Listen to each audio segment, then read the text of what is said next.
William Gargan stars as Barrie Craig, confidential investigator.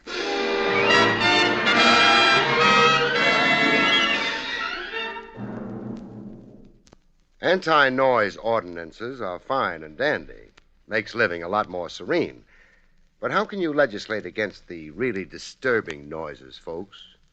The noises in your head, that would be.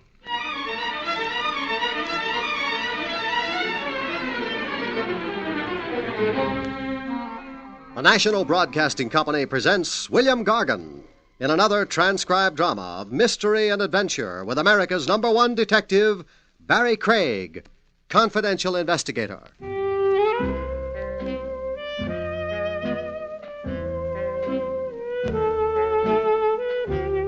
Barrie Craig speaking. The footwork a confidential cop puts in isn't always paid mileage. Some of it's for free in the public weal and welfare. Like a trip I took to the Tombs one day to see an inmate named Maxie Potter. I'd gotten a begging letter from Maxie. Could sweet charity move me to hurry to his side, end quote. Having a pint or so of the milk of human kindness in me, I complied. I found Maxie sitting on the edge of his cot. His eyes lit up like 100-watt bulbs when he saw me. Barrie Craig? That's me. Oh, you got a heart. And you've got a nerve. Just for asking you to come? For confusing me with the Legal Aid Society. What's wrong with helping people? Starvation. I don't get paid. No cream in my farina. I'll tell you what. I'll owe you your expenses. The road to hunger is paved with bad debts. Oh, shades of Mrs. O'Houlihan. Mrs. O'Houlihan? My teacher in continuation school. That saying you said, she used to say it. But it made no impression on you. No. What I went for was, it's blessed to receive. And so you wrote to me. And so you're here. Now, what do you want? For you to get me out. I never engineer prison breaks. Bail. Put up the bail. How much? $500. Dollars? Sure, dollars. Well, I haven't got it. Well, Uncle Real Estate, then. They'll take that for bail. I've only got a cemetery plot. See, now, wait. You're a citizen in good standing? Opinions divided on that. Well, Judge Ferganza, he'll let me out on what's the word I'm trying for? Recognizance. Yeah, on your... Well, will you? You've sure got a cheek. I got troubles. I share 'em. I'm not proud. What's the charge against you? Assault, 3rd degree, hardly nothing. Who'd you hit? Randy Lomax, the talent agent. You might have heard of him? Everybody has. He's been promoting my girl, feeding her baloney about how he's going to make her a big star. I lost my head. I hit him. What with? A brick. But that's between us. In court, I'm denying it.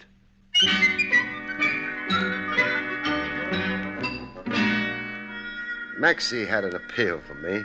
He was pure Damon Runyon. I arranged his freedom on my recognizance. When that was done, I bought him a hamburger and coffee. Hey, reach me to relish once more, huh? You've just about demolished the jar. There's vitamins in relish. Besides, it's on the house. Relish? Man, you're sure a friend. And you're such a leech. Sadie, my girl, Sadie Sachs, we've been keeping company for 6 years. It's a long engagement, but Sadie likes long engagements. We had plans, the two of us.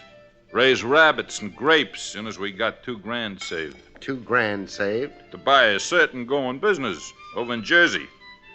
Sadie and me, the two of us, we worked in the Blue City distillery. In a distillery? Bottle washers, both of us. Oh. I made 60, Sadie made 40. Anyhow, everything was hunky-dory. Until Randy Lomax came along. Yeah, one fine day, the rat. He saw Sadie in the fun house at Atlantic City. He followed her around to the Ferris wheel and the Wax Museum. Couldn't let Sadie out of his sight. She had $1 million legs. He kept writing that down, passing notes to her. All this behind my back. Please continue. You try and stop me. Then Sadie wrote out a telephone number and passed it to him. Still behind your back. Oh, I had a couple of beers. I was blind.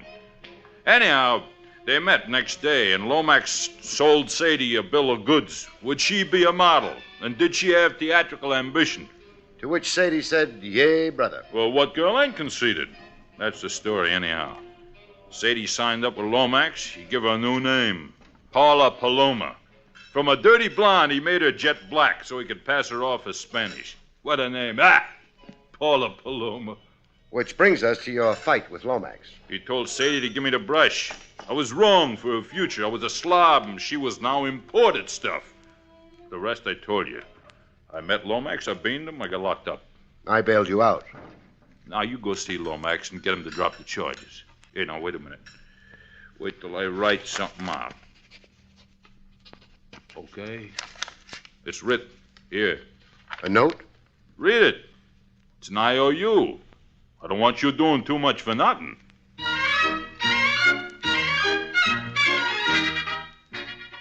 Talent agent Randy Lomax looked like his black Homburg had grown out of his skull.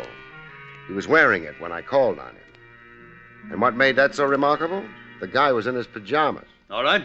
I withdraw the assault charge against Maxie Potter on one condition. Name it. Maxie jumps off a high building. You want him dead. Dead. Or far, far away. Craig, tell you what. What? Maxie settles down in the Congo. Permanently. He signs a stipulation to the fact that it is permanent. Otherwise? I'll prosecute him to the limit. Such seething hatred for Maxie. Why? He's a pest, a menace, a loudmouth, a jerk, and lunatic. You cost him a girl he was planning to marry. That's Maxie's hallucination. You go ask Paula Paloma her point of view on Maxie. Alias Paula Paloma. She's Sadie Sachs. Look, forget the name Sadie Sachs. Oh, the public. We spent thousands advertising the name Paula Paloma. Paula Paloma from Madrid, Spain. That's her origin. Her mother was a royal countess. Her father was a fabulous Her industrialist. boyfriend was Maxie Potter of Jersey City. Shh. You deliberately trying to aggravate me. I came here representing Maxie. Maxie. Yeah. Let me show you the type of character you got for a client. I had a private detective draw me a diagram of Maxie. A report, Maxie's background, where he came from, why he gets in my hair.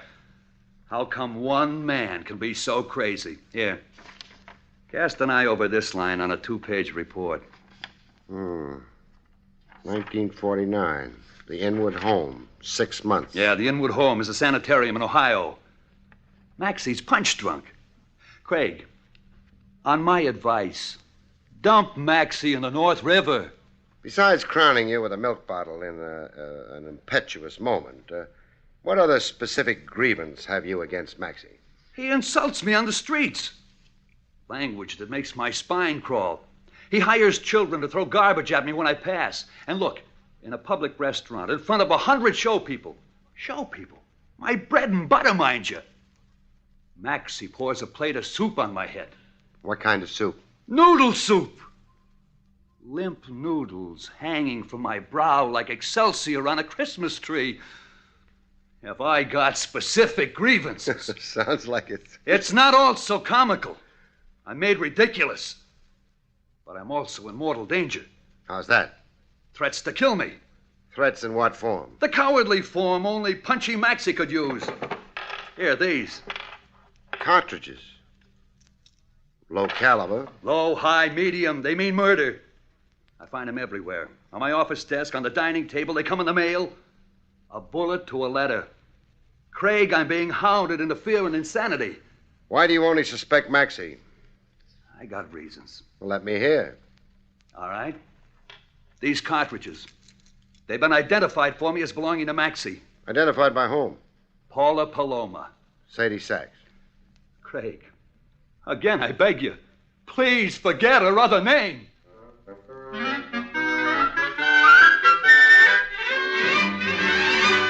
I checked Maxie's mental condition with Paula Paloma. Was he ever actually confined to a sanitarium? In the time we were going together, twice. I see. You identified certain cartridges.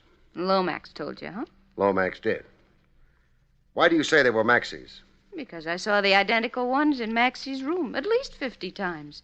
He kept them in a candy jar on his mantelpiece. Why would Maxie keep cartridges in a candy jar? Ask Maxie why. Could Maxie kill Lomax? Anybody could kill anybody. It's a free country, haven't you heard? Name somebody besides Maxie who has it in for Lomax. Daisy? Who's Daisy? Lomax's wife. Used to be, I mean. There's a saying, there's no fury... No fury. Like a woman scorned. That's Daisy. A woman scorned. She'd kill Lomax in a flash. Other enemies of the great man? People. A man with Lomax's lust for power must make enemies of the little people. How do you feel about Lomax? I worship the ground. He's my good angel, my hero. He took me out of a $40 job as bottle washer. And made you the toast of New York? In 1 short year. I've got furs, a French maid, a Belgian wolfhound, and a bank account.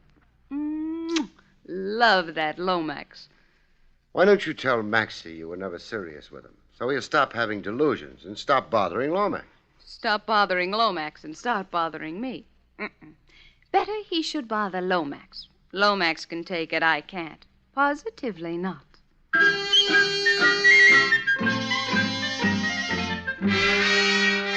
That evening, my client Maxie made no bones about being a little on the weird side. Sure, I'm spooky. I ever say I wasn't? No, not in so many words. Why you looking shocked, Craig? Well, the fact is, I had you characterized as whimsical, sort of a colorful screwball. So now you know different. So you ever get really violent, Maxie? Every so often. The other day I bit the ear off the dog. Why? The mutt was annoying me, jumping on and off my lap so I couldn't read the racing form. Was I justified? Maxie. What? I don't want to be a fair-weather friend, but... Hey, you're not edging up to ask me to go back to the tombs. Well, on the loose like this, I'm responsible for you. So I ain't behaving? Are you? Yeah, I am. How about the cartridges you keep bombarding Lomax with? Oh, you, know about them, huh? I know about them. Well, quit doing it, okay? I don't need to be doing it anymore anyhow. What does that mean? Well, I did it to scare Lomax, but Lomax won't scare anymore. Not the way he is. The way he is? Well, what does that mean? It means I had a dream just right after lunch. I dropped off for a snooze, a few fast winks. Anyhow, I had a dream about Lomax. I always dream after pastrami and gherkins. Gherkins is what they call pickles. Yeah. What did you dream about Lomax? That he was sleeping like me. Only he wasn't dreaming. Couldn't dream even if he wanted to. Not with all that lead in him. You dreamed Lomax was dead? Yeah, in his parlor. His head on the floor and his feet up on the sofa. An upside-down position. A comical look to him. Hey, where you going? Telephone Lomax. I want to know if you were only dreaming, client. You're wasting time, Craig. How can a stiff get up to answer the telephone? Maxie, get your hat. We're both paying Lomax to call. Sure. Oh, but hey, on the way, let's stop off at a florist, huh? I want to blow $10 on a wreath for Lomax. I soon discovered that Maxie had uncanny powers of prophecy and divination. Get off the buzzer. Lomax can't hear it. Door's locked. Give it your shoulder. I'll have to, I guess. Some light on the subject, huh? Well, is it like I dreamed? Yeah. Only there's a discrepancy. What? You said feet on the sofa and head off. Yeah, I said. All of Lomax is on the floor. Hey, what do you expect from a dream? 100% accuracy? Oh. Shot through the neck. And down there, in the ribs. Maxie, did you do it? I wished I had. You may wish you hadn't.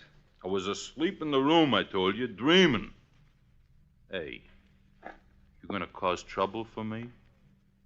I should have my head examined for bailing you out of the tombs. Do that, why don't you? I'm for examining heads, like teeth. Why is a head any different than a tooth, huh? Maxie, right off, I'm handing you back to whence I got you. Right off? Take care of Lomax first, huh? He's dead. Show some respect.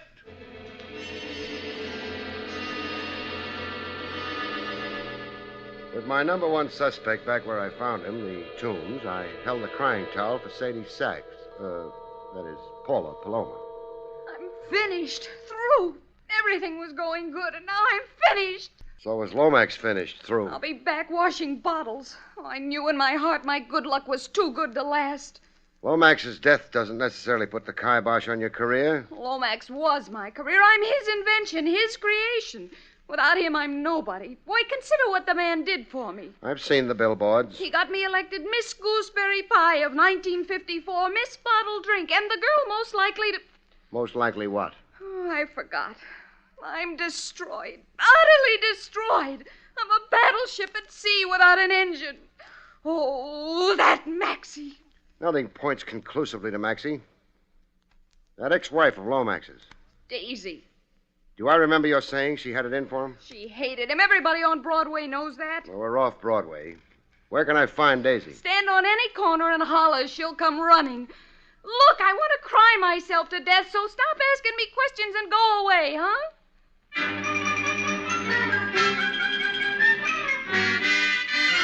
I found Daisy behind a beaded curtain. The Chop Suey parlor in Bath Beach, Brooklyn. She was running the joint. A middle-aged lady middleweight with a peroxide bleach and a washed-up look. So Lomax is dead. So I'm heartbroken. I tell you what, mister. Out of sentiment to my ex, I'll hang a dish rag at half-mast. What's your burning gripe against your late ex-husband? I could fill an encyclopedia. Fill one page. Girls. Girls and girls. I was a wife always competing with proteges. But that was Lomax's business, finding talent and building them up to fat contract status. While Lomax was building up his discoveries, he was building me down, burying me. You were neglected. I had to hand Lomax my card so he'd remember who I was. Nights when he'd come home, he'd hand me his. And a tip. He had me confused with a hat check girl. Who divorced who? Me. He sneaked it in through Mexico. I was too demoralized to fight him. He bought me this chop suey parlor so I wouldn't be an alimony load. Looks like a nice little business. You don't have to be polite. I net $50 a week, clear. I'm lucky. When I was Mrs. Lomax, I spent $50 a day on cologne. Life makes changes. Yeah. Ha! And it just did for Lomax. He'll turn over in his grave. What does that mean? That phony baloney Mexican divorce. I was never notified. I never agreed to it. I never signed nothing. Tomorrow I'm calling up Greenspan and Kilroy. They're my lawyers. I'm ordering them to move to have the divorce canceled. Junked. Why would you want to resume being Mrs. Lomax? Guess. To be his legal widow, huh? To get my dowry rights in his estate. Smart. It all kind of brings you under suspicion. How so? If you can turn death to profit, that underlines a motive for murder. So it underlines, so I'm laughing. Huh. Do you want a real suspect? I do? Shipley. Harry Shipley. Who's he? Confidential secretary in the Marathon Wonder Enterprises, Incorporated. That's Lomax's company. There was bad blood between Shipley and Lomax. Then why would Lomax keep Shipley on? I was never sure. Something Shipley had on Lomax and vice versa, something Lomax had on Shipley. You never knew Lomax. Nobody did. He was always underhanded. Nothing with Lomax was ever clean cut out in the open. When's Lomax's funeral? The police will release the body for burial tonight. The funeral's tomorrow at 10 a.m. I'll be there. As his legal widow. You be there, too, and watch Shipley. Never mind Lomax in his coffin, just watch Shipley. Watch him and you'll see a happy man. Happy because Lomax is dead. I hadn't exactly planned on attending the funeral. Attend! This funeral will be good for you. How so? Perk you up, forget your troubles, make you glad to be alive. Simply delighted.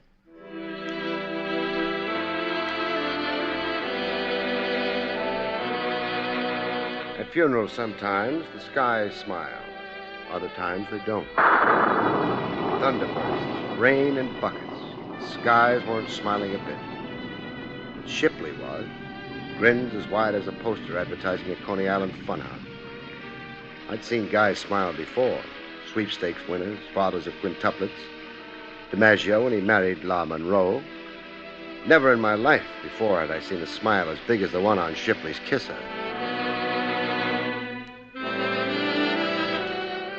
There was no eulogy at Lomax's grave, like nobody had a good word to say about him. Later, in a tavern a stone's throw from the cemetery gates, Shipley let on he didn't either have a good word to say about his late boss, Lomax. As long as you're buying drinks, Mr. Craig. Hey, bartender, another orangeade for my friend. You were saying, Shipley? Rotten egg, that Lomax. Money was his god. What did he have on you? Come on, Daisy told me a few things. I owed him money. You owed the till, you mean, huh? You did a little embezzling? How much did you borrow from Lomax and all? $22,000. Why didn't he can you, or jail you, or both? Well, I had knowledge that was disadvantageous to Lomax. What? Come on, talk up, Shipley. I'm trying to satisfy myself that you didn't murder Lomax. Income tax evasion. As confidential secretary, I knew the truth about Lomax's books. Yes, you would. Shipley. Yeah? Take me to the offices of Marathon Wonder Enterprises. Show me Lomax's books and stuff, huh? Well... It's all on my responsibility, Shipley. You're doing it involuntarily. I'm making you do it. Anybody asks you, that's your excuse. I'm the beast, forcing you to be unethical toward a dead boss. Let's go.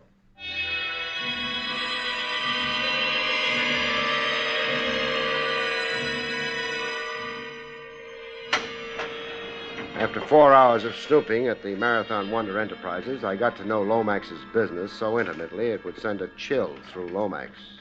If he were alive, that is.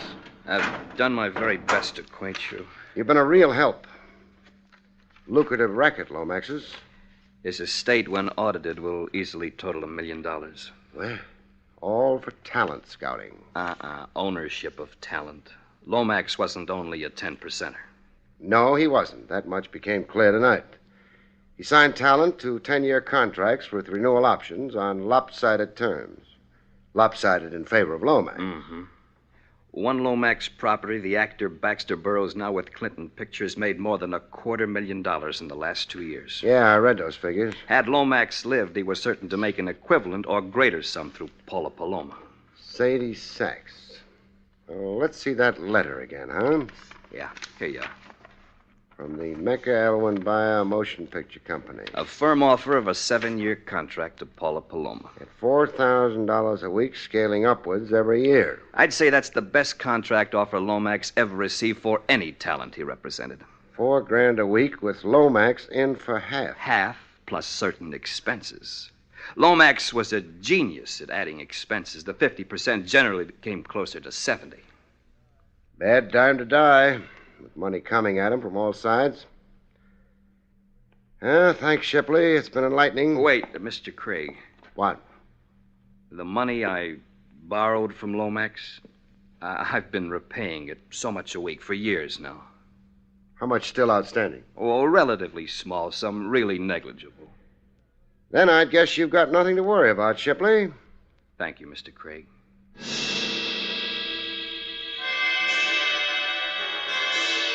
Daisy, Maxie, Shipley, Paula. Eeny, meeny, miny, mo, whodunit. Maxie tried to simplify the guesswork for me. He tossed a bombshell at me through Paula. Read this. Love letter from an admirer? From Maxie in the Tombs, a human document. Mr. Craig, it's the cry of a tortured soul. Dear Sadie. Well, very interesting stuff. So what do you think? Maxie himself write this? It's Maxie's handwriting. Well, say something. It's a little incredible. In the letter, Maxie apologizes to you for murdering Lomax. He cost me a dear friend and advisor. Now Maxie's sorry. If true, this amounts to a confession. If true. Why shouldn't it be true? It's Maxie's own statement, his own words. Nobody forced him. Maxie being Maxie, you can't blame me for taking him with a box of salt, huh? Wrap the body beautiful in the mink doll. We're paying a formal visit to Maxie.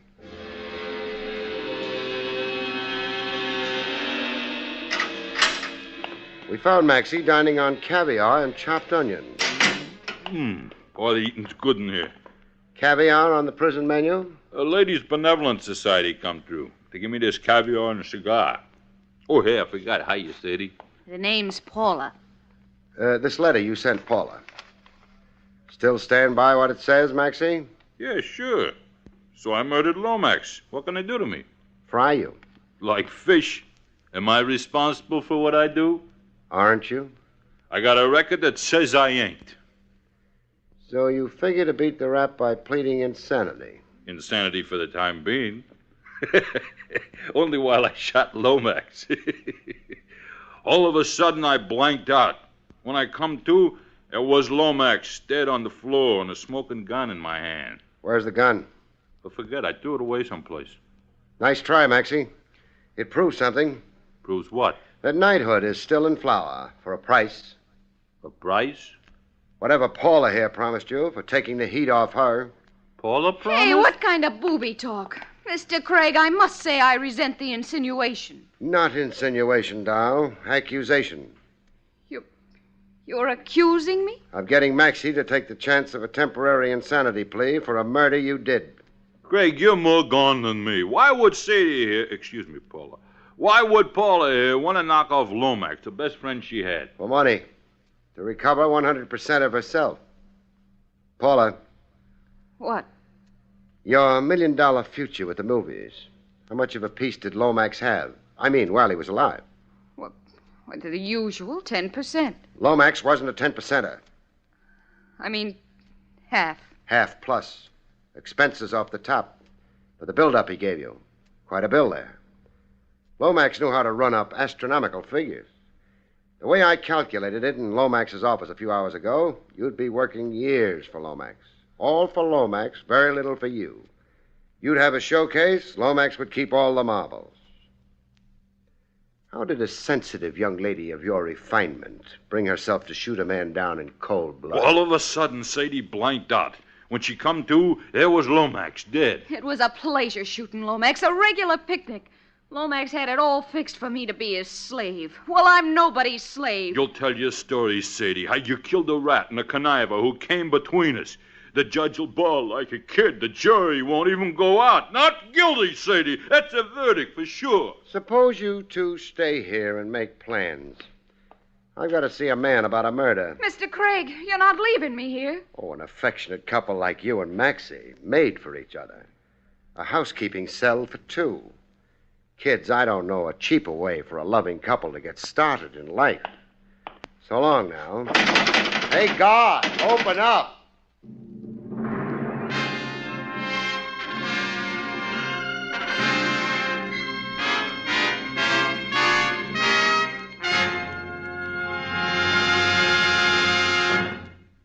You have been listening to William Gargan in another exciting transcribed mystery drama from the adventures of Barrie Craig, confidential investigator. Tonight's story, For Love of Murder, was written by John Robert.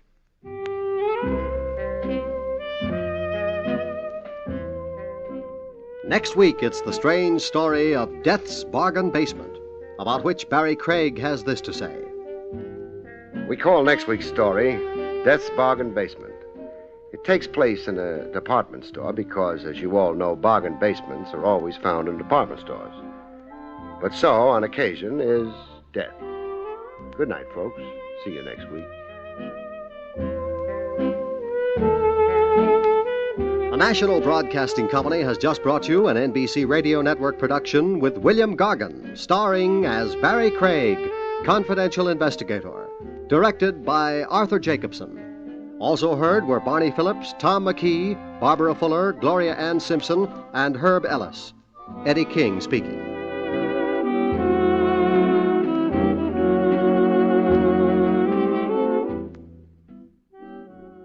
There's another exciting Dragnet adventure tonight on the NBC Radio Network.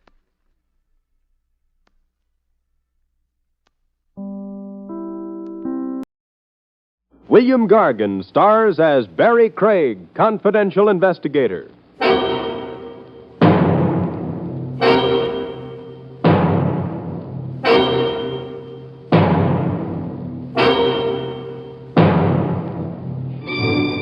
It never pays to be friendly with murderers. Give them an inch and they'll take a yard, usually rope, tied around your throat and attached to the nearest rafter.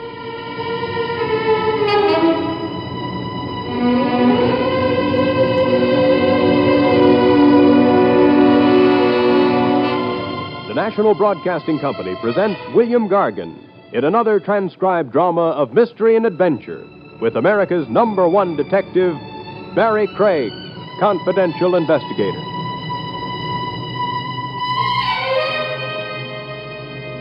Craig speaking. If I try hard, I can remember back to the days before I was in this business, when on going to bed at night, I would always look under my bed. No, not for a blonde, a burglar. There never was one, though. So as the years went by, I stopped looking. I just went to bed. On this particular night, however, I had barely dropped off to sleep when I heard a noise at my window. I was practically asleep, and besides, I wasn't in the mood for burglars. The burglar, however, had other ideas. Mr. Craig, I'm asleep. you can't see me, can you? No, and I'd be happier if I couldn't hear you. I can see you, however. It helps me aim the gun I'm pointing at you more accurately. Well, I'd hate to have your aim suffer. Mr. Craig, I need some advice. I'm a novelist. I'm writing a book about murder. I'm calling it The Unsolvable Crime. Well, now that you've got that off your chest, What I came here for was to have you tell me whether or not the murder my book is about is really unsolvable. well, why me? Because you've had a lot to do with murder, for one thing. Because you're not a policeman, for another. No argument so far. The man to be murdered, in my book, that is, has heart disease. He's a crooked broker, a man who deserves to die. Uh-huh. And he suffers from heart disease. For this illness, he takes daily, at stated hours, capsules containing heart medicine. His life depends on these capsules. Now then, the murderer, in my book, that is, decides to poison the broker. Well, that's against the law. Yes, poisoning, but without poison. Well, get to the next chapter. The murderer steals one of the capsules, pours the medicine out, and replaces the medicine with ordinary water. Eventually, the financier takes the capsule, which contains water instead of medicine. He dies of heart failure. Well, not bad. Thank you. The poisoner can't be traced through the poison he bought because he didn't buy any. An autopsy would show no poison in his victim's body since there wouldn't be any. Most likely, the murdered man would be assumed to have died a natural death. Well, Well, what? is the crime unsolvable? Oh, at the moment, I can't see any flaws in it. Well, if you can't, then I don't imagine the book reviewers will. Don't you mean the police? Why should the police be interested in a book I'm writing? Or why should the book reviewers be interested in the murder you're committing? You're not serious? You are.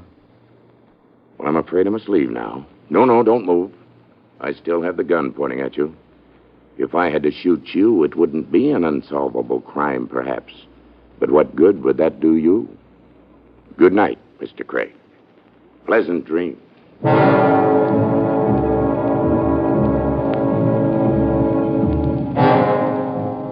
The gentleman in the dark left quickly and efficiently. So I went back to sleep. When I got up the next morning, I decided to pretend the whole thing hadn't happened. There was nothing I could do, and maybe my midnight visitor had really been a novelist. I cherished that happy thought until breakfast.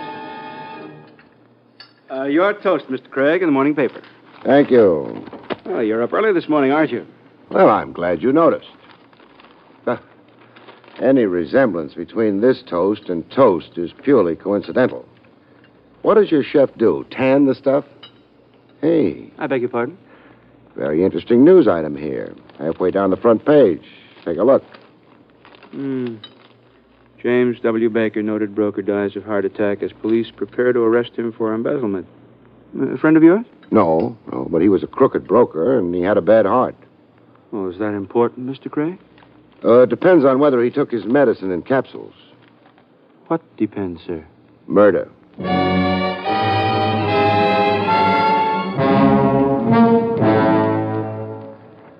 Sure, maybe it was a coincidence. But if it was the kind of coincidence that goes better in books than in reality. James W. Baker was listed in the phone book. So, feeling that maybe the long arm of coincidence had strained a muscle in this particular case, I decided to pay the late Mr. Baker a friendly visit.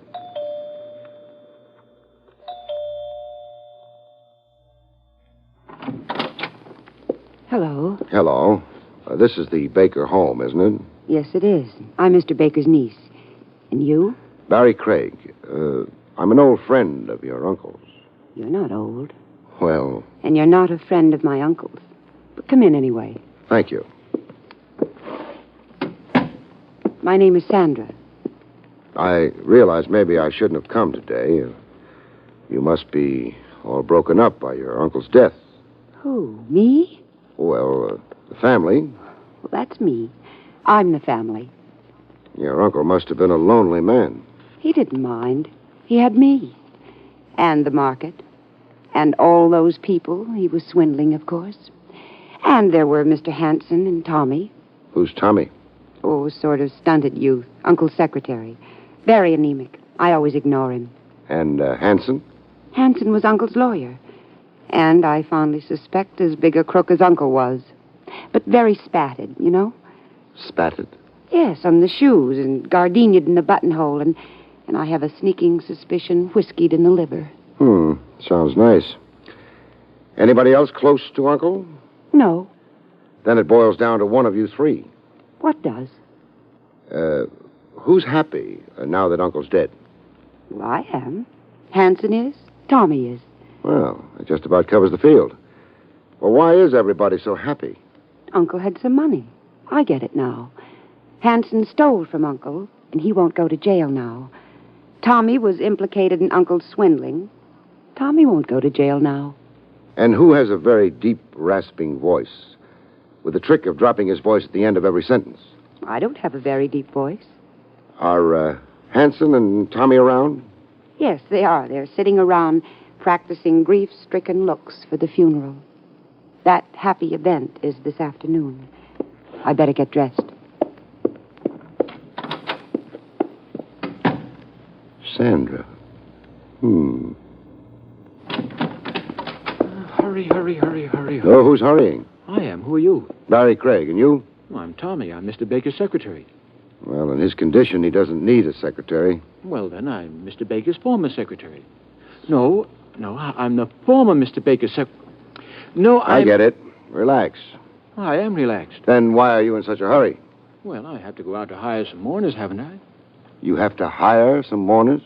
Well, sure, it wouldn't look nice if there were only 3 of us at the funeral. No.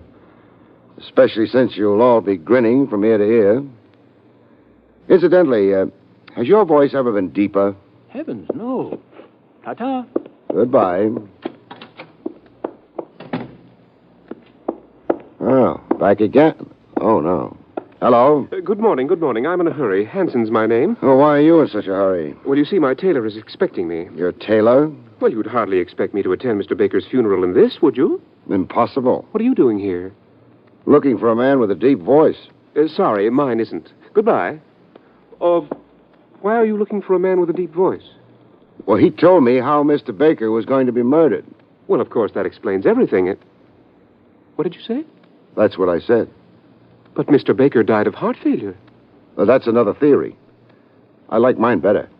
Dear me. If I only had the time, but my tailor, you know. Goodbye.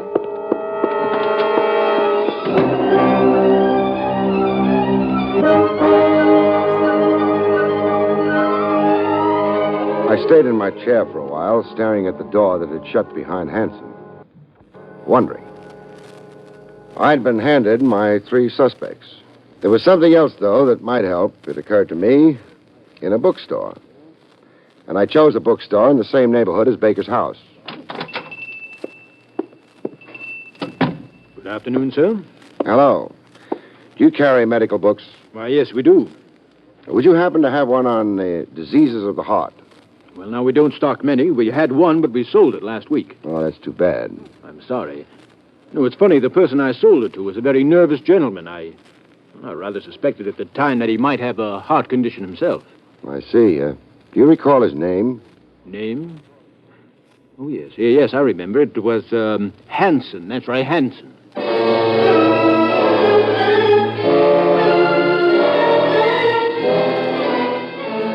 Mr. Hanson's taste in literature was interesting.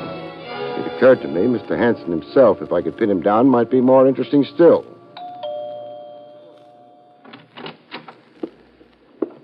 Hello, Mr. Hanson. Oh, Mr. Craig. Come in. Thank you. Well, how did the funeral go this afternoon? Very sad indeed. Funerals upset me. Yeah, I can see how that would be. Have you ever tried reading for your nerves? It's supposed to be very soothing. Oh, I'm afraid I have no patience for books. Not even books on heart disease? What was that? Why, Excuse me. Hello? Oh. Yes. Yes, of course. At once. Goodbye. Bad news? You turned pale. I'm terribly shocked. Tommy, you know him? Baker's secretary? Yes, I know him. Well, it seems that something's happened to him. What? He's dead.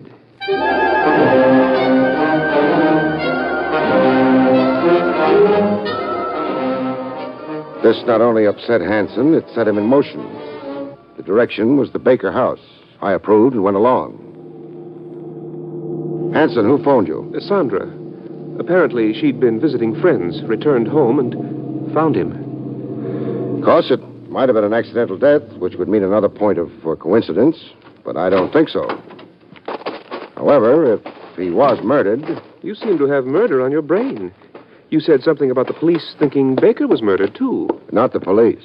Me.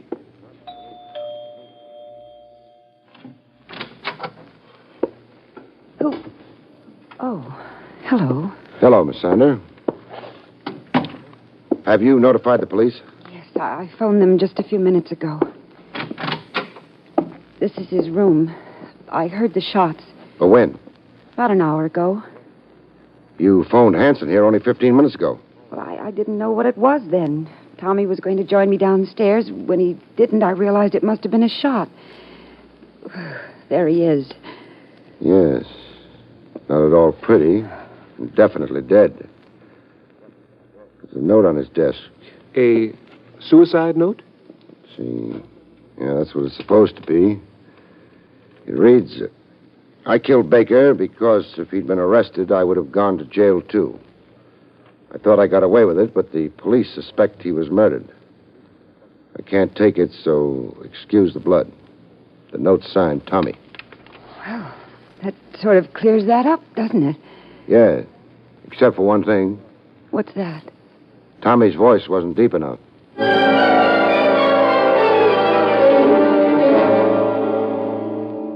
The police showed up in a very little while. Tommy's death seemed to be an obvious suicide. I think the police attributed it to insanity. They didn't know what he meant about Baker's having been murdered. As for me, there didn't seem to be much of anything to do at the moment, so I went home and went to bed. This, it would appear, was going to be a case where I didn't sleep. I resisted the impulse to throw the phone out the nearest window and answered it. I'm asleep, and so should you be. Craig? Now that you know I'm at home, good night. Wait a minute. Craig, you told Sandra about someone who came to you in the middle of the night and told you about Baker's murder. Yes, I did. You described that voice very carefully. Craig, would you like to hear it again? Very much. Then come down here at once. The Kent Club on Marshall Boulevard, and I can arrange it for you. The man with the voice you described is here.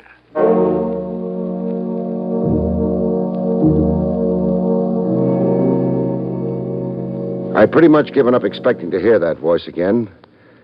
But if Hanson said he'd heard it, then it was something for me to find out about. From the time I got the phone call to the time I got to the club, it must have been about a half an hour. Craig, I've been waiting for you. That was the idea, wasn't it? Yes, but that man whose voice I overheard, whose voice resembled the one you told Sandra about. Well? He's gone. Well, that's not so good. You know who the man is? No, but I do know something just as good. What's that? I know where the man went. I heard him tell his cab driver. Then let's go there.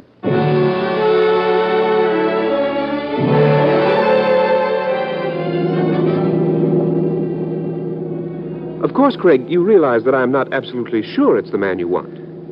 Me, I'm grabbing at straws. Anything at the moment is worth trying. That voice did sound like your description. Baker belonged to the club, too. It's a possibility. Hanson, Sandra told me you'd been stealing money from Baker. I don't think I care for that kind of conversation. I'm not making conversation. I'm asking questions. Was she telling the truth? What difference does it make? If Baker was murdered, it might make a lot of difference. You say if Baker was murdered. Aren't you sure? We'll know better, won't we, when we meet this man whose voice you overheard? Yes, we'll know better. The only thing is, suppose something happens to him?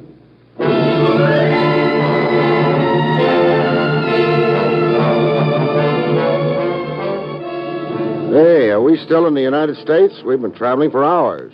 Apparently, he lives farther out than we realized. Shouldn't be much farther. Craig, mind if I ask you something? Go ahead. It's about Tommy. I can see him committing suicide, all right. He never impressed me as being much of anything. But somehow I can't see him murdering Baker.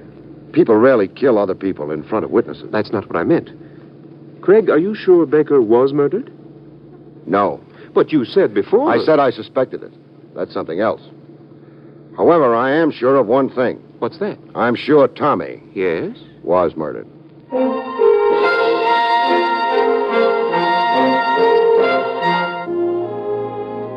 I was never a Boy Scout, so I don't know very much about direction in the country. But I was surprised at where I wound up. Where the car wound up was a bumpy dirt road and a very secluded hunk of landscape. Well, that must be the house up ahead. Yes, and the house is dark. Probably took him less time to get here. Must have gone to bed. Probably. There's a mailbox. House number on it. Yes, this is it. Well, let's go visit. Craig, do you think he'll recognize you? Sure. I couldn't see him, but he saw me clearly enough. That's not so good. Are you armed, in case he tries anything? No, but maybe he won't try anything. Suppose he refuses to say anything, to speak at all, when he sees you. That'll answer our question just as well, won't it? I suppose so. Shall I ring? Sure. Oh, that would be warning him, though, wouldn't it? Suppose he hears the doorbell, looks out, sees you. He might run away. He might. Look, why don't I go around to the back? Then in case he tries to run... That's a good idea. You do that. All right. And be careful. Sure, I'll be very careful. The moon picked out the door, glinted on the metal doorbell. I pushed it. It was a nice night, not too warm, not too cold. However, a guy named Craig was cold. Walking into a dark house with somebody waiting on the other side of a door could have its unpleasant aspects. Nobody answered the doorbell. I hadn't expected anyone to, so I tried the handle. It was very dark inside. I pulled out a book of matches and hesitated. In the darkness, when you strike a match, you make a very nice target. I wasn't sure I liked the idea. On the other hand, I needed a little more action. It would settle things. I lit a match.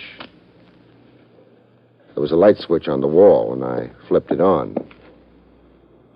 Then I walked into the parlor. There wasn't much more to the house than that. Parlor, bedroom, kitchen, and that was all. The bedroom door was open, and no one was in there. The kitchen door was shut, but no light leaked out from under the door. Offhand, you'd have said nobody was home. And maybe nobody was. So I sat down near the table lamp that was the room's only illumination. Somebody made noises in the kitchen. Could have been mice.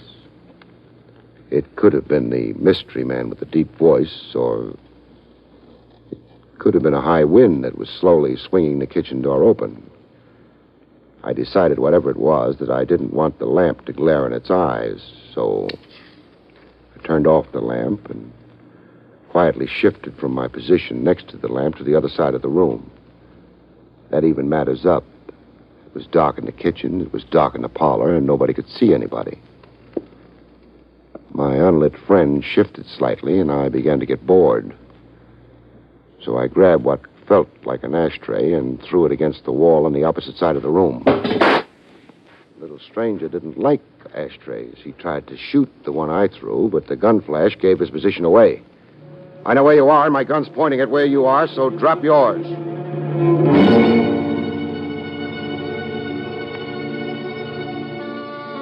It didn't work. I hadn't expected it to, which is why I moved fast after speaking. I I figured he still had 3 more bullets, any one of which hitting me could be painful, so... Drop the pop gun, huh?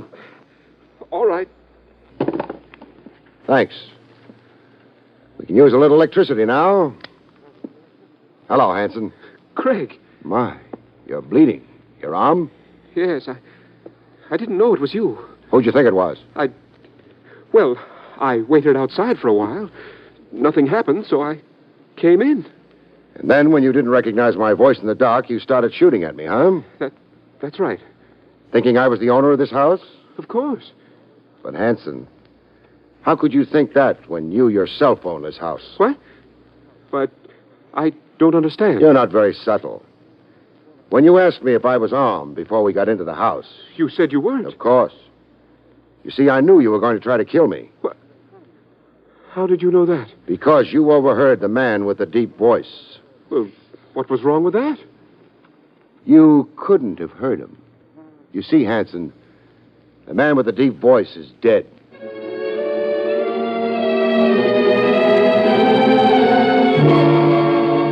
police were glad to get Hanson, especially after I pointed out to them that Tommy's suicide note was a fake. They couldn't have known that, but I did. As I told Sandra. First about the note. You see, it said, the police suspect Baker was murdered, but the police suspected nothing of the sort. You did, though. Yes, but the only one I told was Hanson. And Hanson himself assured me he never spoke to Tommy. Therefore... Hanson killed Tommy after making him write the note? Right. But, Barry, what about the man who spoke to you in the middle of the night? He wasn't Hanson. No. Well, he couldn't have been Tommy. No. Well, then who was he? Sandra, there were 3 people involved in Baker's possible murder, we thought. You, Hanson, and Tommy. That's so. Well, we were wrong. There were 4 people involved. 4? Who's the 4th? The murderer. Baker himself. Oh. Then we asked, why did the man come to me in the first place? Well, he said to make sure his method of murdering somebody would never be detected. Yeah, that's what he said. But in coming to me, didn't he make sure of the very opposite? Wasn't he making sure that it would be detected? Oh, Barry, you're very, very brilliant. Oh, wait a minute. Now, Baker knew he was going to jail. He also knew that very probably Hanson would try to murder him. He didn't care very much. He was an old man and a sick one, but he did want to make sure his murderer would be punished. That's funny. What is? If Hanson hadn't tried to make doubly sure he was safe, he probably would be safe. I doubt whether there'd have been enough evidence to convict him of your uncle's murder. But he'll hang for Tommy.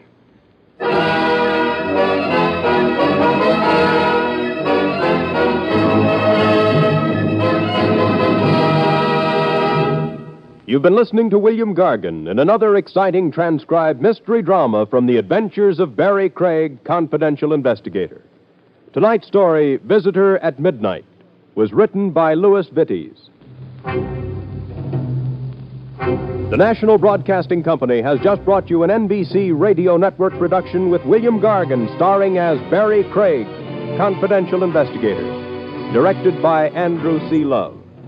Our cast included Ken Christie, Kay Stewart, Jack Carroll, Byron Kane, and Jack Crucian.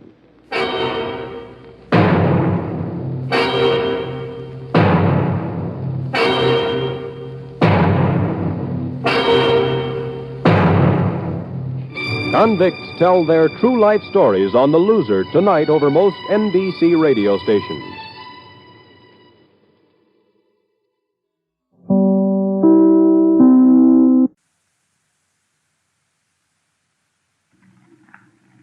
William Gargan stars as Barrie Craig, confidential investigator.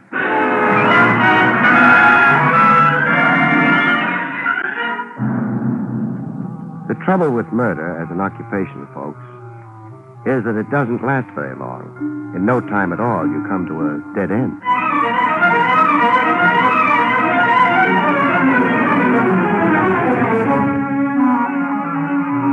The National Broadcasting Company presents William Gargan in another transcribed drama of mystery and adventure with America's #1 detective, Barrie Craig, confidential investigator.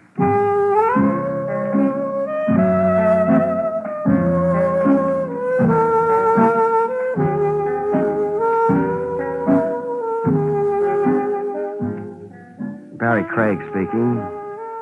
An investigator's license costs only a few bucks.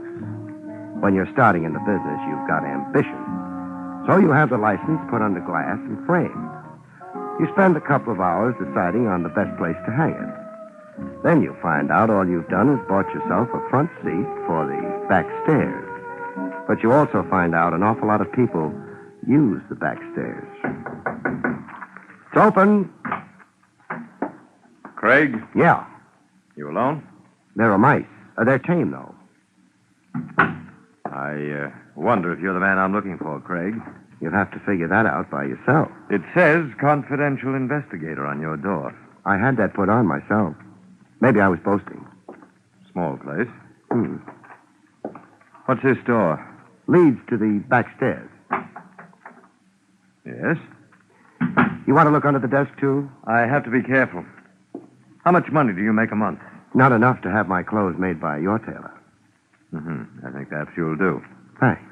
This is what you'll work with. An envelope? Take a look inside. All right. Money. Count it. Uh-huh. 5,000. Yes. I want you to buy a necklace for me, Craig. For $5,000? That's right. You got any preferences in necklaces? A girl named Wendy Harper has the one I want. She lives at the Beecham Towers Hotel. Maybe she's got more than one. Oh, no. The necklace is pearl. You buy it from her, turn it over to me, and collect $500. You don't like the Beecham Towers Hotel? Oh, what's that got to do with You it? could go over there, buy the necklace yourself, and save my fee. I could also be sued for divorce. Meaning you can't afford to be seen with her. Fair enough. I'd like a receipt for the $5,000. Sure. Received from... From? You don't need that. How will I get in touch with him? I'll phone you. Okay. Your receipt. Thanks. I suggest you begin work at once. Right. One thing. Yes? Suppose she doesn't want to sell.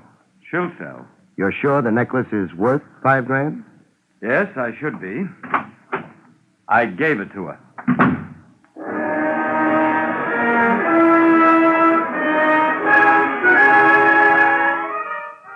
I congratulated myself cautiously. A case a week like this, and I could start getting my clothes tailored, too. I locked the office door. Who knows?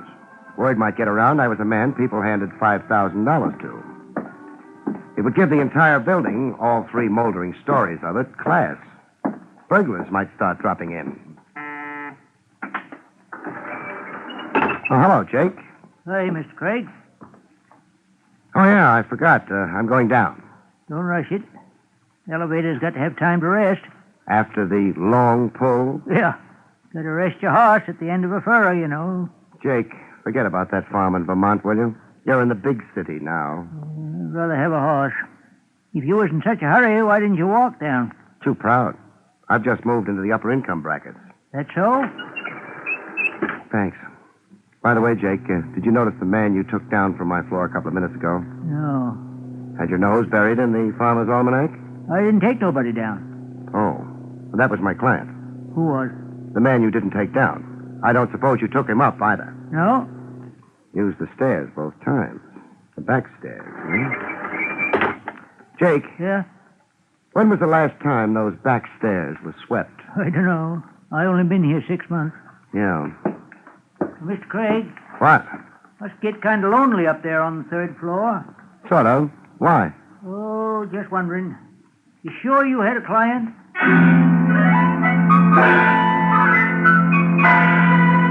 I smiled at Jake. I could feel the fat envelope in my pocket. $5,000 carries a lot of conviction.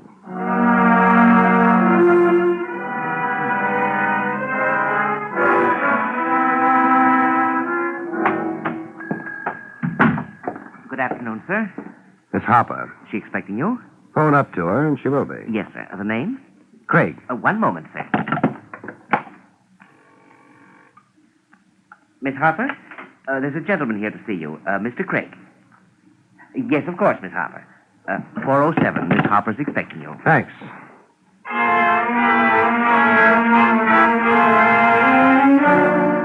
The Beecham Towers was a lot nicer looking than the building on 23rd. But then I didn't use the back stairs. Harper, I figured, was leaving it all up to me. 407 was a suite. You walked past the small foyer before you hit the living room. It was a nice living room. The furniture was modern and bright. There was a wrong note, though. Miss Wendy Harper. She was on the couch. She looked modern and bright, too. The wrong note? She happened to be dead.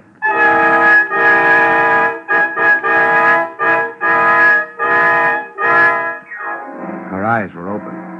For a minute, I had the impression they were looking at me. I couldn't decide if they liked what they saw, or if they were looking over my shoulder, the way I should have looked.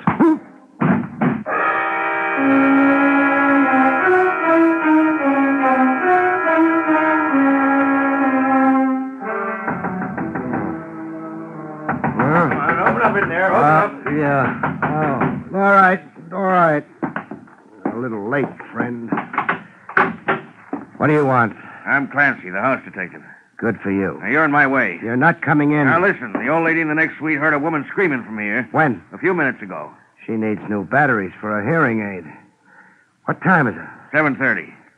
Nobody screamed in here for at least a couple of hours. Where's Miss Harper? She's in. I want to talk to her. You're going to be disappointed. Miss Harper's in no mood for conversation. I'd like her to tell me that. Lots of things we'd like just never happen. Hey, what's the idea? You want to get in here? Take my advice. Call the cops. Hey. I slammed the door shut in Clancy's face. Clancy was guessing. He wasn't sure. Maybe I was just a boyfriend with a temper. He'd stand around and wonder what to do for a while before trying to come into the room again. That gave me time enough to go through the suite, make sure it was empty, make sure Miss Harper was still dead. She was. They don't come alive very often. And then check on a pearl necklace. There wasn't one around. I hadn't figured there would be. By that time, I was in a hurry. This time, I was the one for the back stairs.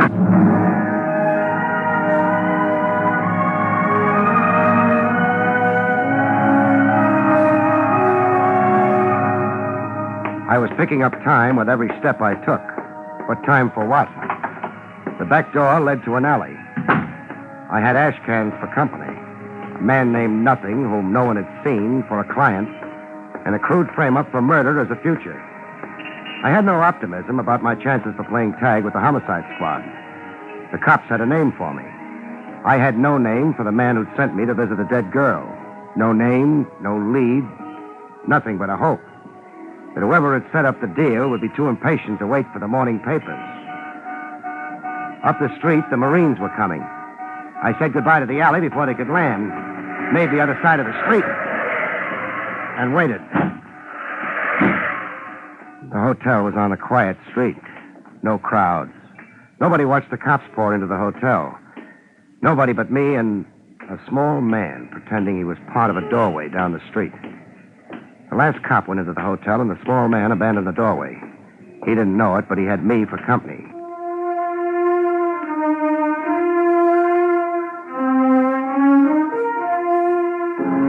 It was easy. The small man wasn't worrying. According to the general idea, I was being interviewed by a dozen cops at the moment. He led me across town with no trouble. The address was 5413 East 79th Street. The house was old. The ivy on its walls was probably hand-picked.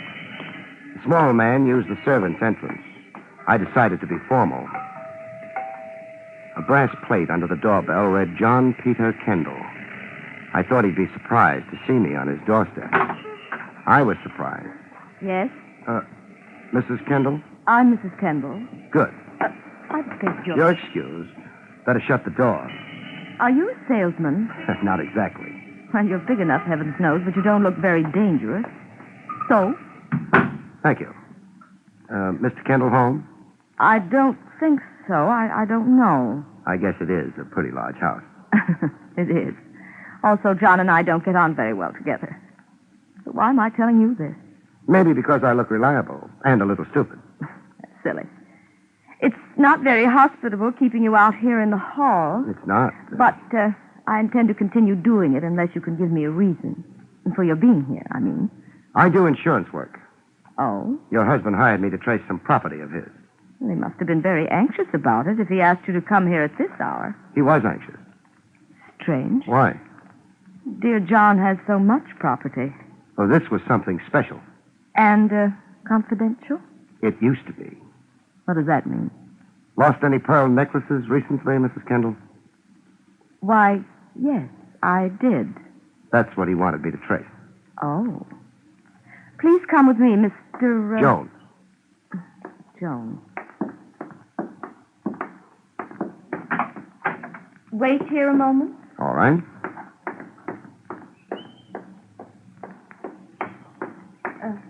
Mr. Jones, Yes? this is the necklace I lost.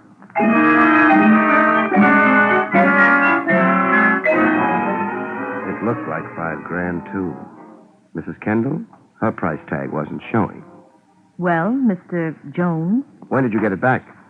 John brought it to me, perhaps an hour ago. An hour ago? Then he is home.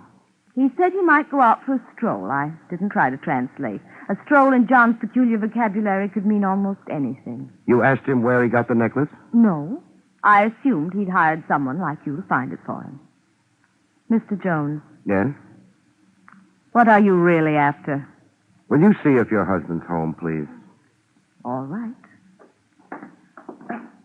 Mr. Jones, What?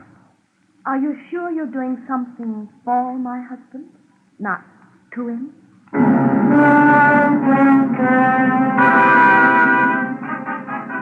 She didn't wait for an answer. It was very still in the Kendall home. I wondered how well Kendall had covered his relationship to Wendy Harper. Pretty well, I thought. There were no cops around. Mrs. Kendall was taking a long time. Too long a time. Mrs. Kendall! Mrs. Kendall! I'm here. Where's the light? No, he might shoot again. Never mind. It's gone. The light switch, the wall to your left. Okay. Oh, frightened. So frightened. What? I was talking to Max. He's our handyman. I'd asked him about John. That's Max over there? Yes. Max started to tell me something about... Oh, it's crazy. About a hotel. When John opened the door, he'd been listening. He had a gun. It was dreadful. Dreadful. Here, sit down. I'll have to take a look at Max. All right. I don't know if he'd been there or seen something. He was staring at me as though he were terrified. And then the door opened behind him. I could see John's face. And after that, the shots came. You'll have to phone the police. Yeah, I can't stay. I've got a date. Mrs. Kendall, where would your husband go if he didn't want to be found? John? I don't know. I don't know. You must know. A man as wealthy as he is. Well, he's got a place on the Sound. It's only a shack, sort of a boathouse. What's the address? Riverview Road, right off the Parkway. I'll find it. You'll be all right. The police will... Mr. Jones, why was Max shot? Why? My benefit, mostly. Your benefit? Yeah, his death moves me right out of the chair. I don't understand. You don't have to, for right now. I've got an errand to run, to convey thanks and make a payment.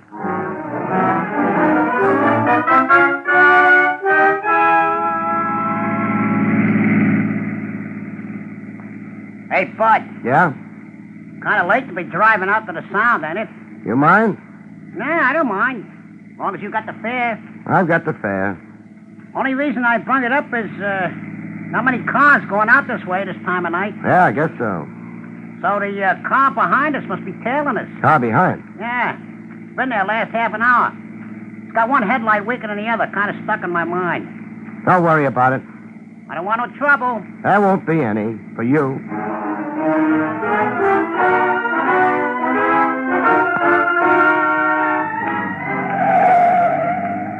Riverview Road, Bud. That the shack up ahead? Yeah. The other car. Didn't swing around a bend. Was with us up until then. Nice. How much do I owe you? Couple of bucks. Here you are. Thanks. How about me hanging around for a while? No, it might discourage my friend. The guy on your tail? Uh-huh. Good night. Come on.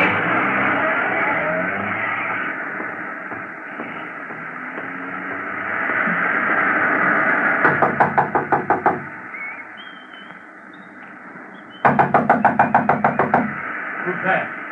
Craig, Barrie Craig. Recognize the name, Mr. Kendall? What do you want? Hard talking through a door. Don't try anything, Craig. You don't need that gun. Let's not agree about that. It's cold out here. Come in. Slowly. Thanks. Over there at the table. Sit down. Okay. Put both hands on the table, please.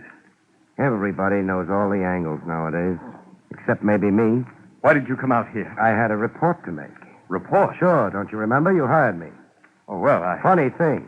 9 times out of 10, people who hire me don't expect me to believe them, or to carry out their orders exactly the way they gave them. They're always working on an angle. Well, what's so funny about that? I always believe my clients. I do my best to carry out their orders the way they say they want them to be. That gets me into more trouble. You're wasting time. And you don't have much time left? You said you had a report to make. Sorry. That necklace you hired me to get. Well? It's back in your wife's possession. You gave it to her? No, you did. It's a little late for jokes. No jokes. You can check with your wife. Not only that, Mr. Kendall, the whole deal worked out a lot cheaper than you expected. What do you mean? $5,000 is a lot of money. One girl's life, a lot cheaper. You've still got the money? Yeah. Now, don't reach. Stop being so nervous. I was just getting this. $5,000. And Wendy? What do you think? Well, I don't understand what you mean. You've had time enough to get here, so I'd better get rid of this light. Your gun, Kendall. I'll need it. Don't move around, Kendall. It's dark in here. Our mystery man outside hasn't got artillery, only a revolver. We're safe for right now. Well, I don't know what's happening. Shut up. He's moving around, waiting. We can wait, too. Yes, but for what? He's got to make up his mind if we're dead or not. He'll have to check. Till then, let's chat, huh? A man comes into my office, hands me $5,000, instructs me to buy a pearl necklace from a girl in a hotel. I don't... It's my story. The guy uses the back stairs, doesn't leave his name. I take the dough, get to the hotel, walk into the girl's suite, and get knocked out. The girl is dead. Yes, but I You didn't... keep interrupting. I wake up to find the old lady next door has heard a woman scream and yelled for the house dick. He's at the door. He's supposed to walk in, find the dead girl, and me with $5,000 in cash on me. He calls homicide. I tell my story to them. How do you think they go for it? I don't know. I don't... Don't overdo it. It's plain enough. My client is a work of the imagination, they say. I knocked the girl off for a dough. Very simple and very pretty. Well, then who is that outside? When I got to the hotel, I had to be announced. The clerk called upstairs. He held a conversation with Miss Harper. He told me she said it was okay to go on up. But Wendy Harper was already dead. Well, then... Shh. Junior's making his bid. Okay, drop it. What? I said drop it, Junior. You got the moonlight behind you? No. I don't like it, but... Oh! Is that a match, Kendall? Yes, I have. Let's have a light then, huh? Oh, all right. Over here. Yeah, the hotel clerk. He's registered his last guest, death.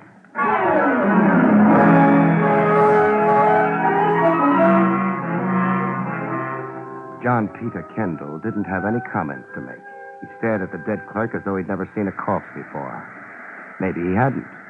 He was my client, wasn't he? Let's get out of here. Yes, but what about him? He's dead. Well, isn't there something we should do? There's nothing you do about the dead. Well, I mean, he was killed. Yeah? Well, the police? You're in the clear on this particular death. What are you worrying about? I suppose you know better than I. Also, I've got the gun, so... All right. Yeah. The clerk's car is out here. How about yours? I came here by cab. That can be checked? I still say I came here by cab. Okay, we'll borrow the car. Hold it. That's on this road. The police. Sounds like them. Of course, they could be on their way to a ball. Would you like to stay and chat with them? No. There are too many things, and I'm confused. Where's Riverview Road lead? To the city. I mean the other way. Well, it sort of peters out about a half-mile from here. No good. We'd take one look at the corpse and come after us. With the road a dead end only a half-mile away, we'd be finished. Come on. Well, We could drive toward the city. You think they'd let us pass if they're heading here? Forget it. We'll leave the car where it is. Who planted these trees? I had them put there. Oh, good for you. You should have planted them a little more thickly, however. We get in among them. This ought to be good enough. But any search would... Find us? Sure. But maybe... Uh-oh, here they come. A squad car and a taxi. Yeah, the cab I came out in. The driver spotted the clerk tailing me. He must have hung around down the road and heard the shots and then went back to town and collected police. They've checked the car. Empty. Now for the house. In a half dozen seconds, they'll be popping out of there looking for us. Come on. What are we... Maybe we can make the cab. The driver left it out in the road proper. What good does that do? The squad car... Don't worry about that. Get into the cab and start it. All right. Me, I'm going to be nasty to a tire. Yeah. Get going.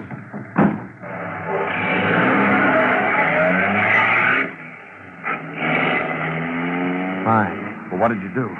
Screw the tire valve open on the squad car. The clerk's car is blocked off, so they'll have to change the tire. Maybe we'll have enough time. The police won't like it. How very true. You know, Mr. Kendall, I'm in trouble.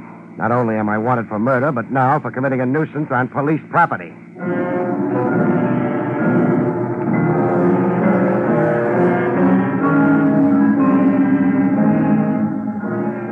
I was glad we weren't close enough to hear the cops discuss their flat tire. I think their language would have been frightful. Hey, take it easy, Mr. Kendall. We don't want a ticket, too. We're almost back in the city. Where do you want to go? Home and sleep, but not just yet. Well, then... Let's make it your home, huh? My home? The mansion you and your wife play hide and seek in, except both of you seem to be hiding rather than seeking. If you don't mind, I could do without your wit. So could I if I had any. Mr. Kendall. Yes? The whole thing started with a necklace, a pearl necklace. That's right. You didn't bother telling me it had belonged to your wife before you passed it on to Wendy Harper. It hadn't belonged to my wife. And why all the anxiety about getting it back? Well, she found out about it through the jeweler where I bought it. I had to pretend I'd gotten it for her as a surprise. That meant you had to get it back from Wendy. It would have looked bad in a divorce case. And Wendy wouldn't part, except for $5,000? That's right. Do we have to? We do. Come on. Better not ring. Your handyman wouldn't answer. Max? He's dead, too. What? Use your key. Why, I can't take much more of this. There won't be much more. Go on.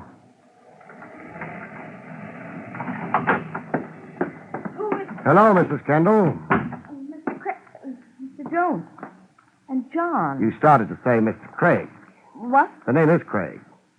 Where are the cops? Oh, about Max. Yeah.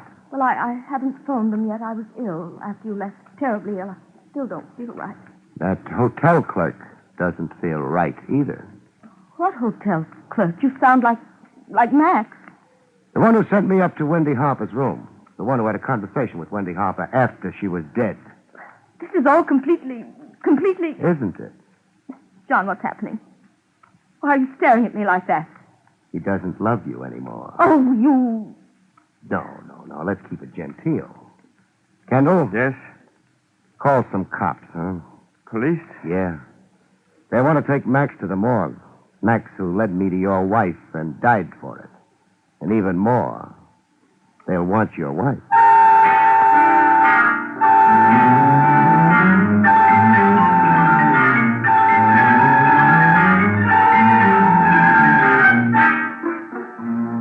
It had been a long evening.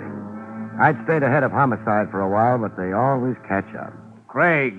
Lieutenant Trav Rogers. Give me one good reason why your license shouldn't be revoked. Mrs. Joanne Kendall.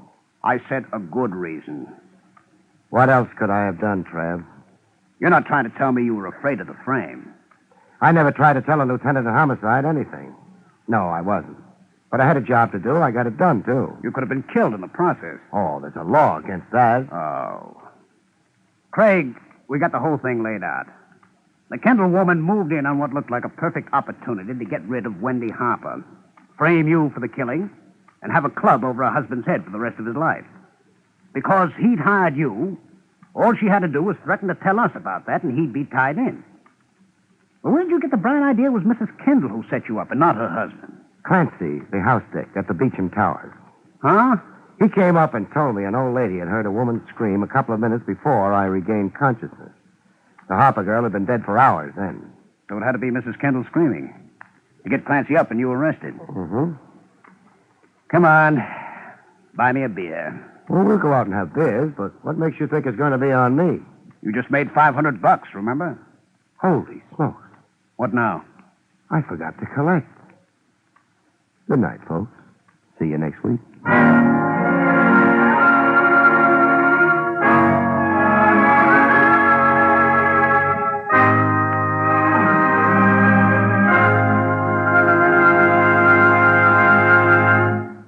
You have been listening to William Gargan in another exciting transcribed mystery drama from the adventures of Barrie Craig, confidential investigator. Tonight's story, The Case of the Naughty Necklace, was written by Lou Vittes. Next week, it's the strange story of paper bullets, about which Barrie Craig has this to say. Next week, folks, I find out that words can be bullets. When two prize-winning authors do their literary best to prove the gun is mightier than the pen. See you next week, folks.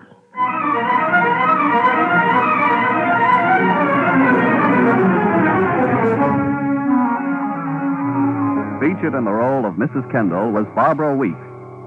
Barrie Craig, starring William Gargan, was under the direction of Hyman Brown. This is Don Pardo speaking.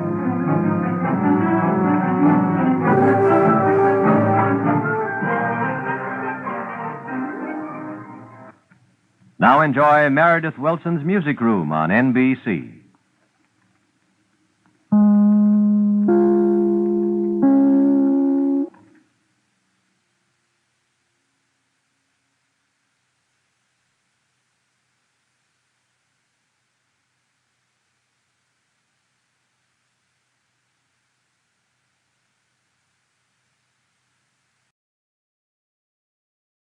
William Gargan stars as Barrie Craig, confidential investigator.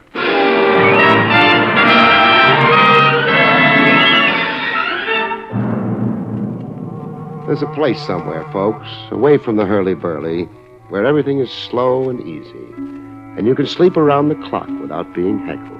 Referring to a cemetery.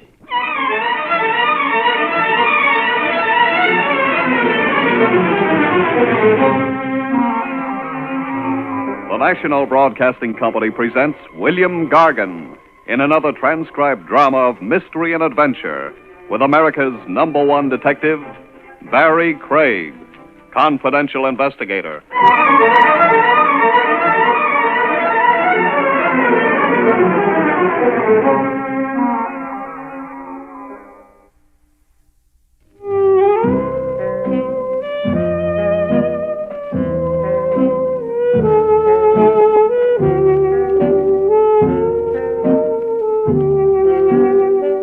Barrie Craig speaking. On call like I am as a confidential investigator, the open door, come one, come all, you don't always get cases that run according to Hoyle. Every once in a while, you catch yourself a Lulu, a case that puts a strain on your imagination. A case, say, in the category of a spookaroo. You find yourself hobnobbing with ghosts and talking turkey to the dead. One like that began for me in the New York office of the Trans-Southern Insurance Company of Omaha. I'd been urgently requested to come calling, please, by a claims agent named Brennahan, Roy C. Brennahan. I'll explain the assignment we have for you, Craig. Before you do, answer me this. What's with your regular investigators? Why pull an outsider in? Well, we want this investigated unofficially. We don't want to stir up anything that will expose us to a libel suit. I catch. In case you're pulling a boner that's a butte, harassing innocent people. Yes. What's the story? Our file number 15466. Double indemnity case, now officially closed. We paid out $50,000 to the widow of a subway accident victim named Remo Torch. This was 90 days ago. So? I'll now play you a recording I secretly made of an anonymous telephone call I was party to yesterday. Now listen carefully, Craig. Hello. Hello, Mr. Roy Brennahan, please. This is Roy Brennahan speaking. I've got some information for you. Yes? Your company paid a $50,000 claim to a Mrs. Remo Torch 3 months ago. You remember it? Of course, sir. Remo Torch fell to his death off a subway platform. What about it? The claim was a fraud. It wasn't Remo Torch who fell under a train. But his widow identified the body. The identification was false. Who are you? A friend. Goodbye. Mister, wait, don't hang up. Identify yourself, and there's a bonus. But my anonymous caller hung up, Craig, without identifying himself. I thought about it overnight, and today I called you in. Oh, it could be a crank call or an envious relative with a weird sense of humor. You must get 1,000 crackpot telephone calls. Yes, we do. We can't ignore them. Even if there's the smallest possibility of recovering a paid-out claim. Yeah, I've heard about the insurance claims agents, the fanatical watchdogs you fellows get to be. You're hoping and praying I turn up a scheming widow and proof that a third party was pushed off that subway platform and the corpse palmed off on you as Remo Torch. Handle this delicately, as if we have nothing to do with it. Like it's a case of your own. I can't be too delicate about exhuming a body. I need to get a court order for that. So do you want to get yourself another boy? No, I'll stick with you, Craig. Or be stuck with me. 10%, Brennahan. Any monies I recover for good old Trans-Southern, earmark 10% for Barrie Craig.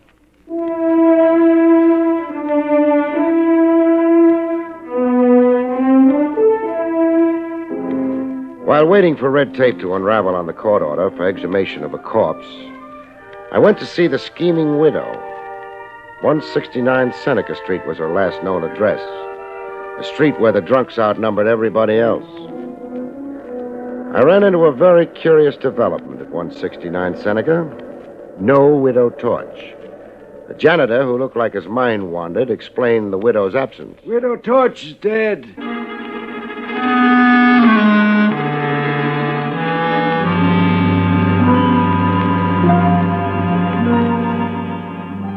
A dead policyholder and a dead, though rich, beneficiary. I had quite a cast of live suspects.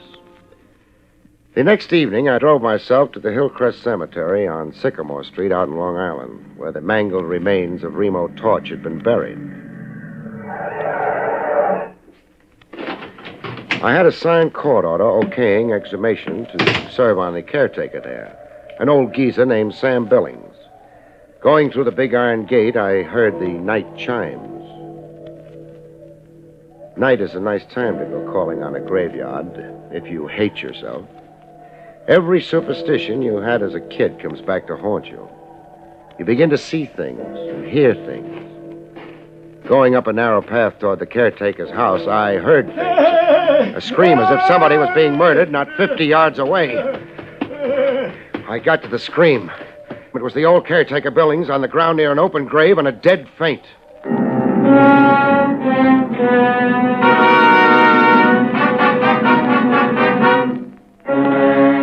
Caretaker came to, pop-eyed as if he'd seen the devil and clawing at me as if I was the devil. Quit it, Billings. No, go away. Keep choking me and I'll have to flatten you. I'm Barrie Craig, a confidential investigator, now concentrating on insurance.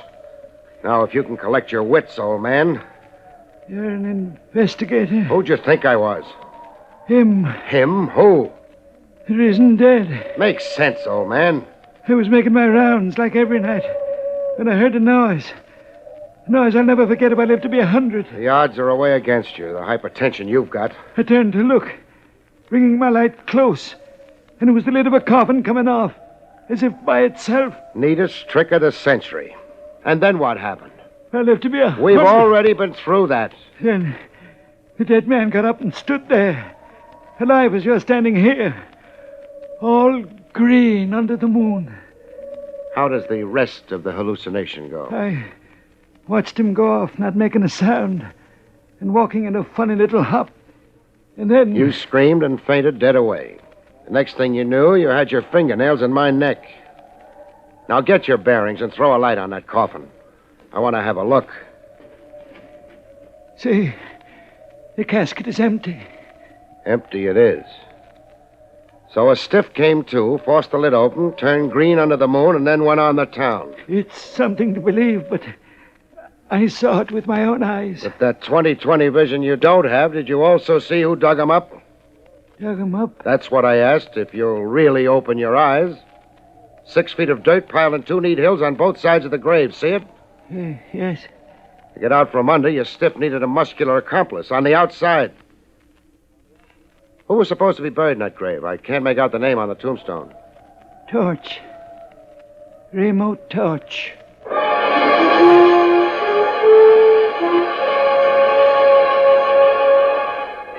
The case was coming to life, but literally. I left caretaker Billings to sleep off his jitters and got into my car. Driving down tree-shaded Sycamore Street, my headlights picked up a character moving along the sidewalk in a funny little hop. A funny little hop were exactly the words the caretaker had used describing his stiff who'd come alive. My man on the sidewalk was loping along like that, a kind of hop, skip, like a guy who had no control over his reflexes. I switched from brights to dims, slowed the car down to a crawl, and trailed him into a tavern a big neon sign advertised as Barnstable Inn. I went in after him. My man wasn't after eats or bottle goods. He was out to make a phone call. I watched him thumb through a directory, then get into a booth.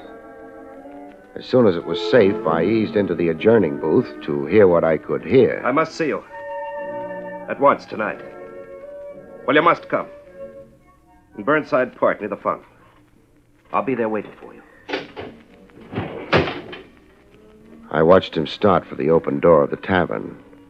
I checked the phone directory where he'd left it open and read off the name where his fingernail had left a line under it. Mrs. Verna Talbot, it said. 2580 Marydale Drive. A guy risen from the dead was dating a woman.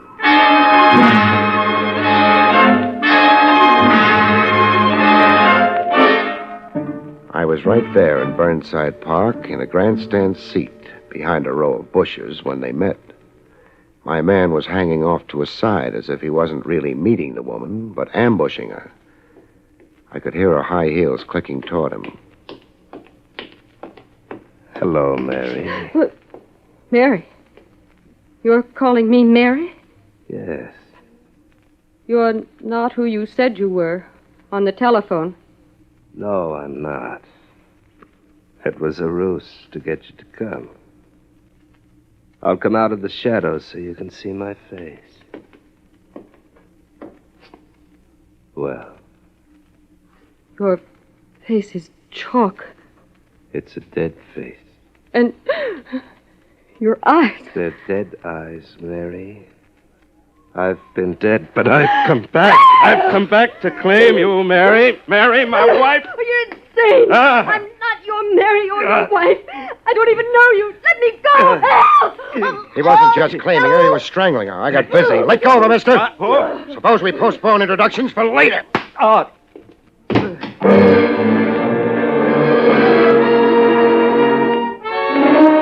He might have been risen from the dead, but he reacted to the old one, too, like anybody else.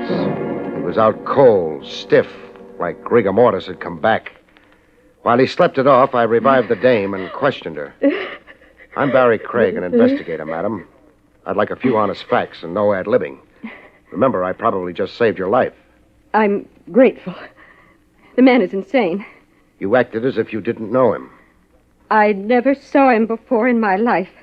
He's allegedly a Remo Torch. He said he'd come back from the dead. So far as we know right now, could be. If you don't know the man at all, why did you agree to meet him here? He telephoned me and said he was Tom Avery. I've known a Tom Avery. Your name is Mrs. Verna Talbot? Why, yes. How did you know? Never mind how. You live with your husband? Yes, I do. But he mustn't know I came here to meet Tom Avery. Jealous? Yes. We get along badly, my husband and I. We're together, but we live separate lives. Oh, May I please go now? sure. I don't see why not.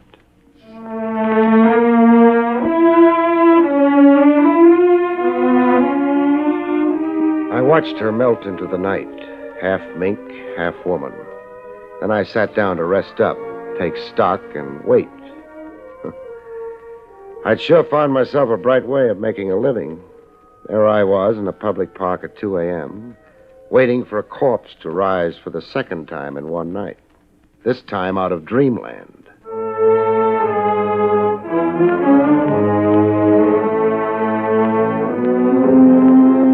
Remo Torch, or whoever he really was, slowly came out of the dreamland I'd rocked him into. He got up on his feet, rubbing his jaw where I'd clipped him. With a wild gleam in his eye and his teeth showing, as if he were getting set to jump me, I threw a gun on him fast. Don't try anything, Torch, or I'll prove to you that dead men bleed. Gonna do what I say, nice and cooperatively? I'll do what you say. My car's outside the park. We'll get into it and drive to my apartment. To your apartment? For a heart-to-heart talk. Shake your head and I turn you over to the cops. It's all the choice you've got right now, me or the cops. I'll go with you.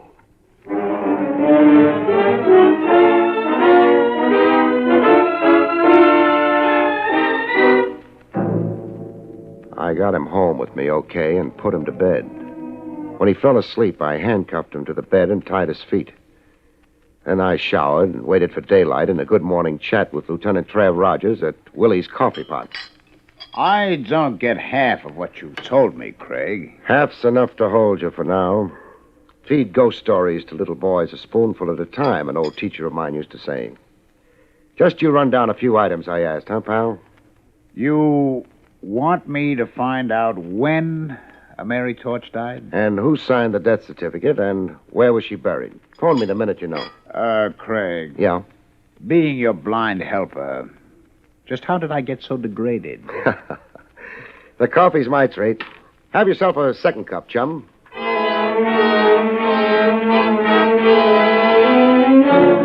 Torch was wide awake when I got back from Trav Rogers. I untied his feet, but kept the handcuffs on. All recovered from your busy night, Torch? What do you want with me? I'll settle for the story of your life. I can only remember the story of my death. I died August 28, 1951. Okay, I'll play straight man. Go ahead and tell me the story of your death. My last day alive was a Friday. After breakfast, I left home and my wife, Mary, to take a subway train downtown. In the subway, the express platform was crowded, as it always was. But waiting for my train, I could feel one man closest to me. Why this one man? He went everywhere I went. What did he look like? Seeing him was like looking into a mirror and seeing myself. He resembled you? This man who was always behind me was a man with my face. Oh, go on. He was behind me, this man with my face. A train was coming in. I heard its warning sound, and then I saw it come at me, hissing like an iron dragon with enormous eyes that held me spellbound. I tried to push back, but hands threw me forward into the jaws of the iron dragon. No! That's how I died, August 28th, 3 months ago. You don't believe the story of my death? When I do, peddle me to Bellevue. That's how you were supposed to have died August the 28th last. That's the phony story in the Trans-Southern insurance files.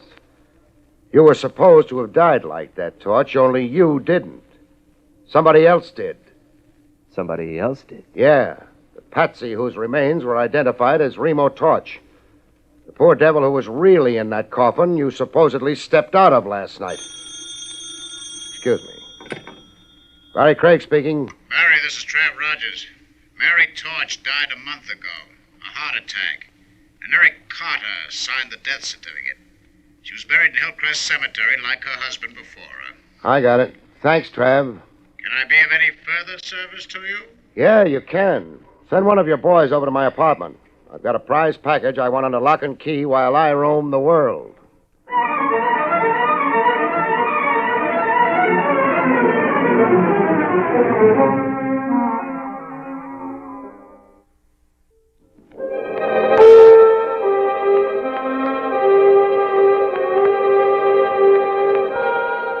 I had the graveyard habit. There I was again at Hillcrest Cemetery, waving another court order at old caretaker Billings. This time with the name Mary Torch spelled out on it. Old Billings read the court order, sneaking a little foolish grin at me as he read. Here's to be an order, Mr. Craig. Can you round up a couple of diggers right away? They can build Trans-Southern for the labor. It's easy to do. For a guy hoodooed by the risen dead last night, you're looking mighty cheerful today. I'll bet a tombstone you solved the mystery of the empty coffin for yourself. You're a discerning man, Mr. Craig. You found a body somewhere. The body the real Remo Torch sneaked out of that coffin before he got into it. It's time for you to come along and get an eyeful. I'm right, huh? You're right. And I'm a foolish old man. Where'd you find the body that was buried as Remo Torch? Not 20 feet from where we're standing. Show me. Right here, by those flower beds it was. Buried shallow. Flowers had been tramped on, and I went to investigate. I saw the dirt had been turned over fresh, and then I noticed a foot. A foot sticking... Cut. Leave something to my imagination. Now go round up those diggers.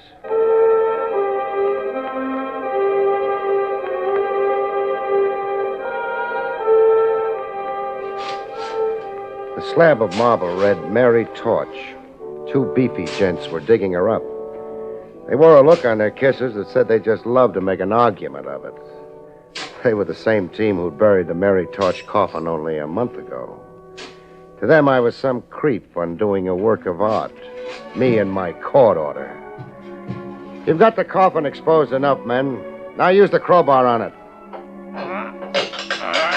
I soon got a look at the contents of the coffin. No body, Mr. Craig. The casket's full. Full is the word, Billings. Full of rocks.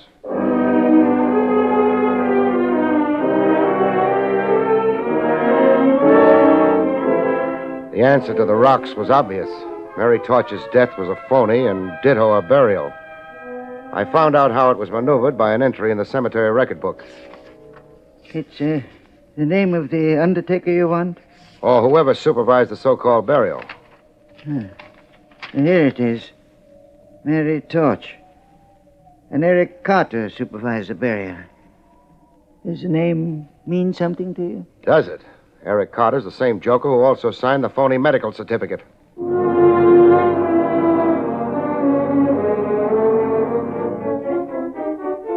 The great insurance swindle and how it was accomplished began to stitch into one piece.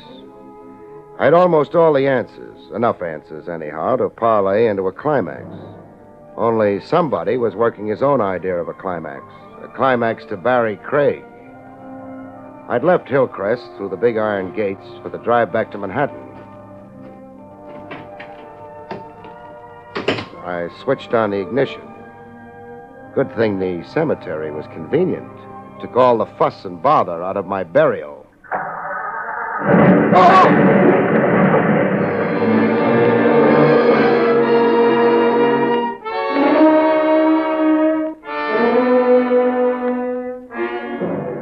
Risen dead. I was getting a whack at the trick myself. I was dragging toward a light no bigger than an arrowhead, waiting for me somewhere at the end of a long sleep. And bells tolling morning, the bells were saying. And wake up, Craig. Wake up. Craig, look at me. And the voice. The face of someone I'd seen around the trail. Rogers. How did you come to die, Trev? I didn't. And neither did you, the miracle is. You're in Shore Park Hospital. In emergency. A time bomb hooked to your starter cable. Step on the car starter and blow yourself up. A gimmick with whiskers. A long gray beard. It's an old murder device, moth-eaten, but they got you, Craig. How bad, am I? You're one for Ripley. I'm okay? Is that what you mean? Just lacerations of the head and neck. Shock.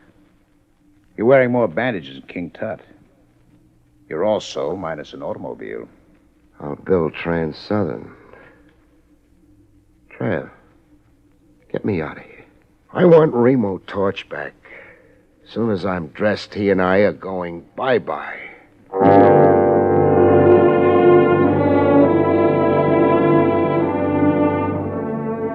I taxied Remo Torch across town to an address in my little black book, 2580 Merridale Drive. I'm reuniting you with the lady you made a scene over last night, Torch. Yes, you. Us. May we come in? But, You remember Remo Torch? well, yes, of course. After last night, could I forget? I guess not. Especially since he only tried to strangle you. It'd be even harder to forget him if you were his wife. His wife. I'm Verna Talbot. My husband is George Talbot, a manufacturer's representative. Hooray for employment. Is your husband around? Yes, Introduce him to us. very well. George, Yes, Verna? this is my husband, Mr. Craig. That's him. Him, Torch? Him who? The man with my face. It's my murderer. My murderer. Get this madman off me. Torch! No more of that. Let go of him. My apologies for my friend's behavior, Talbot. There does seem to be a superficial resemblance between you. Same general features, sort of. Nonsense. This man's plainly insane. Insane like a fox. I'd say Torch has a pretty shrewd idea of what he's up to. I'd even say he was trying to drive a couple of schemers crazy before the law caught up with them. I don't understand a thing you're saying, Mr. Craig. Craig. All Greek to you, huh? Suppose I spell it out and you see if you get the drift. Torch's wife had him marked for murder. The lady wanted to cash in his insurance and then marry her boyfriend, an Eric Carter. The boyfriend began following poor Torch around, waiting for a chance to knock him off. But Torch caught on to what was cooking and figured out a way of outsmarting the schemers. Drop the insanity post, Torch, and tell them how you did it. I hired an unemployed bit actor to wear my clothes and play at being me. The actor came down the steps of Torch's house every morning, stopped at the same newsstand, then went into the subway to ride to his office, as Torch would. Am I right on that, Torch? Yeah. The device worked. You fell for it, Talbot, because you'd never actually met Remo Torch. Did you say I fell for it? I said just that. You pushed a stooge hired by Torch under that train. Madam here identified what was left of the stooge and collected her $50,000. But Torch was really alive and kicking all the time. How much does it take to coax a confession out of you, Mr. Eric Carter, alias Talbot? Or you, Mrs. Torch? We're caught, Eric. Are we, Mary? I rather think I have our little problem very much under control. Keep your hands as they are, Craig. No good, Carter. How far do you think a gun's going to get you? Oh, I told you we'd lose, Eric. Stop whining, you fool. Face it, Carter. The lady wants out. The way it's stacking, I'll bet she turns state's evidence. Now, drop that gun. Get back, Craig. I said drop it. You crazy fool, let go, Mike. Oh. When you shoot somebody, Carter, be sure you keep possession of the gun. Craig, I didn't mean to shoot you. It was an accident in the struggle for the gun. Craig, don't shoot me. Tit for tat. In a minute, I'm going to pass out. I don't want you on the loose when I do. Tit for tat in the leg. Just enough to make you stay put. Craig, no. Torch. Yes, Craig. Call police headquarters. Rogers. Lieutenant Trav Rogers.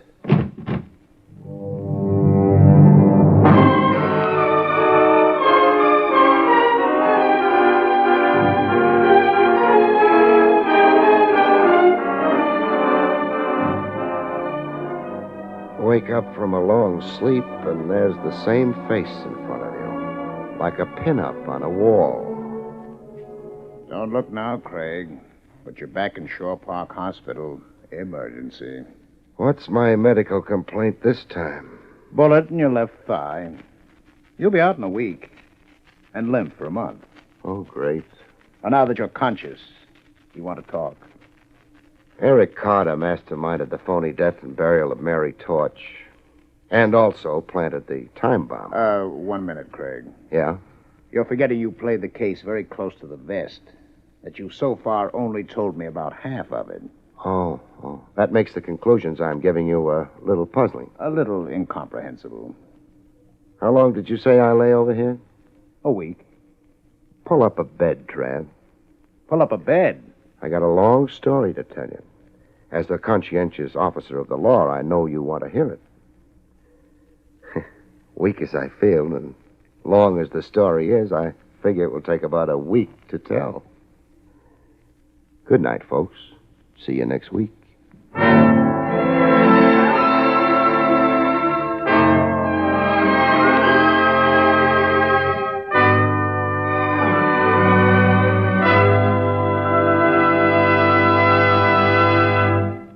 You have been listening to William Gargan in another exciting transcribed mystery drama from the adventures of Barrie Craig, confidential investigator.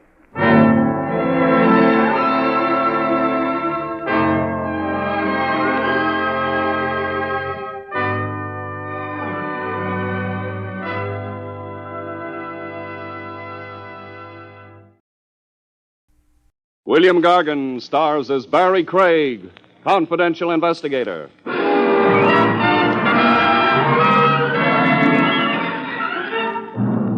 The brotherhood of man is a universal truth. In one instance, anyhow. I never knew a corpse to show antagonism toward a fellow stiff.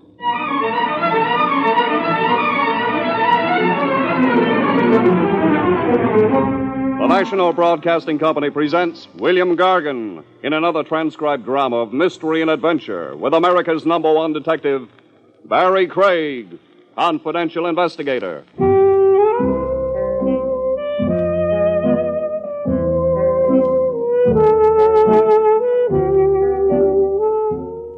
Barrie Craig speaking. Winter and snow do one of two things to a cliff dweller. He either packs his swimming trunks and suntan oil and mushes overland to a Florida beach, or he climbs into his mink-lined parka, throws his skis over his shoulder, and hops a ski train to Stowe, Vermont. I did the last mentioned. I sat on a train wedged in with a bunch of ski lovers and trained for the cold country. Not because of any yen to be an Eskimo, but for a much less noble reason. Said reason being the pursuit of a buck. Would I please come, the telegram had said. When a client goes so far as to wire you, one fact is beautifully clear. This guy can afford you.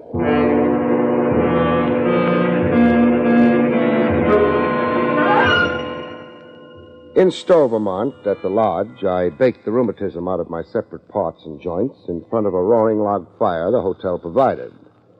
When the ice thawed out of my good ear, I got wind of what my client, an intense-looking chap named Parker, was trying to get across to me. The tragedy happened 2 years ago. 2 years ago this week. Your wife, Jean, fell 400 feet and suffered an injury to her spine. Yes, someone had tampered with her ski straps, and on an especially steep and icy slope, they broke. Jane was badly injured. She recovered, but is a hopeless paralytic. 100%? No, just the lower limbs, starting at the waist. She's confined to a wheelchair. 2 years now? Yes. Jean has been abroad all this time, undoubtedly consulting medical specialists, seeing if anything can be done to restore her. But? To the best of my knowledge, it's hopeless. To the best of your knowledge?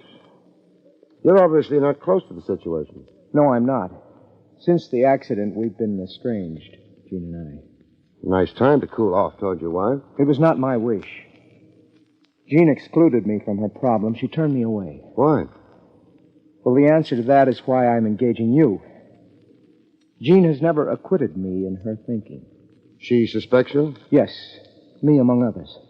Oh, there are others who might have tried to do her in? Yes, 3 others. Name them. My wife's brother, Tom Cooper, a man named Alan Loomis, and a lady magazine writer named Wilma West. Well, what did they have against your wife 2 years ago? Well, I'd rather not influence you with prejudices of my own. It'd be better if you found out for yourself. I see. Well, answer me this. Why are you ordering an investigation now, 2 years after the mishap? Well, it happened up here in 1952, this anniversary weekend. And strange as it may seem, Tom Cooper, Alan Loomis, Wilma West, and myself, the 4 suspects, we're all here right now. Grand reunion. Skiers come to ski country. Criminals come back to the scene of the crime. Where is the victim right now? Your estranged wife, Jean. Don't tell me she's also in the lodge. No, in the village, in a rented cottage. Well, why is she in her condition? I don't know. I've wondered about it, but I don't know. What do you hope to gain from my investigation, Parker? Vindication. Jean's goodwill. So I can live with myself.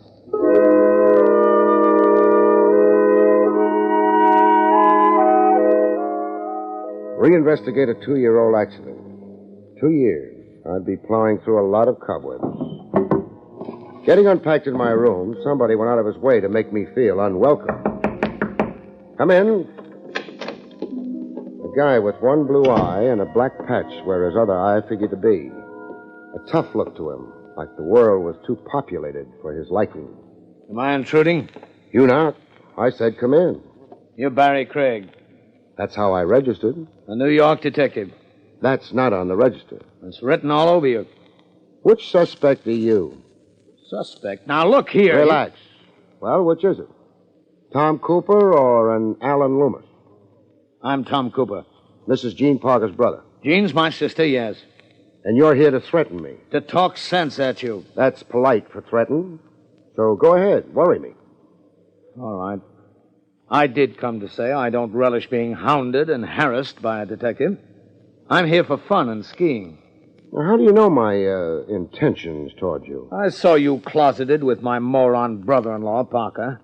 Guessing Parker's scheme wasn't hard. Scheme? A grandstand play. Hire a detective to show how he's burning to unravel an old mystery.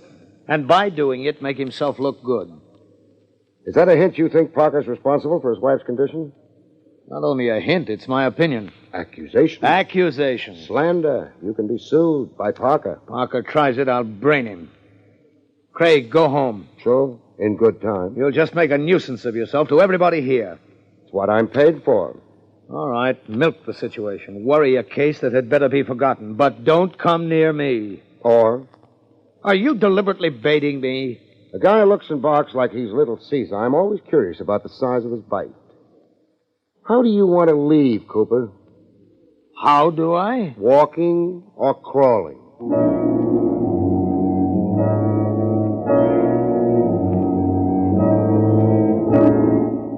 Tom Cooper wasn't the only weekend skier who had me figured as a pesky killjoy.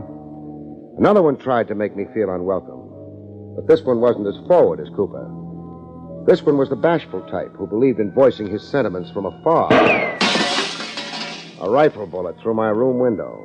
Not intended to kill me, just discourage me. The bullet lay at my feet. I pocketed it for a souvenir. No doubt about it. It was going to be a weekend to remember. Roads get impassable because of a snowblock.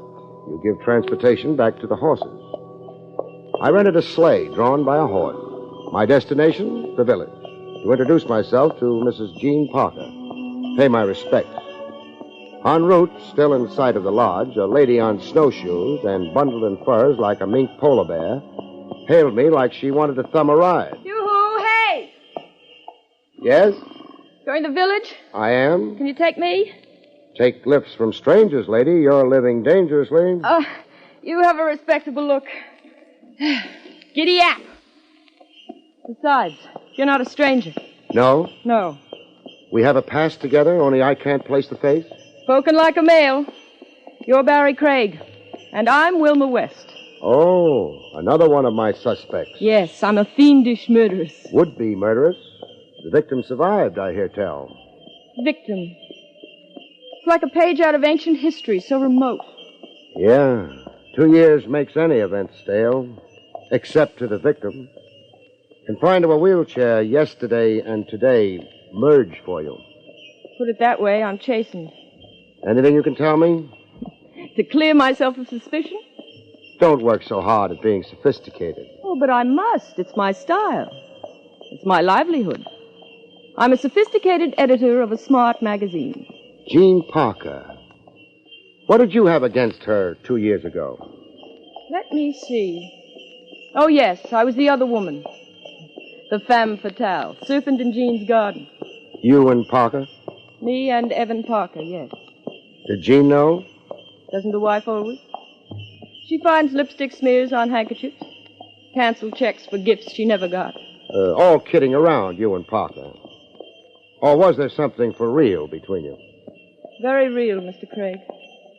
Evan Parker loved me, and I loved Evan Parker. But Jean wouldn't divorce him. She took it all very badly, very shabbily. She scratched and clawed. Did everything to embarrass and cheapen Evan's love for me. how does it go between Evan Parker and you today? Nothing, Mr. Craig. We're polite to each other. We're strangers. Jean sits in a wheelchair between us.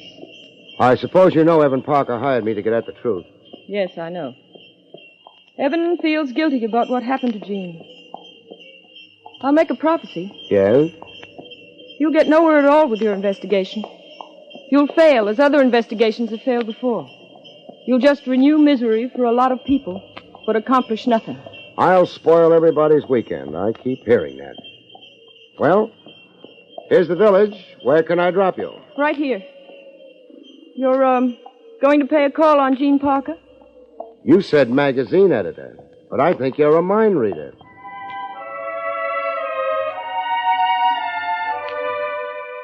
I tied my sleigh to a hitching post and started to slosh the 100-odd yards to Mrs. Jean Parker's cottage.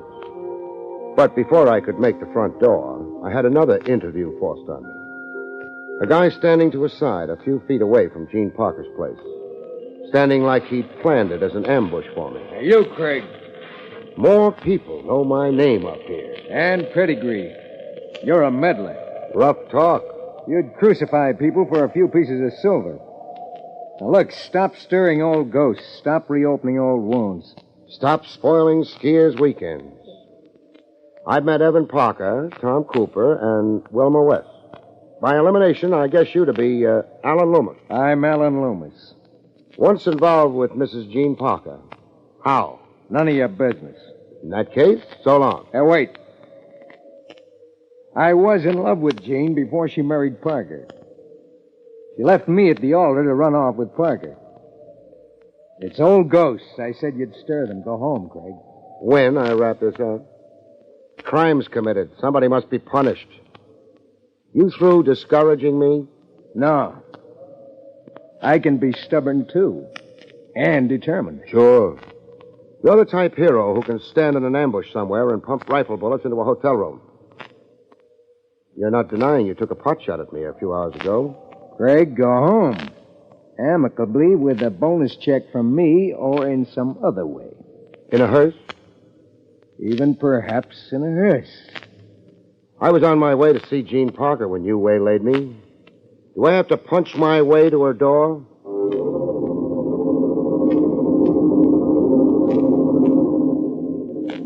Finally, at long last, I got to sit with Mrs. Jean Parker. Once pretty, but now very thin, with deep hollows in her cheeks, and eyes that looked burned out by fever. She was in a chromium wheelchair, a plaid blanket covering her lower limbs. I wish you hadn't come here, Mr. Craig. Evan Parker engaging you, it can serve no good now. You want to forget it? Yes, I do. Parker's my client. I'll do what he engaged me to do. Clear him of responsibility for your mishap. Pin the blame on who really engineered it. You can help me. How? Information and stuff. Anybody could have tampered with my skis so that I'd plunge to my death. Anybody meaning your husband, because you wouldn't divorce him? Wilma West, a rival who hated you? Alan Loomis, a suitor you left waiting at the altar when you married Parker? And your brother, Tom Cooper? And my brother, Tom. What cooked between you and your brother? A paltry sum of money. Our father died. The will left everything to me. Less than $10,000. Tom was resentful. Money was always his creed and his god. Tom accused me of exercising undue influence over our father, of poisoning Father against him. Why are you up here in Stowe? Sentiment, I suppose. Paradoxical as that may seem. I'm half a woman, but my feelings are whole. All of my youth, I came here for the winter snows, the winter fun. I see. You shouldn't have called on me, Mr. Craig.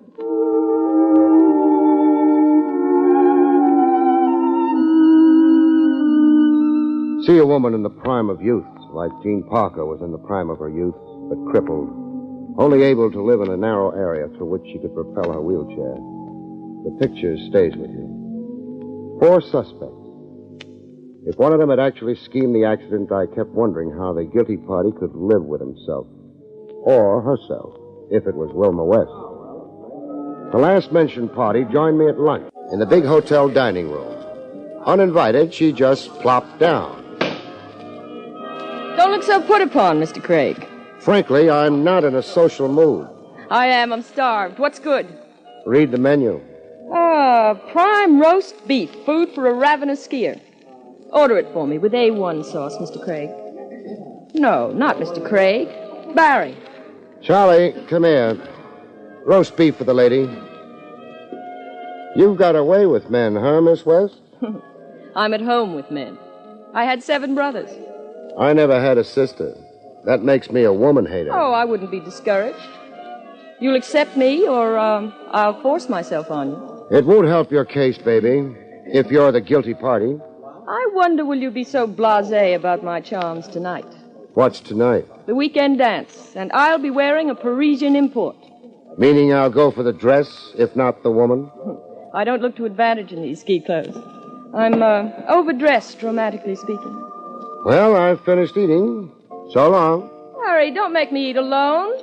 Barrie!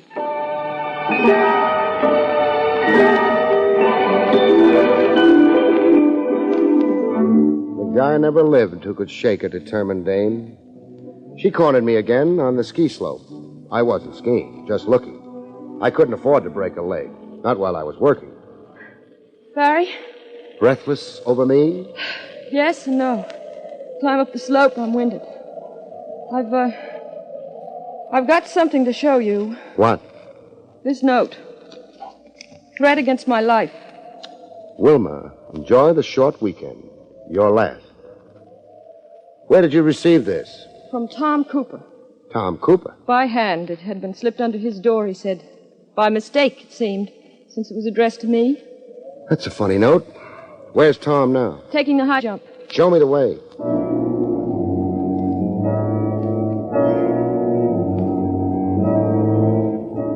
We got within view of Cooper, maybe 200 yards away. Cooper poised like an Olympic skier on the most dangerous jump in the area. That's Tom Cooper up there on the peak. Yeah. Let's get down to the base. He'll jump, and we'll meet him below. All right. Only we weren't going to get to meet Cooper below. Cooper, in fact, wasn't ever going to make the jump. A rifle shot. From an angle I couldn't figure, the way altitude reverberates sound. But an accurate shot. It dropped Cooper dead in his tracks. Tom, he's been shot. He didn't just fall. Go stay with Cooper. I want to scout the area for the riflemen.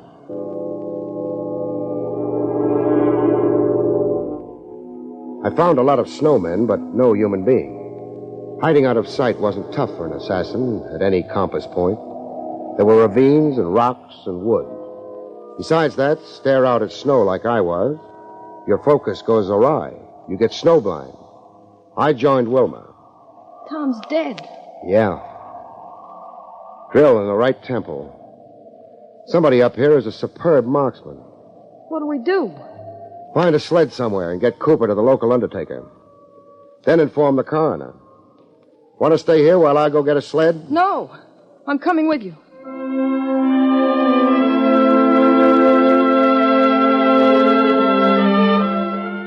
Murder. Tom Cooper, Mrs. Jean Parker's brother.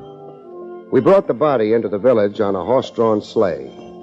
Wilma went the whole morbid route with me. She was afraid not to.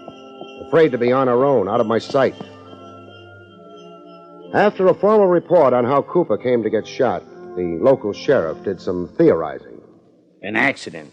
Some bad shot in those woods who has no right to own a gun. It wasn't an accident, Sheriff. Oh, come now, Craig. Don't pump this up to more than it is. Cooper was shot from a distance by a high-powered rifle with modern range sights. Shot by a top marksman. It took only one bullet. I call that very skillful murder. Now, why would anyone want to murder this Tom Cooper? Well, that's a long story. And even if I don't know the half of it yet, but it's murder, bet on it. It was murder, Sheriff. Look here. This note. It's a threat to murder me. A threat? Let me see. Wilma. That you, ma'am? Yes, I'm Wilma. Enjoy the short weekend. Your last. Now, how is that a threat, like you say? Can't you read? He obviously can't. Oh, now you're getting steam heated, you two. I read the paper, and I say it might mean anything. I'm marking Tom Cooper down as an accidental shooting. We left the sheriff muttering to himself and started back to the hotel. It was growing dark, and the temperature had dropped enough to make us human icicles in the front seat of the rig. Wilma sat as close as she could get, warmth being at a premium like it was. Halfway between the town and the lodge, Wilma lost the little warmth I could give her. She went from cold to ice cold. Barrie! You're shot. How did I... It's an ambush from anywhere in the south woods flanking the road. Where do you feel it? Here in my chest. It hurts, Barrie. There's a hotel, Doctor. I've got to get you there.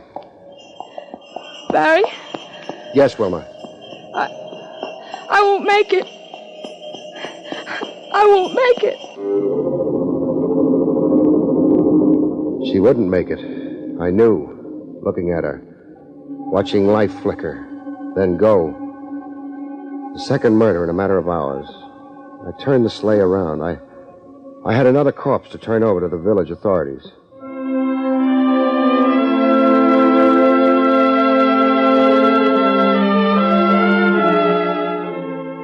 Later at the hotel, my client, Evan Parker, put on quite a show of nerve. Craig, I've tried to contact you everywhere. Everywhere is where I've been. When you hired me, you didn't mention mortician's duties. 2 frightful murders. What does it mean? Somebody is haywire with a rifle. But why? What reason was there to kill Tom and Wilma? I can't answer that. I could try a guess. Yes? To shut them up. Say Tom and Wilma knew who'd arranged your wife's mishap 2 years ago. You think Tom and Wilma knew? It's possible, but as I said, it's only a guess. Well, dignifying your guess, if Tom and Wilma knew and were themselves innocent, then your theory can point to only one person. Like? Alan Loomis. He's all that's left. Tom, Wilma, Loomis equals 3. There were 4 suspects to the plot against your wife. 4? Oh, you're including me. Let's say I'm not excluding you. You think I'd hire you, bring you all the way from New York, if I was the guilty one? Guilty parties have hired me before in other cases. I'm a screen they can hide behind. It's not like that in my case. I hope not, for your sake. Loomis. It has to be Loomis. Find him, arrest him, force him to confess. Loomis, he's your man.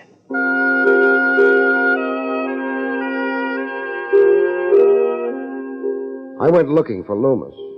I called his room, then checked the desk. It began to look as if Parker was right about Loomis. Loomis had skipped in a hurry. Hello? Operator, get me the sheriff's office. Hello, Sheriff. Barrie Craig. A suspected murderer is trying to leave town. Alan Loomis, about 35. Tall, over 6 feet, brown hair. Grab him and don't let go till I get there. Loomis turned up somewhere else right after you telephoned me. You've got him? I have. Where is he? In the undertaking parlor with the other 2. And 1 bullet in him. Clean, like the other 2. Where did you find Loomis like that? Right in the village. Sitting on a sleigh without a stir to him. Not 50 feet away from Peck's hardware store. 4 suspects and 3 of them dead. That left Parker, guilty by elimination. Only thing, if multiple murder was Parker's reason for weekending in Stowe, Why had he hired me to play spectator to murder? Me snooping around. I could only mean trouble for him. I went back to see Parker, to tell him the sad news about Loomis. He wasn't in his room. I called the main desk. Hello? This is Barrie Craig. I'm up in Evan Parker's room. He's not in. Will you page him for me? What? Oh, Mount Mansfield. Thanks. Mount Mansfield. I went to get into my snowshoes. I spied Parker from a distance of 100 yards, toiling upgrade where the slope began to rise.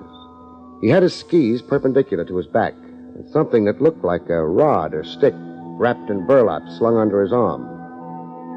I got within hailing distance. Parker! Hey, Parker! He looked like he wanted to run, but how could he, ankle deep in the snow? Then as I got close, he looked like he wanted to melt in the snow and die. I didn't waste any time on protocol. What are you lugging, Parker? I thought I'd practice the jump, so I strapped my skis together. I'm not talking about skis. Wrapped in burlap. What is it? A pole for balance. It's too short for that. It's only about as long as a rifle. Do I have to wrestle you for it? No. It's a rifle. High-powered with a modern rangefinder? Yes. And evidence in it of 3 shots fired, maybe? Evidence of 3 shots fired.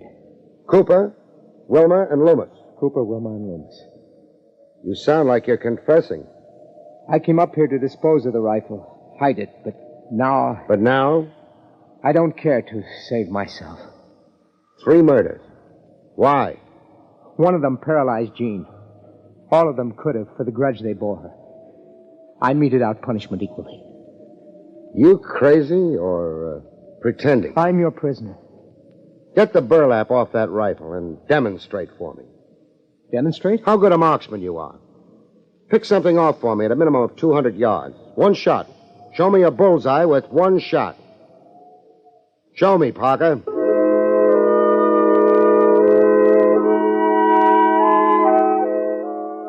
After Parker demonstrated what a marksman he was, I went to see Mrs. Jean Parker.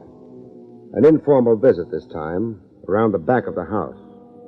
I didn't announce myself right away. I just stood in the yard and aimed the rifle at a rear window. My second shot was aimed at a window on the side of the cottage. With that, I hurried around to the front of the house and went in with a crash through the door.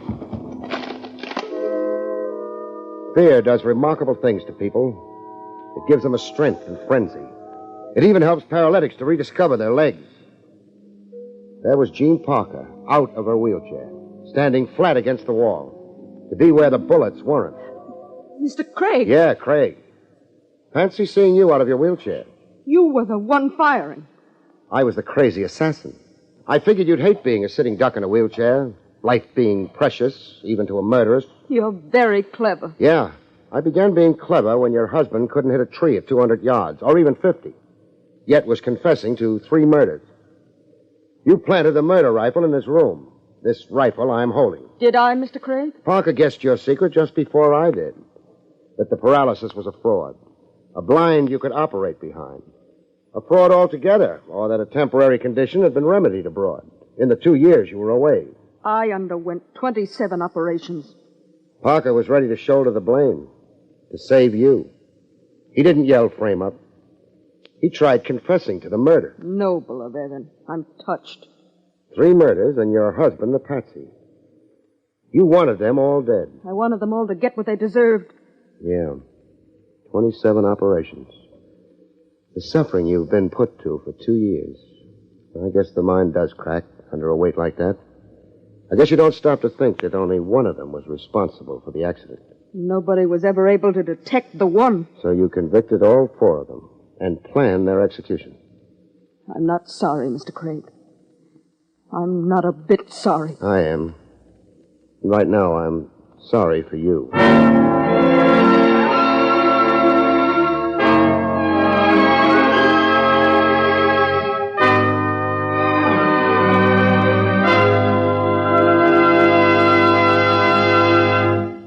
You have been listening to William Gargan in another exciting transcribed mystery drama from the adventures of Barrie Craig, confidential investigator. Tonight's story, 0 Hour, was written by John Robert. Next week, it's the strange story titled For Love of Murder, about which Barrie Craig has this to say. Next week, the ways of a maid with a man is so torrid it electrifies the poor stiff. Sends him right out of this world. Do I mean literally? I wonder. Good night, folks. See you next week.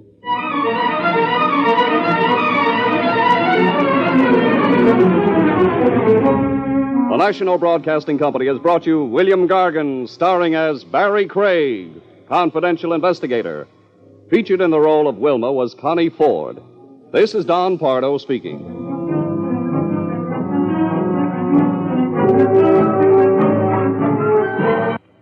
Jack Webb stars in Dragnet next on the NBC Radio Network.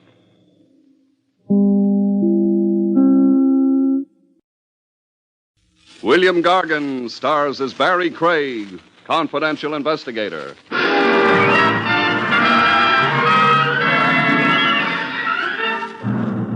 A squabbling couple can always bury their differences. The question is, which of them doesn't mind underground shelter?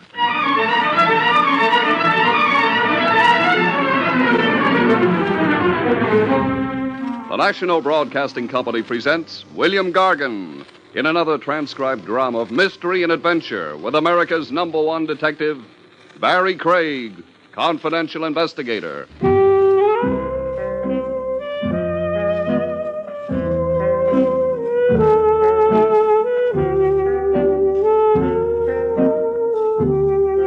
Barrie Craig speaking. Marriages may be made in heaven, but they sometimes can end in the city morgue. I know one that did. Almost, that is. A bridegroom the lucky wife loved so passionately, she kept trying to exterminate him. The pigeon's name was one to remember, Killer Bess, an ex-pugilist billed as the perfect specimen. He had forceps and biceps like that, and a chest expansion that reached clear to Madagascar. Added to that, he'd read a book and memorized quite a vocabulary. I first met him in his hour of agony in the Cabana Adora, Eats Table d'Hote, where girls in short skirts and long stockings sold you cigarettes at $5 a pack.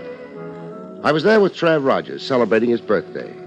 Even lieutenants of homicide have birthdays, if they live to see it, that is. Trav was living. The only immediate threat to his future was the steak he was wolfing. This food is all right. Tell me that again, Trav, when you see the check. Well, how many birthdays does a man have? One a year, the rumor is. The place is crawling with celebrities. Yeah, I see. There's Marshmallow Midas over there. Marshmallow Midas? The Hot Lips trumpet player. Oh. Say, I thought he was dead. His agent dug him up. A 40-week contract came along. You keep informed. Yeah, I'm a who's who. Over there, getting nicely potted, Killer Bess. Welterweight contender. Light heavy and ex-contender. He had his nose rebuilt and hung up his gloves. He married into society, no? An educated guy for a fighter. He read Pilgrim's Progress and Frank Merriwell. A polysyllabic grunter. You kill you. Uh-oh, Trev. What? Look at the killer change colors. Change colors? From rosy red to green. He's gagging. Gasping for breath. He's not gasping anymore, Trav. He's conked out. We next saw Killer Best in the Southmore Hospital, a private place where checkbook society can recover from the sheer ordeal of living. The killer was no longer green in the face. He was blue. I let Trav Rogers hold bedside hands with him. I only listened. You were poisoned, Killer. Poisoned? But that's... Not only possible, but a proven fact. I had the sedimentation in your glass sent to chemical analysis. Somebody loaded your drink.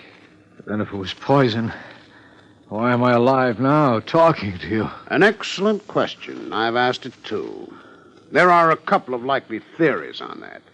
One, you have a certain immunity to a poison of this type, or two, you hadn't taken enough of it to be fatal. I've got an awful stomachache. Oh, you imagine it. Your stomach's empty. It's been pumped here in the hospital while you were unconscious. When can I get up? When you can stand without falling down. Who did it? I don't know. Who are your enemies? No more, please. I've been pumped enough for one day. You don't want the police involved, hmm? Now that you ask me, no. You fellas are too public. I don't want to be a public problem like highway repairs and sanitation. No thanks. Then, might I suggest somebody confidential? Who? His right hand. Barrie, make your sale. Barrie Craig, killer, confidential investigator. I've got blue eyes, and I'm kind to dumb animals.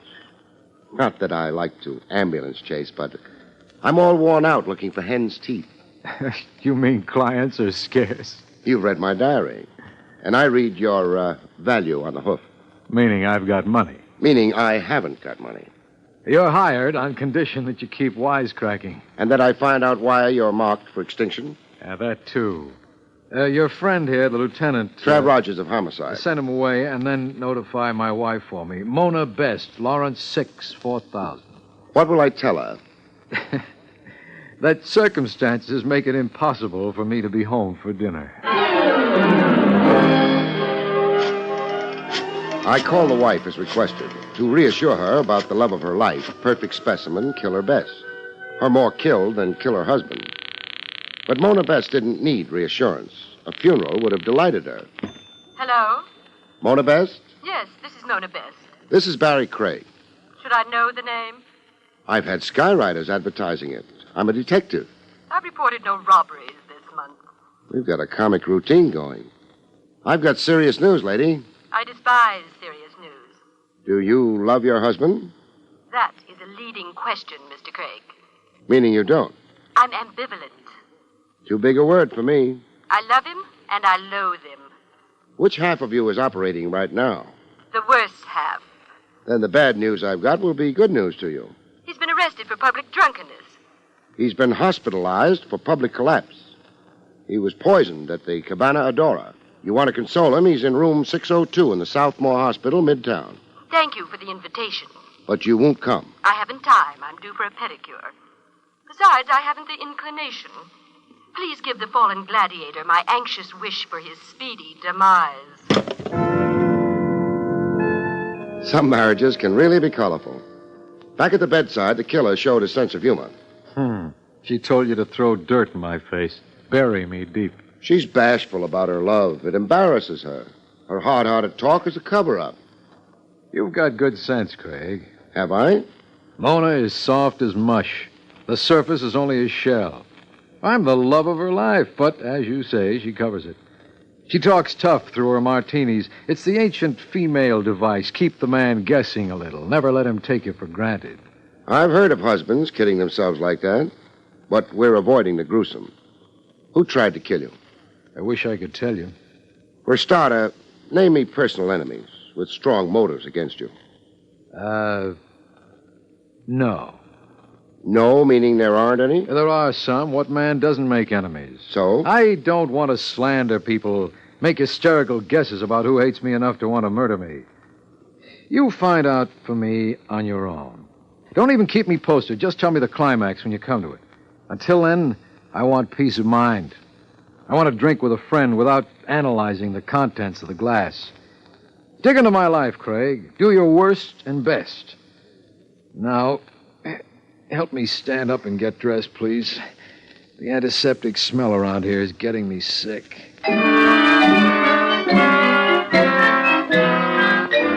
I did my worst and best, checking into the life and times of an ex-pug gone blue blood and social register. At headquarters, Trav Rogers had as many facts for me as I could digest. The killer's history makes a fascinating story. I'll retire to a farm and write it at the age of 86. I know another book the intellectually inclined killer read. This is besides Pilgrim's Progress and Frank Merriwell? The author, Somerset Maugham, a book titled Of Human Bondage. Do we have to go through with this aside? Oh, a learned note here and there. It adds a fillip to the ordinary crime puzzles. Okay, get it said. There is a passage in Of Human Bondage that likens life to a Persian rug. In your living, you weave a rug. Your experiences are threads to the rug. The author urges every man to make his life experiences colorful and exciting, so the rug will be a weaver's masterpiece of colored threads. And that was Killer Best. Every day a color job. He's fought, laughed, brawled, wandered, loved, married, divorced, remarried. Like him or dislike him, he's at least annihilated monotony. Now some monotonous Mo wants to annihilate him. Who is the Mo, Trav? I'll give you a rundown. You can make your own choice of suspect. Ex-wives with mutilated hearts and broken egos? The killer has 3. All capable of the ultimate crime against an erstwhile spouse who loved and decamped. Men about town organized into a Let's Kill the Killer club? There are a few of those. Killer Best has been the snake in many a man's garden. A constitutional homewrecker. I'll pass over a legion of waiters and taxi drivers whose jaws were damaged in early A.M. rhubarbs with Killer Best. I'll also pass over some 50 litigants who have sued Killer Best for every civil offense in Blackstone. Sued and lost, that is. But I will remark on his present helpmate. Mona. Once Mona Phipps. A tabloid once featured her as the Society Borgia. Lucretia Borgia, the lady of ancient Rome who showed a talent with poison. Is that the reference meant? It is. It seems Mona, like her current husband, was also thrice wed. 2 husbands were shed in Reno and Las Vegas. A third died mysteriously. Poison? The case never stood up quite. His body was exhumed and the vital sent to autopsy. But? The exhumation took place 3 years after his death. Too late to prove poison. Yeah. There is one more enemy of the killer's worth remarking on. So remark. A lad named Polonius. Remember him? Vaguely. Wait. Kid Polonius. A prize fighter, wasn't he? Yes. A contender who ran afoul of the killer. They had a match. Polonius was knocked out in 4 rounds. So? Polonius lost the sight of one eye. After the fight, he accused the killer of having sprayed his gloves with a blinding chemical. Polonius sued and lost, then swore revenge. He attempted that revenge. In what way? A felonious assault on the killer with a knife. Polonius? Polonius. The killer pressed charges. Polonius served 18 months in the workhouse. Polonius went free last week. Free 1 week and stewing over his misfortunes. Quite a lead there, Trav. You know, I think I'll go see Polonius pronto. Polonius took a lot of catching. His address was whereabouts unknown. The workhouse warden had no address on him, and neither did his aged mother. I interviewed fighters, dice players, bartenders, and I came away with 0. Polonius and the American Buffalo, they both vanished from Times Square. When I located Polonius at long last, I'd lost 2 days of my fading youth and $50. The dough was for information. A bookie named Catastrophe had the address for a price. A fraternity building next door to a college. Polonius was the building janitor. Who's there? Open up, Polonius. I want to talk to you. Polonius had more equipment than a building janitor needed. He had a baseball bat, and he held it like Mickey Mantle. What do you want of me? The question should be, what do you want to do to me? I'm protecting myself. Against? False arrest. Cops hounding me out of a job. Cops making me pull up stakes and go every time I get set somewhere. Why would cops want to do that to you? They're doing it. You're here. Not to hound you. Good to hear. Then beat it. Before you beat my brains in? I didn't ask you here. No. I'll take the bat. Hey, let go. Okay, you win. I don't mind a little baseball fever, but my head's too big for a regulation ball. Now, what's really on your conscience, Polonius? Nothing. And don't ask me, did I poison the killer? You know about that, huh? It's in the papers. And a paragraph in the story reminding that I just finished serving time for trying to bump the killer 2 years ago. You didn't this time? No. I gave up thinking like that in the workhouse. Do a rap, you change your thinking. I imagine. You now feel more kindly disposed toward the killer? I'd be a liar if I said I did. I hate him. I'd like to see him dead. Only I don't want to be the one who kills him. Why not? I got a life to live. I can't live it in jail. I got this job here. I want to settle down to it. I got a girl. I want to get married, raise a family. Nice idea. But I won't be able to with somebody out to knock the killer off. He'll get it next time, and I'll be the goat. I'm a dog with a bad name now. They'll blame me. They'll blame me.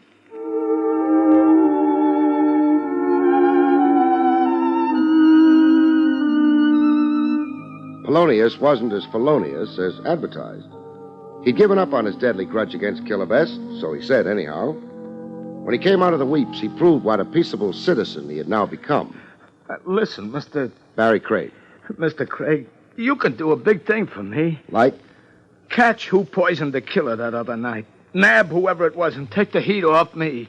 I'll be glad to oblige if I'm lucky. It happens to be my assignment. Well, make it your double assignment. Represent me, too. I'm expensive. Well, I got $100. I was going to get a new suit and shoes, but I'll give it to you. Keep your money.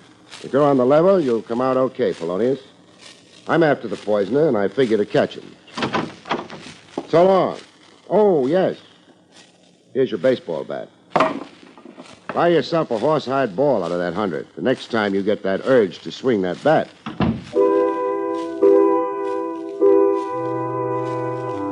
I went back to my office, where I always go to do my best thinking. In the horizontal, on my leather sofa. Not my favorite sofa, exactly. It had too much sag. But what can you expect when you buy things secondhand? There was no conclusion to my thinking after an hour or two. How could there be? I'd fallen fast asleep. The phone woke me up. Yeah? Barry, this is Trav Rogers. As usual, right in the middle of my dreams. Are you still representing Killer Best? Misrepresenting him. I've so far done nothing for him but spend his money. Why do you ask? Only curiosity. I thought you might be interested in his present whereabouts. Whereabouts? Let me see. It's 4 in the afternoon. He's toasting himself in his favorite spa. He is not? I give up. He's back where you commenced representing him. In the Southmore Hospital emergency. Not more poison. No. A near cave-in of his head. Near cave-in? A roof cornice narrowly missed him. From being narrowly missed by a roof cornice, you don't go to a hospital. Clever of you. The cornice missed him, but the dagger didn't. Oh, stupid of me. He was knifed 2 hours ago, a block or so from his residence, while out for an evening stroll. And, Barry. Yeah? Polonius. You won't be visiting him at home for a while. Where will he be? Where he is. In jail. We caught him prowling in the general vicinity where the killer was knifed.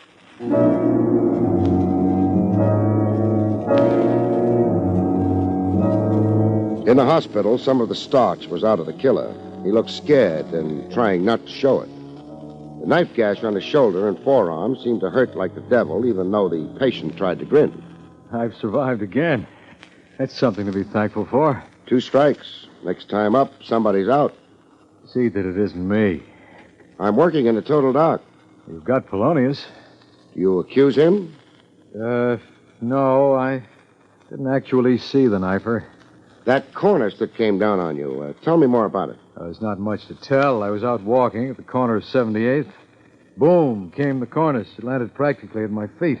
The dagger came after? Yes, 3 minutes later. I backtracked. I was 1 block from home when I got it from behind. The dagger wasn't found. So the police tell me.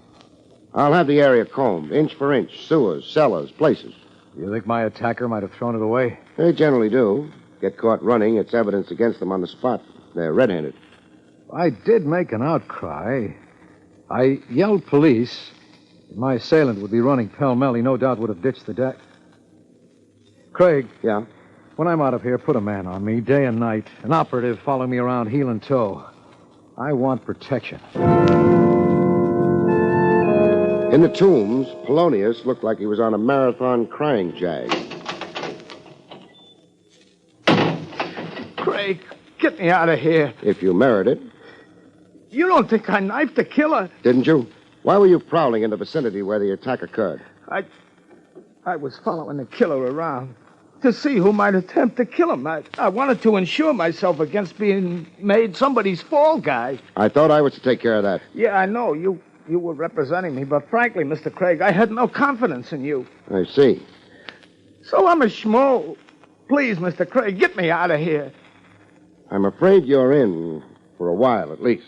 In? For nothing? Just for walking on a street? Just for climbing up on strange roofs and prying cornices loose. You lay that to me? Lie and you'll grow a long beard and stir. And what if I tell the truth? I might intercede for you. Get you paroled in my custody. After you've repented in here long enough. I only might, mind you. Okay. I dropped that cornice. You said you were cured. You'd given up seeking revenge. Yeah, I know I said, but there was the killer on a stroll for himself, dressed like an English lord and wearing a fancy vest and spats. My blood got hot. I looked at my crummy pants and the cardboard in my shoes. I thought of how he used chemicals on those boxing gloves once and cost me a chance at the title, let alone this eye here. I went up to the roof. It was temporary insanity, Mr. Craig. Plead with the judge for me like that. Only temporary insanity. I'm better now.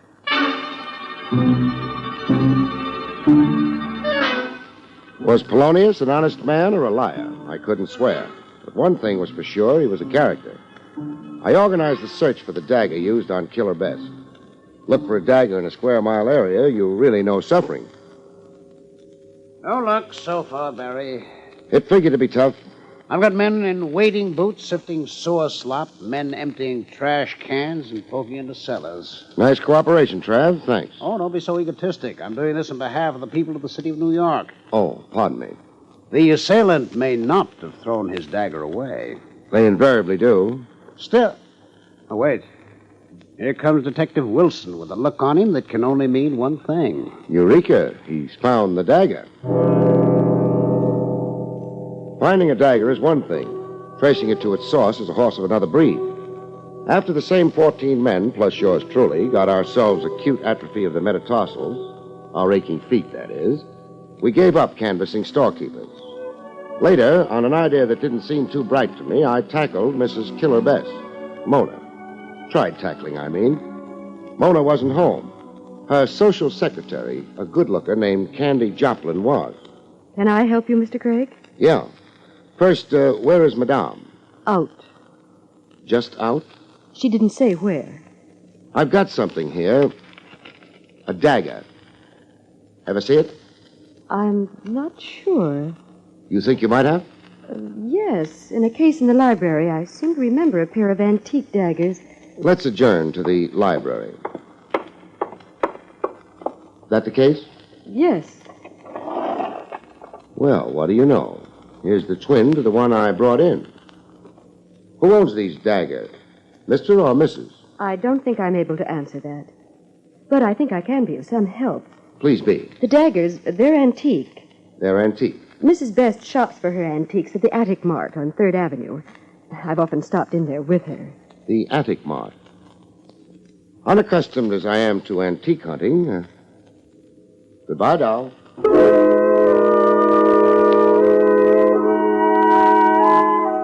At the Attic Mart, the guy who looked more worn out than his merchandise confirmed who purchased the dagger.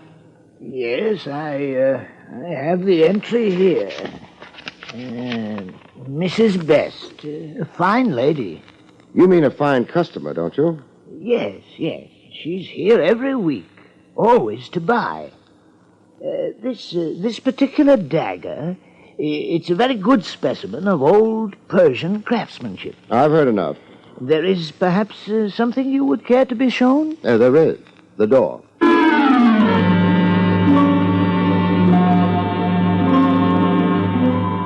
Following A.M., I went back for a tete-a-tete with Mona Bess.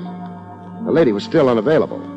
The social secretary, Candy Joplin, was on hand. I'm sorry, Mr. Craig. What makes Mrs. Bess so scarce around here? Frankly, Mr. Craig, I wonder myself. Suddenly, in the last days, she doesn't confide her itinerary. Mr. Craig. Yes? You're a detective. So I am. What do you want with Mrs. Best? Right now, I want to examine her. I'll give it to you cold. The dagger I matched to one in the library case was the same dagger used on Killer Best. I see. Then you suspect Mrs. Best of attempting his life? Uh-huh. Do you? That is an improper question. Well, do you? Mrs. Best has behaved peculiarly. I've sensed, jitters. Don't stop now. I wasn't entirely truthful yesterday. I didn't think it properly my business. Your question about Mrs. Best's whereabouts... Be truthful now. Well, the fact is, I saw her packed secretly. It seemed to me 2 valises. I heard her on the telephone making plane reservations. Where to? Acapulco, Mexico. This was the night before last. Skipped, huh? Attempted murder and flight. You mean that... Mrs. Best is presumably a fugitive from justice.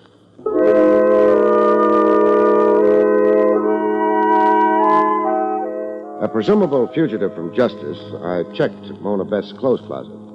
After that, I checked airport records. It proved okay. Item, Mrs. Mona Best, Flight 7, 11:45 p.m. Destination, Acapulco, Mexico. I let police headquarters check it from there. Mrs. Mona Best landed in Mexico, all right, Barry? And? And nothing. Beyond the airport, the Mexican police have no information. They can't find hide or hair of Mona Best. She's managed to lose herself nicely since her arrival. I'll keep nudging the Mexican police. Don't bother to. Did you just say don't bother to? That's right. Barry, you stamped into my office. You all but accused Mona Best of attempted murder and guilty flight. Now, don't have a seizure. I said not to bother just now because a shaft of daylight suddenly shone in my head. And the delirium tells you? That Mona Best is not in Mexico. Is not? No. But you traced it to a plane leaving New York. I placed her in a Mexican airport. We only checked the name, Mona Best. Could have been anybody, a stand-in, a proxy, say. Said proxy reassumed her own identity on arriving in Mexico. That's why a Mona Best cannot be found. You've got a notion there. Bet I've got the answer to a cute technique somebody developed to get away with murder. The murder of Mona Best.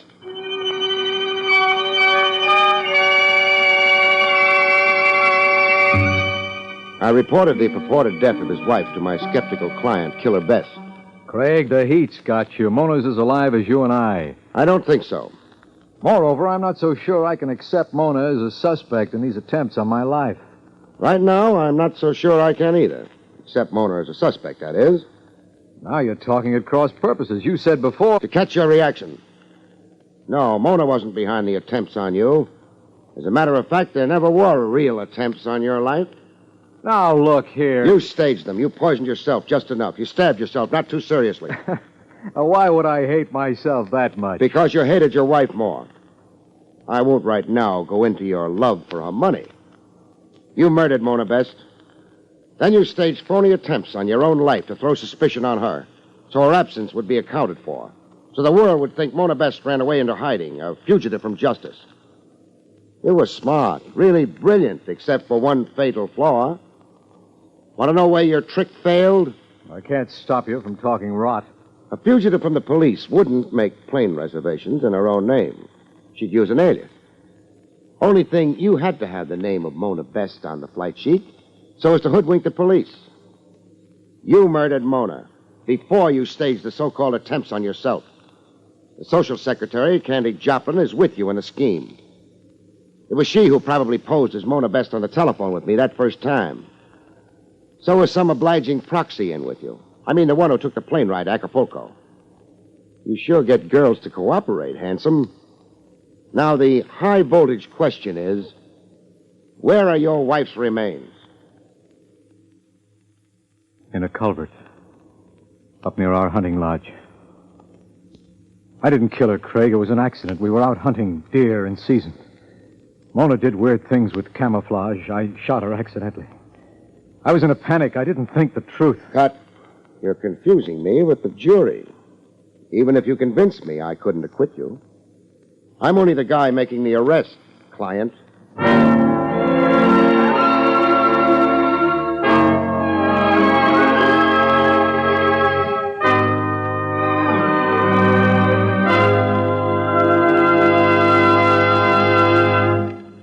You've been listening to William Gargan, in another exciting transcribed mystery drama from the adventures of Barrie Craig, confidential investigator. Tonight's story, Screen for Murder, was written by John Robert. Next week, it's the strange story titled Murder in 3 Acts, about which Barrie Craig has this to say.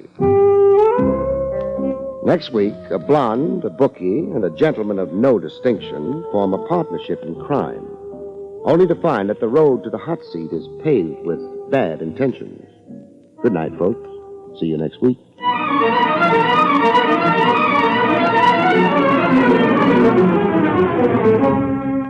The National Broadcasting Company has brought you Barrie Craig, confidential investigator, starring William Gargan. Featured in the role of Candy was Fran Carlin.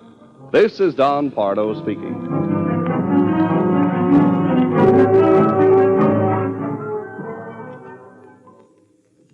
This is NBC, the National Broadcasting Company.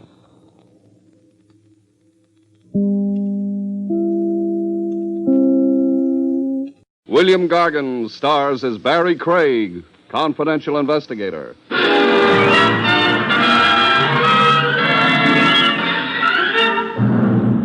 Murderers may have their difficulties, but they do have one advantage over the rest of us. Their work may be killing, but it's not they who get killed.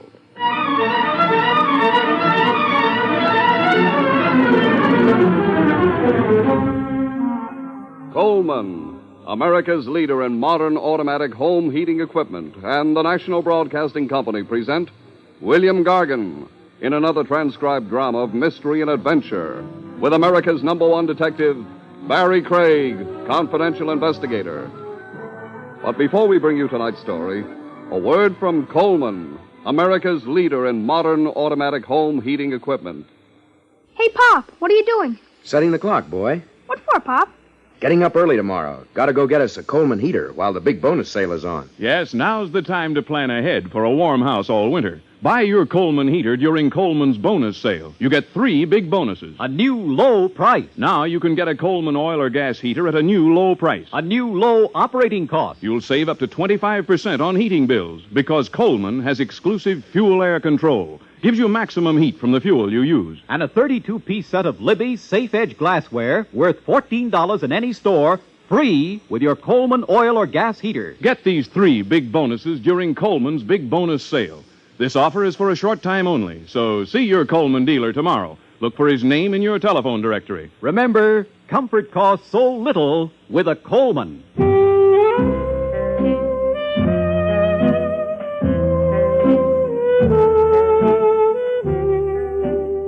Barrie Craig speaking. I suppose the classic position in which confidential investigators are generally supposed to be found is lurking in a doorway. I was in such a position this particular evening, but I wasn't enjoying it. For one thing, the doorway was drafty. For another, it was raining outside. And for a third, if that's necessary, I hadn't liked the assignment in the first place. All I had to do was wait in a doorway until a man named Sam Jenkins made an appearance, then go home. The next morning, I type up a report to the effect that Sam Jenkins was seen leaving 1012 East 43rd Street at 11:01 p.m. the previous night, and mail it to his business associates. Generally, there's a check in the return mail, all of which is fine, but not especially exciting, except that sometimes it gets exciting anyway. Am I blocking your view, mister? That would depend on what I was looking at. Let's say the house across the street. It's a large house. I'm a large man. I've noticed that. Well, then why not take a walk down the street? I like it here. Look, mister, why don't you go find yourself a keyhole to peep through and save yourself some trouble? Maybe I like trouble. You figuring on making some for me? Okay. I think I'm going to enjoy this. Enjoy what? Slugs in your stomach? The gun's loaded. I've got a license for it, and I'd be delighted to explain the whole thing to the police. It's your move. You feel pretty brave standing there behind a gun, don't you? Not especially. I just happen to be working, and I don't like interruptions. I'll get in touch with you some other time, wise guy. Please do. Goodbye. The large gentleman moved down the street, turned the corner, and that was the end of it, for the time being. It was a pretty obvious effort to make me stop watching the house opposite and Jenkins exit therefrom. It hadn't worked, though. At least at the time, I thought it hadn't.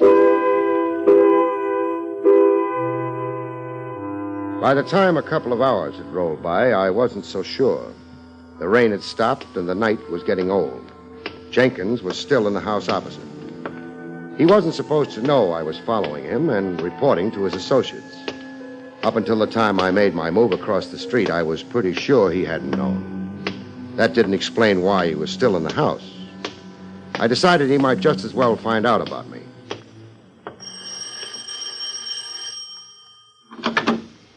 Yes? Oh, excuse me. I'm looking for a man named Sam Jenkins. That sounds like a very dull thing to be looking for. I'm a very dull type.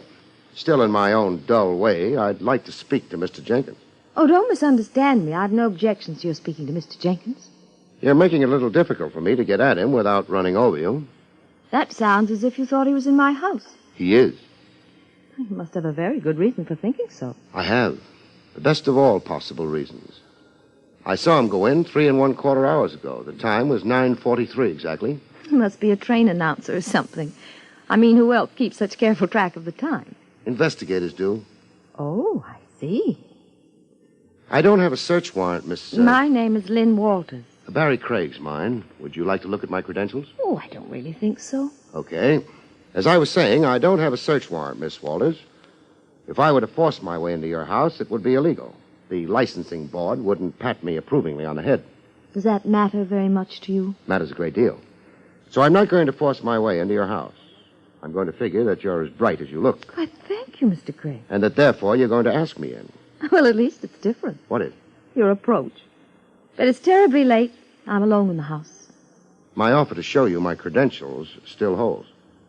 I guess you can come in. Thanks. Now, are you going to ransack the house thoroughly, searching in every nook and cranny for, Sam Jenkins, I think you said? I said Sam Jenkins, and of course I'm not going to search the house. What? That little routine at the front door could have given half a dozen Sam Jenkinses time to get out through the back door. But I thought you said there was only one Sam Jenkins. All right, then he could have left 6 times. Mr. Craig, you're losing your temper.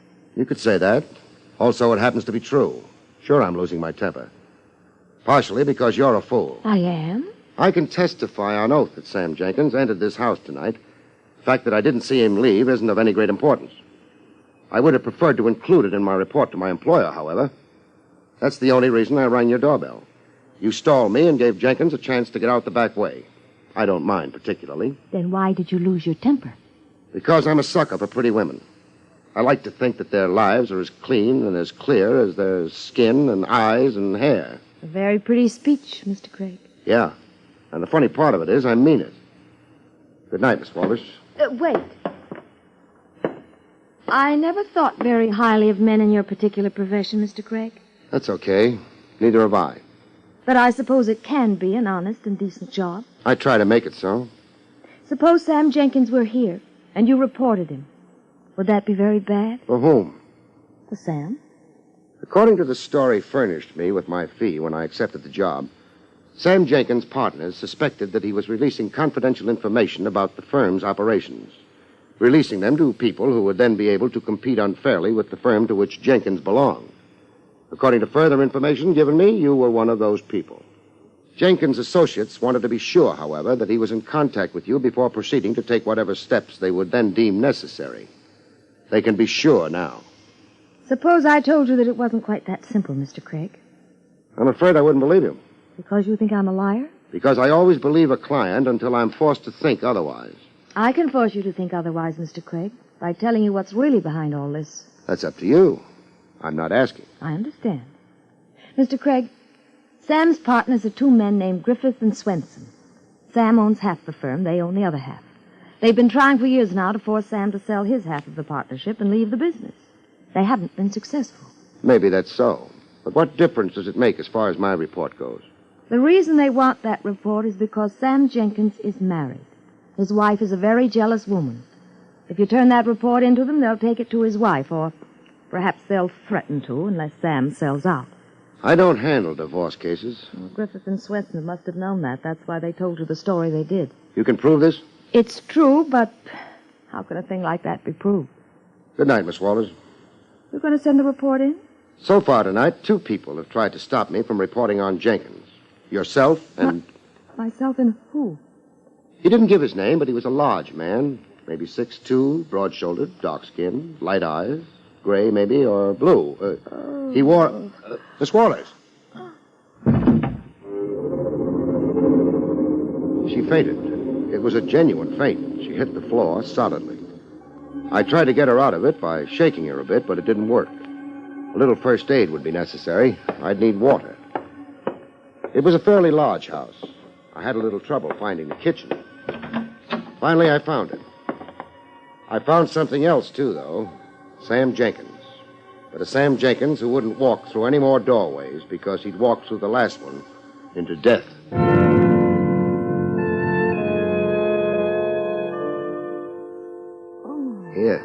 Here. Try drinking some of this. What? Oh. Thank you. Feel better? I suppose so. I guess I fainted, didn't I? You fainted. Here, let me help you up. Oh. Hey, better grab a chair. Yeah. That was very silly of me. What's his name, the boy with the broad shoulders? You mean Baldwin? Oh, you tricked me into answering that. Is there any reason why I shouldn't know his name? It doesn't have anything to do with anything. Maybe you're right. I got the water you've been drinking in the kitchen. From everything I hear, that's an awfully good place to get water. I ran into something while I was there. Something I hadn't expected. Are you going to complain about my housekeeping? Maybe. I don't think you tidied up as well as you might have. Oh, you're embarrassing me. I think you're the one who ought to call the police, Miss Walters. They might give you a better break if you did. Call the police about domestic untidiness? Yeah, when that untidiness includes a corpse. I'm not very good at being subtle about things. What are you trying to say? I told you I was in your kitchen. Someone else was there, too. Someone who's going to stay there until he's carried away. Sam? Sam Jenkins, yes. You must be mistaken. There are a lot of things I could be mistaken about, but they don't include corpses. I don't understand how He was stabbed. I didn't touch the knife, but from what I could see of it, it came from someone's kitchen. I'd say the odds were that it came from yours. She didn't faint again. She just turned white. After a while, she had a look at what was lying on our kitchen floor. Maybe she'd seen the body before, maybe not. She managed to make her phone call, and the police arrived. I wasn't there to greet them, though, because I'd managed to persuade her to furnish me with Mr. Baldwin's first name. It was Frank. She didn't know, or at least she said she didn't know, his address. I went back to my original employer to make my report in person. What is it? Barrie Craig, Mr. Griffith. Just a moment. What on earth You've got neighbors. I don't think they'd be interested. I'm sorry. Come in. Thank you. I presume you have something to report, Craig, but isn't your zeal a little excessive? It's 1 a.m. I know it's 1 a.m. And I can't imagine anything being so urgent that it requires waking me at this hour. How about murder? Are you drunk? No. Who was murdered? Your former associate, Sam Jenkins. Now, that's impossible. Why? Did you think he was immortal? No, of course not, but... this is quite a shock to me, Craig. Mind if I sit down? Not at all. I don't understand why it's such a shock, though. You wanted to get rid of him. I don't like the way you put that. Swenson and I were convinced he was selling the firm out. Therefore, we decided to take steps about it, but... Steps short of murder? Would we have employed you if violence was our intention? That's the point. It's probably even a good one. But before I give you the rest of the report, who's Frank Baldwin? Frank? Oh, yes. Well, he was a rather well-known football player at one time. I think he was engaged to marry Lynn Walters. Nothing ever happened. Since then, he's been around. So far as I know, he hasn't earned an honest dollar since he left school. He's grown a lot, though. Sam Jenkins was found dead in the kitchen of Lynn Walters' home. Lynn Walters' home? Then he was seeing her. Your ideas about that seem to have been correct. However, I'd like a little reassurance on one point. What's that? According to Lynn Walters, the reason you wanted him followed to her place, the reason you wanted me to turn in an official report to that effect, was because Jenkins' wife is insanely jealous. Again, according to Miss Walters, you were to use that report as a club over Jenkins' head to force him into leaving the firm. Why, this is complete nonsense. Okay. Now, since Jenkins is dead, I don't suppose that there's any further reason you'd want me to stay on in your employ, is there? I suppose not. We'll send you a check in the morning. Fine. And that, of course, means you're not my client anymore, Mr. Griffith. Yes, I suppose that's correct. I think it's fine, because now I can tell you that you're a liar. I didn't slam the door behind me, but I left. I didn't report to Swenson either. Griffith would take care of that. I went looking for a man named Frank Baldwin, who hadn't earned an honest dollar for years. A man who at one time had been engaged to Lynn Walters and might still be in love with her. A man who had known that the front door of her house was being watched, and who might have checked on the back door, the one that led to the kitchen. Hello, Baldwin. Oh. Number 6 ball in the side pocket. Hey, that was a nice shot. Thanks. Also proves you've got nerves of steel. Look, run away. You annoy me. I'm just beginning to annoy you, Baldwin. Don't you want to know how I found out your name? I'm not interested. You should be. When old girlfriends start talking about a man... What old girlfriend? Lynn Walters. She told you my name? Lynn wouldn't have done that. Maybe not, under ordinary circumstances. But a girl who suddenly discovers herself to be supplied with a corpse in the kitchen is likely to lose her head. What are you trying to give me? A bad time. How am I doing? You still got that gun? I've got it, but it's in my pocket now. I'm not working, you might say. Let's go for a walk, huh? Sure. Oh, leave your cue stick here, though. I'm terribly absent-minded. Come on. Kind of late, isn't it? Depends on the hours you keep. Listen, I gotta know. You said something about a corpse in Lynn's kitchen. Who was it? Who do you think? I'm not thinking, I'm asking. Okay, don't get excited. It's no secret by this time. Sam Jenkins. You sure of that? I saw him. There's something wrong. Because there was a corpse, you mean? Or because it was the wrong corpse? I don't think we're going to carry this conversation on any further. I gotta go pay a couple of visits. Okay. But, before you do, Baldwin... Yeah? Have you got any reason to worry about a parked car down the block a bit? A parked car? Why should I worry about it? I don't know, but the motor is idling. The lights are off. It could be waiting for somebody. Maybe you, maybe me. You're just wasting time. My time. So long. So long. Baldwin! Baldwin!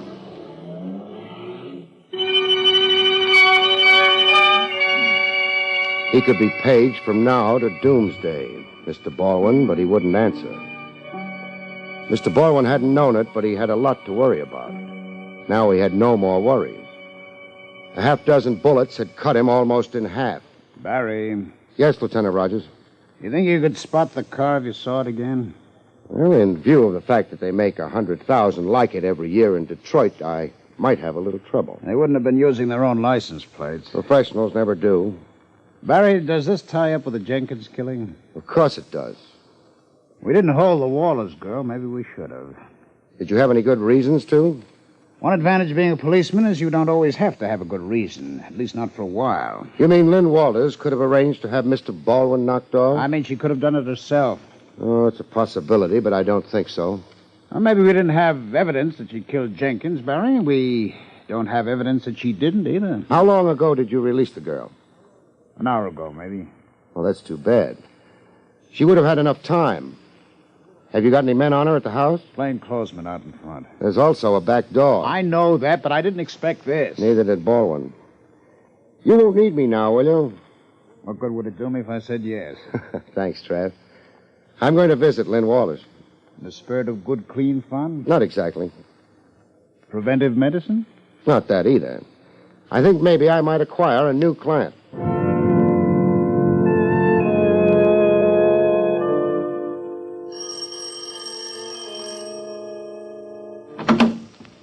Oh, Mr. Craig. Mr. Craig, mind if I come in? I guess not. After tonight, I very much doubt I'll ever mind anything again. You'll get over it. That is, if you haven't been going around killing people. I didn't kill Sam. Wait, you said people. Does that mean... Yes. It means someone else has been killed, too. I hope it comes as a surprise to you. Well, of course it does. I don't even know who... Who was it? Judging from all indications, Sam Jenkins was a boyfriend of yours. He was a friend. All right, we'll accept that version for the time being. You had another friend at one time. Frank Baldwin? Yes. This doesn't seem to be a very good season for friends of yours. You mean it was Frank who died? Let's not be delicate. I mean it was Frank who was murdered. I suppose I should react more strongly to that. I can't. I'm completely numb. If that's the truth, I think you ought to hire yourself a detective. You're going to need one. Why? Sam Jenkins was killed in your house at a time when you could have been alone with him. Frank Baldwin could have been killed by anyone. Perhaps it's only a coincidence that he died on the same night that Sam Jenkins did. The district attorney is likely to start brooding about that and decide it isn't a coincidence at all.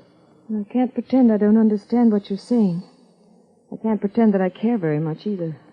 Were you in love with Jenkins? I've already told you he was a friend, a good friend, but nothing more. In that case, tomorrow morning we'll find you feeling a lot different. Hire me for tomorrow morning, huh?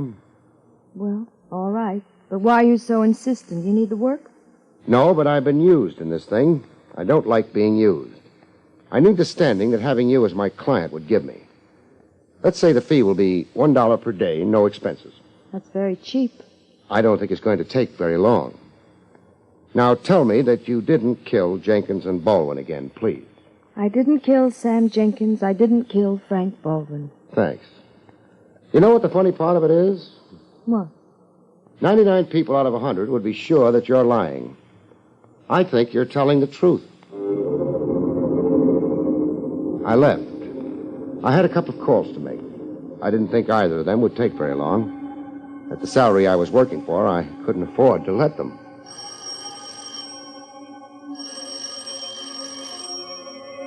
Mr. Griffith wasn't at home. It was kind of late for a dignified gentleman like Griffith to be abroad, especially in view of the fuss he'd made when I waked him earlier. Then I thought that perhaps tender solicitude had touched his heart. Perhaps he had gone to console Sam Jenkins' widow. I decided I'd go help him. Who's there? The name is Craig, Mrs. Jenkins. What do you want? Among other things, I don't want to be shouting through a shut door. I'm sorry, but it's really quite late. You're still up. I don't think that's of any particular concern of yours. It is. I'm looking for Mr. Griffith. He's not here. Sure he's here. His car is parked out front. Oh, I guess you'd better come in. Thank you. Who is that? Oh, hello, Mr. Griffith. And why did you... We saw your car parked in front. I didn't take my car. I used a taxi. Never mind. Very clever, Craig. Thanks. I don't know exactly what you had in mind coming here. You're not employed by me anymore, you know. I know. Therefore, you're off the case, and... Sorry, I'm not off the case. I've just changed employers. What are you talking about? To be precise and personal, I'm talking about Lynn Walters. Miss Walters hired you? At my suggestion, she did. She got a bargain. What did she hire you to do? To make sure that she doesn't wind up taking the rap for 2 murders, Mr. Griffith. Oh, yes? Are you sure that she didn't commit them? Of course I'm sure. Why? She told me she didn't. This is ridiculous. I suggest you get out of here immediately, Craig. Before you call the police? That's right. If you persist in annoying Mrs. Jenkins and myself... The trouble is, Mr. Griffith, I'm afraid I'm going to have to annoy you a lot more before I leave. Tom, I can't take much more of this after Sam's death and all. Mrs. Jenkins, I don't like to intrude on a lady's grief, but I'm afraid I'll have to. You see, immediately after I terminated my employment with Mr. Griffith, I called him a liar. I don't care what... You'd better. Griffith and Swenson hired me to find proof against your husband. Proof that he was betraying professional secrets to a competitive firm. I watched your husband for a while and found that he went nowhere near any such competitor. I did discover, however, that he was paying visits to Lynn Walters. When I reported this to Mr. Griffith, he was delighted. He wanted me to make a final check and turn in a report. Lynn Walters is not a business firm. Very well, so she isn't. I fail to see why you have to tell us all this. I didn't discover until I was already on the case that this was a matter of domestic relations and possibly divorce. So far as Lynn Walters knew, she thought that my report would be used to blackmail Sam Jenkins into quitting the firm and giving up his interest in it. But since I find Mr. Griffith here, it becomes obvious that that report was to be used in divorce proceedings. Presumably, the idea was to get rid of Jenkins, not only from the firm, but from your life as well. Tom, you do something about this man. Now, look here, Craig. Even if what you say should be true... Thanks for telling me that it is. We come to something else. While I was watching outside Lynn Walters' house, a man named Frank Baldwin came along and made an effort to get me to leave. I didn't budge. Frank Baldwin himself left. Well, that's of no interest. You keep saying that. Why? Because all this is important? I fail to see what can be important about it. Just this. His effort to make me move was intentionally weak. He didn't intend to succeed. Furthermore, he knew who I was, which meant that he had been hired to annoy me, but not to move me from my position. Hired by someone who knew that I was being employed to watch Sam Jenkins. The purpose of his approaching me was to make me think that it was Lynn Walters. But Lynn Walters didn't know that Jenkins was being followed. Neither did Jenkins. I know my business well enough to be sure of that. Are you implying that I hired this man Baldwin? I'm implying that the murderer of Sam Jenkins and Frank Baldwin hired him. Why, all this is nonsense. If Baldwin had been hired by the murderer of Sam Jenkins, why did that murderer kill Baldwin, too? For a simple reason, safety. Whoever did the murders was someone who wanted to be very sure of things. Someone who didn't trust legal processes and divorce courts. Someone who didn't trust the hired allegiance of a thug like Baldwin. I thought you were an honest fool, Craig. I'm beginning to think now that you're not a fool, and perhaps not honest. That's why you're waving that gun at me? Yes, I just want to be sure. The murderer wanted to be sure, too. But how sure is she? How sure can she ever be? You mean Lynn Walters did kill Sam? Lynn Walters isn't the only woman in the case. Tom, did you hear what he said? Why, the man's raving. When Baldwin was gunned down, I was within 100 feet of him. He didn't die immediately. Before he did, he had a chance to tell me who had hired him to serve as a red herring. Who had hired him to keep me pinned out in front of the house while she was killing her husband and back. No man could have lived to tell you that with half a dozen bullets in him. How did you know how many bullets he had in him, Mrs. Jenkins, unless you'd shot him yourself? Mr. Griffith, I suggest that you have just captured a dangerous murderer. Keep that revolver on her until the police get here, and, my congratulations. I wasn't particularly happy about the case. I never am when it's a question of murder. No matter how well justice may be served, people have died. Sometimes unnecessarily and always violently. I felt depressed. I wondered if Lynn Walters felt depressed, too. I decided to go visit her and match depressions. Funny thing, as soon as I decided to do that, I began to feel a lot less depressed. I wonder why.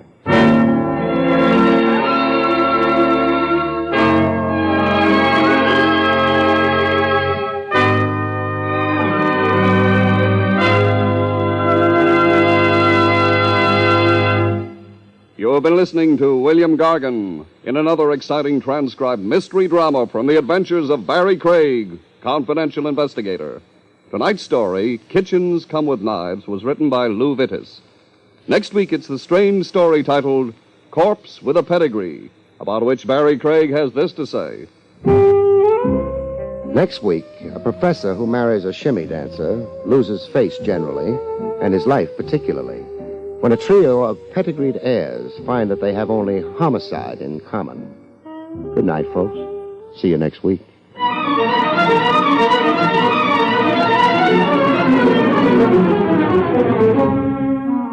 Coleman, America's leader in modern automatic home heating equipment, and the National Broadcasting Company have brought you William Gargan, starring as Barrie Craig, confidential investigator.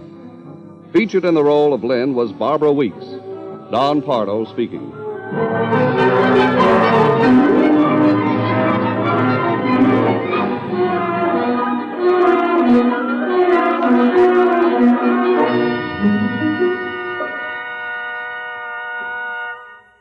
Every 20 seconds through the year, a fire breaks out in the United States.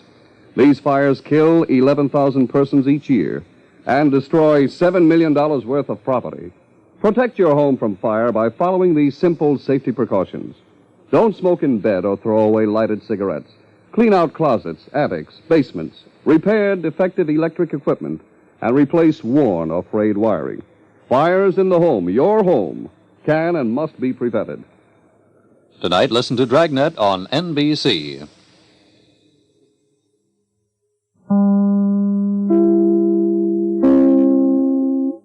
William Gargan stars as Barrie Craig, confidential investigator.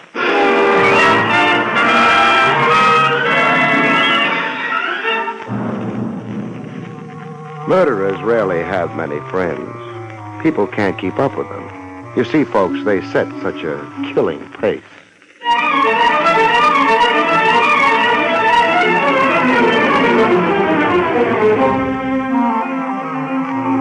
The National Broadcasting Company presents William Gargan in another transcribed drama of mystery and adventure with America's #1 detective, Barrie Craig, confidential investigator.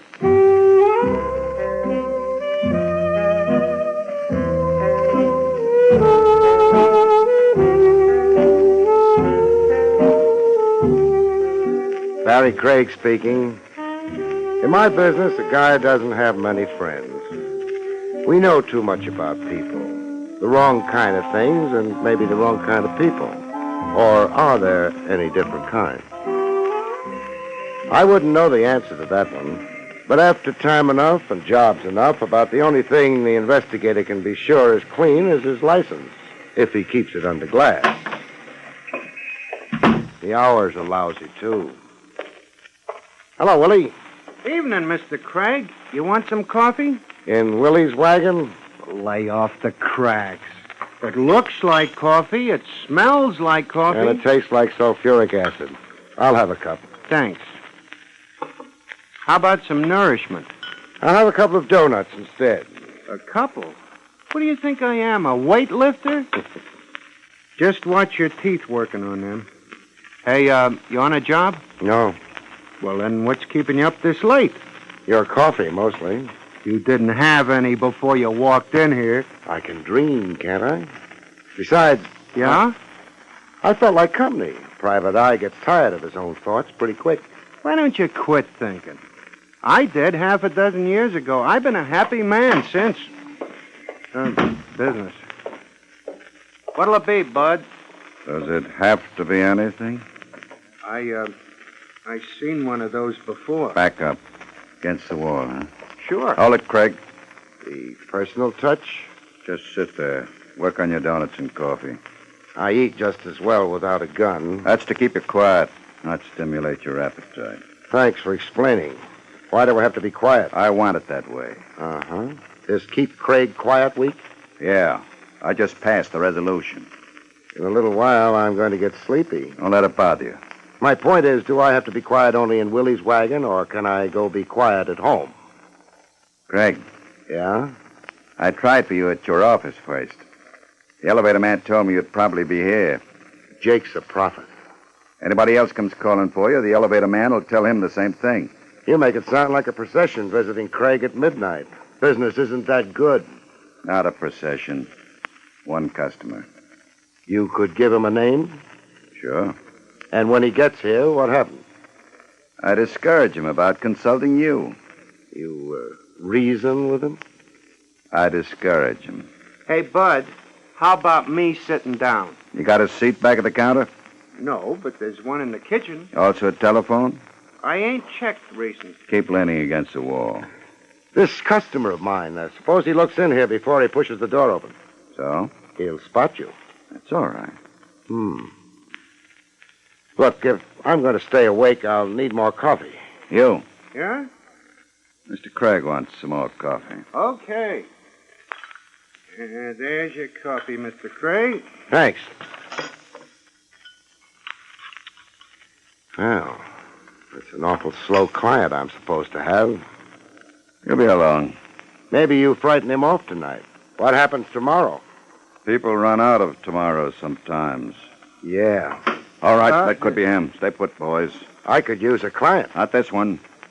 He won't be any use at all. Too bad. Hey, Willie, what'd you put in this cup? Huh? Tastes more like concentrated lye than coffee. Shut up. It's an insult, not coffee. Here, you try it. It was hot, wasn't it? I'll take the gun now. What the? Those shots came from the door. Yeah. Car took the corner on a couple of wheels. Couldn't spot the license. That guy's bleeding all over the floor. Yeah. No. He'll stop in a little while, Willie. No more blood. Yeah? Yeah, his heart isn't pumping it anymore.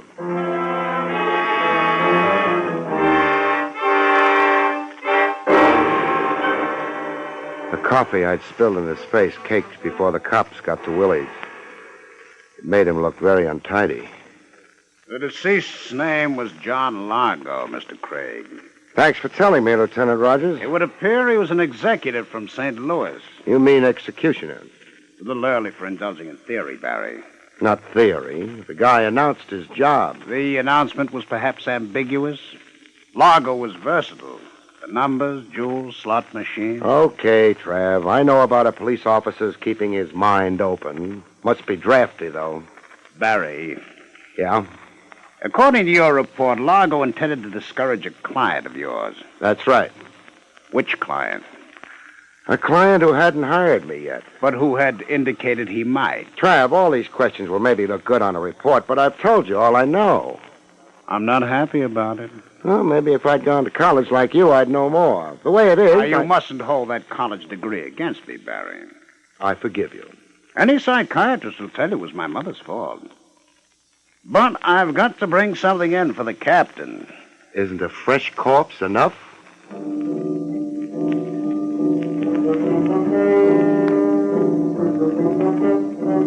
Trav let me go after a while. It had been a dull night. Willie's wagon was lousy with the press, and Trav had to concentrate on the department's public relations. I started for home, made a detour, and headed for the office on Madison Avenue. Jake would still be on duty, making sure nobody stole the building. Jake. Jake. Any cow wants to get milk, she can come to me. I ain't going out in the middle of the night. Jake, you're not on the farm anymore. What? Oh, too bad. You should have stayed up in Vermont. No, I got tired of it. Why? Too close to New Hampshire. I've been kind of expecting you. Yeah, I noticed your wide eyes. Jake, a little over an hour ago, a small, fair-haired man was here asking for me. Yeah, I remember him. I told him you was out getting poisoned over at Willie's. He find you? He found me. What I'm more interested in is the second person who asked for me tonight. I don't blame you. What? I said I don't blame you. Must be your Vermont accent. Never mind blaming. That second person was a client. I know that. That client of mine, from the looks of things, committed murder a half hour ago. Your office must be getting pretty crowded. My office? Jake, didn't you tell my client where I was? Client didn't ask. Preferred to wait in your office. In my... Oh, that's what you meant about it getting crowded. Yeah. But the murder didn't take place in my office. Not the one I'm talking about, anyway. That's nice. Makes less work for the cleaning women. But in that case... Never mind. Take me upstairs. Yep. Going up? Where else would I be going? I don't know. Them's my instructions. Always ask the passenger which direction he's going. Jake, what kind of a man was he? Who's that? The one up in my office. Well, up in Vermont, we wouldn't call him a man. You wouldn't? No. What would you call him? A girl.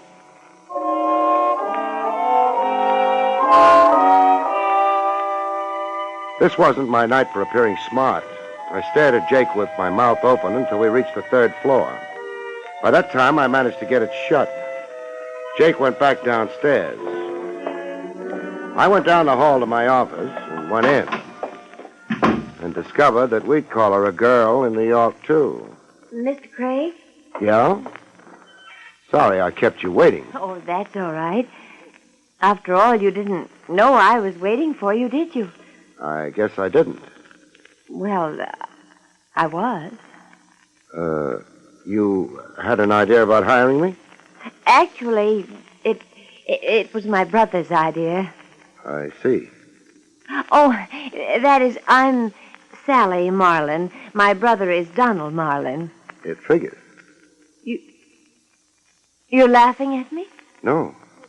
I wouldn't like you to, even though I'm not doing this very well. Exactly what are you doing?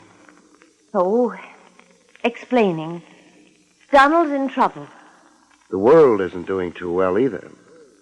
Are you trying to make me angry? Yeah. Why? Maybe you'll get around to telling me why you're here. My brother Donald has been in trouble ever since he came back. He thought perhaps he might hire a good private detective who would help him. And for some reason that I can't understand, he decided to hire you. Thanks. Then why didn't he come here? He was afraid to leave the house. He sent you instead? Yes. What kind of trouble is he in? Well, the kind of trouble where he might get murdered. Usually a man in that kind of trouble goes to the cops. Donald can't. Why not? Well, he doesn't want to get into the papers. Things like that. He's shy? Mm-hmm. Good night, Miss Marlin. When it comes to protection, a private eye can't come within a couple of light years of the cops. Nobody afraid of being killed was ever that shy. Well, I'm sorry. It's because of the purple cow. The one nobody's ever seen? Oh, no. No, this one is a little statue of a cow made out of purple glass. How much is it worth? Well, it's kind of an antique, and... Your brother has it, but neglected to get legal title to it? Something like that. That's why he can't go to the police. I'll have to see him. Oh, of course. We live at 39 Barchester. 39 Barchester. Mm-hmm. Donald gave me some money to... Well, I guess it's called a retainer. Uh-huh. $200. We'll consider it a retainer. I guess it's too late tonight for you to see Donald, but the first thing in the morning, Mr. Craig? The first thing in the morning. Then, good night. Good night. Miss Marlin. Yes? You said your brother had been in trouble ever since he came back. Uh-huh.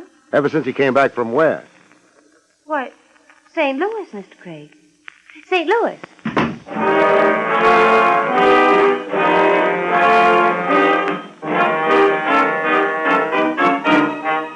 The dead Mr. Largo had also been from St. Louis. I crossed to the door and opened it. Sally Marlin was waiting for the elevator. Jake would have his troubles waking up. The elevator would have its troubles climbing all the way up to the third floor. I used the back stairs. By the time Sally Marlin would make it to the lobby and the street, I ought to be ready for her. In my car, halfway down the block. I was. She used a cab. And we went riding.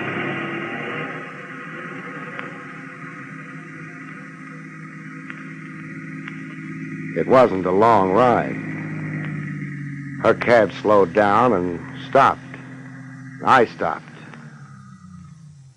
She paid the cabbie off and went inside. The cab scrammed. I started up. I drove past the place she'd gone into and memorized the address. It was not 39 Barchester.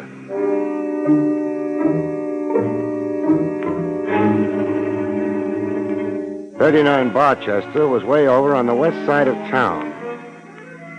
Maybe Sally Marlin had stopped off at the other address for a drink. You can get drinks at the Club 44, not to mention a ringside seat at a roulette game, a hand at poker, or a thug for hire. Maybe Sally Marlin had been thirsty. I didn't stop at 39. The man in a creased hat and a bulging overcoat was trying too much to look like the local scenery. I cut around the block and wondered. There'd be an alley leading to the back of 39 Barchester. There was.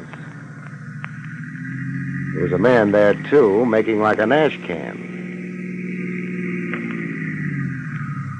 I parked on the next block and took a walk. I was going to have trouble visiting my client. I decided to have trouble in the alley. More privacy than out front. Hey, Bud. Huh? Got a match? Sure. Thanks. Forget it. How's life among the ash cans? Huh? Kind of cold, isn't it? It ain't warm. You'll be glad to get back to the club. You ain't kidding. Well, what are you waiting for? Cochran sent you? What do you think? Yeah, but he didn't say nothing about pulling me out of here. Hey, wait a minute. I seen you before. Is that supposed to be a big surprise? I seen you before. Your name's Craig. Word gets around. You're a dick, a private dick. Says confidential investigator on my door. You don't need a gun. Keep your hand away from Wise guy, Not tonight, you won't.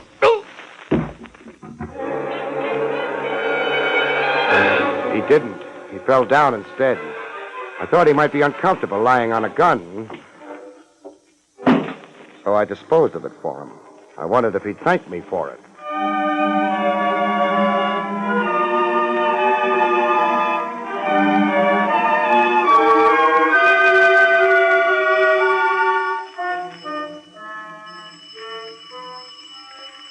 Who's there? Craig. Say it again. Craig. You want me to wake the neighbors?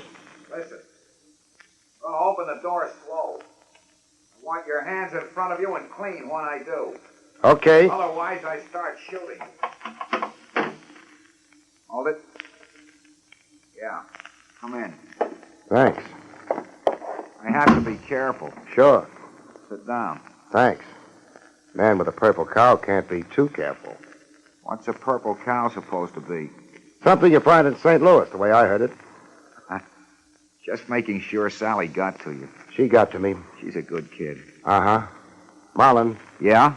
I could stand a little more information. For example, how did you get the purple cow in the first place? A friend of mine handed it to me. He ran an antique shop in St. Louis. Just gave it to you? Sure. The thing isn't worth more than a couple of bucks. And that's when all your trouble started? That's when it started. You could have yelled for the cops. Sure I could have, but look, first of all, there were no witnesses around when I got that cow. Second, I didn't know what importance it had. Not until after I left St. Louis. Why didn't you get in touch with the man who'd given you the cow? I tried to. And? Found out somebody had pumped him full of lead.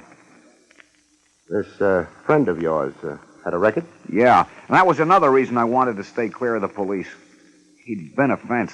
What kind of stolen goods did he concentrate on? Jewels, mostly. Is that the cow up on the mantelpiece? That's the cow, all right. I know what you're wondering, but no dice. It's made out of glass. I had it appraised. Maybe it's hollow. It's hollow. Nothing in it either. You know a man named Largo? Largo? Small, fair-haired man. Comes from St. Louis. No, I don't. Why? Oh, nothing important. You figuring on going out tonight? No. That's good. You'd have company if you did. What kind of company? Couple of hoods.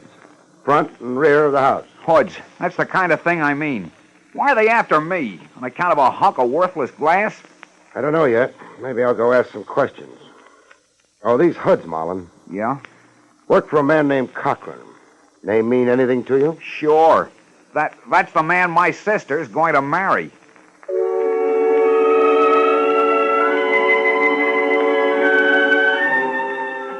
I used the front door. The mug in the alley might be resentful. I had no time to soothe him. I had a headache. I wanted to go home and kill a couple of beers and sleep. Marlin was safe for the night. So was the cow. No reason why I shouldn't go home. Maybe that's why I didn't go home.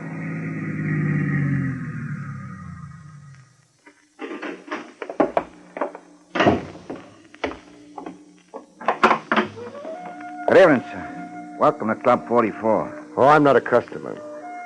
Cochran, huh? Mr. Cochran? All right, let's be formal. Mr. Cochran. Mr. Cochran's not in, sir. Okay. Take me to where he isn't in. Harder. Listen, you... No, I'm too tired. Stop crowding. You're all alone compared to what I could do to... Tough? Big. You could be cut down. Let Cochran try it. Come on. Okay, take your hands off me. Just a sample. Let's go. Mr. Cochran isn't going to like this. Maybe I won't like Mr. Cochran. The gentleman to see you, Mr. Cochran. Gee, thanks. Mr. Craig. Frank. Hello, Miss Marlin. Hello, Cochran. I couldn't start nothing out in the club, Mr. Cochran. Don't be silly, sir. Mr. Craig is always welcome. Run along, huh? Yes. What are you doing here, Mr. Craig? I confused it with 39 Barchester, maybe. The same way you did. Nice to meet you, Mr. Craig. Uh-huh. Of course, I'm curious about why. Sally Marlin hired me for her brother. She was worried about him, so she left my office and promptly headed here. She, didn't want to worry alone. Exactly what I was thinking. So I went on to 39 Barchester. Oh? The man watching the alley may have a little trouble with solid food for a while. I see. Marlin and I had a nice visit. Then you know about Sally and myself. Sure. I also know you put those men on Marlin. To protect him. Then why'd he want me? I didn't know that Mr. Cochran would be able to help my brother. You did say help? We've had a lovely conversation. I think it's over now. I think it isn't. You must have a reason. I was hired to do something about the trouble Marlin's in. And you're doing it here? Let's say I'm trying to. I hardly appreciate your sweaty efforts. But you're the one who's sweating. Know a man named Largo Cochran? Yes, Never mind. He's dead. Surprise? Wonderful thing. The radio. Uh-huh. Largo made a nice haul in St. Louis. Jewels. He turned them over to a fence who ran an antique store. How interesting. It gets better as we go along. The fence then turned around and handed Marlin a purple cow. Marlin left town.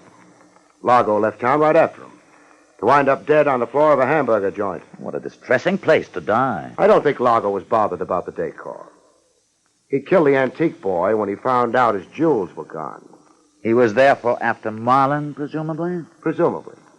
In that case... I was in the hamburger joint when Largo was killed. If you will eat such dreadful stuff. You knew Largo. You knew all about Marlin and the purple cow through Sally here. You have a couple of boys sitting on Marlin's tail. Mr. Cochran, how much of a chance do you think you'd have in front of a jury? Well, you agree with me. Not much of a chance. Bill, that gun. Shut up. What Mr. Craig has forgotten is that he's the only one outside of ourselves who knows all these things. So?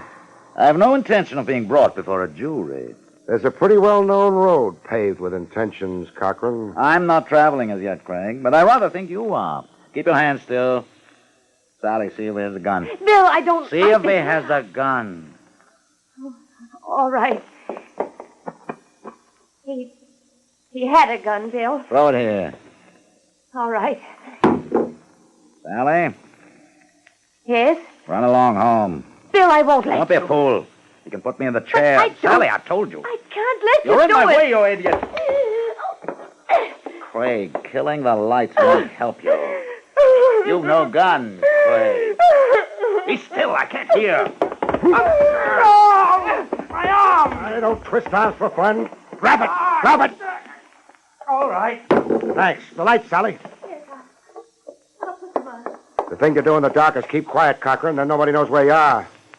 I'll know better next time. Sure, if there is a next time. Speak up, Cochran. I'll feed you the answers if it's your boys. Who? Who's there? Lieutenant Rogers, homicide. What do you know? Come in, Trav. Oh, Lieutenant Rogers, and hello, Marlin. Hello. Donald. I decided to yell for help to the cops. About time, too. After you left me, Craig, I began to worry. About those men watching the house, keeping me tied up, waiting. Now, take it easy. I'm all right. I worried about you, too. I knew you were coming here. Thanks. And about Sally. I didn't want her to commit herself. This is ridiculous. What is, Cochran? The insinuation that I killed Largo. That why Craig was holding a gun on you? He thought he was mistaken. Barrie? He might have killed me, Trav. A very solid vote of confidence. One thing bothers me. A modest man. That's because I never went. Barry. Okay, I'll save it. The thing that bothers me is, how did Lago find out Marlin was going to hire me? Seems like a fair question. Would anyone here like to answer it? Maybe we could throw a couple of possibilities out. Marlin wouldn't have told Lago for a lot of reasons. Among them, the fact that Lago was gunning for him. Marlin, therefore, didn't. Would Sally? I never even knew this Largo. A reasonable reply. You're accepting it, Barry? Uh-huh. That leaves us Now, wait. Perhaps I did tell Largo something about it. You found out through Sally? That's true. Oh, Bill. I'm sorry, darling, but you see, I've known Largo for a long time. When Largo told me he was after your brother, I thought perhaps I might discourage him. It's an explanation. You like it, Barry? Not much. Cochran told Lago because he hoped Lago would kill Marlin. Oh, no. Only reason it means anything. Then Cochran might inherit the purple cow. But the purple cow is worthless. Now, that can wait till later. Sally, you told your brother that you'd mentioned the business of hiring me to Cochran? Well, I guess so. I demand a lawyer. You'll get one, and a jury. You know something, Trav? Something like what? Cochran was right when he said it was ridiculous. When he said what was ridiculous? That he killed Lago. Oh? Because he didn't. Well, this is a fine time to tell me. Who did? The person who understood my last question to Sally. The person who's making a beeline for the desk with a gun on it. You mean it was... Sure. Your brother, Mr. Donald Marlin.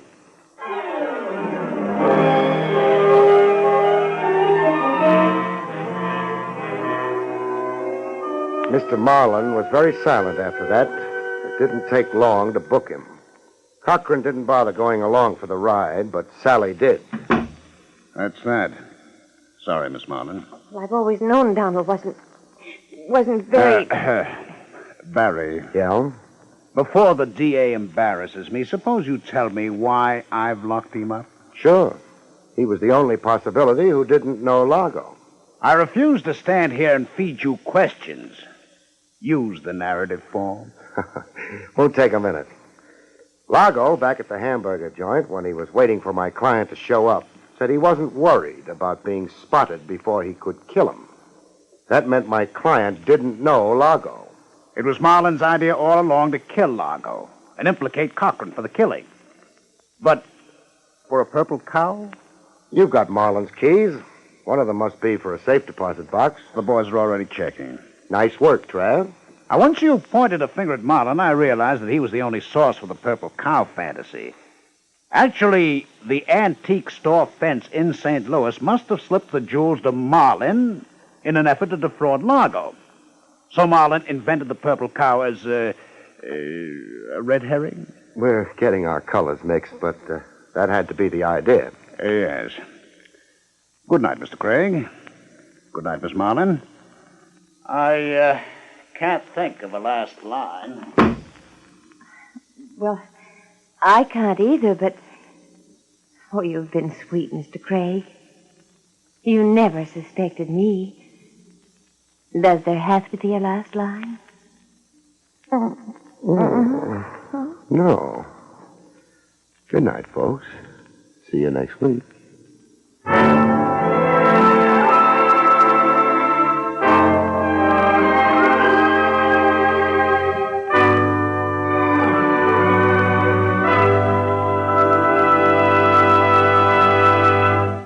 You have been listening to William Gargan in another exciting transcribed mystery drama from the adventures of Barrie Craig, confidential investigator.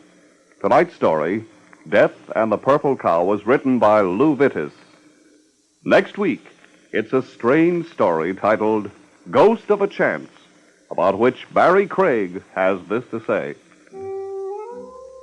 In next week's story, a man comes back from the dead to haunt a wife who's been dead almost as long as he has, in an insurance scheme that almost, but not quite, cancels out yours truly.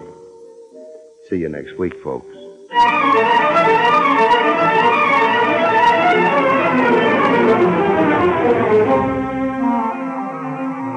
Featured in the role of Sally was Arlene Blackburn.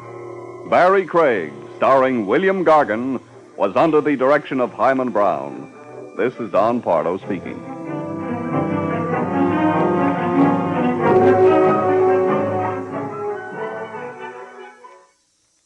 Now enjoy Meredith Wilson's Music Room on NBC.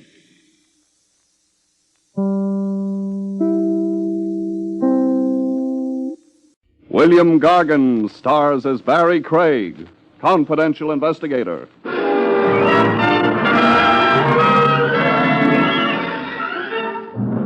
Did you ever wonder, folks, how a certain species of blonde can breathe in spite of a heart of stone?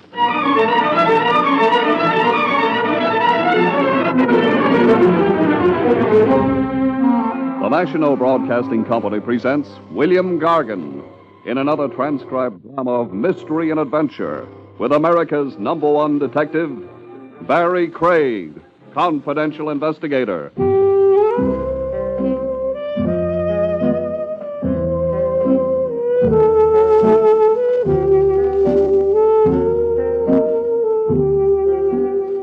Barrie Craig speaking. A confidential investigator occupies a kind of strategic position in law enforcement. He can mix with an element a regular department cop is obliged to scorn, if not arrest on sight.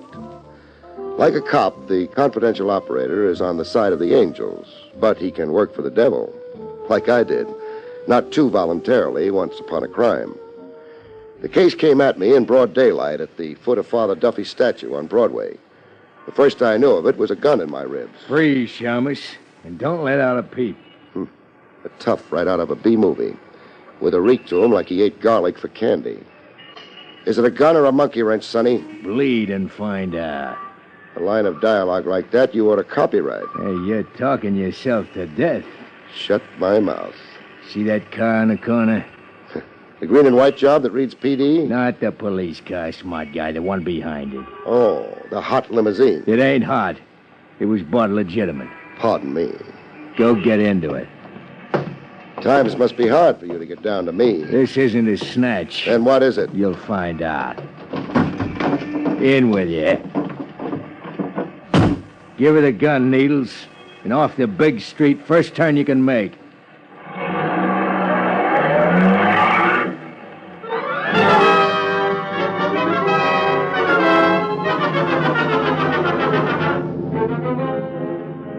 Heading downtown, I tried for a peek into my future.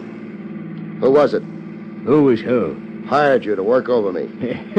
You're sure in a sweat, Shamus. It's my memories coming back.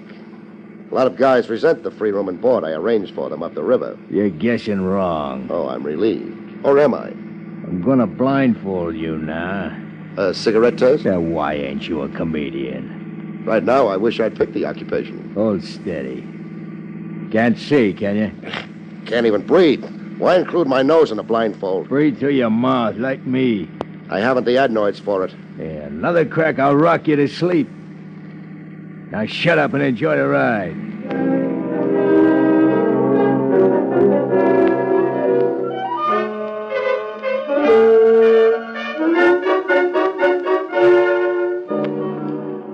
I could guess our general destination by the odor. A New Yorker develops a nose for local geography. Front Street somewhere, off the East River. The Fulton Fish Market couldn't be too far away. You're going down cellar steps, so hold on to a rail. I've got the rail.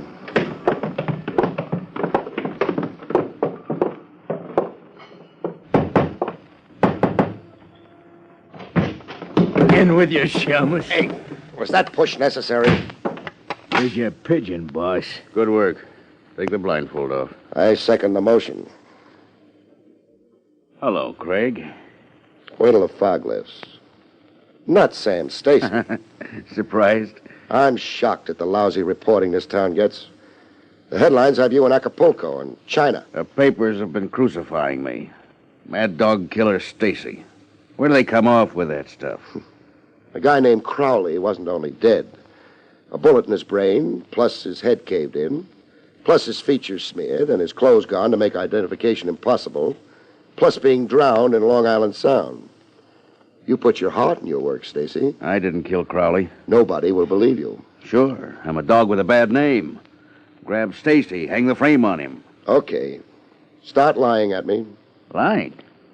Isn't that why I'm down here with the smell of fish and rats? Why, you... Maxine, lay off. Maxie insults easy. Stop baiting him, Craig. He's a hothead. I must remember to cool him off someday. I'm waiting to hear the lie. There was bad blood between me and Crowley, sure. I never made a secret of it. Crowley began taking horse bets on my side of the street. Like a chump, I shot off my mouth publicly where stoolies could pipe my remarks to the cops. Shut off your mouth about what you were going to do to Crowley. That's right. But you didn't. I didn't get a chance to. You tried to, however. Yeah. I'll give you the truth with nothing held back. At your own risk.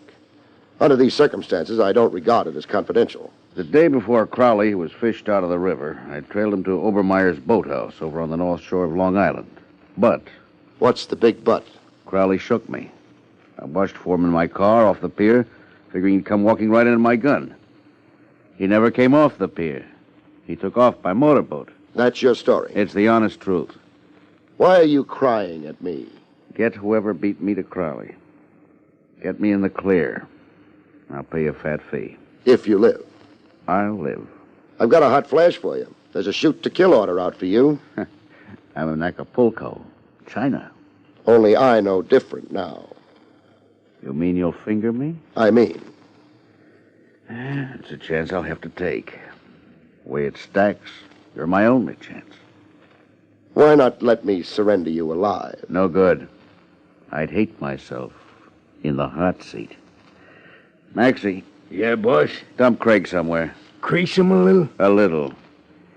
I can't risk you being able to pinpoint my hideout, Craig, if you decide against me. I've been hit on the head before. I don't want Craig injured, Maxie. Just like you say. A big break for you, Shummus.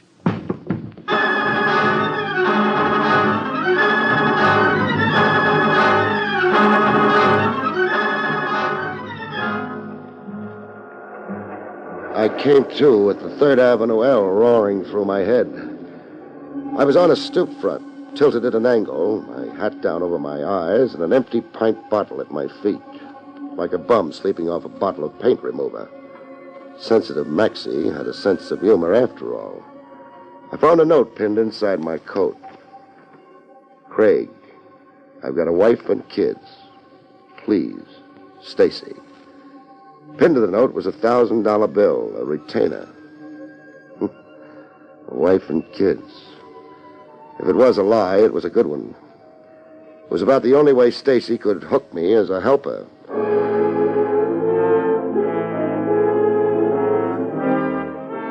Looking to hail a cruising cab, I got a first-hand view of Metropolitan Police efficiency. A familiar flavor that breathed so close it flicked lint off my trousers. Barrie Craig. Lieutenant Trav Rogers. Climb in. Must I? It's an order. Where are we going? To make a police entry that you've been recovered safe and sound. What's the gag? You tell me. You were reported as kidnapped 2 hours ago. Joke. I'm not in the habit of wasting official time on practical jokes. A Broadway news vendor with a stand across from Father Dovey's statue phoned in a report that a gunman picked you off the sidewalk and took you for a ride. Nice to know our great big city is on its toes. I anticipated the worst. I have my men checking hospitals, ditches, cellars, and the morgue. Tell them they can go back to playing pinochle. Craig, what was it about? About? The snatch. Oh. Trav, I wish I could tell you, only... Only? I got hit on the head. Here, feel the lump. So? So I don't know anything. I got a touch of amnesia from the blow. Craig? Let me out at the corner, huh? Like a sweetheart. I got an important engagement with a boathouse.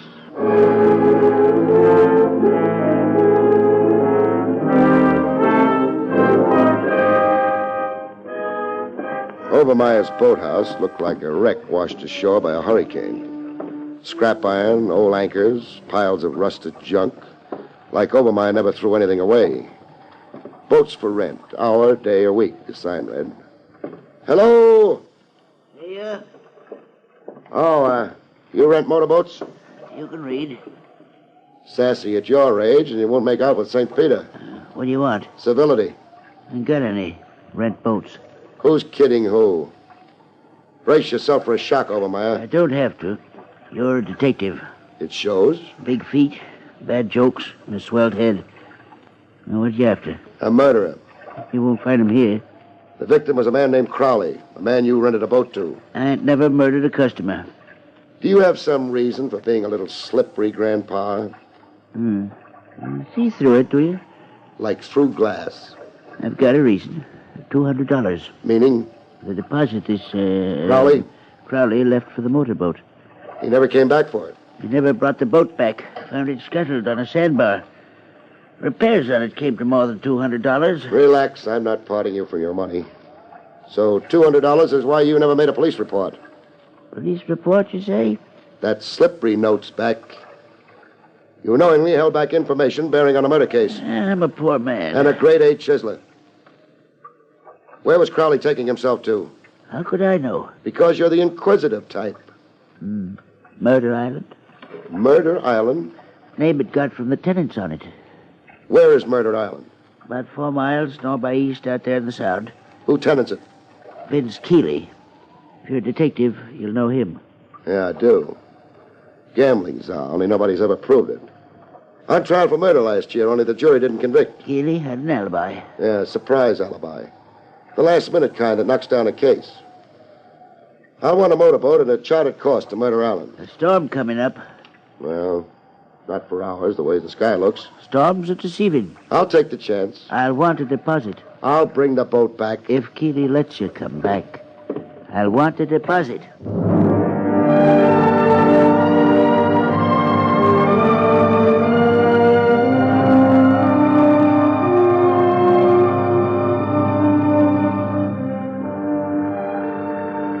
Storms were deceiving. The storm had come at me.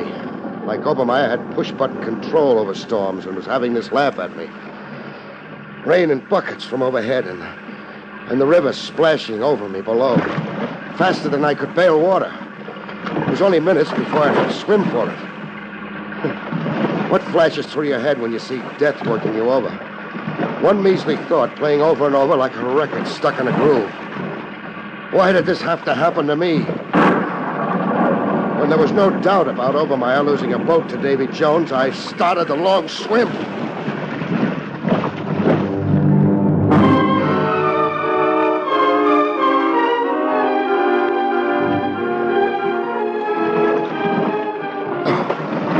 Coming up for the third time. With water running out of your nose and ears. You get hallucinations.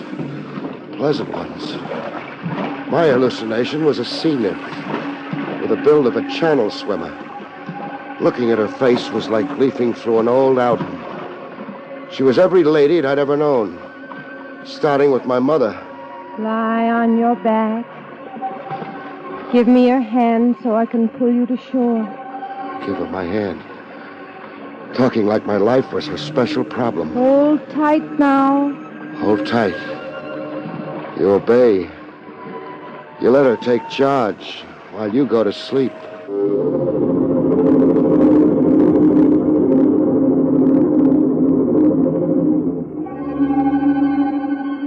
I knew I was still alive by the sandflies making a playground of my chest. I was on a beach littered with fish skeletons. Hello. And a girl flopping beside me like a come-to-Bermuda poster of honeymooners. A girl with none of the faces in the old album. Flash storm capsized your boat. Yeah, Obermeyer worked that trick with push buttons. What'd you say? Never mind. You rescued me, huh? I saw you thrashing around like a dying fish 100 yards offshore. How come you were on hand to see me? Have you noticed my swimsuit? I've got eye strain. Are you always swimming in a flash storm? Are you? I'm Barrie Craig. The detective? Oh, I can't believe I'm that famous. You are along 52nd Street. 21 and Nightclub Row. I'm Rose Renee. The queen of burlesque. Oh, I can't believe I'm that famous. You are among connoisseurs. Exactly where are we? On Murder Island. Oh, you belong to it? I'm married to it. Married? Let me try to guess. Mrs. Vince Keeley. Play Hearts and Flowers, Maestro. It's as bad as that? A jail sentence. I'm a prisoner of love. Vince bought me, only he welched on the payment. He welched after I said I do. Why the frank talk? Well, I feel I broadcast. That's my nature. I'm cooped up on this crummy island so Vince won't have to fight off the boys giving me the eye. The only glad rags I get to wear is a swimsuit. So pick up and go. I'm allergic to morgues. Yeah. Murder is Vince's business, they say. That's no joke. Vince connived his way out of one murder rap last year with a phony alibi. Yeah, I remember the trial. Who was it again Vince was charged with knocking off? Dixie Dugan, his business partner. Oh, Slot machines, dice houses, stolen liquor. Dugan was fed up, about to confess all to the DA when he suddenly turned up dead. Vince served champagne that night to celebrate. Why are you telling me all this? On the hunch that it's case reopened. But you're here after Vince. You really want a divorce? Oh, any old way. Then tell me about a fellow named Crowley. Crowley was Vince's star witness last year. Crowley's alibi for Vince got Vince acquitted. Sister, your divorce is practically on the horizon if you come through with this next one. Did Crowley come here to Murder Island lately? Crowley was always coming to the island. He and Vince were squabbling all the time. What about? Hush money. I passed the time getting an earful of things. Crowley was putting the bite on Vince. Blackmail for his perjured testimony? I asked you. How about Sam Stacy? Never heard of him. Stacy's being accused of murdering Crowley. News to me. I'm shut off from the outside world. Look, I gotta go now before Vince sends out a searching party. Don't let on to Vince we met. Am I the dope to kill the golden goose?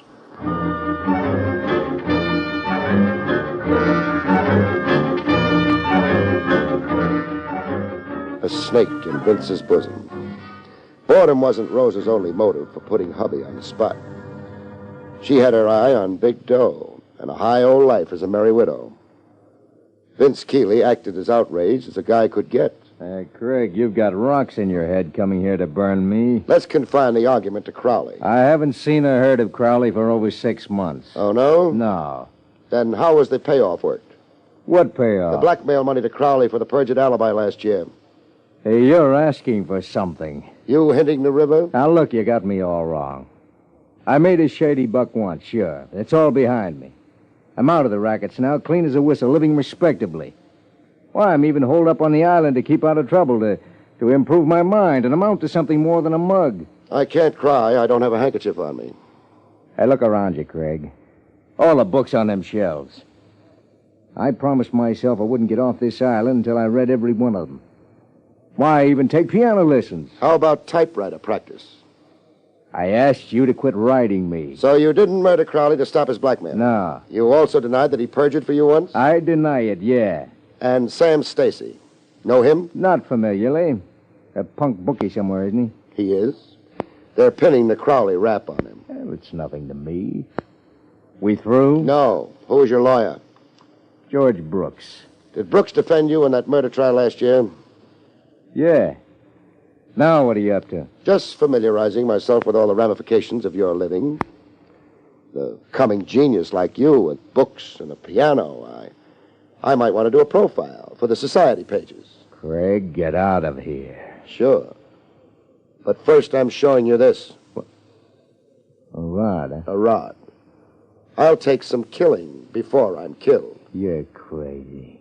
Prove it by ferrying me off the island. I lost my boat to a storm. I'll have you ferried off, but stay off.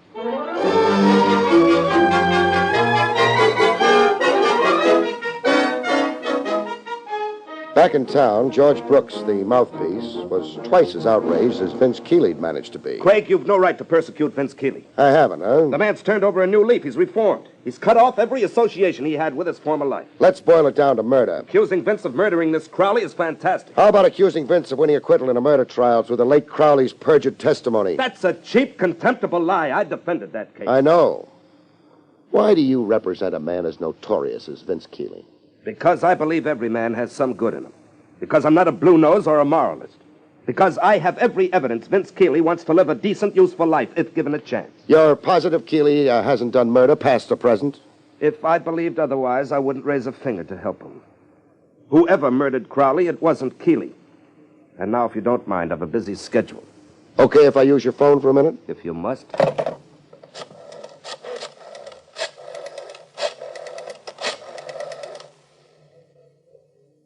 Barrie Craig speaking. Give me Lieutenant Trev Rogers. Craig, if you mean this as some psychological trick, it's utterly childish. Is that why you're beginning to perspire?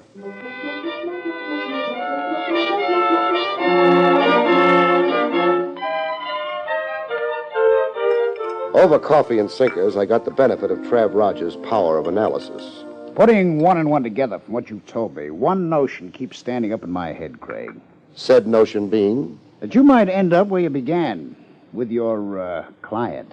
Stacy murdered Crowley like the police bulletins insist, huh? Yes. Stacy hired you as a smokescreen. He heard Crowley had business with the Czar of Murder Island, and... And hoped I'd create a competing suspect in Vince Keeley. And take the heat off Stacy. The notion makes sense, but... You don't buy it. Not until I have another look at Murder Island. Looking for what? The Queen of Clubs. Rose Renee. And at the terrain, the rocks, shrubbery. I'm curious about Crowley's missing clothes, his personal effects. Crowley's clothes? He wasn't wearing any when he came out of the river. You've got a point. Find any article of Crowley's on Murder Island, and you've made a liar out of Vince Keeley. Crowley hadn't been around in over 6 months, Vince swears. Let's go. Oh, just a minute. You including yourself in? It's suicide to buck Keeley and his crowd alone. I'm the suicidal type. Morbid depths to my personality, my horoscope says. Craig, don't be stubborn or vain. The case is too big, too important for a confidential operative to lone wolf it. I've done okay so far, without company. Then I'll have to throw the book at you. You're representing a fugitive from justice, a man we've issued orders to shoot on sight. The regulations governing your license... Cut. Nice speech, but I'm only half convinced. Now, give me the other half. I don't want to see you dead. Your repulsive kisser is an eyesore I've gotten used to. Like poison ivy in July. Lieutenant, you are cordially invited on an excursion to Murder Island.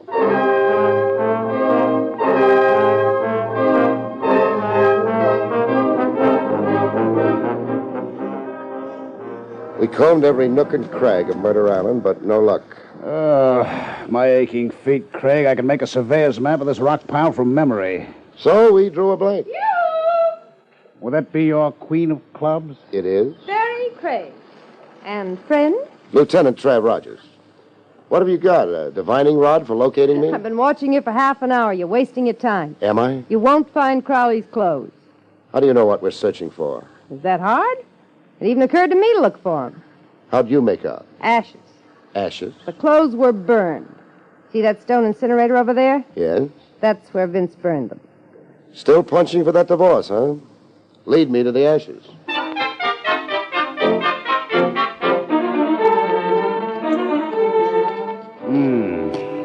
These are the ashes of fabric. You're sure? I did time in police lab. Fabric burns in its own special way. The ash has a consistency... Hey, I've got something that practically converts the ash back to a suit of clothes. What is it, Craig? What does this look like to you? Cufflink. What's left of it? Any initials? C. C for Crowley. That settles Vince's hash. Oh, freedom, it's wonderful. Postpone that freedom, Jag, sister. Hubby's still a long way from the disaster you wish on him. A last mile away.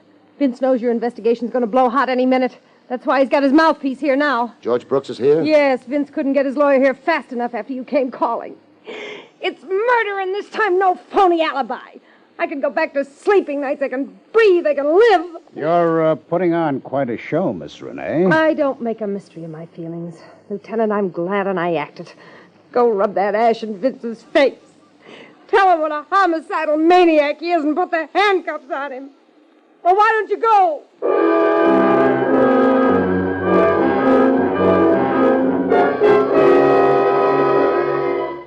Quite a repertory, Rose Renee. Hysterics. They were long overdue. Vince Keeley roped her into marriage and never let go of the noose. The way you work up sympathy. I'm not all cop, Trav. Who makes the arrest? It's your case. Door's locked. A pistol shot, Craig. From inside the house. Vince! Vince, let me in! Vince! Can you identify whose voice? Brooks, the mouthpiece. Asking Vince to open the door? Sounds like Vince shot himself. Locked himself in a room and shot himself. Make with that bell again, Trav, and don't take your thumb off it. Who? Craig. And Lieutenant Rogers. What was that shot? Vince. In the library. He locked himself in and shot himself. Rough. I begged him not to, not suicide. What alternative did you suggest, Brooks? Alternative? Lieutenant means suicide or the chair for murder. It was 6 of one and a half a dozen of another for Vince. Yes, I suppose you're right. You sound like you've changed your mind about Vince's reformed character. Vince changed it for me. He confessed many things to me. I've been a blind fool. What did Vince confess about Crowley? Vince confessed to murdering Crowley.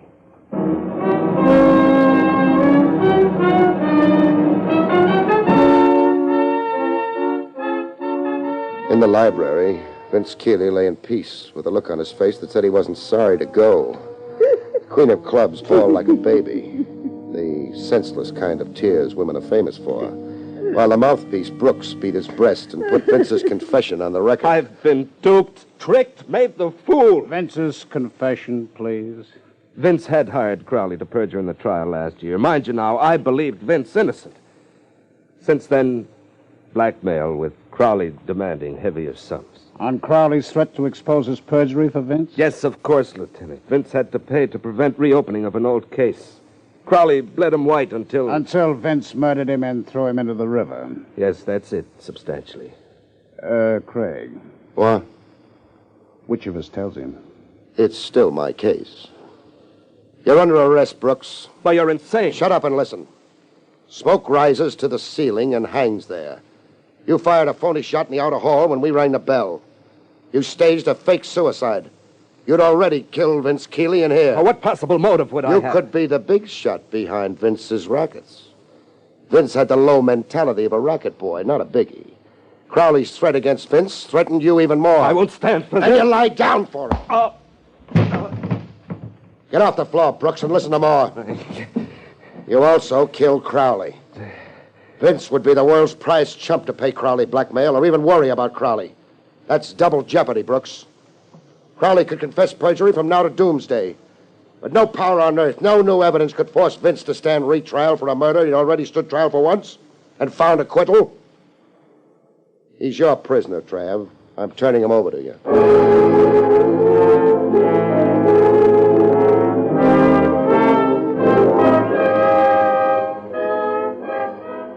A week later, Stacy looked me up to thank me. In a midtown Hofbrau where the Wiener Schnitzel made you hungry for ham and eggs. You took the curse off me, Craig. I'll never forget it. Mad dog killer. Those headlines gave me the willies. You're grateful, huh? I'm on bended knees. You can't reach for your wallet like that.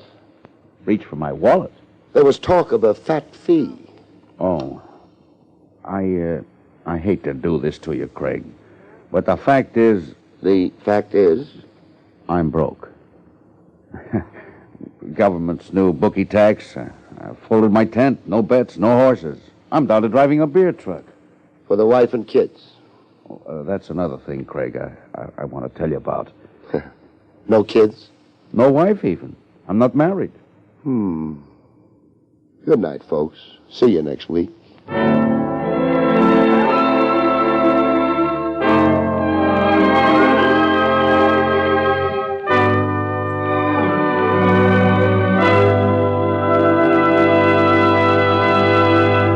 You've been listening to William Gargan in another exciting transcribed mystery drama from the adventures of Barrie Craig, confidential investigator.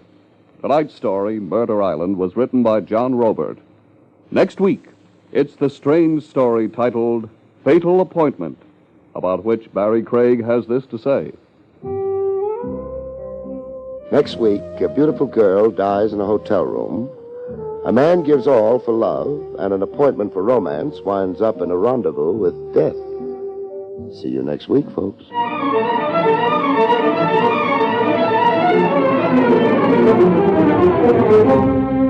Featured in the role of Rose was Elspeth Eric.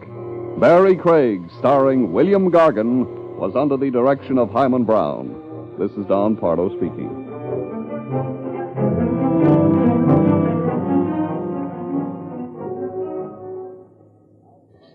Now enjoy Meredith Wilson's Music Room on NBC.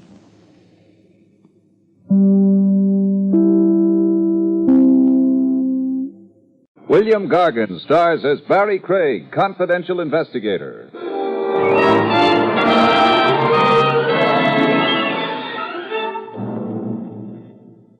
It's okay to cut a competitor down a few notches, but never cut him 6 feet lower than the soles of his feet. That's no longer fair competition, folks. That's murder.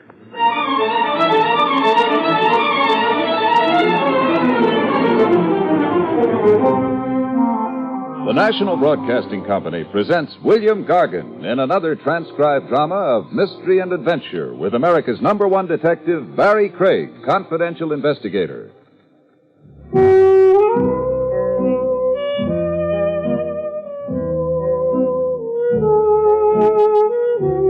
Barrie Craig speaking. One way of landing a client is to fish him out of the river, which is exactly how I commenced my confidential file in a character named Richie Stimson.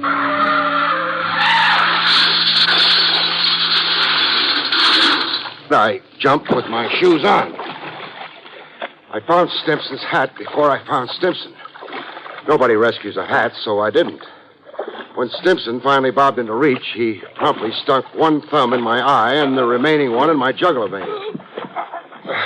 Another thing nobody wants to do is drown in a stranger's embrace. When his jaw came up flush with the surface, I landed on it. He lay quietly on his back now, spouting water from the mouth like Moby Dick, and I began floating him to shore.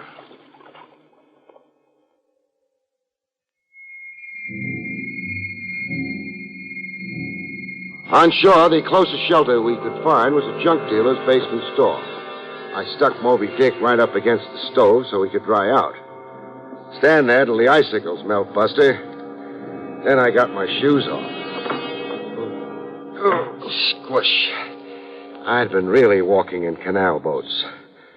Rescue a guy from drowning, you expect his first speech to be thank you, but not this joker. My car. Hey, what about my car? Oh, I'm keeping it as a souvenir of the occasion. Hey, it's a brand new job. The fish will be pleased to know. Lean close a minute, Buster. Lean? That's close enough. I want to smell your breath. I wasn't drunk going through that guardrail. Get that idea out of your head. Just lousy driving, huh? Yeah, it's coming back to me now. What is? That same feeling I've been getting lately. Dopey all of a sudden. And the blues, like I'm depressed. Up here, something starts fogging up. In your head? Yeah. Makes me want to shut my eyes, like I've been on a weekend toot and now I gotta sleep. And do you shut your eyes? I don't know. Buster. What? Confidentially, who are you? Richie Stimson. Chauffeur. Used to be. And now? A husband. That's, your occupation? Yeah, that is. Oh. Who are you? Barrie Craig. I'm a detective. Well, you know. And, where can I bill you? Bill me for what? A suit of clothes, look. Oh, yeah, it's torn. Hey, you sure it wasn't torn before? Now, that's what I call gratitude. 472 Park Avenue. Send me the numbers and I'll write out a check. Where? Park Avenue? What's the surprise? Well, your kisser has got 10th Avenue on it. So I moved east 7 blocks. So you married east 7 blocks.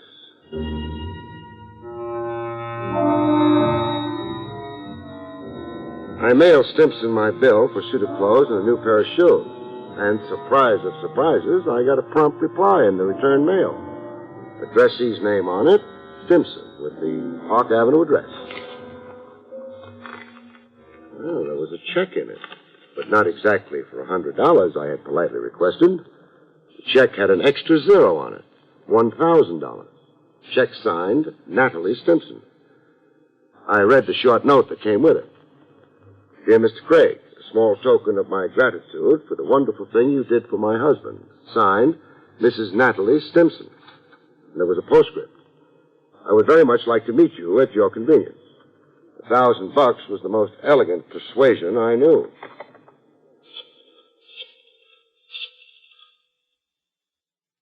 Information? I'd like the phone number of a golden angel. Her name? Oh, Mrs. Natalie Stimson, 472 and a half, Park Avenue.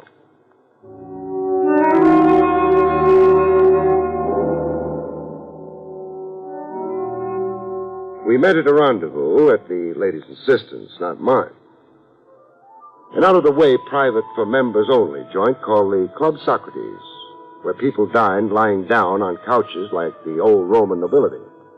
The maitre of the hotel wore a toga, and the slant-eyed waitresses were all made up to resemble Cleopatra.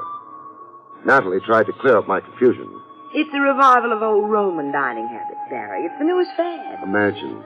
It restores eating to what it should be. And what's that? Why, life's most gratifying experience. A sheerly exotic... Enough said. So, kick your shoes off, lie back on the couch, and luxuriate. Really enjoy it, Barry. So tell me. Tell you? Why we're wallowing here. Oh, I want to talk to you about Richie. Oh, your ex-chauffeur and present husband. It's his unaccountable depressions. You worry over them. Richie's told you about them? You sound surprised. Well, I am, for Richie to confide so quickly. Well, I'm a guy people right away confide in. He says he gets, quote, dopey all of a sudden. Gets the blues. Becomes depressed.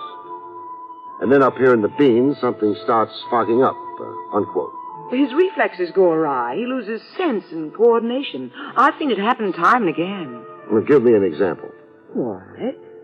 Well, in entering my dad's brokerage office some weeks ago, Richie burst through the door but continued going across the room. He didn't stop at Dad's desk. And where did he continue on to? Right through the window. How far did he fall? 2 stories. The miracle was he landed on a terrace on the 26th story. Otherwise, 28 floors to the sidewalk. Otherwise, a horrible death. What do you make of it? Well, I could go medical and call it an unconscious suicide wish, but I won't say it. Then what do you say? I say hand Richie over to a doctor. But he's been to doctors. Doctors in the plural? 6 doctors this year. What did the last chap say? That Richie's a normal neurotic. Yet he's accident-prone. Accident-prone. Those are exactly the words the other fellow, the lay analyst, used. So keep him under glass. Don't let him roam around. Now, is that practical advice? Maybe not. Now, besides sympathy, what do you want of me? I want you to be Richie's man friend. Come again? You see, I've got my own theory about Richie. That being?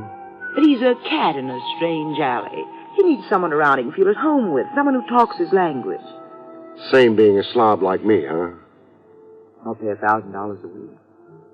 For me to chum around with Richie?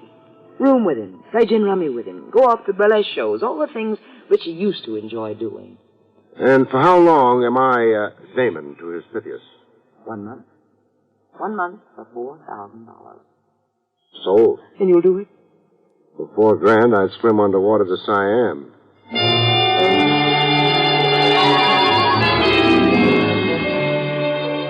And that's how I came to move over to Park Avenue. But not without protests from my newfound buddy.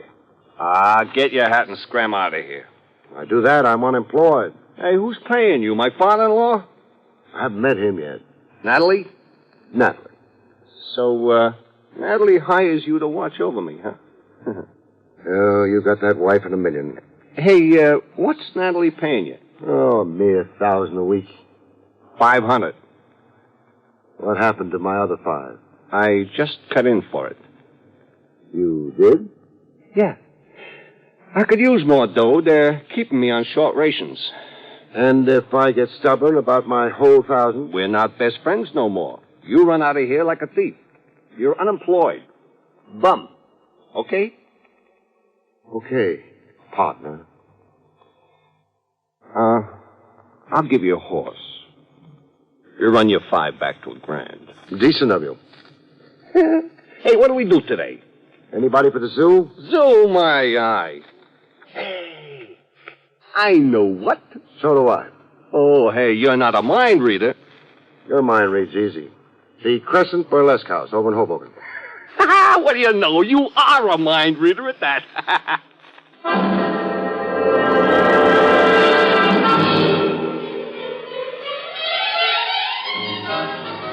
That was the chauffeur turned blue blood in one of his optimistic moods.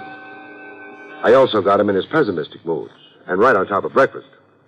Hey, the fog's coming up. It's beating at my eyeballs. You're depressed today. I feel lousy. Boy, how lousy I feel. Hating the world and yourself? Yeah. Yeah, that's one way of putting it. Hey, will you look? I can't even tie my shoelaces. Hands shaking? Yeah, like that head mom over at the Crescent last night. The reflexes all shot, huh? Who knows about reflexes? Now, look, hold one arm out straight in front of you. Huh? Okay. Now what? Close your eyes. So they're closed. Now bring a finger back and touch the tip of your nose. Touch the tip. Oh! Trouble? I jabbed my finger in my eye. Couldn't find your own nose, huh? Hey, what does that mean? Your coordination's off. Way off? Way off. Hey, what does it to me, huh? Well, ask a doctor. Well, I've been to doctors. I've been tapped with little hammers, x-rayed. I've been laying on couches and talking myself hoarse. Talking about what? Oh, anything that came in my head. Psychiatry, this was. About kid days, my old lady. The time Lefty Louie came at me with a butcher knife. Over abroad, this was. And, about Miss Curran. Miss Curran? Yeah, my teacher in 4B. I used to dream about her a lot. I figured to marry her when I grew up. So why didn't you? Well, at the time I was in 4B, she was 72. No, what I got in for doctors, I tried them. Hey, what we do today, huh? We'll stay indoors and play gin. Leave us not tempt your reflexes.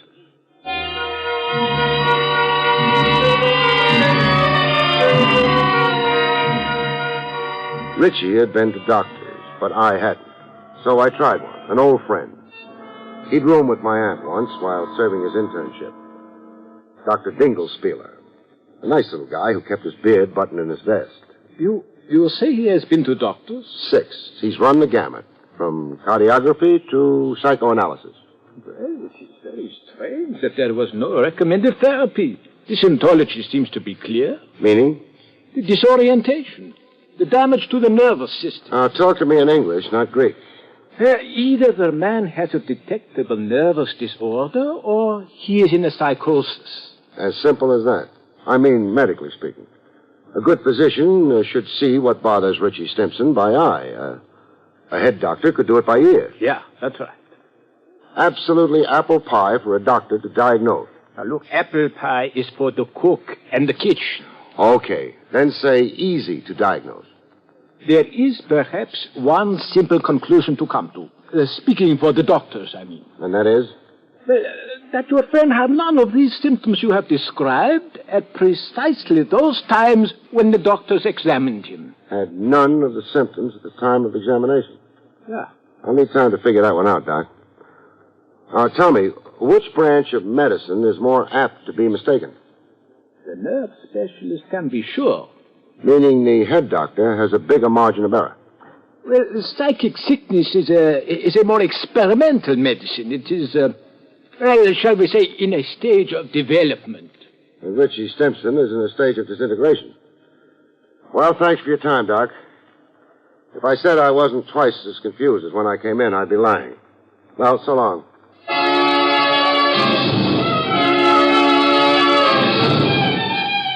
I trotted myself over to 10th Avenue for a peek into Richie Stimson's background. A look into his case history, as the science books put it. I figured out a chat with his folks, if he had any, or his neighborhood priest. But I found a brother. The lettering on the window of the fish store read, Waldo Stimson, fresh fish. I found Waldo in a bloody apron, chopping away at a sea monster that looked like a barracuda. Now, stop chopping and let's talk about your brother, Richie.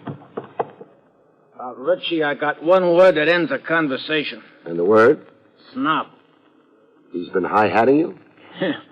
Parks that snazzy car of his in front of my fish store and sits behind a wheel smoking a cigar. The louse just sits out there, rubbing it in. Rubbing what in? The butts. How he's got 'em, and I ain't. Oh. Answer a question or two for me, huh? Shoot. Was Richie physically fit? Strong as a bull. You should have seen how he broke Dopey Delahanty's jaw. Bang, one sock. Well, was he subject to headaches and accidents? I don't get you. Did he ever fall over his own feet, or fall down the stairs, walk into a plate glass window? Richie, not on your life, Bob.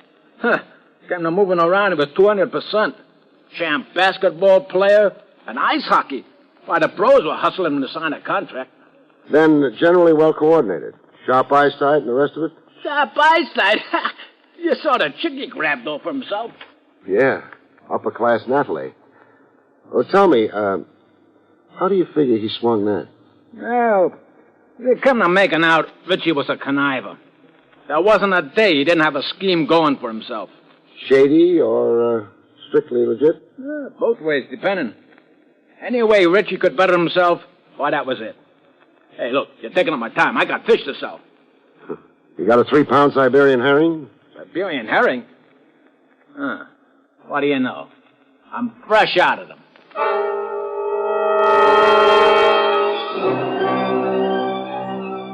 That led me to the father-in-law, C. Lindsay Bernard, broker. I wanted to know how come the uppercase Bernard had sanctioned his daughter's marriage to the family chauffeur. I found Bernard, Sr., behind a mahogany desk the size of a tennis court. The cigar in his mouth almost reached out into the hall to the elevator. Yes, your question, Craig, has definite point. But not with me. Well, why not? There's no snobbery in the veins of C. Lindsay Bernard. Not a drop of it, sir.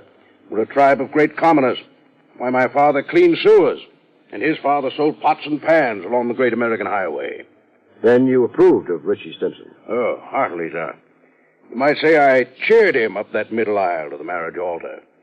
I favored Richie over Byron Follinsby. Yes, sir, a red-blooded young man like Richie. Why, I abetted his cause with Natalie. I am against the rich inbreeding with the rich. Very bad for progeny. Transmits white blood cells. Offsprings are anemic. Cut. My ears are bent.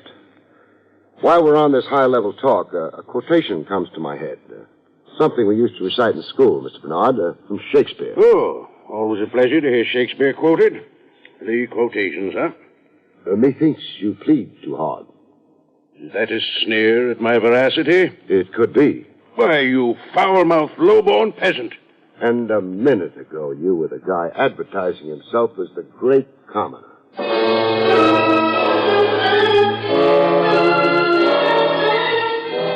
From Bernard Sr.'s office, I drove back to Park Avenue to resume with Richie Stimson. We had big plans for the evening. A repeat of the night before the night before. The Crescent Burlesque over in Hoboken. At 472 and a half Park Avenue, I found Richie already downstairs on the street. On the sidewalk a few feet away from the big front door canopy. Top hat on him and tails as if he couldn't wait to get going to Hoboken. Only thing, he was the last guy I'd want to be seen out with, not the condition he was in. Flat on his back with a seepage of blood dyeing his clothes red. A crowd of morbid gapers packed around him and an ambulance on its way to the scene. No, sir, no date. I couldn't see myself watching a girly show with a corpse.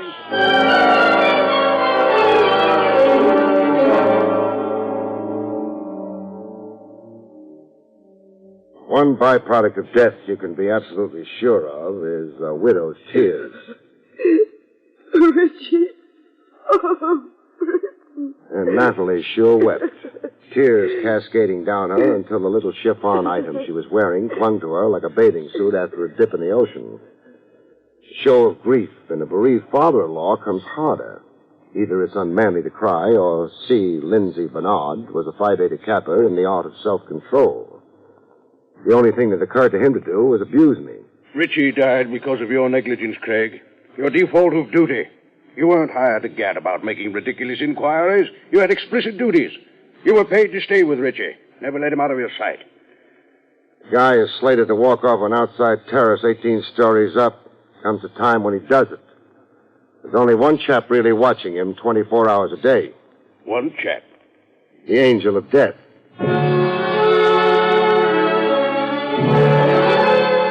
The brother of the deceased can usually muster a tear or two. Poor kid. death softened you toward your brother Richie, huh? Yeah. Yeah, I ain't got no hard feelings now.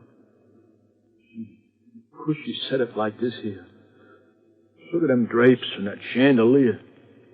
Imagine walking out on it. Walking off a terrace into space 18 stories over the sidewalk. Yeah.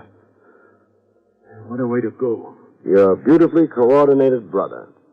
The kid with sharp eyesight and trained reflexes. Oh, about that. I didn't exactly feature the right dope on Richie that time we talked. I sort of left something out. You did? Yeah, something that came back to mind. You see, Richie was a big one for accidents. All the time falling down cellars or fire escapes.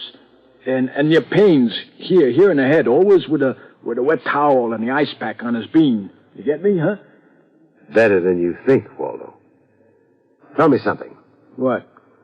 Who's paying you to lie to me, and how much are you getting? Well, suppose I am in the way of a few bucks. No harm to nobody. Why should I pass it up? Because your brother was set up to accidentally kill himself. Or be murdered. Murdered? Now, how could that be? Say a push off that terrace. But you don't know that. No, I don't. But pushed or fell. Either way, it's murder. But he'd been dopey all the time, tripping over his own feet. You yourself told me that. Yeah, dopey and so forth. And I've got an explanation for that. What? Drugs. Somebody's been feeding Richie drugs. In his drink and in his food. Drugs that work havoc on his reflexes for a time, then dissipate into the bloodstream. So that he seems okay during medical examinations. Yeah, but who'd be feeding him drugs? Who offered you a bribe to suddenly remember that Richie was accident-prone? Two of them did. Natalie and her old man. I only got a piece of the truth from Natalie. I didn't marry Richie. He married me. What was the blackmail threat that got you to say yes? As my father's chauffeur, Got something on your father? Some business irregularity your father could be liable to prosecution for? That it? Okay. Clam up pending advice of counsel. I'm content to let the whole story wait on the autopsy. The autopsy? The one I'm ordering to be done immediately. To determine the nature of the drug that got Richie drowsy and dopey enough to walk off that terrace into cold space. This one hasn't had time yet to really dissipate into the bloodstream, beautiful. I will never hire you. People are all the time hiring me as a cover for their cute operations. I can be hired, baby, but not bought. Hired, but not bought. I'm sure you understand the difference. You've been to college.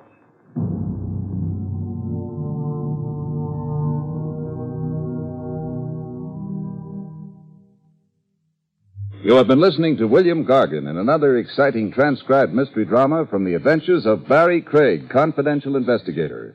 Tonight's story, Angel of Death, was written by John Robert. Next week, it's the strange story of the man who died by himself, about which Barrie Craig has this to say. We call next week's story The Man Who Died by Himself. Among other things and corpses, it deals with a fortune teller, a fortune, and a beautiful girl. And, of course, the man who died by himself, except he wasn't entirely alone. He had a killer for company.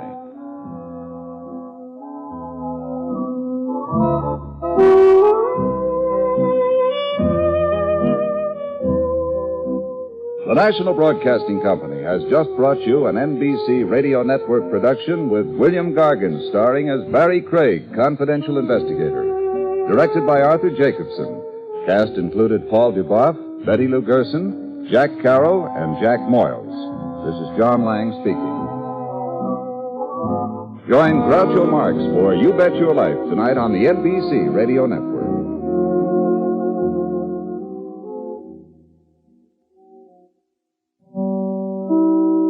William Gargan stars as Barrie Craig, confidential investigator.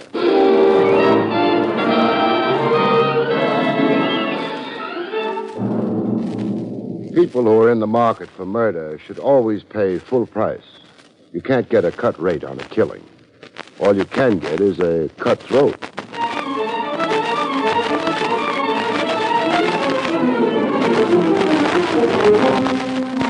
The National Broadcasting Company presents William Gargan in another transcribed drama of mystery and adventure with America's #1 detective, Barrie Craig, confidential investigator.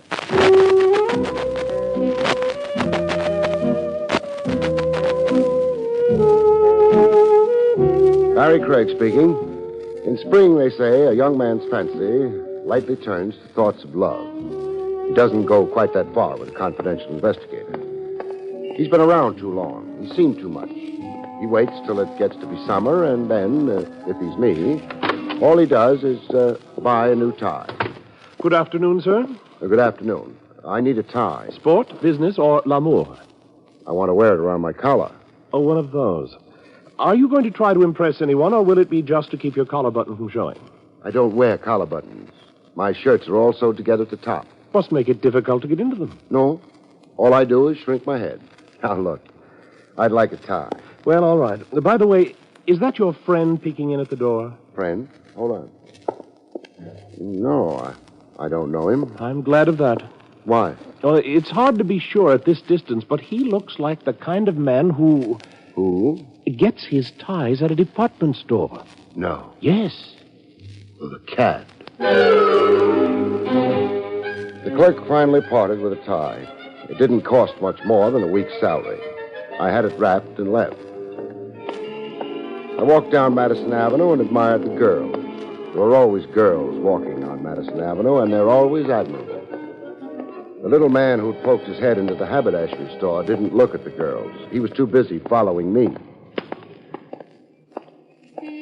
I went into Willie's wagon. Only a very brave man, or a desperate one, would follow me there. He was either brave or desperate.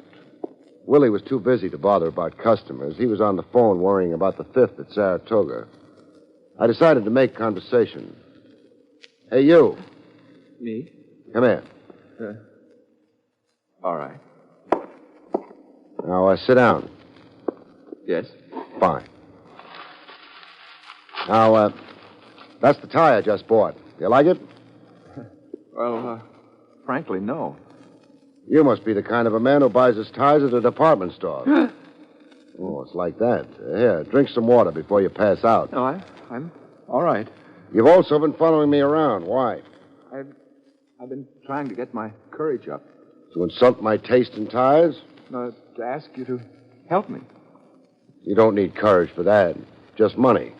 Yeah, you're right, of course. Mr. Craig, my name is Homer Dibble. How do you do? How do you... I am, or was until last night, an accountant for G.J. Thomas. The big department store boy? Yes. Well, I was working on the quarterly audit yesterday, and I'd caught up on my regular work, and I found a minor discrepancy in the accounts. In whose accounts? I didn't know. I had only the final balance sheets. I'd have had to check back on the departmental reports to find out who was responsible. And did you do that? Oh, it was a question of getting authority, so I reported the discrepancy to G.J. himself. And? G.J. was very strange, abrupt. He said he knew about the discrepancy, that he was going to take care of the embezzler himself. And why the devil had I rushed the audit? He doesn't approve of ambition? Well, I don't know, but the last thing he said to me was... Yes? Dibble, you're fired. Nice man. Oh, I'm sure G.J. wasn't himself. Mr. Craig, I liked my job at that store. There must be something behind G.J.'s firing me like that. If you'd look into it... Well, could be. That minor discrepancy you mentioned, how much was it? $37,241.98.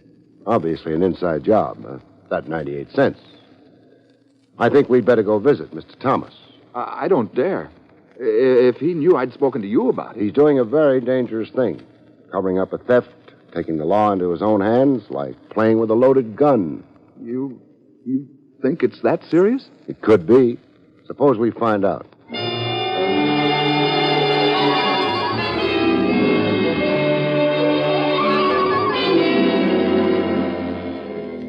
Mr. Dibble was highly concerned.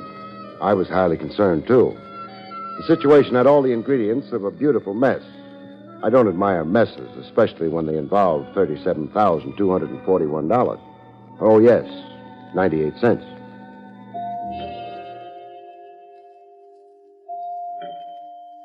Business at the Thomas department store must be good. Yeah, it is an impressive house, isn't it? Yeah. If they played their cards right, they could probably get Grant to move here.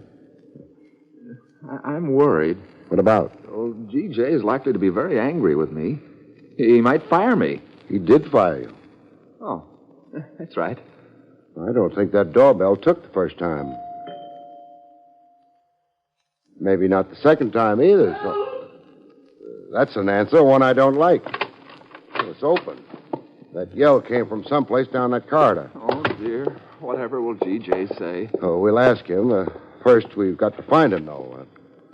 Door up ahead's ajar. Uh-huh. Leads to the place these doors always lead, the library. Good heavens. G.J.'s butler's lying down. Looks very peculiar. Maybe he didn't think of that when he fainted. After he yelled. Fainted? At what? Well, it's seeing G.J. Thomas behind the desk here. I can't... Lying down, too. But his case is a little more serious. There's a knife in his back. Oh, dear. Easy now, don't you start fainting on me. What happened is obvious. We rang, the butler started down the hall, went into the library to check with Thomas, saw the blood, and... Well, what happened to Thomas is obvious, too. Someone murdered him? Whoever it was didn't stick a knife into his back because he thought it would improve Thomas's disposition. What shall we do now? Well, we could notify the police, but we won't. Come on. But... The butler can take care of that when he comes to. We're going to the store. Why? Dollars will get you donuts that murdering Thomas was only half the murderer's job.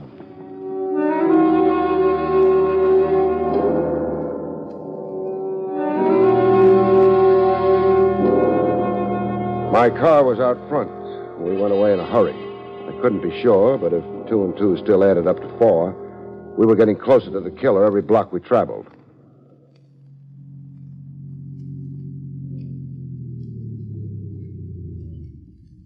Well, G.J. Thomas's pride and joy. There's a night watchman on duty, isn't there, Dibble? Yes, there is. Fine. Let's bang on the door. Well, net result, dead silence. Time's passing, Dibble. Would you have a key to the store? Well, yes, I do. Even though you were fired? Well, I forgot to turn it in. Uh-huh. Okay, open the door. All right.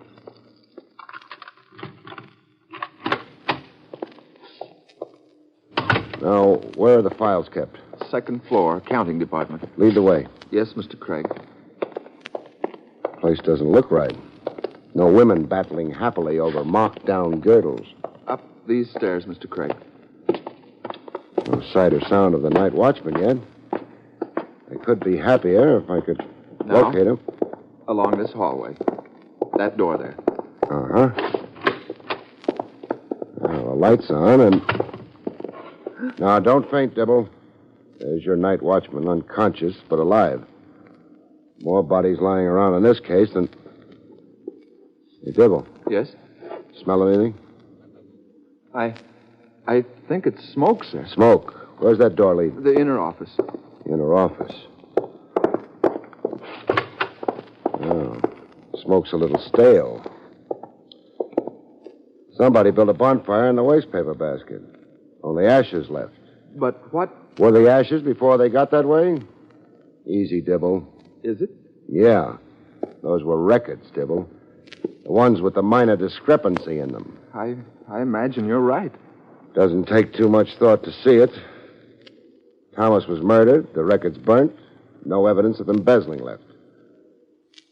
Dibble, in whose department could that discrepancy have arisen? Well, in several. 3, anyway. Tell me about them. Well, maybe in Mr. Connor's department. That's sales. Or Mr. Wainwright's. He's promotion. Or Miss Welch, head of personnel. Uh-huh. That's 3 possibilities for murder, and of course, there's a 4th. A 4th? Who? You. You're joking. No, Matter of fact, you're the likeliest possibility.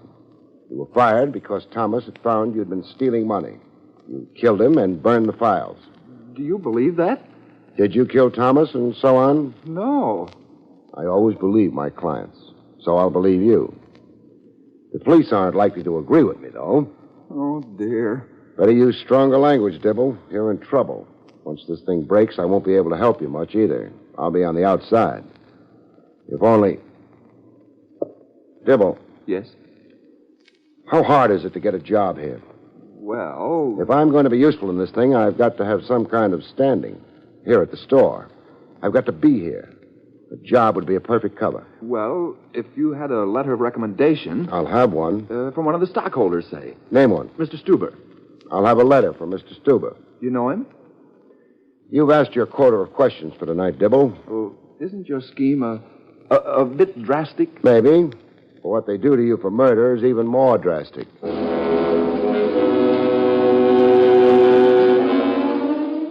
Mr. Dibble blinked his eyes several times and started to turn green. On him, it didn't look good. I dragged him out of the store. The air helped, and by the time I dropped him at his house, he looked comparatively normal. I wouldn't know compared with what. And the next morning, I reported to personnel at the G.J. Thomas department store. After a while, somebody got around to noticing me. It couldn't have been more than a week later that, Mr. Craig. Yes, Come in, please. thank you. I've just been reading this letter of recommendation of yours. You must be a slow reader. I beg your pardon? I spent most of the morning in that anteroom.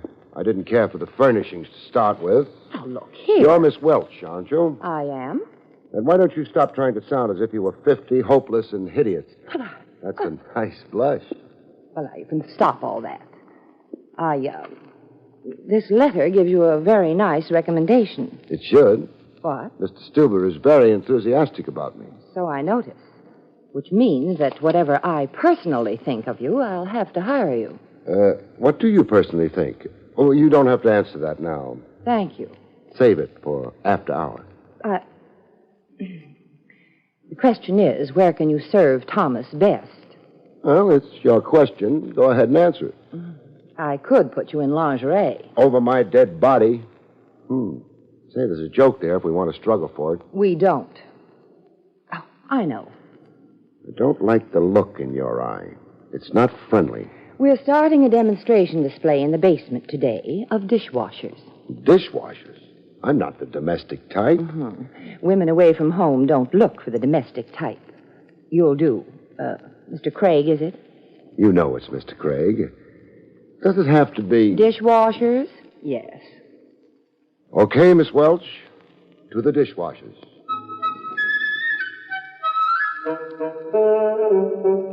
They gave me a few instructions first and then let me loose in the basement with a dishwasher. Neither of us took to the other. But it was all right before the customers came. After that, everybody had trouble. No, madam, it doesn't make that noise all the time, only when it's hungry. Madam, it's of no interest to me at all that your husband's a vegetarian. This machine washes dishes, not your husband.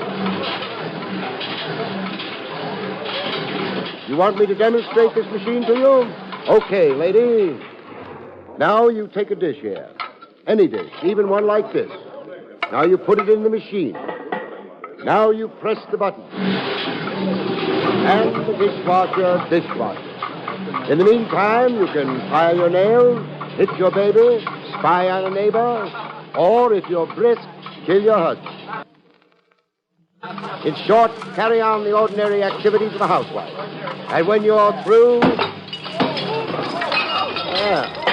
find out you needn't bother any longer about that dish. You sweep up the pieces, place them in a convenient can, which can be purchased in the can department, and then you dine out. Good afternoon, madam. Craig. Oh, hello, Miss Welch. I've been watching you work. You should have told me. I'd have made an extra effort. Heaven forbid. There's a phone call for you, Craig, in my office. Thank you. After you're through, I've something to say to you. I'm looking forward to it. Only one thing. Before you go, Yes, did you change the hookup on the machine around any? a little here and there. Didn't our mechanic take care of that? Sure. But then all the darn machine did was wash dishes.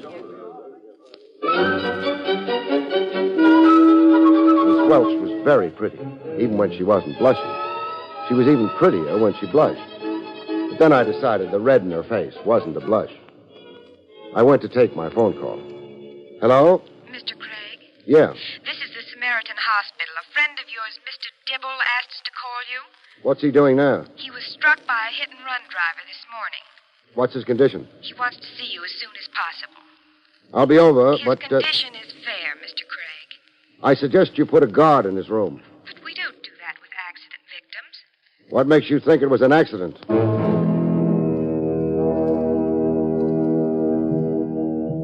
It took a little more than that, but finally a guard was assigned to make sure that Mr. Dibble's condition wouldn't get worse rapidly.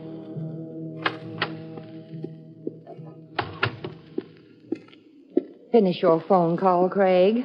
Finished. Only the fact that the letter you brought me is from one of our largest stockholders keeps me from firing you. Let's be happy it was such a nice letter. But I'm not going to put you back in selling. An office job would be safer. Let me see. Connor can use a clerk. Wainwright needs a bookkeeper. Have you ever kept books, Craig? Frequently. But then the library would always get nasty and... Well, I mean, sure. Then you will report to Mr. Wainwright down the hall, promotion department. And Craig, Yes, working for Mr. Wainwright has certain disadvantages. it has. Yes, Mr. Wainwright has a very quick temper when he loses it. And I can easily imagine circumstances under which he might lose it with you. Well, now, that's definitely unkind.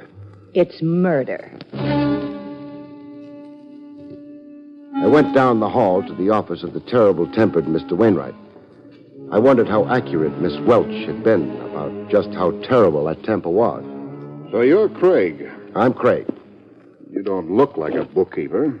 Sorry. Maybe it's because I'm out of practice. You do double entry, of course. Oh, sure. All the time. Indeed. Very well. You'll find your work laid out for you. The desk in the corner over there. Thanks. A bookkeeper, hmm? Only during office hours. Well, these are office hours. I'll be in my office if you need me. I'd advise you to concentrate on your work, young man. Yes, sir. That should give you trouble enough.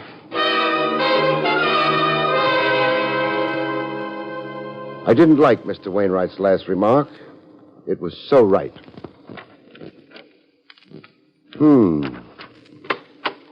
Hello. Huh? Oh, hello. You the new bookkeeper? Yeah. I've discovered something, though. What's that? There's something basically wrong with bookkeeping. The assets always match the liabilities. It can't be coincidence. You're Craig, all right. I'm Craig, all right. My name's Connor, head of sales. Craig, it must have seemed a good idea to you. What must have? Pretending to be an employee here and working on the suspects from the inside? Oh, it was a wonderful idea. Didn't work too well, would you say? Oh, we all know who you are.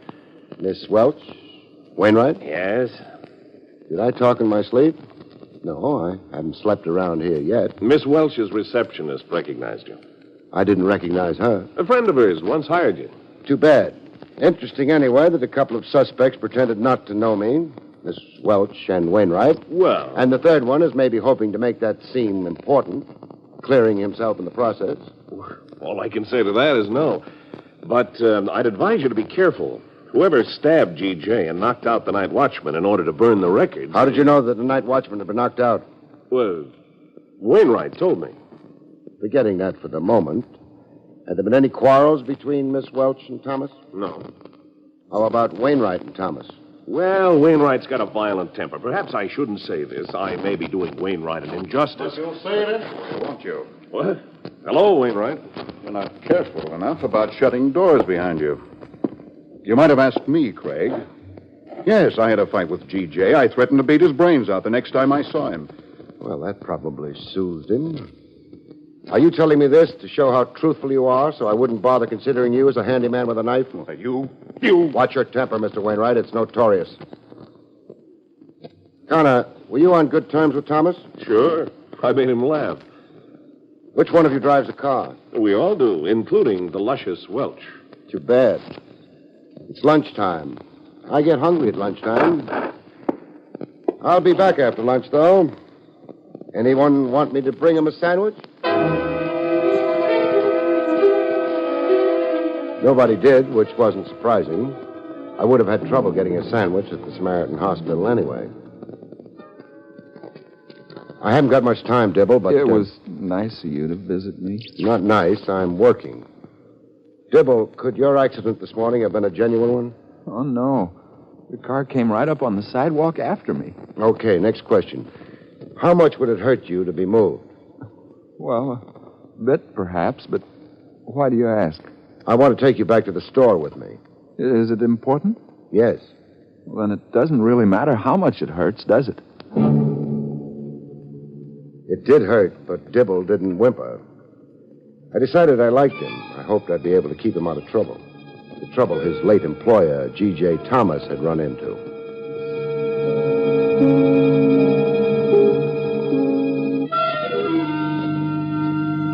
On the ride over to the store, I coached Dibble. He was horrified. I was asking him to tell a lie. By the time I got through telling him a few things about the methods with which murderers are caught, he was very disillusioned.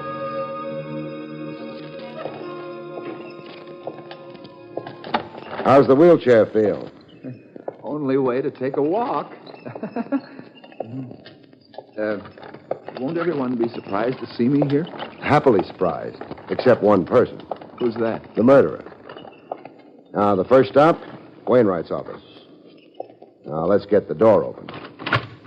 And make an entrance. What the devil? Now, hello, Mr. Wainwright. Meet Mr. Dibble. I know, Dibble. What happened to you, Dibble? Somebody tried to kill me. A rabbit like you? Even rabbits can be dangerous. Mr. Wainwright, would you mind getting hold of Mr. Connor and Miss Welch? Why? It might be fun. I don't think it will be fun. Well, do it anyway. After all, you know who I really am. Well, all right. Mr. Wainwright didn't seem very happy about something or other. He's not a happy man. Don't worry about it. You remember what I told you to do? I remember. Good. Good afternoon, gentlemen. Good afternoon, Mr. Connor. Brother, what a binge you must have had. I'm not hungover. I was run over. Oh, I'm sorry. I was just trying to be light and happy. The rest of our miserable little crew. Darling Miss Welch, stalwart Wainwright. Oh, of course, someone's missing. Who? G.J. Thomas, remember him? Shut up, Connor. Mr. Wainwright is so blunt, manly. If nobody minds, I'd like to point out that someone in this room murdered Thomas. I mind, but what can I do? Actually, there's no problem. The identity of the killer wasn't hard to establish. But there was a lot of confusion around that central point. It might help to clear it up. Well, go ahead. Clear it up. Thanks. Now, one of you three had embezzled some $37,241. And 98 cents. Let's not forget the 98 cents. Thomas knew about that, summoned the guilty one to his house in order to confront him or her with his or her guilt. Is that fact or theory? Half and half, say. Now, the guilty one promptly proceeded to kill Thomas. Dibble, whose account was short $37,000 odd? Come on, Dibble. All right. Miss Welch's account. What? Well. You said something, Miss Welch? What? That statement's ridiculous. That won't stop him from making it in front of a jury. It'll be his word against mine. We all know the records themselves were destroyed. Still, a jury might believe Mr. Dibble. What do you think, Wainwright? I think Dibble's crazy. And you, Mr. Connor? I never cared for the luscious Welch, Craig. So efficient. I'm glad the record showed her to be the embezzler. But they didn't. What? Well, what do you... They were burned before Dibble got to them. Then how does he know she was the one? He doesn't. This isn't very funny. It isn't funny at all. Wainwright, did you tell Connor the night watchman had been knocked unconscious when the records were burned? No, I didn't know that myself. So, Connor, the only way you could have known was because you yourself knocked him out. and burned the records, which showed you to be an embezzler. Maybe they did, but they were phony. That's why I had to burn them. With Thomas dead, I knew I'd be suspected of his murder, even though I wasn't an embezzler. A little weak, Connor. Mr. Craig. Yes? This isn't very pleasant. Is it all right if I leave now? Sure. Thanks. Clever woman, Miss Welch. Forget her. What I want to know is why Let's Connor... not forget Miss Welch. What are you driving at, Craig? You're all overlooking one small fact. Which is? G.J. Thomas was stabbed in the back. In the back? That means... It means that Wainwright, who threatened to beat Thomas's brains out, has to be innocent of Thomas's murder. Of course. Unless there were signs of a struggle. No signs of struggle. Then G.J. would never have let Wainwright get behind him. True. We already know I didn't stab G.J. Craig, will you stop sidling around? Keep your voice at normal level and keep talking. But where does G.J.'s being stabbed leave me? Equally innocent. The records show... They were false. That you were an embezzler. He'd summon you to his house to confront you with your supposed guilt. Would he have... Let me get behind him? Of course not. But there's someone who did get behind him. Someone who's behind this door. Sorry to disturb your aim. Yeah, I'll take that. Oh, thanks. Yeah. Someone who got behind G.J. Thomas. Someone he didn't suspect and hadn't fought with. Who could it be but... Miss Welch. The police came and took her away. She'd stopped looking luscious by that time. She was a killer, trapped. And killers are never luscious or lovely or anything else but deadly.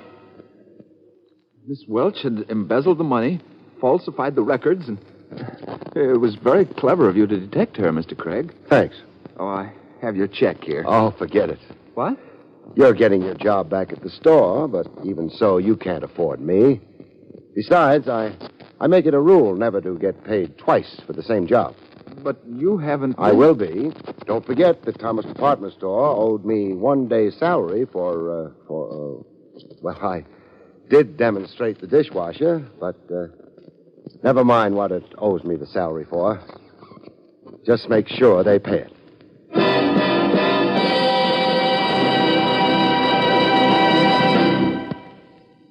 You have been listening to William Gargan in another exciting transcribed mystery drama from the adventures of Barrie Craig, confidential investigator.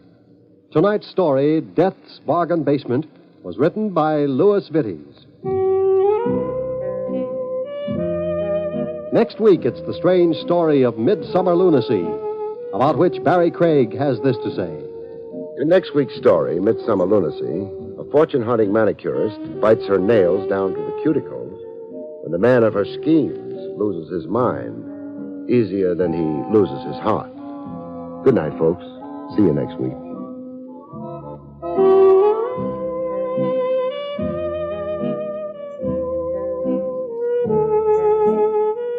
The National Broadcasting Company has just brought you an NBC Radio Network production with William Gargan, starring as Barrie Craig, confidential investigator, directed by Arthur Jacobson. Also heard were Templeton Fox, Hilary Hall, Rye Billsbury, Olan Soleil, and John Stevenson. Eddie King speaking.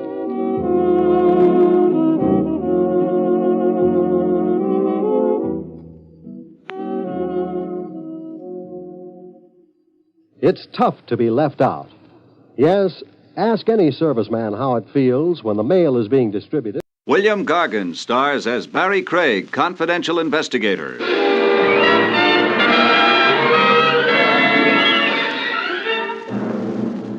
Murderers, by and large, probably lead very dull lives. But there's no doubt about the way most of them wind up. It's electrifying.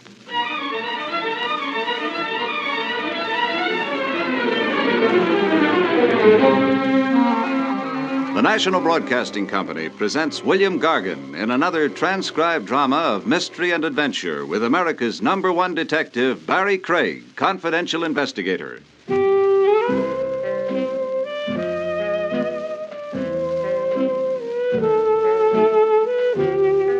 Barrie Craig speaking. An office in a shabby old building on Madison Avenue isn't the ideal place to spend the summer. It isn't ideal for fall, winter, and spring either. But if you're a confidential investigator, you settle for considerably less than the ideal. When the phone rings, though, you hope. 9 times out of 10, it's only the phone company testing your reflexes. The 10th time... Craig? Barrie Craig? Speaking. This is Mark Reed, Barrie. Mark, I haven't heard from you. Listen, I don't have much time. Can you get down here right away? We'll get down where? My house. The old tower house. It's right outside Dorning. That's upstate. Well, I've driven through Dorning. But don't drive. There's a train at midnight. Faster. Well, what's my hurry? Take that train. Tonight, please, Barrie. But why? I can't say any more. So long. Mark. I'd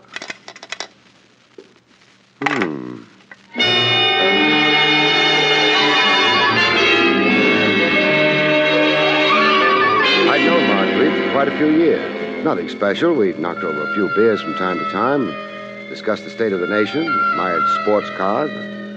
I'd never figured him for an especially imaginative type. On my way over to the station, I tried to tell myself it was just a fancy way of inviting me to spend a weekend in the country. But then, why had there been terror in his voice?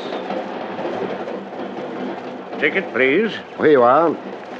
Getting off at Dorning, huh? That's right. Now, why do conductors always punch tickets and then keep them? Well, we don't, actually. Except when the passenger is getting off at the next scheduled stop. That's me. How long before we get to Dorning? Hour or so? Train's kind of empty. Late run, don't get many people. Makes it nice, quiet, and dull. Moon shining. Well, who does that help? Observation platform, back of the train. Well, that's nice. Gives you a better view of nothing. I wouldn't say that. Oh? Blonde girl back there, too. Been there ever since we pulled out of the city. Now, conductor. Oh, I ain't trying to promote romance. I'm a little worried about her. Why? The way she looked. Frightened, sort of. In fact, she stayed out there all alone for hours now. Oh, it doesn't have to mean anything. Well, that's why I didn't take any official notice. But I'm still worried. Maybe I'll go back and see if the moon looks the same from the observation platform, huh? Well, I think that might be a good idea. Only, one thing I maybe ought to tell you. What's that? She was carrying her ticket in her handbag. When she opened it to get the ticket, I noticed she was carrying something else in that handbag. What? A gun.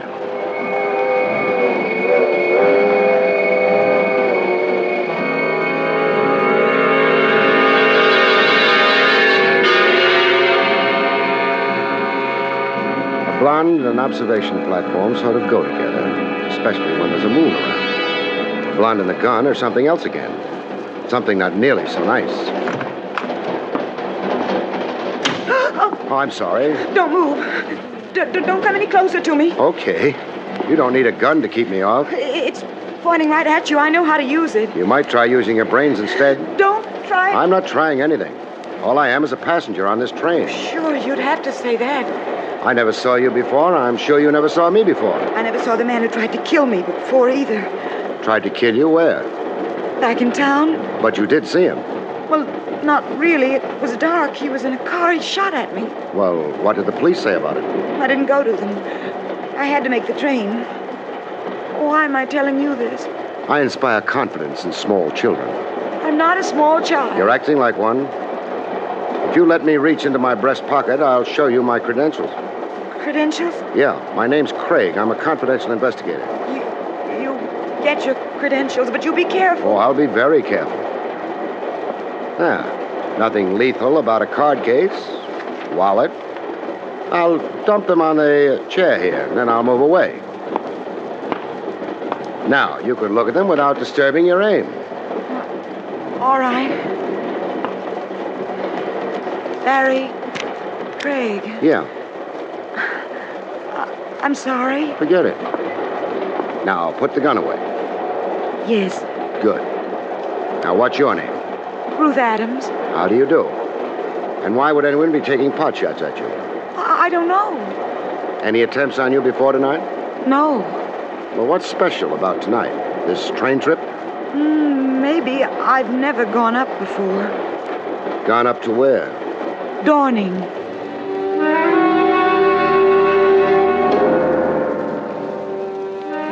The girl was small, but not skimped. She was pleasant to look at. Or would have been had she not been suffering from complete panic. The fact that she was getting off at Dawning might have been a coincidence. I found out back in the club car. Another drink? No, thanks. I feel a lot better already. Fine. Now, you're getting off at Dawning. Yes. And then you're going on to the Tower House. Oh. Well, don't freeze up. My knowledge isn't necessarily guilty knowledge. Or why the old Tower House? My uncle lives there. It's his house. Mark Reed? You know him? Well, he's the reason I'm on this train. He phoned me, wanted me to come out immediately. Well, I got a telegram from him. It was surprising because I hadn't seen him since I was a baby. He had a fight with my father. And your mother was his sister? Yes. Is she alive? No, she died years ago. And your father? He's dead, too. Don't think I'm just being nosy. I'm trying to find a pattern in...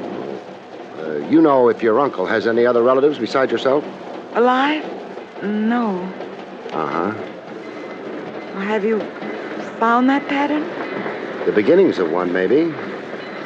The rest will have to wait until we get to the house, which won't be long now.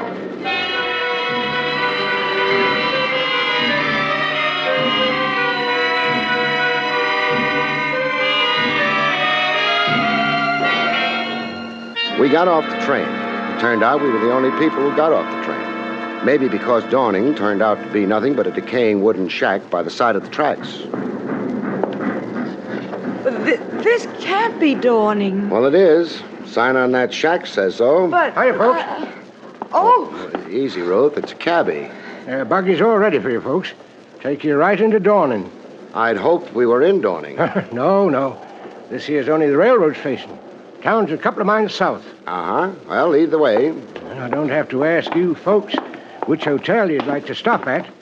Reason is there ain't but one in Dawning. We're not going to a hotel. Oh, visiting friends, huh? That's right. Mark Reed.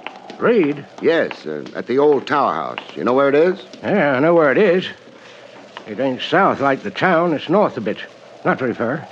Just walk up the road here about a mile and a half. Well, hold on. We're hiring you to take us there. No, you ain't. Why not?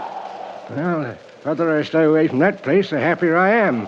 Well, what's wrong with it? I don't know. I never investigated. Well, you could be wrong. Well, I don't want to find out, mister. Would you and the young lady like some good advice? Train's back to the city coming through in an hour. Stay here and get on it. Well, I'm not that crazy about trains. Well, you'll thank me for that advice someday. Well, I'll thank you right now. We're still going to the Tower House tonight. If you're afraid to drive us there, take us into Dawning. We can get another cab there or maybe rent a car. Okay, mister. Get in. Ruth? Uh-huh. I'll take you to the Tower House. Thank you. You didn't have to make no crack about my being afraid. But you are. Well, maybe I am. Maybe the reason you're so brave is because you don't know what you're getting into.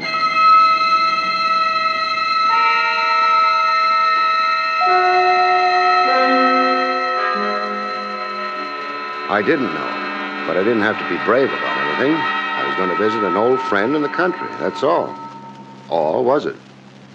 Barry, I don't like this. Well, I've been in better cabs. There's a feeling about this trip.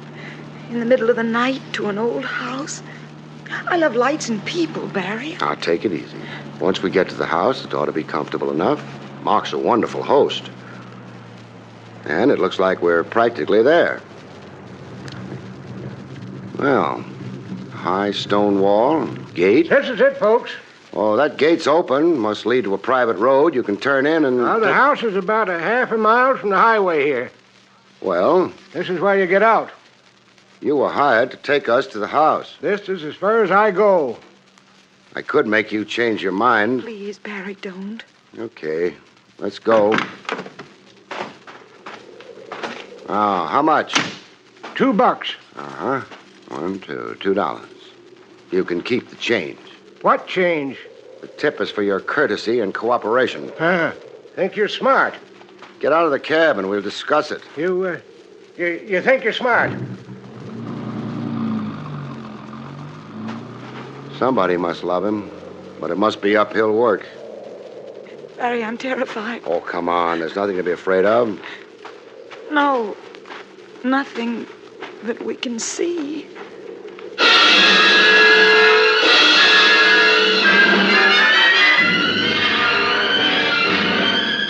It wasn't too pleasant a half mile. The girl was frightened. The wind was blowing up. There'd be rain soon. The darkness was complete, and I didn't have the beginning of an idea of what we might be walking into. I don't like that. The thunder? Oh, it was so loud. Who knows what it might wake up. No. That was only a dog. That was the hound of the Baskervilles, and I want to go home. The house is right up ahead on that rise. 50 yards more, and... That dog is getting closer. That's a pet. Whose? Dracula's? There he is. There he is. He's going to jump at us. Doesn't look vicious. He's as big as a horse. Oh, here, boy, here. You're encouraging him. No. Easy, boy, easy. That's a fine animal. He's more afraid of us than we are of him. We got a better reason. He's quieting down. That's a good boy. Come on.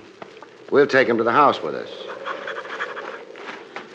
I hope they like dogs there. Is that the house? It must be. Oh, I don't like it. It looks like a tomb, and Grant never was up here, so... Oh, it's just an old house. Architect had a lousy sense of humor. Barry, the dog. Growling now. Well, what's the matter, boy? What's the matter? Oh, he stopped dead. Barry, he's staring at that house as though... As though he didn't know it, that's all. Come on, he'll follow us.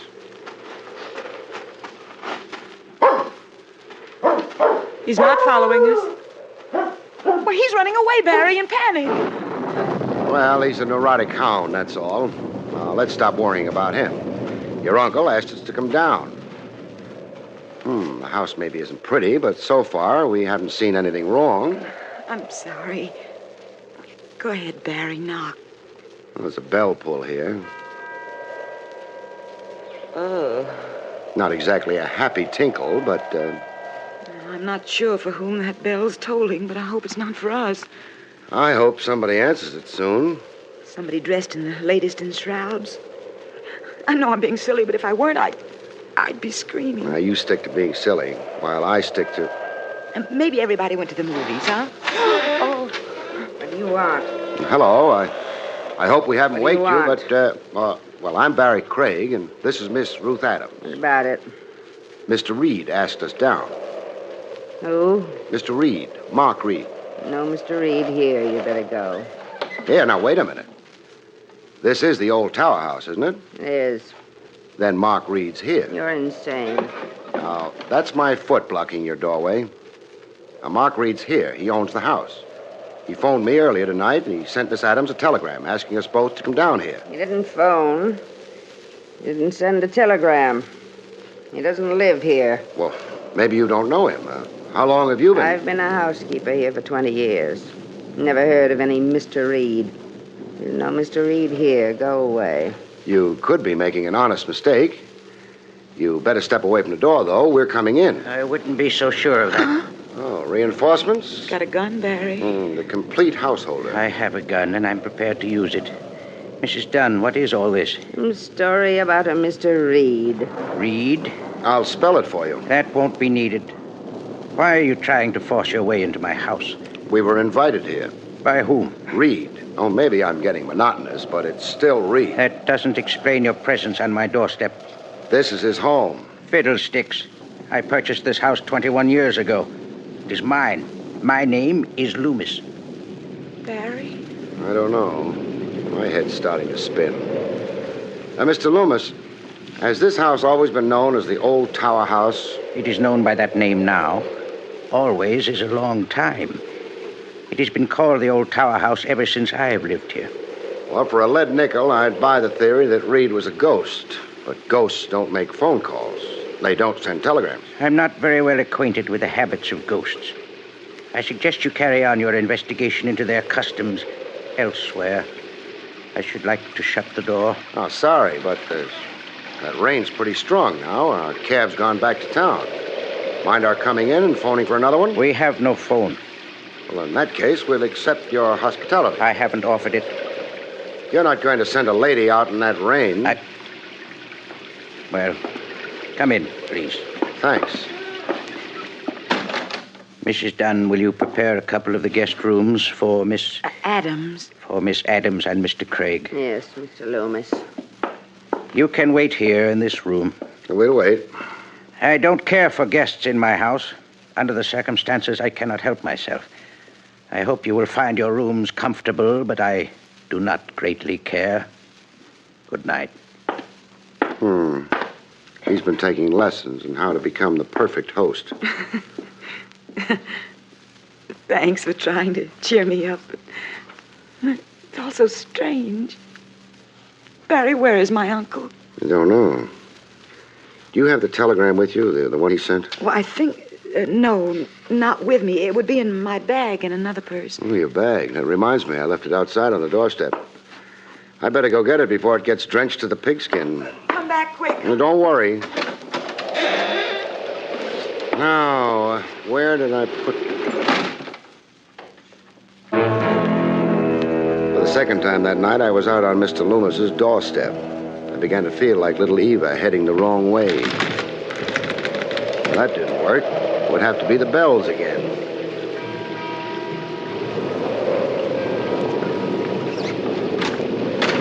Who the devil? Oh, you. Me. I was getting Miss Adams' bag when the door blew shut. Come in, come in. Ruth. Not in the room I left her. That scream must have come from farther down the hallway. Now, what's this room? It's the library. Ruth. Ruth.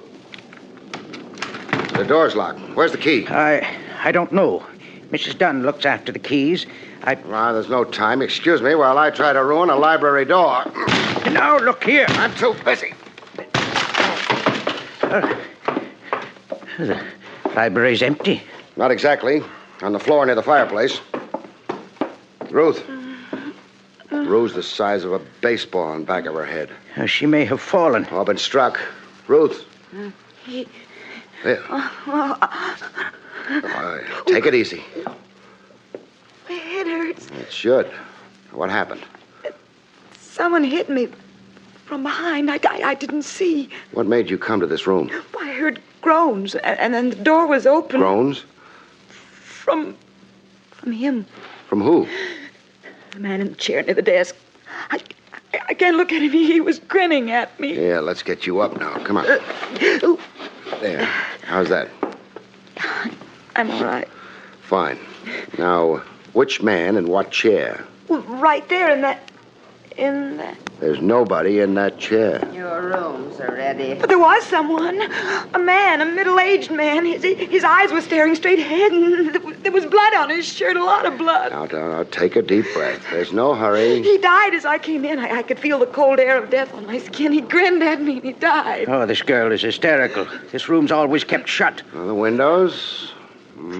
Boarded up. Only one door. Maybe it was your imagination, Ruth. No. She did see something. What? I've lived in this part of the country all my life. That's how I know. The man she saw was the former owner of this house. He died with a bullet through his heart. In this room. In that chair. Then I was right. The only thing is, it all happened 80 years ago. That slowed conversation down to nothing. I took Ruth up to her room. Checked it, made sure no one would be able to get in once she locked the door behind her, and then I started out. Barry. Yeah? Before I realized that man in the library was dead, I touched him. Then I wiped my hands on his handkerchief. Look at it, Barry. Okay. Yeah. It was blood I wiped off my hands. Do ghosts who died 80 years ago still bleed? I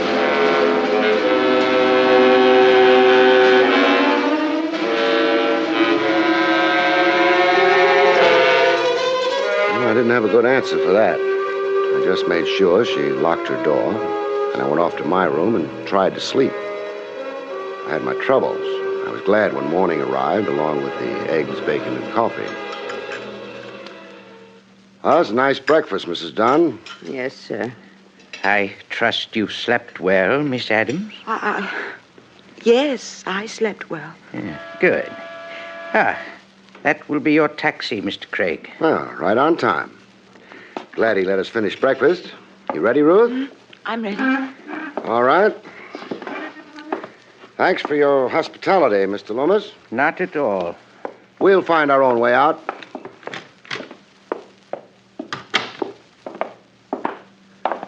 Well, what do you know? Mr. Loomis was telling the truth. Let's take a taxi, huh?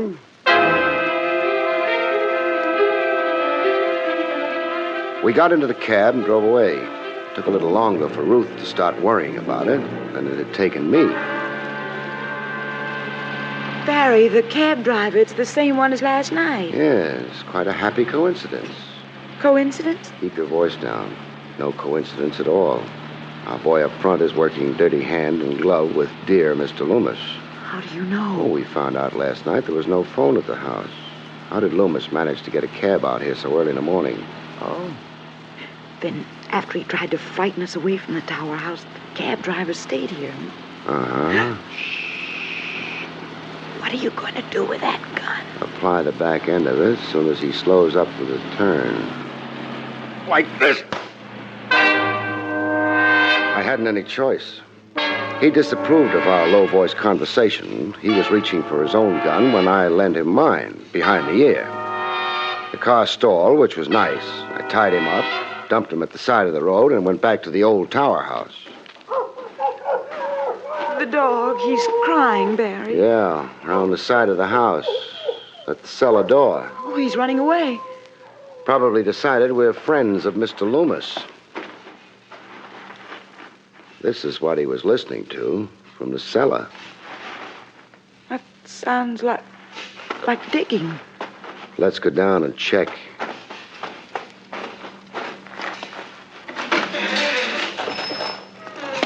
Barry, it's Mr. Loomis. He's digging a hole. That body. Ghost you saw last night. That's Mark Reed, Ruth. And what Mr. Loomis is digging is a grave. Isn't it, Mr. Loomis? What? No comments. Or have you been working too hard? Get out of here. I don't think so. Why did you murder Reed? I didn't. He shot himself. And you're trying to protect his good name? Very well. I did murder Mr. Reed. A gentleman with a great deal of cash on hand. Cash he was going to leave to your charming companion. You reel it off so well, keep going. I have better ideas for that money. Mark Reed became frightened of Mrs. Dunn and myself, who'd worked for him for so long. He sent for you. I tried to have the cabbie keep you from coming here, but... Well, such frankness on your part wouldn't be wise, would it? Unless something's changed. Your voice changed quality a few moments ago. Lots of changes. What happened? Mrs. Dunn show up at the head of the stairs with a gun in her hand? Quick, shoot! She wasn't quick enough. Amateurs never are. They don't realize how heavy a pull you need on a trigger. Don't worry about her, Mr. Loomis. I just winged her shoulder. I'm not worrying about it. I should have realized that. Courtesy stops outside the death cells, doesn't it? We got them all into the cab and drove to Dorning. It had a nice jail. They're glad to welcome Mr. Loomis, Mrs. Dunn, and the cab driver. Mark Reed went elsewhere. I wish he'd asked you to come to him earlier. You'd have liked him, but forget it if you can. I'll try. Barry, when we were in the cellar, Mrs. Dunn came in, but not from the outside. From a fake door in the library is where she came. I expected her. But how did... You yourself told me when you went into the library, you felt a breath of cold air on your skin. But the windows were all boarded up, as I mentioned, so... You knew there had to be another door to the cellar, as it turned out. You know, this is a much nicer trip than the one yesterday. Mrs. Dunn had just tried to kill you then. You were traveling deeper into danger. Now, about the only danger you're in, unless you get to the other side of the car... Is, danger of this, sir? Hmm? Uh-huh. Barry, Yeah? I got a secret. What? I'm not afraid. Maybe. But I am.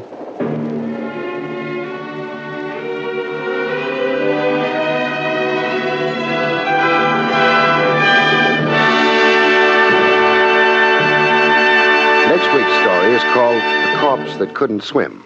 Of course, we didn't really know whether You have he been could swim or listening to not. William Gargan He was in dead another when we met, exciting but- transcribed mystery drama from the adventures of Barrie Craig, confidential investigator. Tonight's story, Ghosts Don't Die in Bed, was written by Louis Vittes.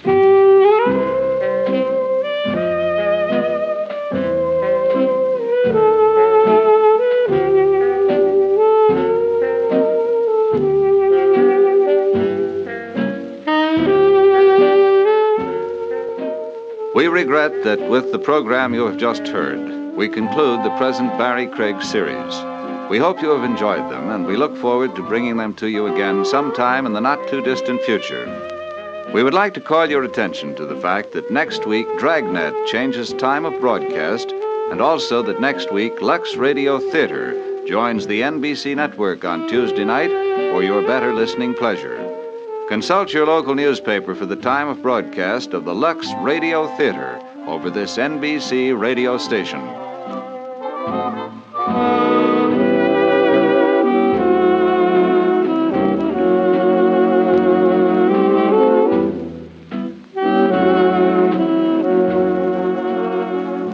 The National Broadcasting Company has brought you an NBC Radio Network production with William Gargan, starring as Barrie Craig, confidential investigator, directed by Arthur Jacobson. Also heard were Jack Moyles, Charles Lung, Betty Lou Gerson, and Virginia Gregg.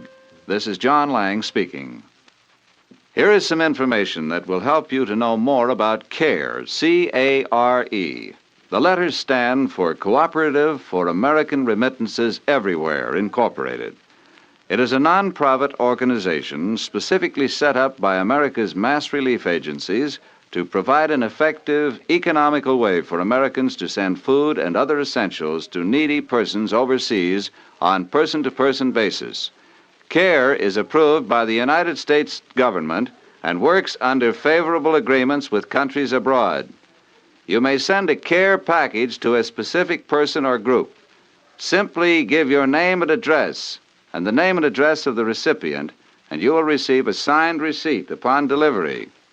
If you do not know someone abroad you want to help, one of CARE's member agencies will choose a needy family for you.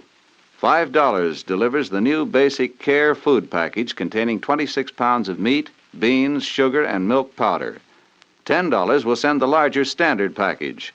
Remember, freedom is threatened when starvation and suffering persist. Food will help whip communism in economically weak countries. Send your contribution today to CARE, C-A-R-E, New York. This is the NBC Radio Network. Bromo Seltzer and NBC bring you William Gargan, starring as Barrie Craig, confidential investigator.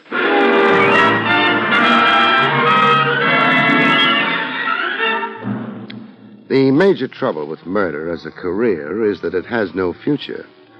You come pretty quickly to the end of your rope, and usually it's around your neck.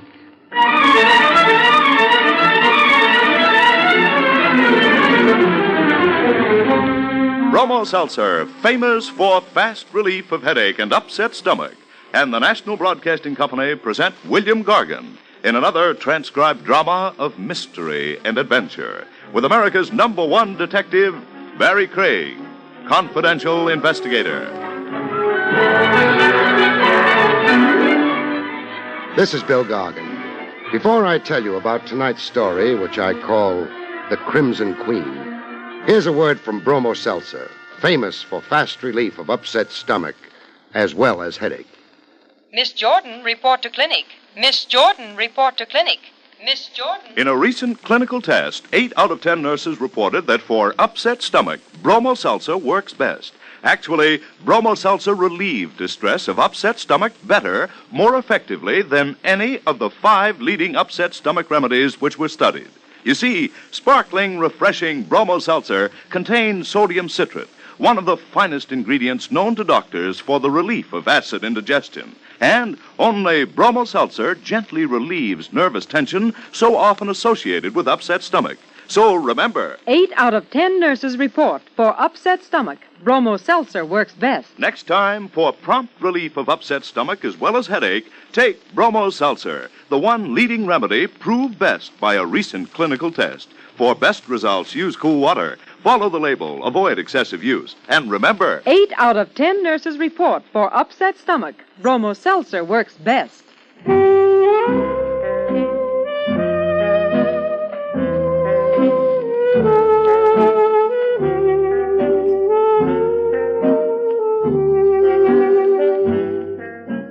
Barrie Craig speaking. Wintertime, and the nights may be longer, but if you're a confidential investigator like I am, this does you very little good. Except that it gets you out of your office that much quicker. But in my case, it generally gets me over to Willie's wagon, which isn't bad. It's warm there, the windows are steamed over. There's a feeling of being protected against the wind and snow and cold. The only trouble is, there's also Willie's food. Craig, Yes, Willie? I ever make cracks about your investigating? No. Then lay off my food. I'd like to. I meant the cracks. What's the matter with that hamburger you're working on? I don't think it's completely dead. Then drink some coffee. That'll kill it. What'll it do to me?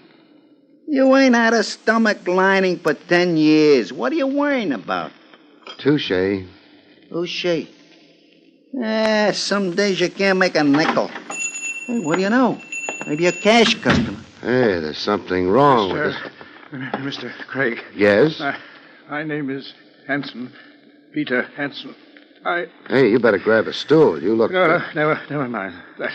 I was at your office. Elevator men told me I might find you here. Jake was right. Want to retain you. Well, that's not hard, but... Want to retain you to find... Yes? My murderer. Hey, he passed out. Yeah. Way out. What? He was holding the front of his coat together with one hand.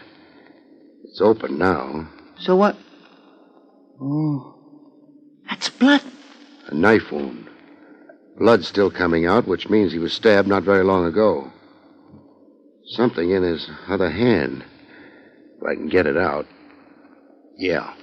What is it? Part of a chess set. A queen. A crimson queen.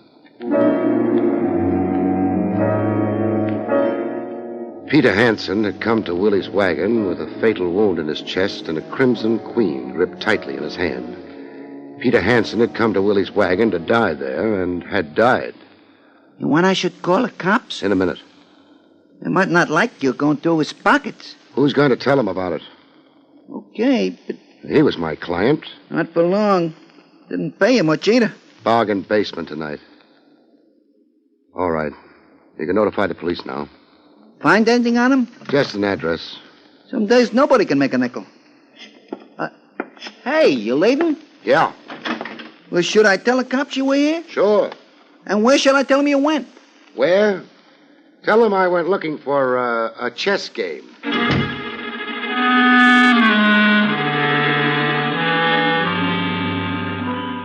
Peter Hanson's house ran to a barbered lawn, ivy on the walls, and a butler in the doorway. Good evening, sir. Good evening. You wish to see... Mr. Hanson. Come in, sir. Who shall I say is... Barrie Craig. Very good, Mr. Craig.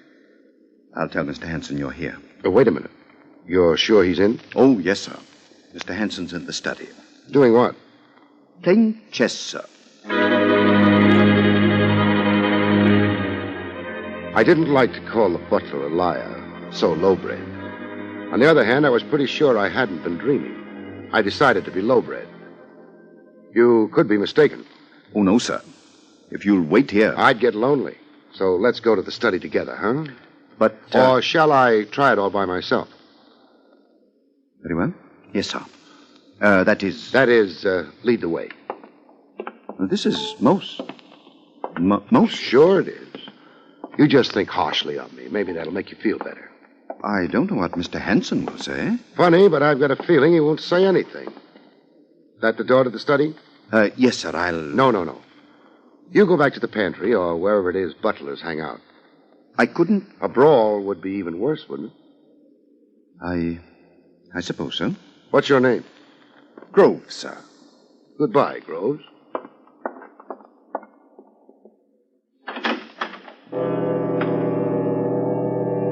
I opened the door of the study and walked in. Nobody noticed me. It was the kind of room that looks maybe a little hackneyed after you've seen enough English pictures. But I guess the movies got the idea from someplace. There was a small table over at the far end near the fireplace. There was a chessboard on the table covered with chess pieces. And there was a chess game going on. Yes, Groves, what is it? Oh, this isn't Groves. Then go away. I can't be disturbed. My bishop's in a dreadful position. So's Peter Hanson. What? Oh, you're not Groves. I already mentioned that. If you'd looked up from the board a little quicker. Who are you? Barrie Craig. Groves had orders. I canceled them. I threatened to start a brawl. Well, everybody knows who I am. I don't know who anybody is. Then why come here? You can do something besides play chess and laugh. Yes. I didn't exactly mean... You meant introducing people to people. Uh-huh. I'm Mona Bailey, and he is Walter Hanson. How do you do? Well, now that that's been taken care of... We're just beginning, Mr. Hanson. This is your house? Oh, nonsense. Sorry. Peter is the wealthy one. Your brother? Of course he's my brother. There's a resemblance. Well, naturally there would be. You said something about Peter before, didn't you? Yes, I said he was in a bad position. You said, to be precise, that he was in a worse position than my bishop. I'm about to lose my bishop. You've already lost your brother.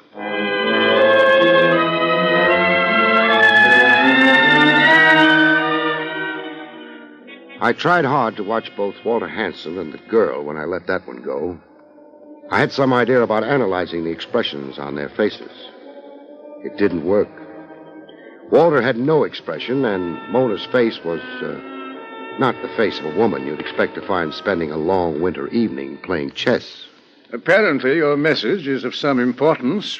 I'm not quite sure of its meaning. Nothing fancy about it. Your brother's dead. Oh, dear. Wouldn't you like to add a little something to that outburst of wild grief, Miss Bailey? Mrs. Bailey. My mistake. Not a very serious one. My husband's dead. So you turned to chess? I have quite a strong feeling that all this is, this conversation is improper. You may be right. Peter's death is, of course, a great shock. A very great shock. You've said so. But, how did he die? Automobile accident or, Heart failure. Oh? Strange, though. I had no idea Peter's heart was weak. It wasn't until someone stuck a knife in it. The pair of them were good, very good. All they did was stare politely at me. I might have just told them the fuchsias in the greenhouse were suffering from a spotted blight, or maybe mildew. How distressing. Yes. On the other hand, now you're the wealthy brother. Why, yes. Yes, now that you mention it. Oh, but only half as wealthy. Who gets the other half? I do. Peter Hanson left you half his dough because you play such good chess? I was married to his sister's only child. Oh, that's good. Keeps it in the family. Walter over there was in quite a hurry to let me know you had as good a reason as he had for... Murdering Peter? But how could either of us have murdered him? He was alive when he left the house. When? Oh, about an hour ago. And we, Walter and I, have been here ever since. Together? Together. That right, Mr. Hanson? Of course it is. Playing chess? Yes. The number of moves both of you made figures. Your bishop is in a bad position, Mr. Hanson. I know it. But, Mrs. Bailey... Yes? Where's your red queen? Mona Bailey had the red pieces, minus a couple of pawns which were lying at the side of the board, and a red queen which wasn't anywhere as I could see. But then I already knew where it was. I lost it. Careless of you to go shopping with it. I meant Walter took it. That means it would be off the board, but... I was so angry with myself, I threw it in the fire. A wild impulse? Well, I suppose you see I've quite a temper. Sure. Only thing is, your queen file hasn't been opened yet. It would have been impossible for any white piece to take it. I like the kind of detectives they have on radio much better. What kind's that? The kind that doesn't know anything about chess. Still, Walter will confirm my anecdote, won't he, dear? Of course. You became angry and threw it in the fire. The Red Queen? The Red Queen. Wouldn't it be a shame if it turned up someplace else? Good night. Wait, don't... Pay no attention to him, my dear. I can't let him go without... Oh. You, better answer that.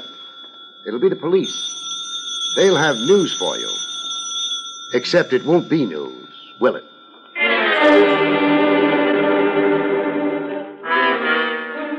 I left the study and went down the hall to the front door.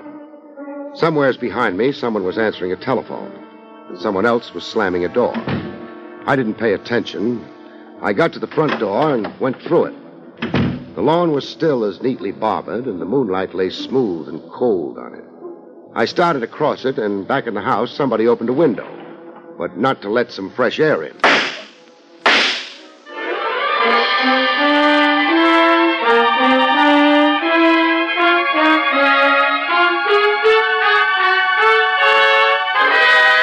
Back to Barrie Craig in just a moment.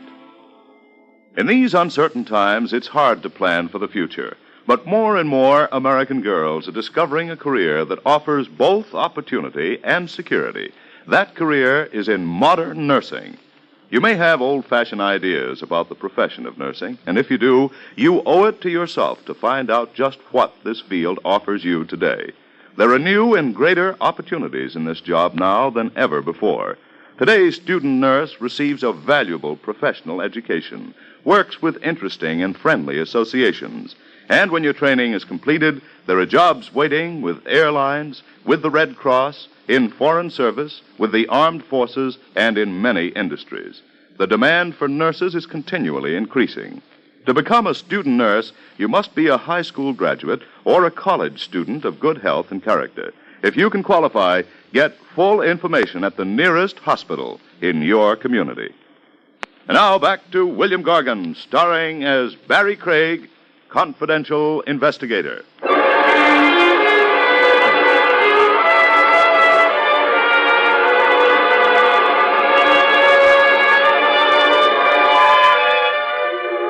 I'm not crazy about the great outdoors, but when you're being shot at, you've got room to move. I moved. That lawn had been overdone. The bushes at the edge looked like home, but home was far away. When I got there, the barrage gave up. I shot a look at the house, but the marksman hadn't put the lights on behind that open window. And at this distance, I couldn't tell which window it was. I thought for a minute of going back to the house and getting indignant. It was a very short minute. Then I started moving away from the house.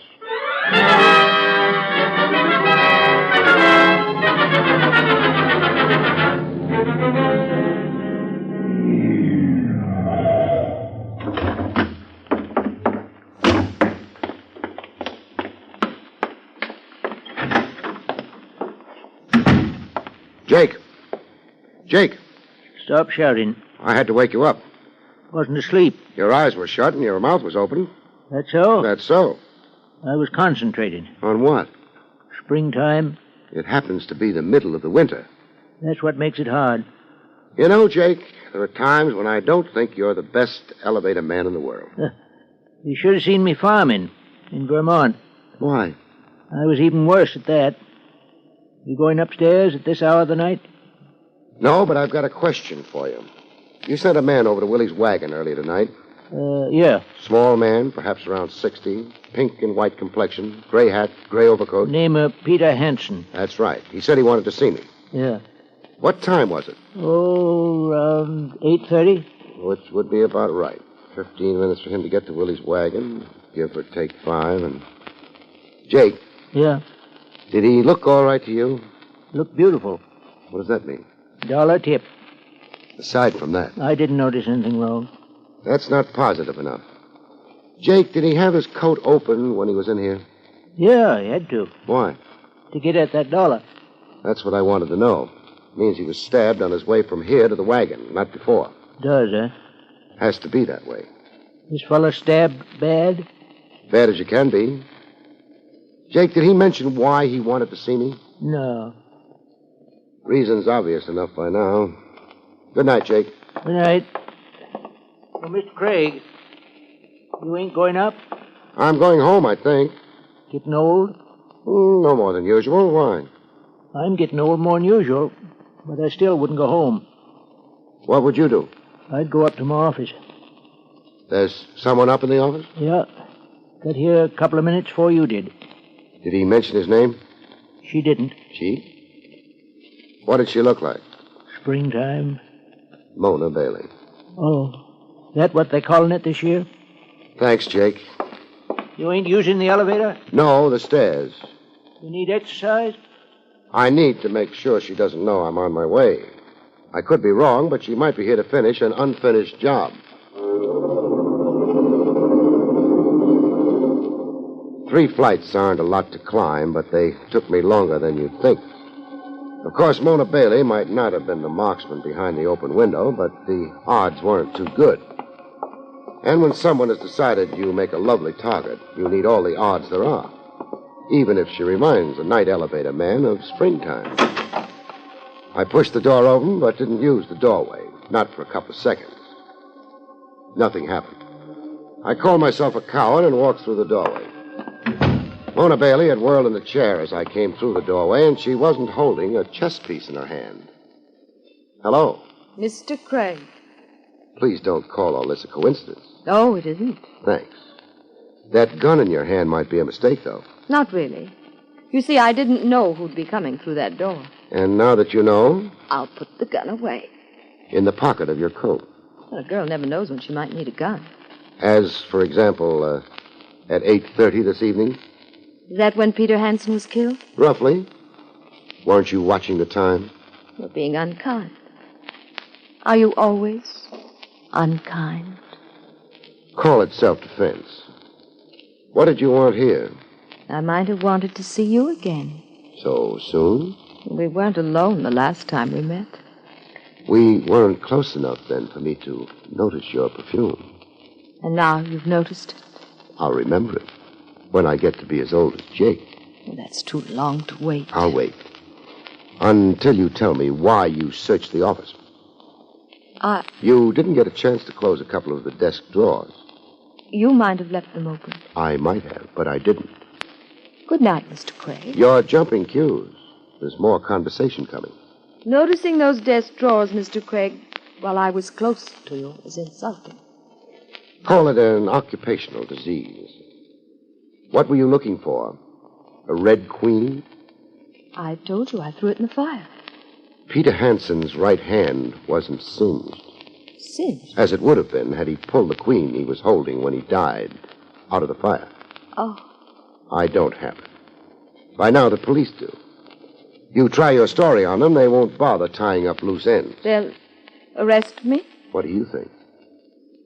What should I do? You were playing chess with Peter Hansen. Say at 8. Then what? He said he had an appointment and left. So Walter took his place at the board. And played with you? Yes. Without a queen? Still no good. Peter Hansen left. Where was Walter Hansen at the time? In his room, I guess. And he didn't join you till when? Nearly 9. Therefore, he can't alibi you. No. After I walked out of the Hansen house before, what did you do? I went to get my things. I knew I'd have to follow you. I hoped I'd be able to get here before you did, so I could look for the queen. I thought you had it. You sure you didn't stop to slow me up by firing a few bullets at me? I didn't. Any witnesses to what you say happened? How could there be? I wouldn't know. We might try finding out. Come here to the window. Stay to one side, though. All right. That car across the street. Yours? I came by cab. Recognize the car? It's the Hanson car. It belonged, like everything else, to Peter. Know who's driving it? I can't see from up here. How would you like a chance to convince me that the perfume you use isn't something to forget? I'd like such a chance. Okay. Walk out of here, go downstairs, and walk out of the building and north along Madison a few blocks. Then take a cab home. That's all? That's all.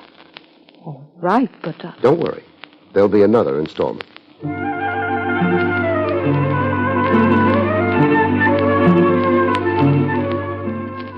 She used the elevator, I used the stairs.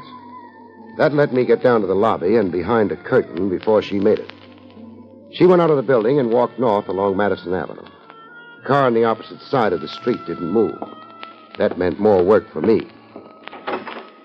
The back alley was dark and cold. But it let me out half a block down from the entrance, half a block down and behind the waiting car. I crossed the street fast and moved in. The boy in the car was too busy watching the building entrance. I got the door open, reached in, and... Go on. I hope this hurts.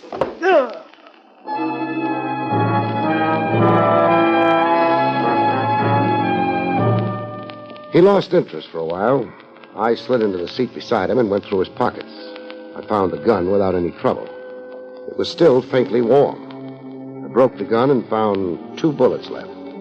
He hadn't bothered reloading. Who? The butler, Groves, of course. Wake up. You can't stay in a coma forever, Groves. What? Oh. Mr. Craig. Mr. Craig.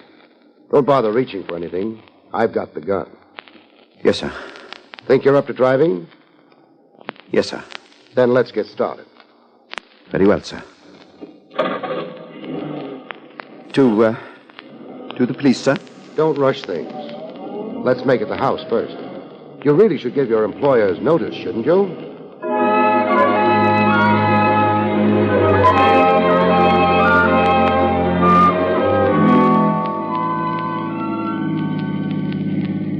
Groves. Yes, sir? How long has it been going on? How long has what been going on? The thefts from the house. That tells me there have been thefts, but it doesn't tell me how long. Peter Hansen was a selfish, grasping old man. Don't speak ill of the dead. Why not? After they've done ill to the living. Meaning who? Miss Mona, sir. He wouldn't give her anything. Let her live the way she wanted to live. So she stole? I don't know, sir. But if she did, what matter? It was coming to her anyway, half of it, as soon as Mr. Hansen died. She should have been patient. I know it doesn't look good for her. I overheard back at the house, but... That's why you took those pot shots at me? Yes, sir. And why you were waiting outside the building. Okay. Groves, Peter Hansen was crazy about chess, wasn't he? Yes, sir. A man as rich as that would own a fine set. Ivory. Antique and expensive. He does, sir. You mean he did? The red queen I found in his hand was wood. So was the set it came from. I don't know, sir. I can guess. He found out tonight that someone had stolen the ivory set and substituted a wooden one for it. That's why he was coming to me with a specimen. He wanted me to trace it so he could prove who'd stolen the ivory set. Oh, you better stop. We're at the house.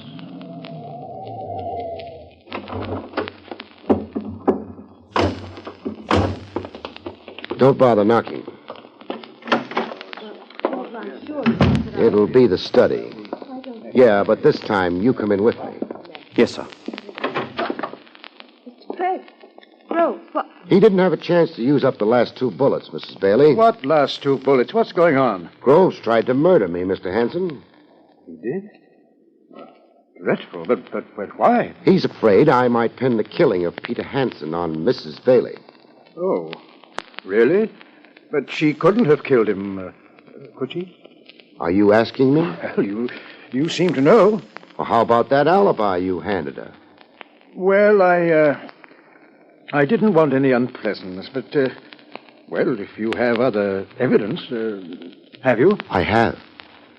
Then I'm afraid I shall have to admit we We weren't together all the time. As a matter of fact, I wasn't even home. I know you weren't. Now, you can't blame me for trying to shield Mona. Oh, I can't.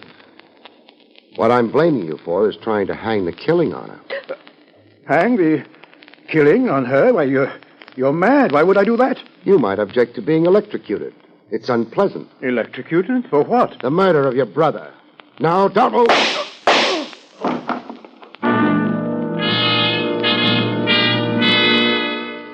I got his arm before he could get at the gun he was carrying.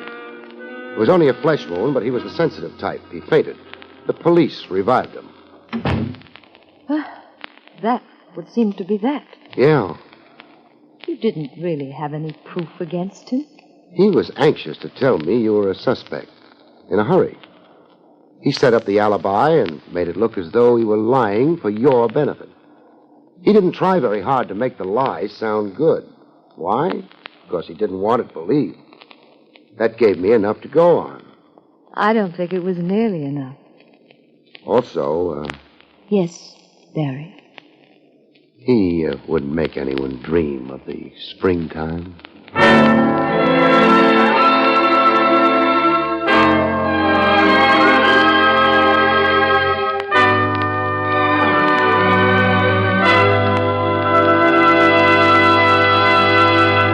You've been listening to William Gargan in another exciting transcribed mystery drama from the adventures of Barrie Craig, confidential investigator.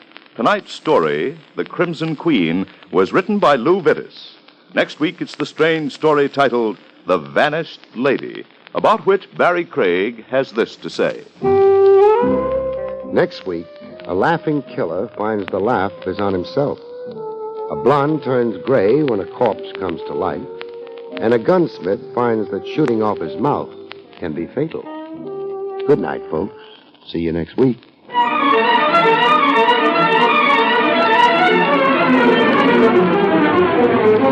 Bromo Seltzer, famous for fast relief of headache and upset stomach, and the National Broadcasting Company have presented Barrie Craig, confidential investigator, starring William Gargan. Featured in the role of Mona was Barbara Weeks. Carl Caruso speaking.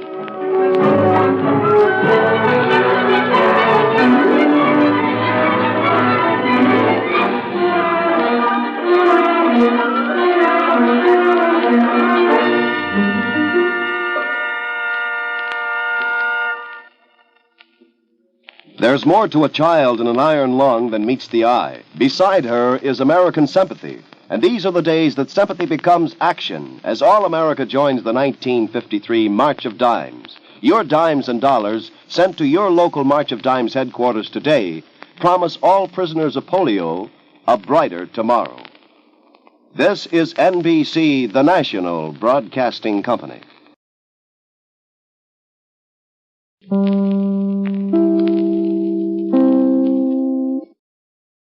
William Gargan stars as Barrie Craig, confidential investigator.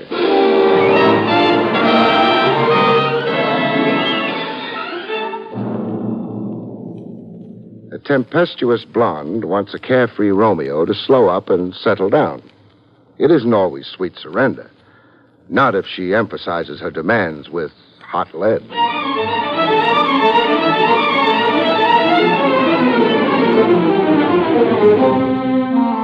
The National Broadcasting Company presents William Gargan in another transcribed drama of mystery and adventure with America's #1 detective, Barrie Craig, confidential investigator.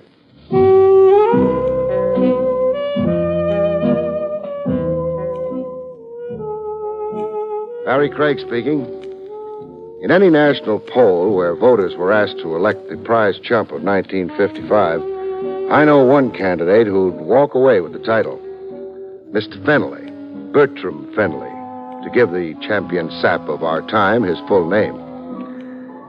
I first met Fenley on the docks, Pier 82. He'd phoned me very hush-hush to please meet him there.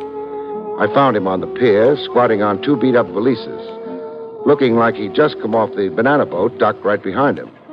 He had, it turned out. I was on that boat, Mr. Craig, the Hilda May. I was in Honduras. That's in the Orient. Honduras is in Central America, Mr. Fenley. Oh, yes. Well, I mean Central America. A middle-aged man with fat cheeks and a mild look. So, what's your trouble, Mr. Fenley? Oh, my trouble is just the right word. I don't know how to begin to tell you. Well, there's a coffee pot across the street. Let's talk in there, huh?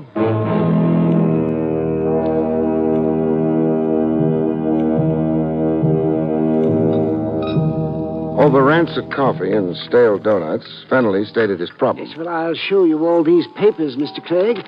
You would like to look them over? The Anzio Calhoun Hotel Land Development Corporation. The big print says. That's my employer. I was sent overseas to make diagrams of land space for building modern hotels. Well, I see you did a cost analysis. Oh, yes. That one file of papers in your hand represents 3 months' work.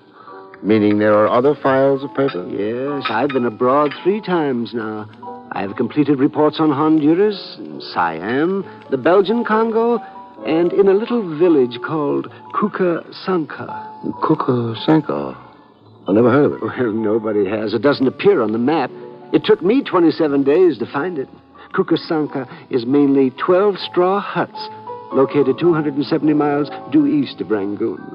And your company is scouting it as a modern hotel site? Well, that was my understanding. Now, you've been traveling here and there for how long? 8 months. All expenses paid? Yes. My expenses to date have been $7,000. Why did you contact me to meet you secretly at the dock? Well, in Honduras, I received a telegram.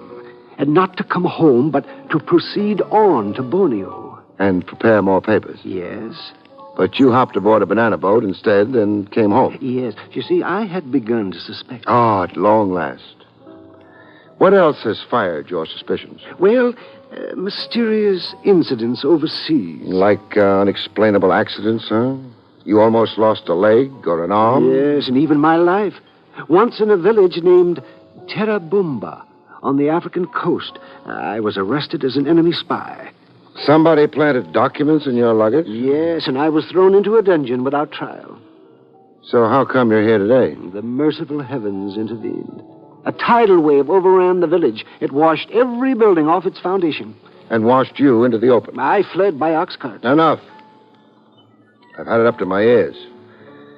Now, where will you be staying? The Yankee Doodle Hotel on the Lower Bowery. No one will think to look. Okay, fine. Now, I'll come see you after I've talked to your so-called employer.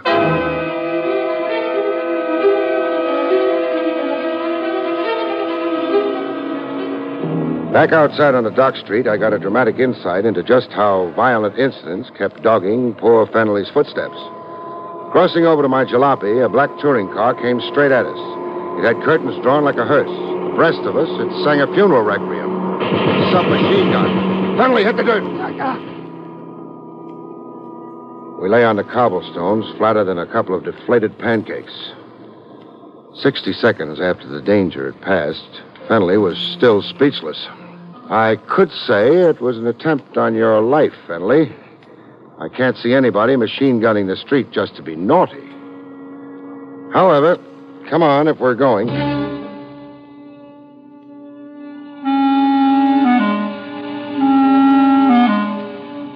The Anzio Calhoun Hotel Land, etc., occupied a 6-room suite just off Park Row. Well furnished, but deserted. No sign of business activity. In the last room of the joint, I found a live tenant. A guy in a silk suit with the glue loose on his toupee. It flapped over his brow. He was fast asleep. I gave up the notion of giving him a hot one. I just settled for a shove. Hey, rise and shine. Hey, what's the idea? Now, put the gun away. Gun?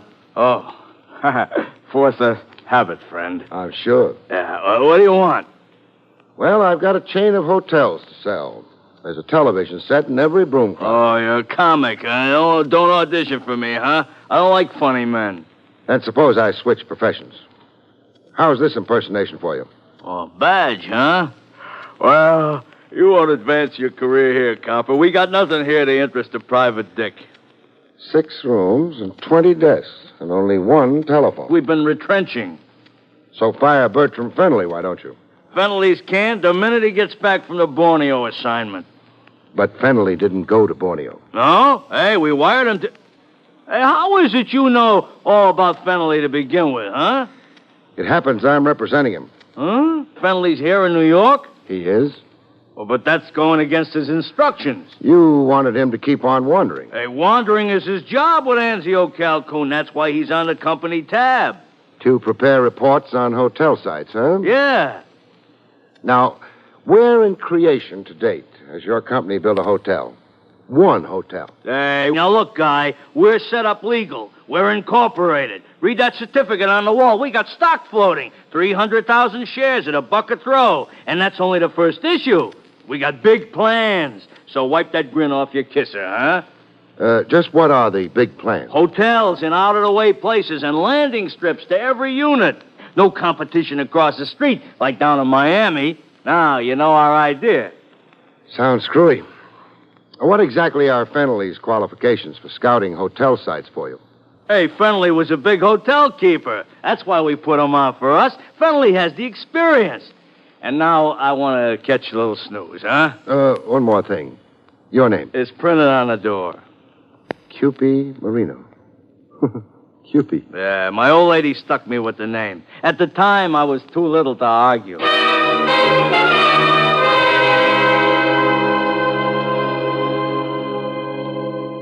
Every guy has his racket, but Marino's had me mystified. So far, anyhow. Why anybody would squander $7,000 in travel expenses on a screwball like Fennelly. The evening papers added to the general confusion. There was a scare headline in it. Rampaging college students tour town firing toy submachine gun. Police threaten harsh measures. College pranksters. That could account for what had looked like an attempt on Fennelly's life earlier.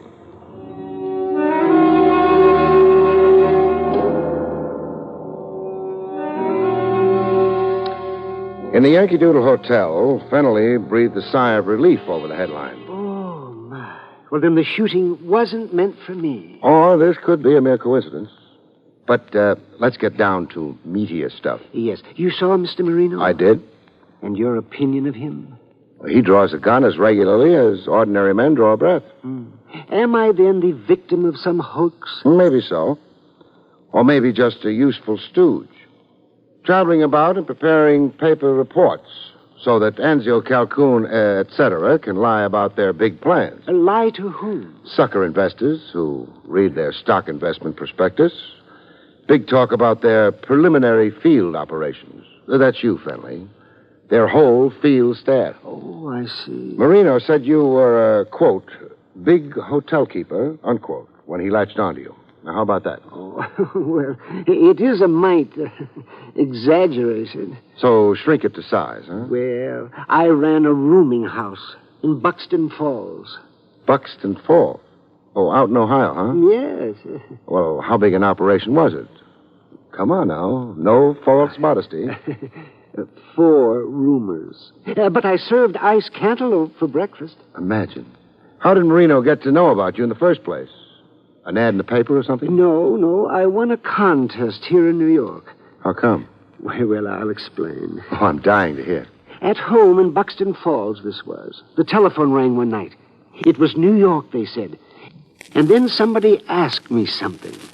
Could I name 10 American presidents? You could, and you did, and you won a prize, the man said. Yes, a weekend in a big New York hotel, tickets to a Broadway show, a case of automobile polish, cufflinks. And stuff. Yeah, stuff, and an appearance on the radio.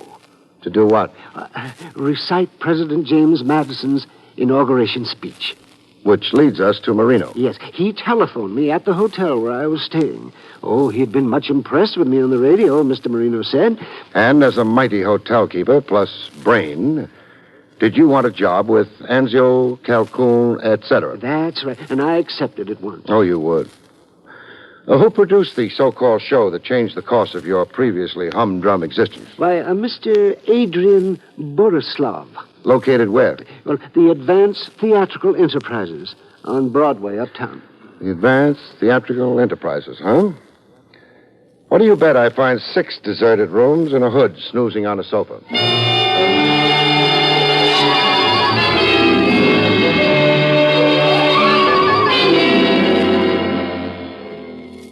My guess on the Advanced Theatrical Enterprises was only partly correct. There were only 5 offices in this suite, and nobody in them. Hello, anybody? Not even my echo. In the last room of the suite, I found my sleeper. Oh, Nick. No hood this time out. A doll. A pretty face. More rouge than mouth. 3 shades of hair and her shoes off. I woke her up gently. Rise and shine, gorgeous. Who are you? Barrie Craig, a detective. And you? Margie. I dreamed somebody was... Tickling your feet? Yeah. I was. With this.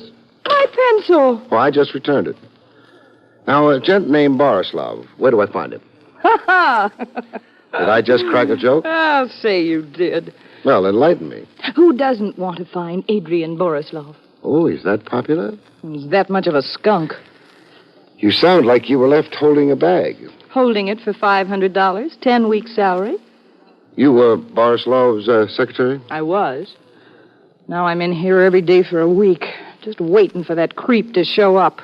Characterize Adrian Borislav for me. With pleasure. He's a petty promoter, a deadbeat. He bought radio time on small stations just to publicize himself as Mr. Big, to attract attention to himself. He ran cheesy little nothing contests. Mind you, they were all on the level. After all, it only amounted to cheap advertising. Well, what was his real pitch here in the actual offices? Vanity publications for composers and poets, writers, models. He'd skin 'em, but good. I see. And now Borislav of Advanced Theatricals has flown the coop. Go look at the unpaid bills on his desk. Deadbeat. My flesh is beginning to crawl, hanging around here. You got any more questions you'd like to ask me? I have. Then do it over a drink. Heavens to Hannah, do I need a drink.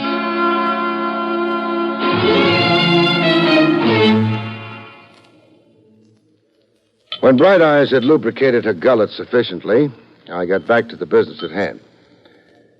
Were you with Borislav when a screwball named Bertram Fennelly rode in from Buxton Falls? Popsy? Popsy? Fenley. My nickname for him was Popsy. Sounds affectionate. Oh, I'm crazy about Popsy. I'm more at home in the company of older men. Well, what's wrong with the younger men? Their conceit.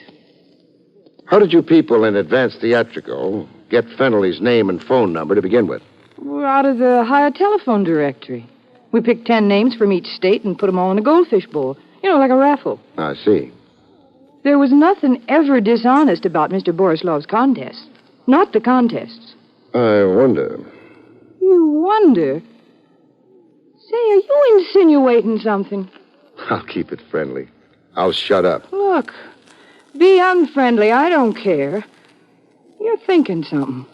Be a man and come on out with it. You hate me? I practically do already anyhow. So come out with it. All right. I think you were planted in that office, doll, to sell me a line of bull. Account for Borislav in absentia. Call him foul names as you did, but steer me away from looking for him. Why, you cheap Temper. Your job was also to nicely explain Fennelly's original presence here in New York. But I tell you, Popsy won a contest. Sure, but my guess is the contest was only a device in the first place. A device for what? I'll answer that with a question of my own. What's the tie-up between Advanced Theatricals and a setup called Anzio Calhoun? No answer, huh? Please, don't you dare pay for my drink. I'll treat myself. Don't think the company hasn't been nauseating.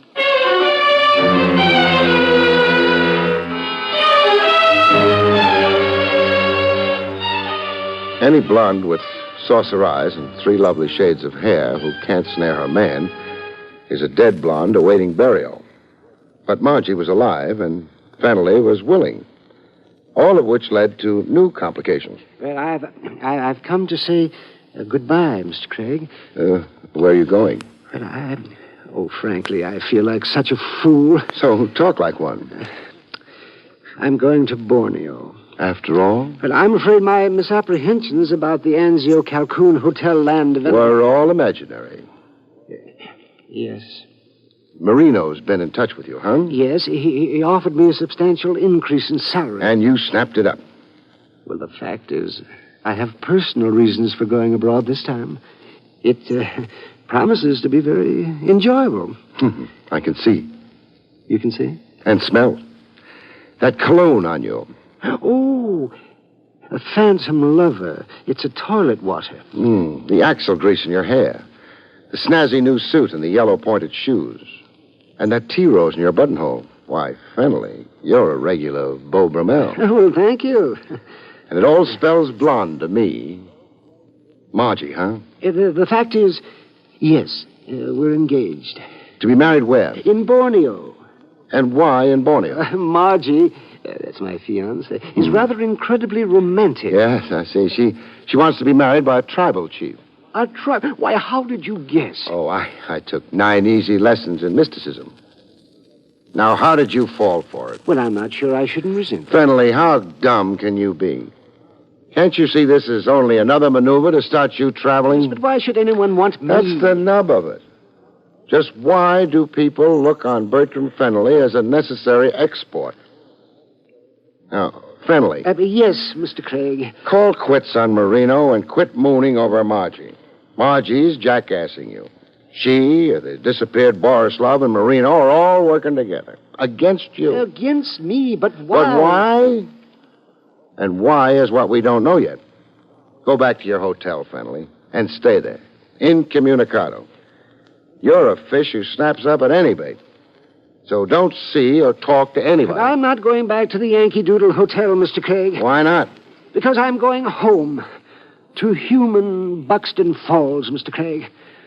I have absolutely had more than I can stand.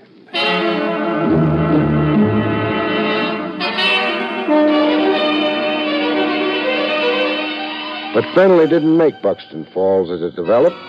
He got as far as Pennsylvania Station, New York. Then got himself a free ride downtown. In the paddy wagon to the Tombs. Which was where I next found him. In a state of collapse. Oh, for this shameful thing to happen to me. What are you accused of? Theft of a wallet. Did you have the wallet on you? Yes, but... But? But I found it in Pennsylvania Station while waiting for my... It was there. It was right at my feet. Then up came a complainant and a cop. Yes. And? The complainant, a Mr. Sampson Maxwell, swore that I had... Picked his pocket. Yes. Sampson Maxwell of the Borislav Marino Margie Combine. Fennelly, your middle name is Trouble. Oh, but it's an infamous lie. This tactic of the wallet adds a new wrinkle to the older pattern. Yes, well, I don't understand. Up to now, I figured the idea was to keep you out of the country. Knocked off overseas, or failing that. Anyhow, keep you traveling around. But now... Now I figure the idea is to mainly keep you out of Buxton Falls. Keep me from my hometown? Just as they lured you out of it.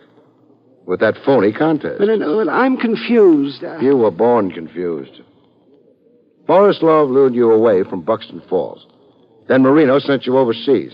Now a Maxwell fixed it so you can't get home to Buxton Falls. He thinks. Yes, but what can all this mean? An idea is beginning to glimmer in this beautiful head of mine. We'll go into it, Fennelly, when I post bail for you.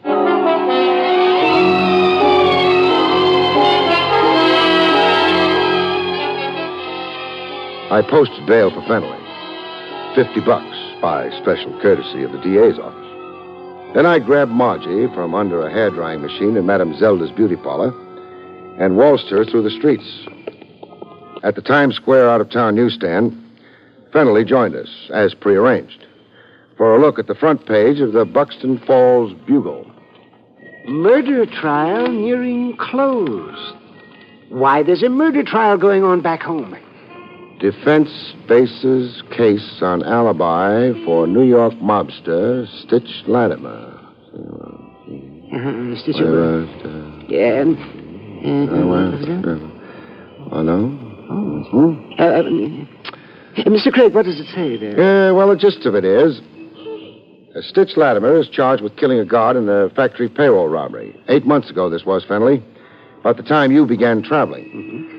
Latimer's defense is that it's all mistaken identity. That he never set foot in Buxton Falls in his life. Oh, Fenley. Yes. Here's an inside picture of Latimer. You ever see him before? Let me see. Ever see? Why, yes, he roomed with me once. Overnight.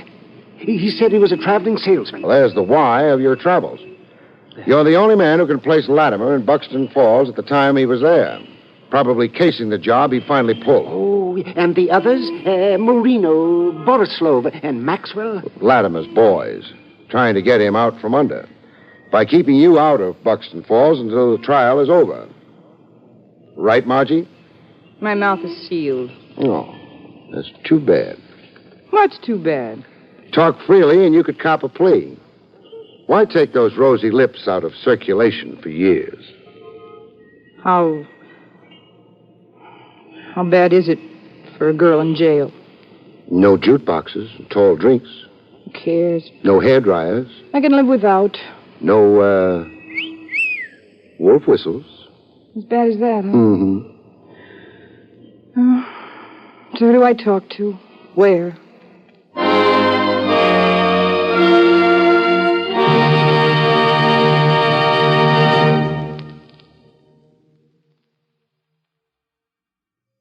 You have been listening to William Gargan in another exciting transcribed mystery drama from the adventures of Barrie Craig, confidential investigator. Tonight's story, The Moving Target, was written by John Robert.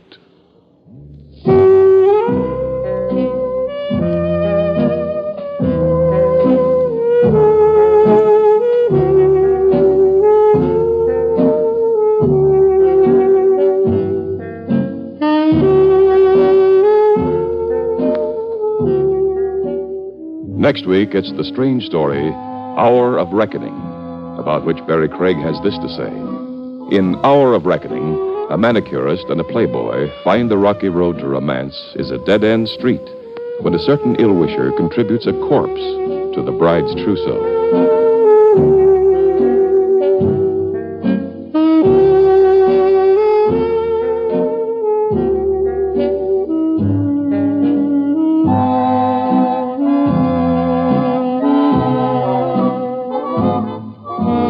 The National Broadcasting Company has just brought you an NBC Radio Network production with William Gargan, starring as Barrie Craig, confidential investigator. Directed by Andrew C. Love, the cast included Lynn Allen, Howard McNear, and Jerry Hausner.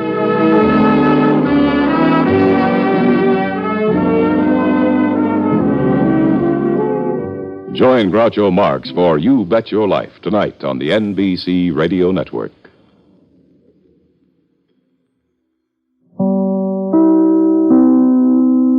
William Gargan stars as Barrie Craig, confidential investigator.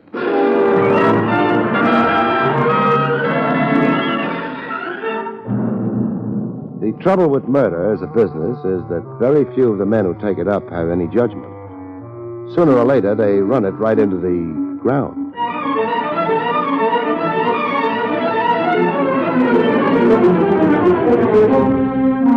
The National Broadcasting Company presents William Gargan in another transcribed drama of mystery and adventure with America's #1 detective, Barrie Craig, confidential investigator.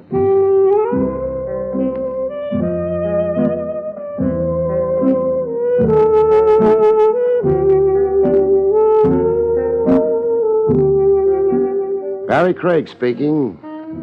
With the weather what it is, a smart operator would be spending his evenings indoors, parked near the steam heat, with a glass in his hand and a small warm glow in the region of his lower chest. I guess I don't qualify. I still like to take walks. Around about this time of the night, there's not much on the street. The air's cold and clean. It's nice to find out you have a pair of lungs which can use that air. Hey, you. Me? Hold it, eh? Pull what? The lippy type, huh? No, just not quick, that's all. You're Craig. That's more or less what I answer to. I got a job for you. I better make a note of it. What the devil you took? How often does a job come running after a man? I'd save the conversation for a friend, Craig. You would like to make a couple of hundred easy? Me and most of the adult male population of the United States. Take this. This? A small puppet. Come to think of it, are there any big puppets? You deliver that's all. 200. I deliver it to who? The name is Ann Kelly. She wants a puppet? She'll be very happy to get that one, see? Not exactly, but there are lots of Kellys in the phone book. And this time of night she'll be at Easy's open house. It's a clip joint over in the East 80s. She helps Easy keep the house open? She helps him keep it filled. What does she use, a hook? You catch her routine, you'll be able to add it up for yourself. That's in addition to the 200? Yeah. I don't see the 200 yet. It's on your office desk. It's going to get awful dusty. You know, the last time I looked, I didn't notice any money on that desk. It's there now. But don't try to collect it, see? Not till after you deliver the puppet. Makes a kind of sense. Do I give Miss Kelly your regards along with the puppet? Do you know whose regards to give her? No. Well, then you better skip it. You can make the joint in maybe 15 minutes. I wouldn't be happy about you dragging it out. Craig always keeps his clients happy. I'll get it to her in 15 minutes. So long. I wouldn't bother remembering the license plates. You wouldn't? No, they don't belong to the car. Well, that's so. Even more than that. Yeah? The car don't belong to me. I didn't bother about the license plates. I always believe a client, even if he happens to be a mug. This one was.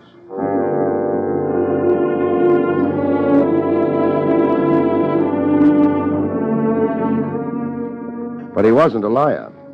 Easy's open house was over in the East 80s, and it was open. Ann Kelly wasn't at the moment helping keep the house open.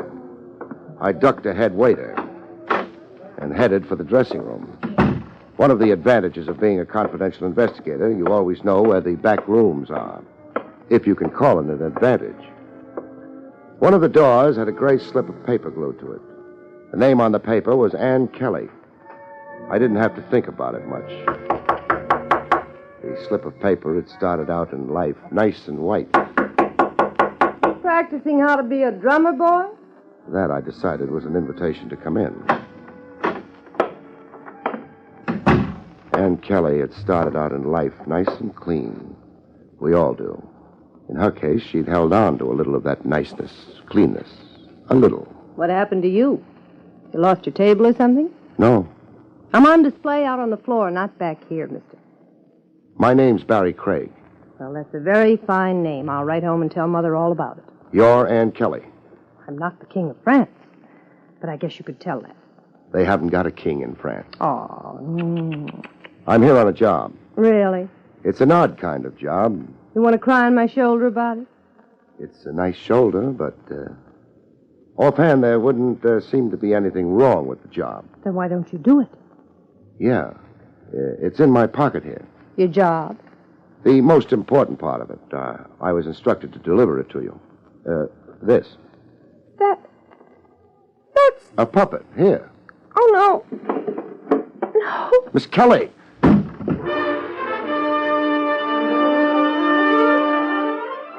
My client had said Ann Kelly would be very happy to get the puppet. He was wrong. Unless every time Ann Kelly got happy, she passed out. Miss Kelly. Miss Kelly. Kelly, you're on. Kelly. I don't like to be nasty, Kelly, but the customers are impatient. And... Oh. She fainted. Really, sir, you shouldn't. I mean, after all. I didn't. Oh. You Easy? I beg your pardon. You meant, am I Mr. Easy? That's what I meant. Well, I'm so sorry. I'm not. I'm Osborne. No, don't fret about it. Where can I find Easy? Oh, his office is down the hall. Oh, what a delightful puppet. You must have dropped it? No. Well, I mean, is it yours? No. Well, it must be Kelly's then. Fancy. I'm too busy right now. Better hang around until she comes to, huh? Well, I suppose I must. Yeah. I didn't spend any time thinking. I hadn't anything to think about.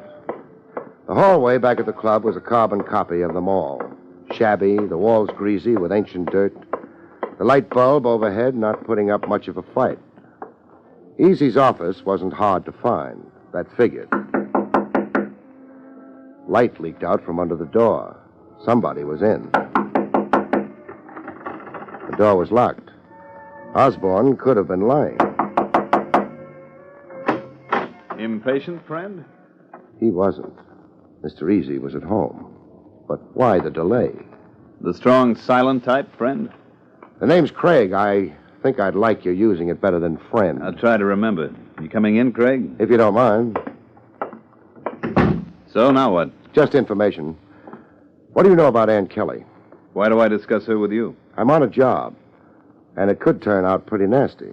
And it could be the Kelly girl doesn't deserve it. She appeals to you? That could be arranged. You got a heavy hand, friend. Lay off the friend, huh? Going around protecting virtue, you're a little late with Kelly. I asked you a question. So you did. No. The desk drawer stays shut. I don't want to admire your gun. About the girl. She works here.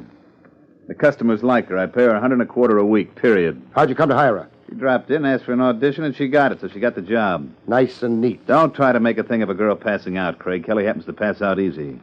How'd you know she fainted? You stalled me outside the door. Come on. I like it here. I said come on. All right, take your hands off. I'm coming. Thanks. Stall me outside your door. Stall me in your office. You knew about her fainting. The pretty boy must have phoned from her dressing room. This one. What's the idea of busting in here? You're not Ann Kelly. Of course she isn't, Craig. I could have told you that before you half knocked the door down. Hold on. Yeah. The same room. A hunk of paper with her name on it was torn off the door. Look, Craig, the little lady here's dressing for her act. We're in her way. This was Ann Kelly's dressing room up until a couple of minutes ago. You're crazy. I'm beginning to think you never even seen her. Where is she, Easy? She finished her last show for the night, probably on her way home. No. Now, the little lady could start screaming. That would bring us lots of company. Yeah. So it's going to be this way. I never saw Ann Kelly. She wasn't here. I never handed her a... Wait a minute. What's this? That? Looks like a puppet to me. Whose puppet? How would I know? Maybe it belongs to Susie. Does it, Susie? Sure. There you are, Craig. Well? A nice snooker play. Shut Craig off in a corner, get Kelly out of the place, and... Okay. Excuse me, little lady. Craig. Yeah? I don't want any trouble. I don't know what you think you saw. Make it short. But if you want to look through the place, it's okay with me. Thanks. I'm not much good at closing stable doors, though. So long, Easy.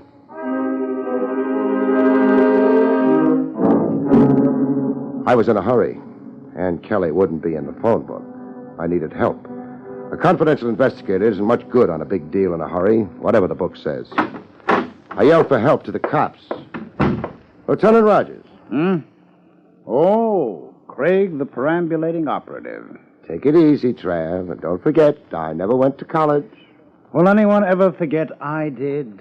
Lead a clean life, and maybe they will. Trav, I need help in a hurry. What kind of help? I want a girl named Ann Kelly found, and found fast. What's special about her? She faints when you shove a puppet under her nose. I feel something like that about puppets myself. You're not joking? No. All right. We'll go see what the boys in the back room are having. What can you give me on her? She's an entertainer at Easy's open house. So far, pretty bad. I've got a feeling she's in the wrong place. Chivalry, Barry? It's part of a job. I beg your pardon. I almost insulted you by implying you have a heart. Everybody's got a heart. All it does is pump the blood around. I was hired to deliver a puppet to her. She took one look at it and passed out. I went visiting Easy. Not a nice man. No. He stalled me. By the time I realized it and shot back to the girl's dressing room, they'd planted somebody else there. The girl was gone. You stop here. I'll go inside, find out if there's a record on her. You sit down and write out a nice description. You might feed a pretty boy named Osborne to your men, too. Works for Easy. Osborne. Sit down, Barry. Get that description done. No poetry, though. Poetry? What's that?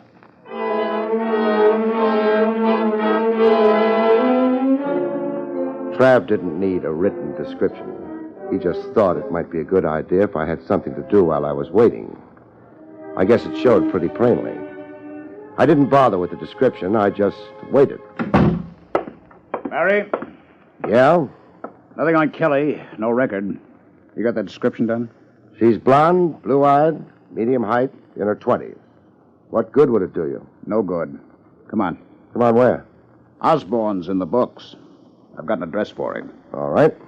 On our way over, you can tell me about who hired you for the puppet delivery. Yeah. I'll tell you something in return for it. You will? What about? Puppets?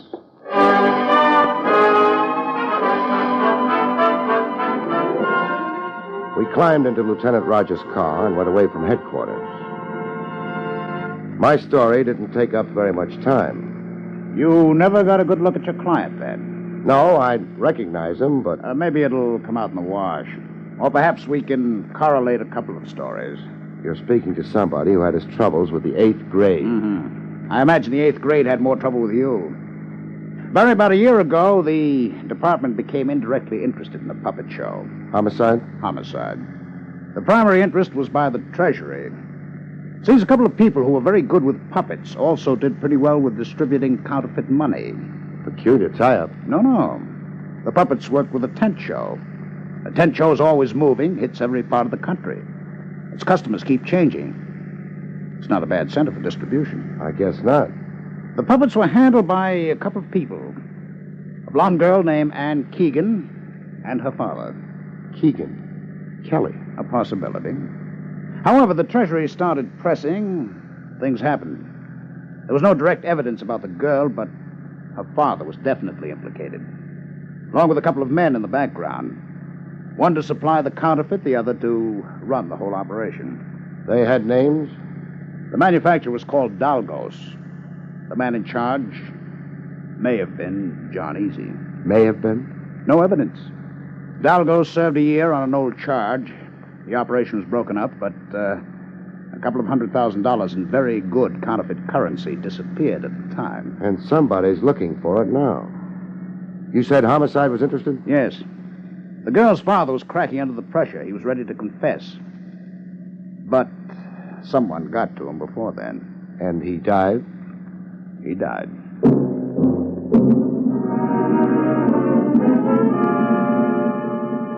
Jigsaw puzzles are fun working out. You keep looking at the pieces, and after a while you begin putting them together. You have your problems, but pretty soon you lick them. And then you're finished. But suppose you don't like the picture you wind up with. Osborne's got an apartment in that house. He tie in with the tent show deal? No evidence. Osborne, yes. Apartment 1C. Would be on the ground floor. Convenient. You probably think you're being cynical, but you're right. For a criminal, the ground floor is definitely convenient. I'm bright without knowing it, huh? About the only way I'm bright. Your modesty is becoming. How accurate it is. No knock? No knock. This one ought to do it. We won't loiter until invited. Yes. Yes, what? The room's empty. But the lights are on. Door on the opposite wall. Shut. However. Bedroom. And... Not empty. That's your friend, Osborne? He's not nearly so pretty anymore. The girl. No sign of her in here. Nor in the living room. The bathroom. No. Well, the body's still warm. Window open. Alley. Anything besides the garbage cans? Sure. Ash cans. Phone? No. Back in the living room. Nice apartment. A Modigliani on the wall. Modern furniture. With thick walls. The shots weren't hurt. A what on the wall? That painting. Looks more French than Italian. Mm-hmm. You knew who Modigliani was all along. Oh, well. We'll have company in a few minutes. The girl must have decided she didn't care for Osborne's hospitality. Barrie! Barrie, come back here. I don't want you sticking that thick neck of yours out. Barrie!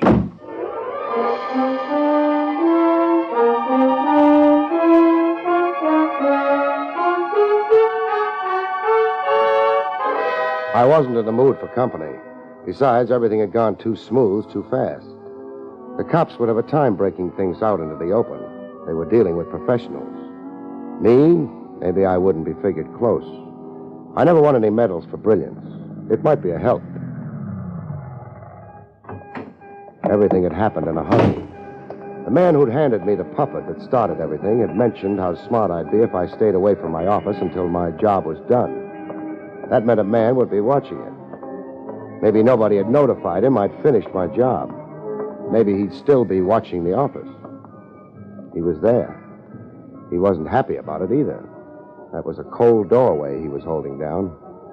Me, I picked another doorway and waited. I wait very good.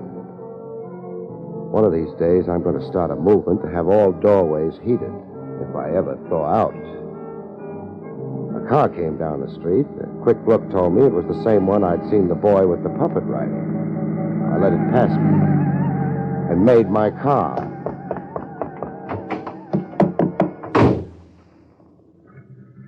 And watched the car up ahead stop for the mug on sentry duty. He climbed in. Everything was okay now. Craig could go upstairs and collect his 200. But Craig had other ideas.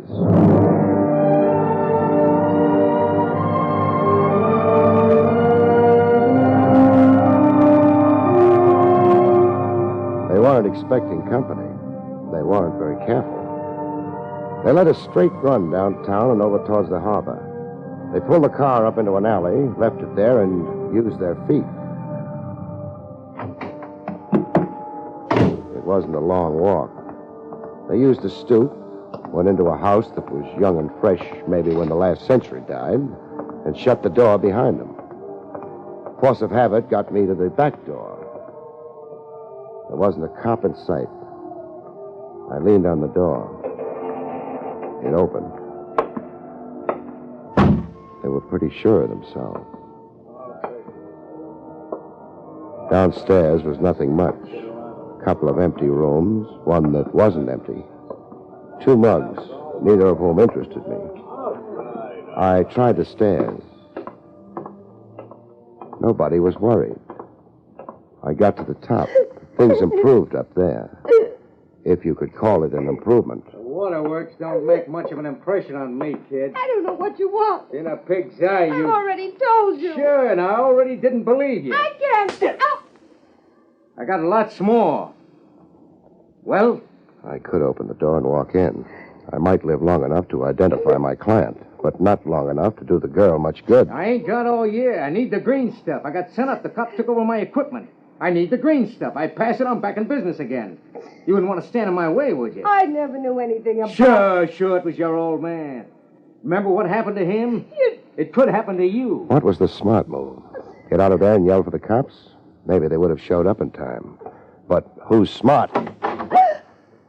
Hello, Dalgus. Your private eye. What? I don't like the way you treat women, Dalgus. I'm firing you as a client. Okay, you've been funny. Now talk straight. That was straight.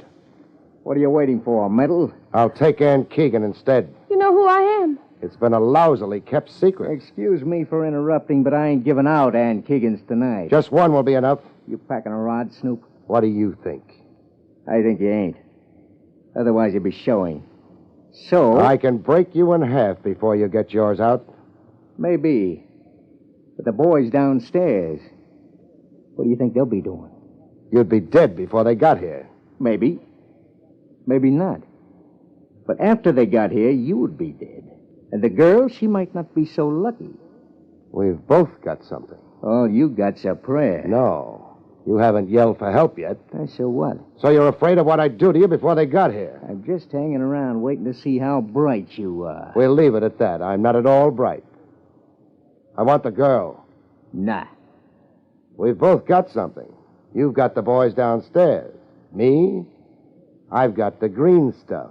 The 200 grand in counterfeit money. Where did you... Not here, not on me. How foolish do you think I am? You're running a nice bluff. No bluff. Ann, how'd you get your job at the open house? After my father was killed, Easy offered it to me. He used to be a friend of my father's. He said he'd look after me. I'll bet he did. None of this tells me where the stuff is. Nobody's telling you. Not till the girl and I are out of here. You take me for a sucker? You picked the girl up after she left the nightclub. You'd sent me to her with a puppet. You figured it would frighten her and make her run. You're not telling me anything I don't know. Yes, I am. Was anyone with her? Yeah, cute little fella. I didn't have any trouble with him. His name's Osborne. I ain't anxious for an introduction. You picked up something else when you picked Ann up. Yeah? A murder rap. That's supposed to be funny? A murder rap for who? Osborne. What are you talking about? All I did was push him around a little. When the cops found him, he'd been pushed around a lot. With half a dozen .32 caliber lead-nosed slugs. Oh, what's that got to do with... You've got it all now. How do you like it? I don't like it. At all. You've got one chance of beating that rap. Yeah, how? Keeping the girl and me alive. How would that happen? I can clear you if I want to. But it'll cost you. Cost me what? $200,000 in counterfeit money.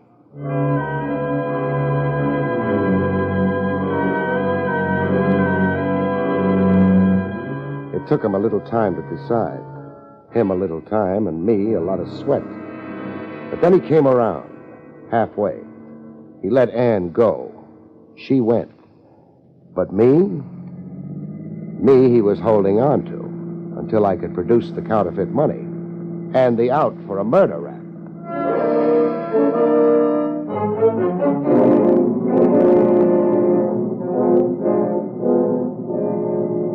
I got a gun on you, and I keep it on you. The boys cover the open house front and back. Any funny business? I know. Yeah, but you ain't sure. You can be sure. With that rap riding my shoulders, what have I got to lose? What do you want me to do? Turn green with fright? Well, we've arrived. What do you know? Hey, Sam, get out first. Cover a big boy from the outside, huh? You go out, Craig. Thanks. Me with you. We walk nice and close together. The gun right under your ribs. You wouldn't think of a quick wrestle. Trigger's shave goes off if I breathe too hard. It's all built up. Let's go, huh? Sam, you take the back. Big boy walks out without me. He gets it hard. You stay out here, Beef. Same orders for you. Come on, Craig. That joint ain't open. Not for business. There's a back office. Yeah. That's where we do business? Right. We go in. It don't smell good in here. You ever been in a place that did? You watch it. I insult Easy. Easy reminds me. Ever know a man named Easy? Nah. You're going to. Come on. Light through that door. It's the one we want. I don't think we knock. Hello, Easy. Craig. And... Hey, what did you call him? Easy. John Easy. Any objections? Well, the name's Marlowe. Ain't it, Marlowe? Hello, Doggos. Long time no see. Not such a long time, a 1-year stretch. And that's over. I'm pleased for you. Though I can't say I approve of the company you're keeping. Never mind that. I got a gun on him. But what about... He's the man that worked with you and Keegan before you were sent up, Dalgas? Sure. He's the man gave Ann Keegan a job here because he used to be a friend of her father's. Nothing wrong with that. Except, who killed Ann Keegan's father, Dalgas? I don't know. Did you? You're fishing for what? The truth. I don't think you killed him, Dalgas. Thanks for nothing. But who did? Who does it have to be? Dalgos, why my office? I mean, if you enjoy playing games with this thick-headed idiot... I don't think you killed Osborne either, Dalgas. But look when Osborne dies. Immediately after your release from jail. And under what circumstances? When he was supposedly hiding Ann Keegan out. What does that add up to? Your conviction, because you wound up with Ann Keegan. Well, that much I know. What you're handing me now John is... Easy, alias Marlowe. He had the motive. He'd latched onto the $200,000. He knew you'd be after Ann as soon as you got out. That's why he hired her. So he could use her for a bait for a trap in which he could break your neck. It could be that way. Dalgos. Yeah? You got your gun on, Craig? Yeah. Then you won't be able to do very much about this, will you? What? Yeah, my gun pointing at you. far as yours is concerned, shoot Craig or not as you please. Why, you dirty... You're using that gun on Craig? No? Then suppose you drop it. Okay.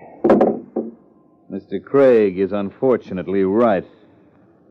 Too bad you had to get him involved in this, Dalgos. Otherwise, you'd have a little longer to live. Not much, but every hour counts, doesn't it? You've got that dough. Of course I have, and I'll have fun spending it. With caution. Now think of your orphan, Dalgos. You can't afford it. Sure I can. Craig tracked you down. You and he had a gunfight. You both got killed. Who knows? Craig might even get a medal. It'll work, Dalgos. I don't think so. What? Drop it. I said... What? Hi, Barry. Hello and welcome, Trav. Mr. Easy, or I guess I should say Marlowe, will live long enough. The counterfeit money? In his safe, I guess. Oh, we'll find out. Are you waiting for anything, Dalgos? Huh? No. I've got a few policemen outside. They've collected his associates. I think they'll be pleased to pick him up. He's managed to acquire a few brand new charges in a very short time. Thanks for showing up on time. I was beginning to wonder if you ever would. You were gambling on the girl, weren't you? Uh-huh. But she was honest that she'd come straight to us, and... Paid off, didn't it?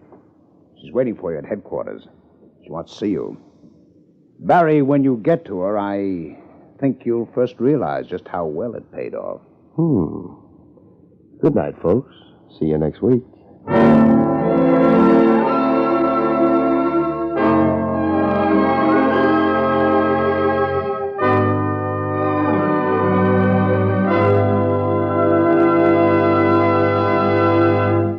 You've been listening to William Gargan in another exciting transcribed mystery drama from the adventures of Barrie Craig, confidential investigator. Tonight's story, A Very Odd Job, was written by Lou Vittis. Next week, it's the strange story titled Diary of Death, about which Barrie Craig has this to say. Next week, murder counts to a bloody 3. When 3 pieces of a treasure map that should lead to a great fortune only leads to greater misfortune. See you next week, folks.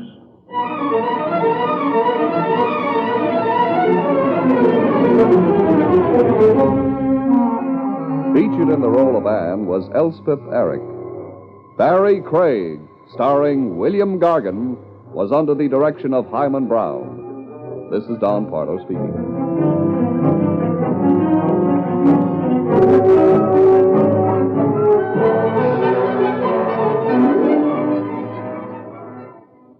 Now, Robert Montgomery presents something different in news analysis on NBC.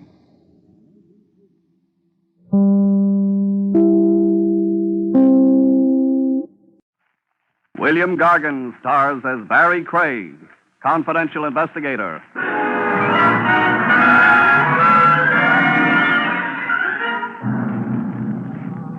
There's a big house up the river that always has the welcome mat out, folks. Just drop in.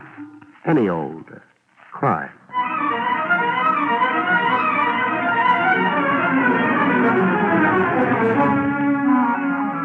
The National Broadcasting Company presents William Gargan in another transcribed drama of mystery and adventure with America's #1 detective, Barrie Craig, confidential investigator.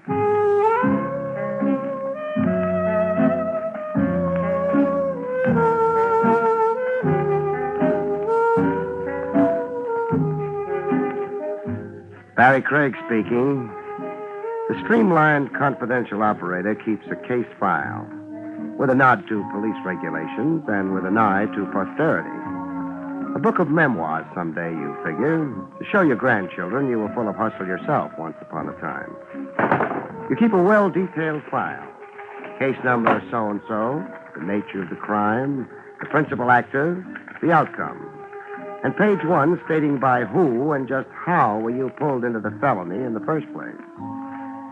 Take the file in my hand right now, numbered 113. Who asked me into the case reads Father Neptune.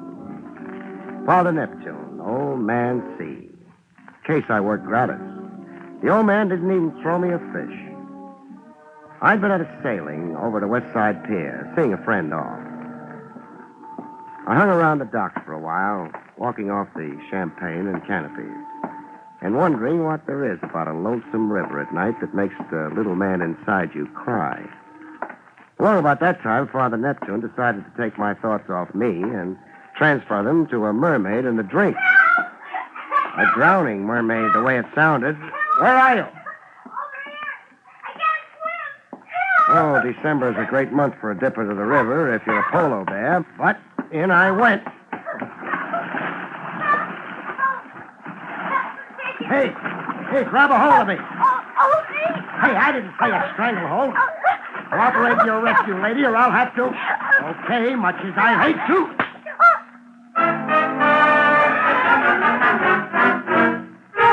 On the pier, it took time to bring her to. I worked her arms, pump handle style, and water sprayed from her like a fountain. She finally came around to join the battle of the sexes. You hit me. To break your stranglehold. It's in the book. What book? How to save hysterics from drowning themselves and the rescuer. Oh. You didn't have to hit me so hard. Oh, my jaw. Feel the welt. Got my brand on it now. BC. BC? Barrie Craig. The initial man's ring I'm wearing left initials on your jaw. You're crazy. And cold. Yeah, me too. Pray it's pneumonia. Well, why that? There's no cure for a cold. So? There's a cure for pneumonia. Penicillin. You are crazy. You want an ambulance? Definitely not. A police wagon? Don't you dare. Then what? Your place? Is that proper? How can I know? We've only just met, Barry.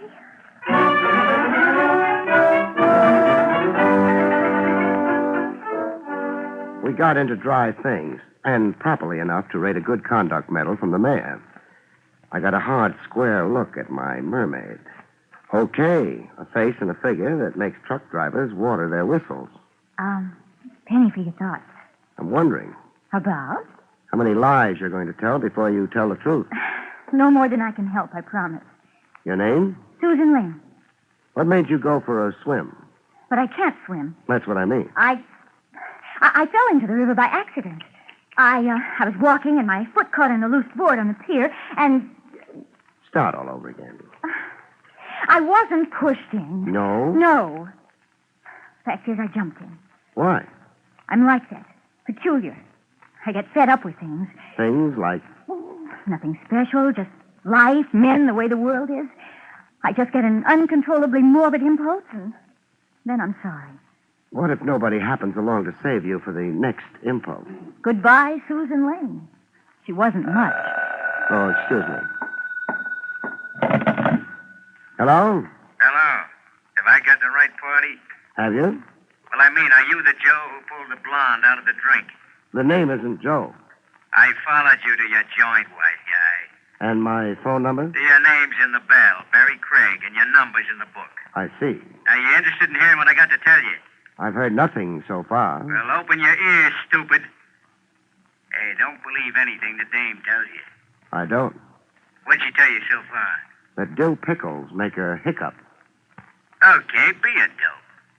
All right.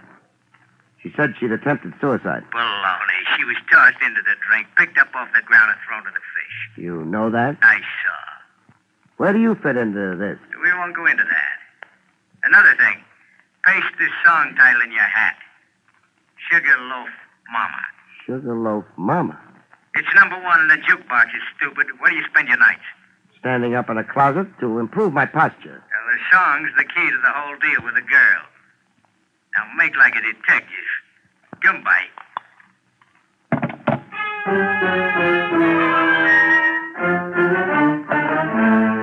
I made like a detective with Susan. All right, I did lie.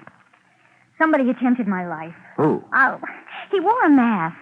And why? I don't know. Oh, we're sure making progress. I can't tell you what I don't know.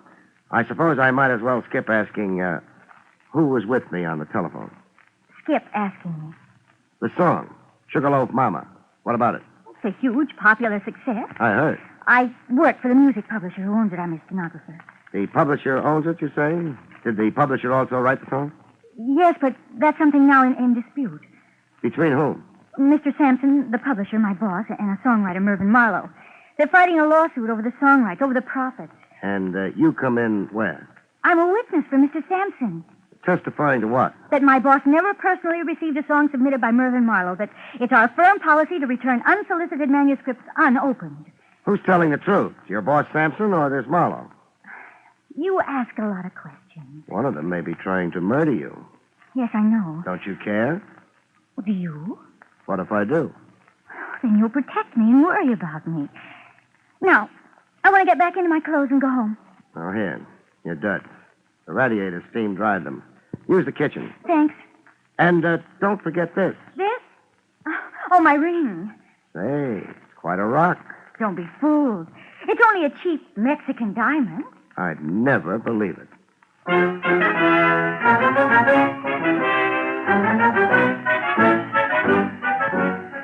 A lightning change of wardrobe, and we were on the street, arm in arm, like we'd been engaged since the high school prom. Call a cab, Barry. Taxi! Hey, taxi! Want company going home? I was wondering when you'd ask me. Get in. Don't try it, cousin. Huh? You just say something? I said stay out of my cab. Now, wait a minute. Oh, You were going to make a quarrel out of it? that was before your gun. Barry. The gun's pointing at me, Susan. Yeah, relax, lady. All you stand to lose is his company. What's my loss? Skin. Off the top of your head. Now, I want 10 minutes before you phone the cops. One favor, please. What? Do it to me over here, close to the left ear. What's a gag? You're not the first to take a liking to my head. Oh. The rest of your head's still sore, huh? And unhealed. If you're going to. Sure. Close to the left ear.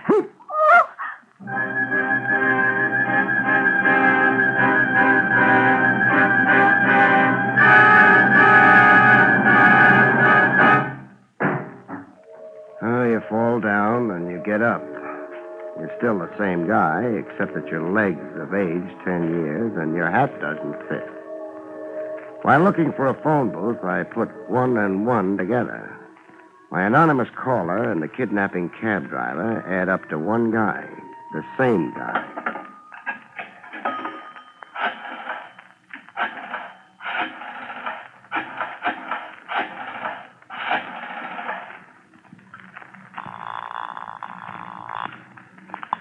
Hello. Give me Lieutenant Trav Rogers, please. You've got him, Craig. Oh, your voice is changing, Trav. Should I worry? Over losing a squeaky soprano? Is this an official call or are you just passing the time? It's official. What about? Mayhem in December. I found a girl and lost her. Sad. I can refer you to a Lonely Hearts Club. A torpedo masquerading as a hacky put the snatch on her. More facts, please. Susan Lane, 5'2", blonde, blue eyes, wrinkled dress that needs ironing. A wrinkled dress. Stop prying into my inner life. The hacky, so-called, was heavy-set, meat-faced, with jowls like Pluto the dog. A brown and white taxi cab. Did you get the license number? No, I was about to when I fell down and hurt my head. You were assaulted? If there's a law against slugging confidential investigators, There isn't. We hand out decorations for it here at headquarters. What danger is the girl in? catching a cold. Catching a cold? A permanent cold. Send out a general alarm, Trav. She's too beautiful to die. Who isn't? Now. No personality. Goodbye now.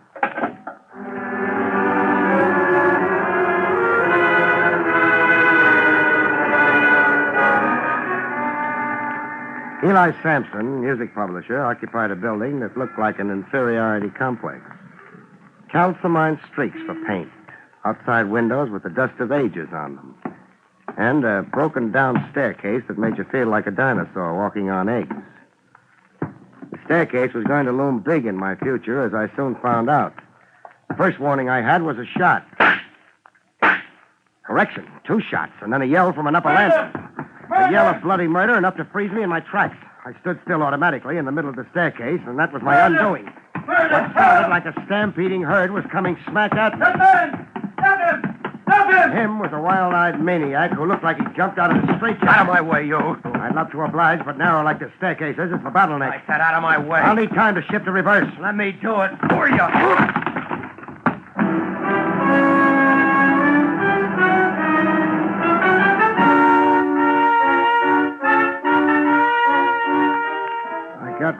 dislocated in the world with splinters of railing stuck in me like toothpicks. And a guy standing solemnly over me. A janitor holding a mop and a soap bucket. A janitor out of a Mac-centered comedy, flowing mustache and dressed in the top half of a cutaway, with a battered derby on his head, a brown derby. You seem fully recuperated, my boy. Not recuperated, only recovered. What was that railing tied together with? Pieces of string? Iron glue. I myself performed the repairs. Here, I'll help you up. Oh, don't bother. What are you made up for? You refer to my elegance? To the mop and the bucket. A temporary condition, my boy. The mayor is down, the mayor is up. Up being? Stocks and bonds. Oh. I fluctuate as it fluctuates. You're staring at me? Yeah, trying to place you. I've seen that odd kisser of yours before. Along the stock exchange, perhaps? No. Who did all that shouting on the upper landing? It was me, summoning help. Who got shot? One Eli Sampson. The miscreant fugitive who butted you so unceremoniously. You'll get nuts in your tongue, Lemaire. Mind if I leave you for Sampson? Not at all. I'm in no mood to be interviewed today. The market is down.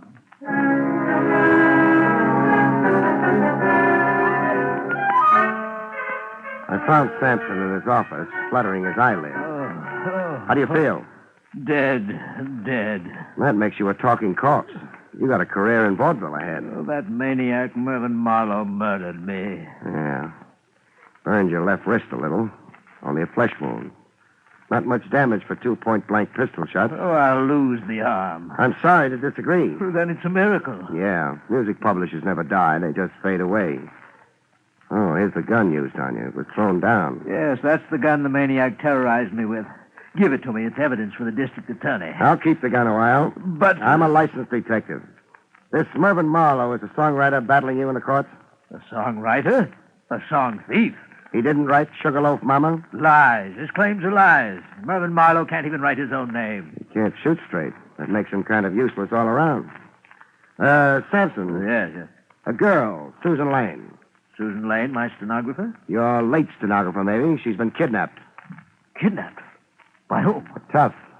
Hired by Mervyn Marlowe. What motive would Marlowe have? To shut her up. To stop her from testifying to the truth when we go to court. The truth being? That nobody here read his song manuscript or even opened the envelope. How big is Marlowe's temptation to murder? Come on, Sampson. Don't shy at boasting. Sugarloaf Mama is a gold mine. Sales in sheet music alone run over $100,000. Motive aplenty to keep Blondie from testifying at all costs. You'll kill Susan. You'll find her dead. Where do I find Mervyn Marlowe? In a garret in East Harlem, 3601 First Avenue. A crazy bohemian in a cold-water garret with a piano. 3601 First Avenue. Call yourself an ambulance. Let that wound infect, and you'll be the one-armed wonder of the music publishing business.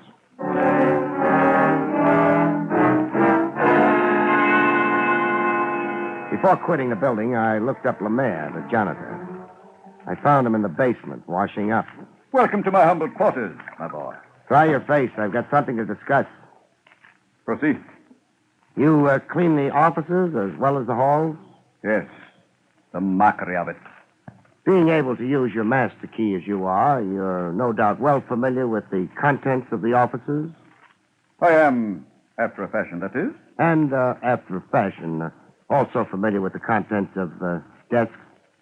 Do I detect an innuendo that I snoop? You detect. Base and reprehensible slander, my boy. As of this moment, consider our discussion terminated. This gun. Have you ever seen it before? You've seen it in Sampson's office, maybe? Okay, so we're going to play close mouth. This your locker? I asked, is this your locker?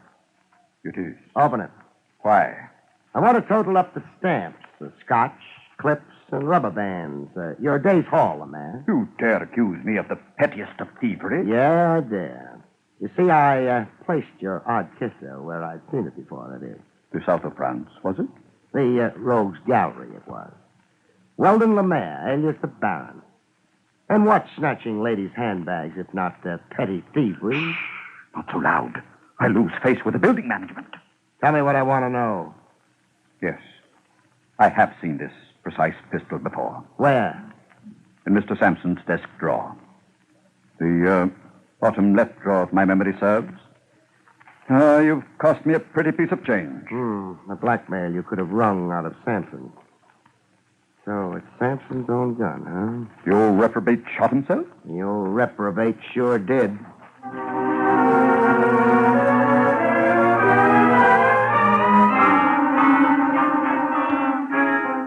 Visiting the rundown garret the songwriter Mervyn Marlowe lived in, I got a smell of trouble even before I asked in. Who's there? I didn't need X-ray vision to know a crackpot songwriter on the other side of the door was heeled with a gun. Who's there? I want to talk to you, Marlowe. The door's unlocked. Come in. Come in and nod hello to a gun. An old familiar situation. I came in, but with a bang. Oh! Marlowe was out cold with his fingers coiled around a gun. A gun I relieved him of.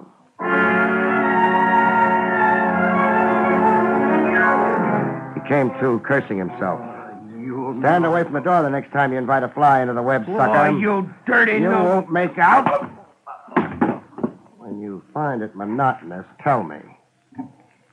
Sampson used his own gun on himself. You know that? I don't go for a gag as obvious as Sampson's frame. Now get up, behave, and fill in the facts. Sampson asked me to call on him for a talk. We had an argument. Sampson said if I didn't drop my lawsuit, he'd scandalize me as a mad dog murderer. I socked him one on the jaw, and Sampson grabbed a gun out of a desk drawer. And? He said he'd frame me if I didn't sign papers swearing my claims to Sugarloaf Mama were a fraud. He said he'd swear the gun was mine and that I'd come in to kill him, that he'd overpowered me and seized the gun after I'd fired at him. When I ran out, Sampson fired 2 shots, not at me. At himself. He gave himself a flesh wound. That's Sampson all over. Anything for a buck. $100,000. Money belonging to me. He stole my song. You'll have your day in court. Yeah, with Sampson's lying stenographer perjuring herself with a boss. Now that we're down to her, where is she? Where is she? What are you talking? Susan Lane was kidnapped. Now what frame-up? You and Sampson are the interested parties. If she was for Sampson, she was against you. So? So only you'd have a motive in shutting off her testimony, it would appear. If you arrange the snatch, Marlowe, you're a sucker. Get out from under while you can. Ring off. I had nothing to do with it. How about an attempt on her life on the docks? Nope. You're incapable of it? I'm capable of it, but I didn't do it. You own a hat? Sure, why? Get it. I'm taking you to headquarters. What for? You'll only land on the floor again. To protect you against yourself. That wild gleam in your eye belongs under temporary lock and key. I spent years writing a song, picking my brains, days, nights, starving in this filthy, infested hole. So that swindler Sampson... That's just what I mean. The fire night you're cooking at, you've got to explode. If you're really innocent of anything so far, I want to keep you that way. Walk in front of me.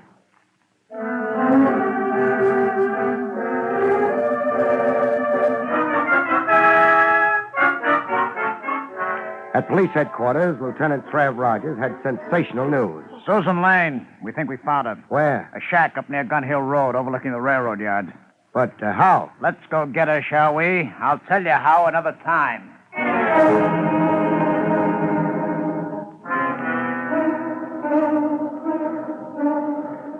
It was Susan Lane on the attic floor of a seedy-looking frame dwelling, trussed hand and foot and dead to the world. She's asleep. Here's how we were tipped to her whereabouts. The telephone? The receiver's off the hook. The girl squirmed enough to roll against it and knock the receiver off. The operator became suspicious and called police? Right. Help me untie her, Trev. I've got a pocket knife. Hey, Susan, wake up. Susan, it's me, Barrie. Oh, she seems dopey. An overdose of sedatives, I'd say. See how the pupils of her eyes dilate? Somebody figured that asleep she couldn't make a disturbance. Where am I? In the arms of the law, baby. I've never seen you this romantic, Craig. I've always had a soft spot for struggling stenographers. Let's all ride downtown now, huh?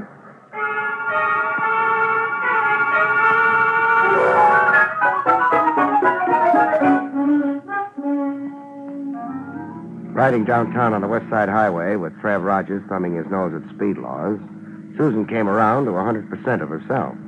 To lean against me contentedly, purring like a kitten. I feel so good. You're making Trav's bachelorhood an awful load to bear. Hand-holding will only get your palms sweating, Don Juan. Suppose we talk about the case, Craig. You talk. Samson and Marlowe. One of them hired the kidnapper. What could Sampson's motive be? The same motive he had in shooting himself. Frame and discredit Marlowe in advance of their trial over that song. Possibility. But you don't buy it? Not right away. Oh, take that exit and pull up to Pier 41. What for? It's the pier where the case began. Began for me. Some clue you missed there? Reconstruct the crime. Isn't that standard approved routine? All right, Brain. Pier 41. Susan. Yes? Follow me. I'll need your help. All right. It began about here. I heard a cry for help. Is this about where you were when a masked somebody threw you into the river? Yes, I think so. Good. Now, let's reenact it. Stand facing the river. Yes? I'm the masked mister. I steal up behind you, grab a hold. Don't be ticklish. I hoist you into the air, so... Oh, no! Craig, do you have to be that realistic? Oh, I have to be. How else can I heave a cute little bundle like Susan into the drink? Craig, you maniac, she can't swim. Oh, can't she? But you saved her life in the first place. Yeah, that's what she wanted me to think. That was the hook, and I swallowed it. She can't swim, huh? Look at that Australian crawl. She swims like a fish. Yeah, good old will to self-preservation. I was counting on that to convict her.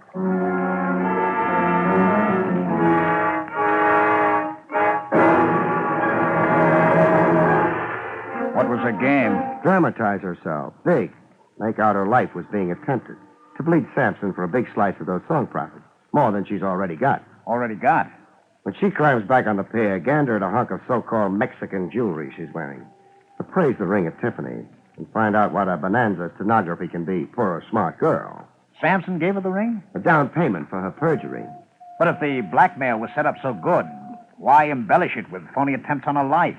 And the kidnapping? Fear. That Marlowe could gun for her, for lying for Sampson. Ditto Sampson to keep her from telling the truth. The truth being that Marlowe wrote Sugarloaf Mama. So? So by making herself a police problem, or my problem, that is, she scared Sampson and Marlowe from daring to harm her. Clever. Oh, here she comes. Oh, hello, baby. Oh, that was contemptible of you, Barrie. A flaw in my character. So sorry. Just by the way, who was the atrocious kidnapper? Oh, my brother. Oh, I'm cold. Where do you suggest we go? Your place? No, it really wouldn't be proper this time. I'd be pinched for sequestering police property.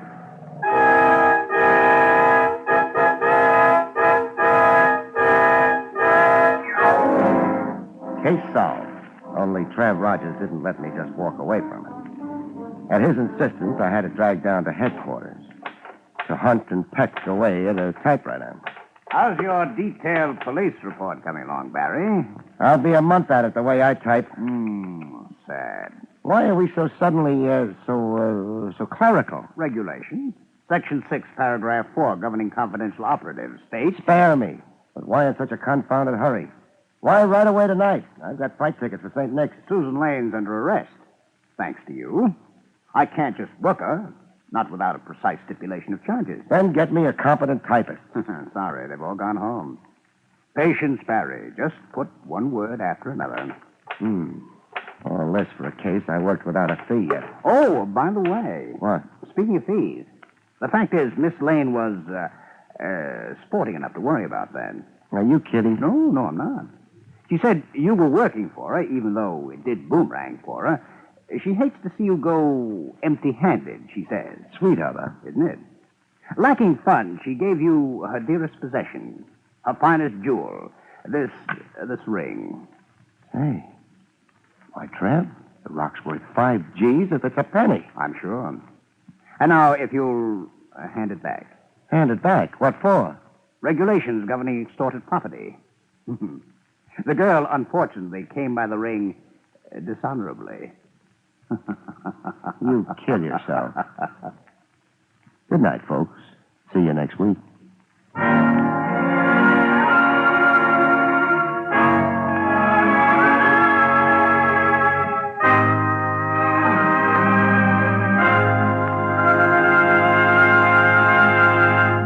have been listening to William Gargan in another exciting transcribed mystery drama from the adventures of Barrie Craig, confidential investigator.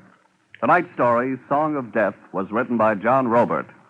Next week, it's the strange story titled Death of a Private Eye, about which Barrie Craig has this to say. Next week, I'm hired to help a man pay a visit, but discover instead that my client has a visitor first. That visitor being death. See you next week, folks.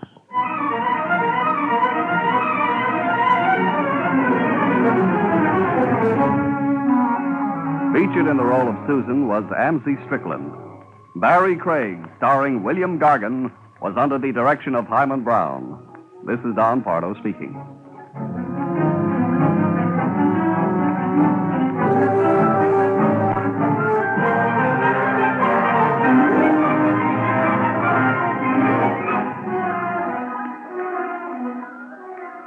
Now enjoy Meredith Wilson's Music Room on NBC.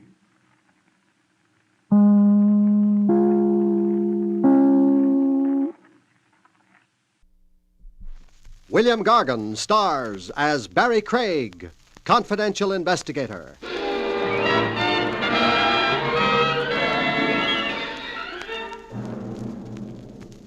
Distemper is a human failing, but don't ever try blowing the lid of your coffin. You'll only frustrate yourself.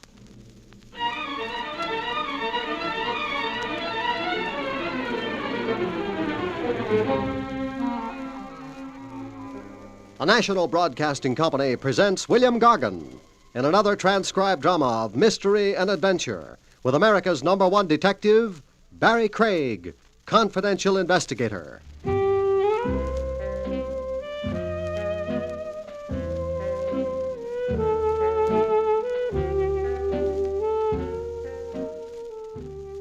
Barrie Craig speaking. A long-legged blonde follows you to the ends of the earth. Don't always feel flattered, friend. She might only be tailing you.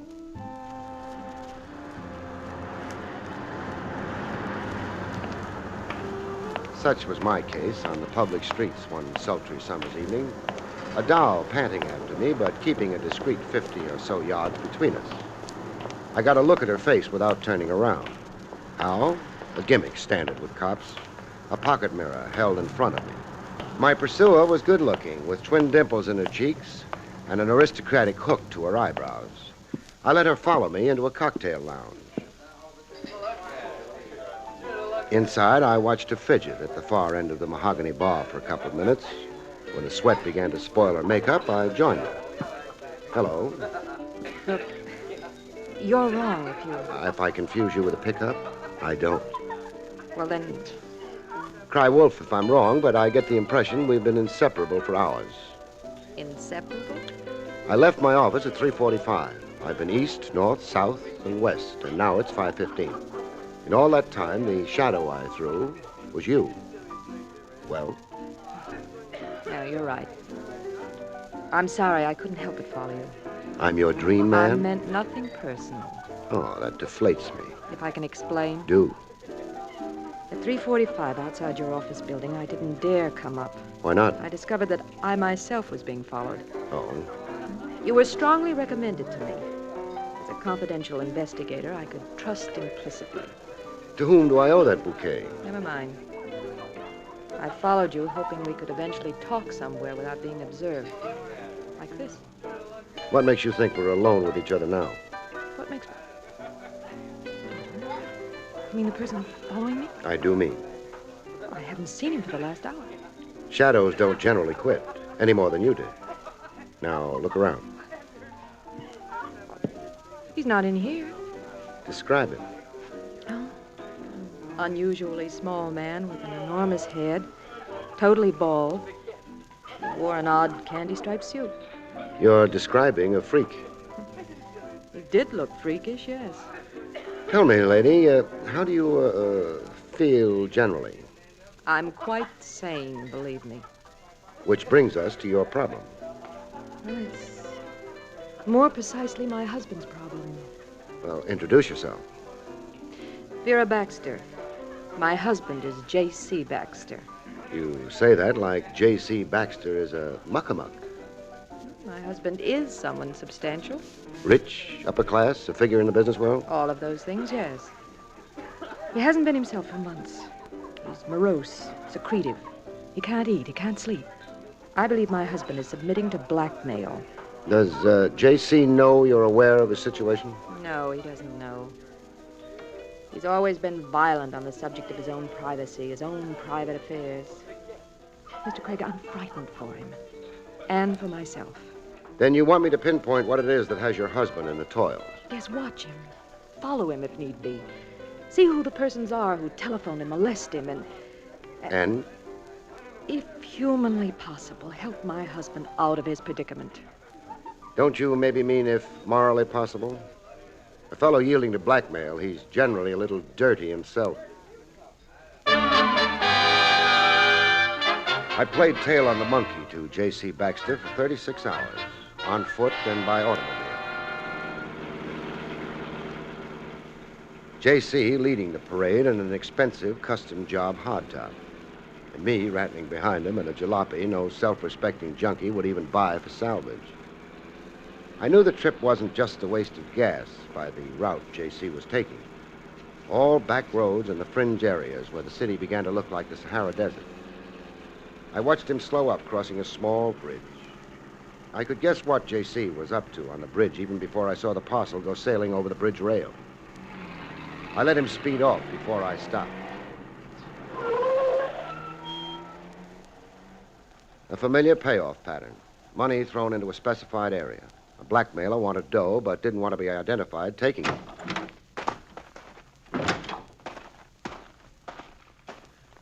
I went to see how much was in the parcel. From the weight to the parcel, there was plenty. Plenty was an understatement. I only needed to look to estimate the payoff at $10,000. No bill bigger than a 20. I restored the parcel.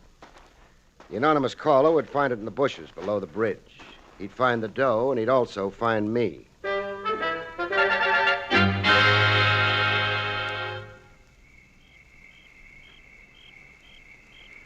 The moon was out, and the cricket serenade was going full key when somebody came looking for the money.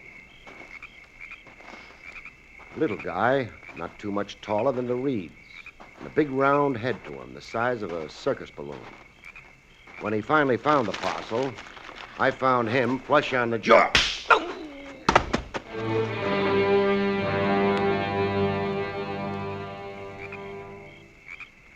He came to with his balloon head noticeably deflated. He had a complaint. Oh, I'm bleeding from the ear. And I'm bleeding from the heart.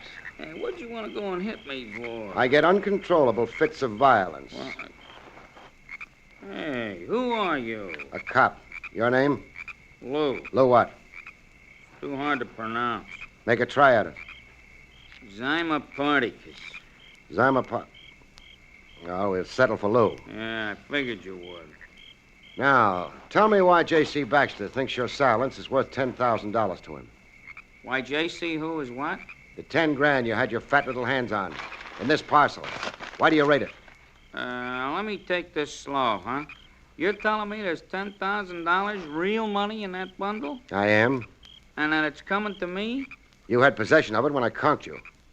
Well, sure. I had it all right. There's no doubt as to that. Only I thought it was just some old paper. Work up an act, you'll only promote yourself into bleeding all over. Mister, let me tell you, I only came down here looking for old newspaper.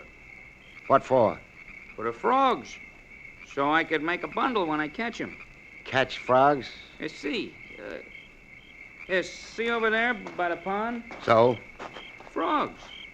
When the moon is full like now, there's millions of frogs. Here, see this flashlight I got on me? What about it? Well, I sneak over to the bank there, and I shine the flashlight right in their eye. It hypnotizes the frogs. All I have to do is pick them up and wrap them. Now, what do you want with frogs? The Valencia Laboratory over on Mercer Boulevard. You know, the medical students? I get $25 for every frog. That's your story? Yeah, so you see, you got a case of mistaken indemnity. You don't want Lou's, Particus. Thanks. My own name had me. Yeah, we can fix that. How's that? Shorten it. Shorten it to a number. Let's go. Irregardless, I'm pinched, huh? Irregardless. Come on. The frogs won't miss you.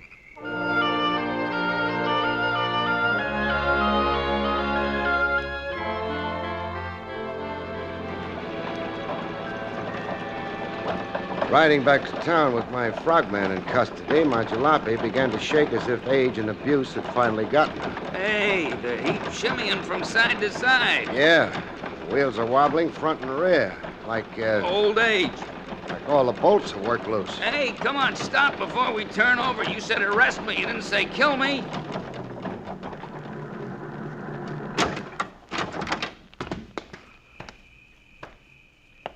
The bolts had come loose, all right. Any minute you'd have lost 4 wheels. Yeah, but not from natural causes, Buster. Not? Human hands did this, while I was down in the reeds pollywogging with you. Or, hey, why would somebody The want... answer to that's in the car now approaching. You want to bet? The guy behind the wheel with a big beak pushing through a handkerchief he wore as a mask. The play was his. Who wanted to argue with a gun? Hey, you there, Shorty. Me? Yeah, you. Climb into my boat. Me switch cars? You're rescued. By the boss, is it? You talking one ear comes out the other. Right now, I don't know what you're talking about. Sure. You only know from frogs, liar. So long now. Now you, big stuff. That presumably is me. Give me a lip, I'll plug you. I'm speechless. All right, hand over the parcel. Parcel? Oh, yeah, the parcel. Here. Toss it the back window. Okay, you've got it. The contents are intact? Check with your stew. I'm asking you. I held out a dime. You want it? No, you keep it as a tip. That incline over there, you see it? Yeah, I see it. Well, start climbing it. What for? Exercise. Be glad I'm leaving you in shape to climb. Watch me go. He watched me go, and then I watched him go. No rear license plate I could read. He had black tape over it. I was up against pretty resourceful competition. That much was very plain.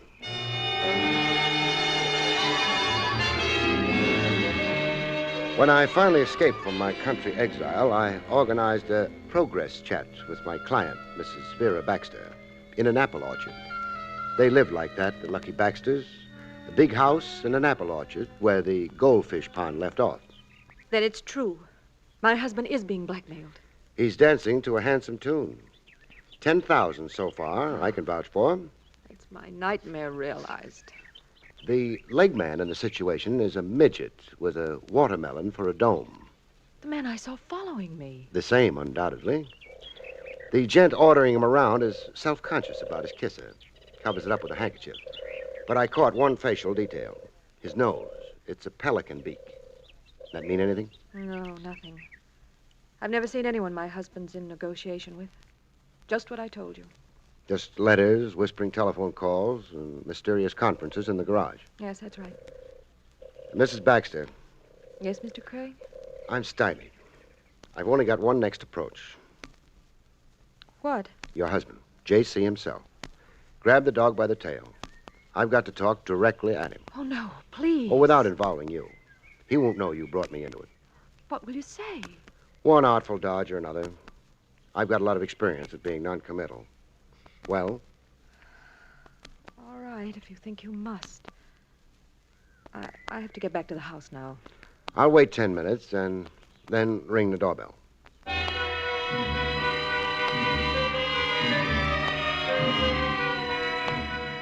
J.C. looked as morose as a guy could get and still want to live. Face tight, every muscle in place.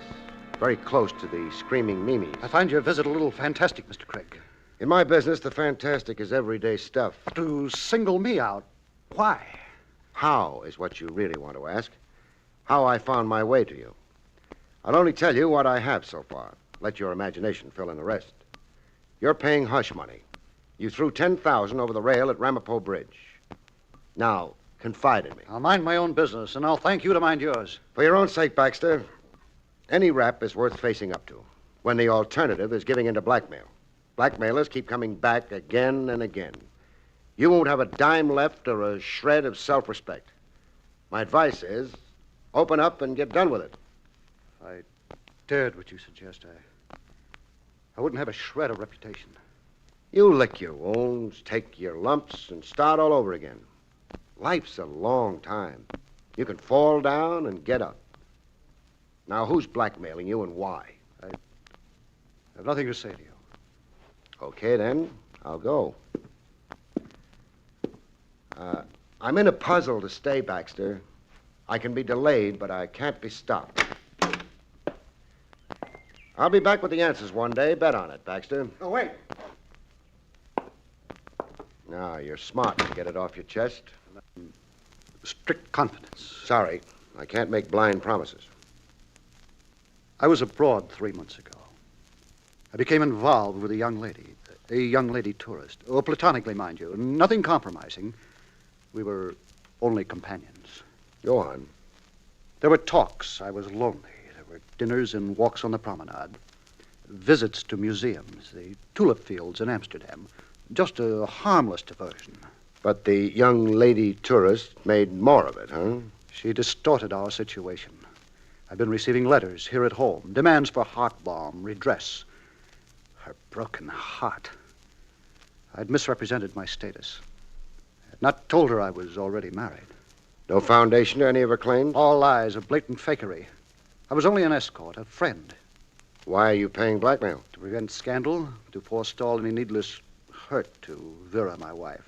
You feel that vulnerable to pay tribute to a lie? My social and business situation is sensitive. My colleagues, all of them, blue noses, very provincial. The merest breath of notoriety. And also, my wife is a woman of certain delicacy of spirit. A perverse sense of pride and propriety. I could never make her understand. Vera would turn against me. You see my trap. I see it all right, only I'm not so sure I believe it. You don't believe me? A man your size in the world, Baxter, top dog, a high social level, a howling business success. You don't figure to be stupid enough to yield to a blackmail built on a tissue of lies. No, I don't think I believe you. That's very arbitrary of you. Whatever's got you playing obliging sucker is motivated by something a lot more potent than an old-fashioned badger game. Now, this girl, what's her name? I'll not disclose that to you. And you won't either disclose what she's really got on you. She and company, that is. I've already told you all there is to tell. You fed me a line of bunk. I'm sure you can find your way out. Yeah, out and right back in. Watch for me. I'll be back to tell you some of the things you've left unsaid. Goodbye now. In due time, I got to identify Baxter's young lady tourist. It wasn't too tough. I accomplished same at the customs desk of the international airport. The passenger list of the plane Baxter had returned from abroad in 3 months before. Only one of the passengers qualified for the description of young lady tourist. Paula Wiley, age 23, residence Manhattan, New York, 216 Marlborough Heights. I found Paula at home and about to decamp, dressed to go out, and 2 suitcases at the door. Who did you say you were? Barrie Craig, my credentials. Police? Private investigator. I bring you greetings from J.C. Baxter. Oh, you're not going to deny knowing J.C. How is Mr. Baxter? Oh, he's got an ulcer growing in all directions. Where were you going? Away. The Adirondacks. I have a summer job. Nice ad lib. I suppose I should resent your talking. Oh, but you can't. Guilt's all over you like prickly sores. I'll give you a choice. Choice? Talk to me here, or let's do it at the Tombs. The chairs are more comfortable here. What am I being accused of? Blackmailing J.C. Baxter. He complained to you? How else would I be here? Why, the dirty, underhanded... Now, try to live up to your ladylike looks. What did Baxter tell you? All kinds of things. It's still inconceivable to me that he'd dare. Dare send me after you? Yes. You did say he engaged you. Well, call him up and ask him. Confirm it. Be smart, baby. Hang Baxter with his own noose. What's Baxter trying to scare you out of? I'm not sure you're not handing me a line. Come on. Oh, take the gamble. You're gambling anyhow. Blackmail has its risks. I take you on good faith. You won't get rich. I'm resigned to being poor. Baxter. I was with him in Amsterdam, Holland, the Diamond Center. We were picnicking and taking color pictures of the tulip fields. But Baxter was there for another purpose. Buying up diamonds. Industrial diamonds. He didn't know that I knew what he was doing. You looked beautiful and dumb. You can guess the rest. Baxter never declared the diamonds at customs. He smuggled them into the United States. Yes. And that's the real blackmail gimmick. Yes. Now, the two gentlemen sharing your gold mine, who are they? Why must you know that? Well, I'd like to know all the company I keep. Ben Stacy. He's a sort of boyfriend. He handled all the contacts with Baxter. I never personally appeared in the situation. Well, where does Stacy hang his hat? Down the block, the Baker Apartments. And who is the little fellow with the pumpkin head? Lou. Stacy uses Lou for odd jobs. And other times? Lou works in the Imperial Bowling Alley. He's a pin boy. Oh, wait a minute. Here. For you. Money. $500. There'll be more for you another time. Oh, the things I could do with $500. You're not going to refuse it. Take it, I'd lose my license, let alone my self-respect. Oh. Then you're a cop after all. You're disillusioned? No, I half expected an outcome like this. But I took the gamble. It's a funny thing. Yes? My heart's never been in the thing with Baxter. You see, it's my maiden debut in crime. You're lucky. Lucky? Lucky to be caught first time out. It could prevent your becoming a habitual criminal. Let's go, huh? With Paula in custody, I looked up Ben Stacy at the Baker Apartments. No answer to the door buzzer. A formal entrance doesn't pan out, you try an informal one, which I did. I found Ben Stacy receiving at home. He was in. He'd just been playing possum. Dead possum, that is. On the floor, flat on his back, face up and his eyes blind. The manner of death required no guesswork. He had a hole on the side of his skull the size of a quarter, a bullet hole. There was an ornamental touch to the corpse, a square of gold glittering close by his shoe top. A gold cufflink. Not Stacy's. Stacy wasn't wearing French cuffs. The murderer's cufflink, apparently. It lay there like it had been lost in the struggle between killer and victim. It took less than 60 seconds to find the $10,000 Stacy had relieved me of on the highway. It lay on a bureau top, exposed to the casual eye. I had 2 brief calls to make, out of respect to the dead. The morgue and homicide. In the tombs, Paula wept for the dead. I got Stacy into this. It's my fault he's dead. You cry like he meant something to you. I was, in a way, in love with him. Did you maybe, in a way, kill him? Kill? What possible reason? Eliminate a partner. It happens, doll, among the best of thieves. You were going away when I caught you. Get out of here. You get out of here.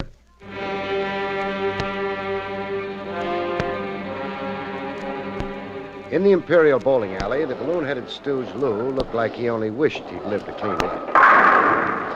I can't leave here till 6 p.m., mister. They're short of pin boys. Very sad. So come around and see me then, huh? So a mourning band on your sleeve, Lou. Huh? Hey, somebody died? Yeah. Your once-in-a-while boss. Stacy? Stacy. What you want to go and tell me for? You'd rather I hadn't? Now I won't be able to keep my mind on the pins. Better that way. Now you can concentrate on your troubles. Troubles? You're fingering me for the Stacy killing? You're a suspect, chum.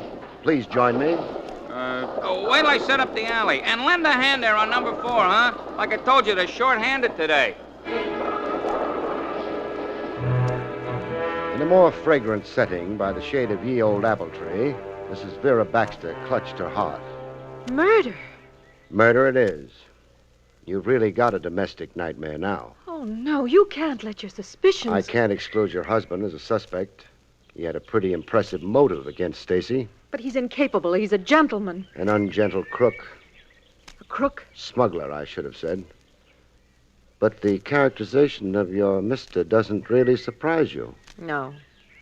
No, it doesn't surprise now. Last night in my husband's study, I pried open a drawer. What did you find? Diamonds. A bag full of diamonds. Diamonds he bought in Amsterdam and smuggled across. Your husband had a little racket going for himself. It's incredible to think that he'd stoop To profit? The truth out in the open, that's what you hired me for. Yes, the truth. I don't know how to live in fear. I now show you a gold cufflink, this one. Can you identify it? Well? I'm not sure. Your eyes tell me you are sure. No good trying to evade, Mrs. Baxter. It's a link to a set I gave my husband. I had them specially designed at our jeweler's. I feel faint. Yeah, who wouldn't feel? What does the cufflink mean, Mr. Craig? I can't say positively, but it could mean the chair for J.C. Baxter. Oh, no.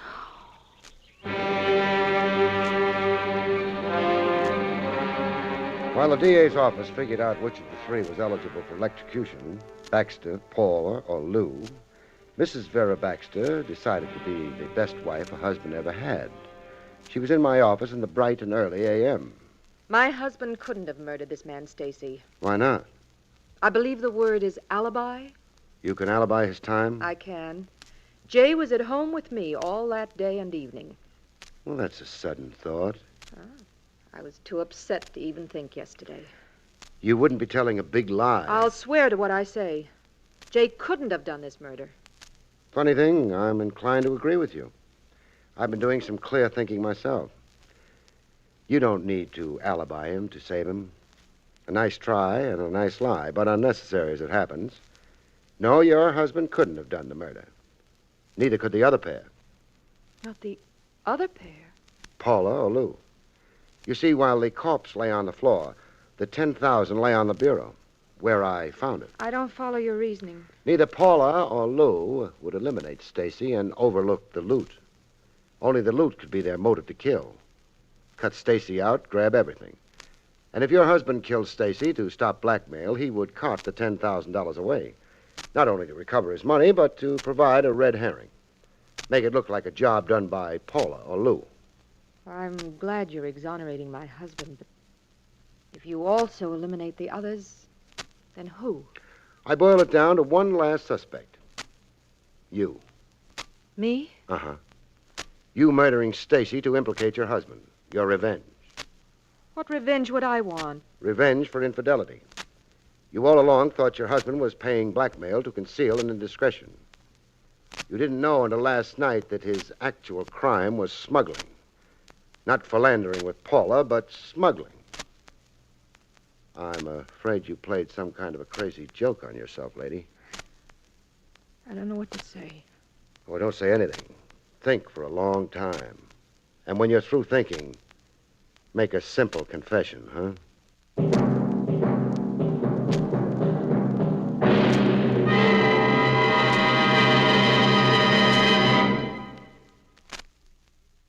You have been listening to William Gargan in another exciting transcribed mystery drama from the adventures of Barrie Craig, confidential investigator. Tonight's story, Murder by Error, was written by John Robert.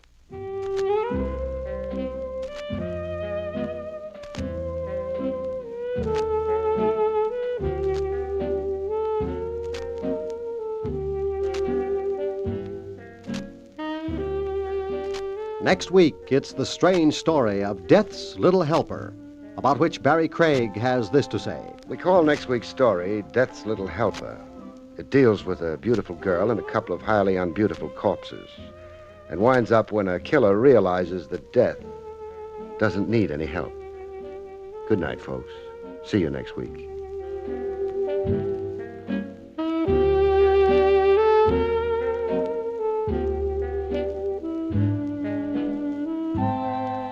The National Broadcasting Company has just brought you an NBC Radio Network production, William Gargan, starring as Barrie Craig, confidential investigator, directed by Arthur Jacobson. Also heard were Gene Bates, Julie Bennett, Herb Vigran, Hal Gerard, and Herb Ellis. Eddie King speaking.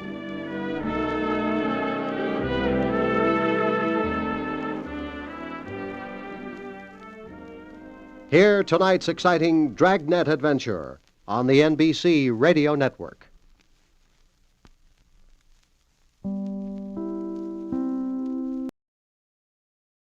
William Gargan stars as Barrie Craig, confidential investigator.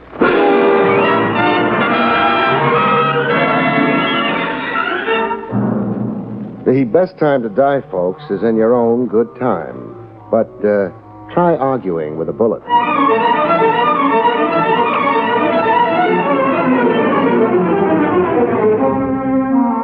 The National Broadcasting Company presents William Gargan in another transcribed drama of mystery and adventure with America's #1 detective, Barrie Craig, confidential investigator.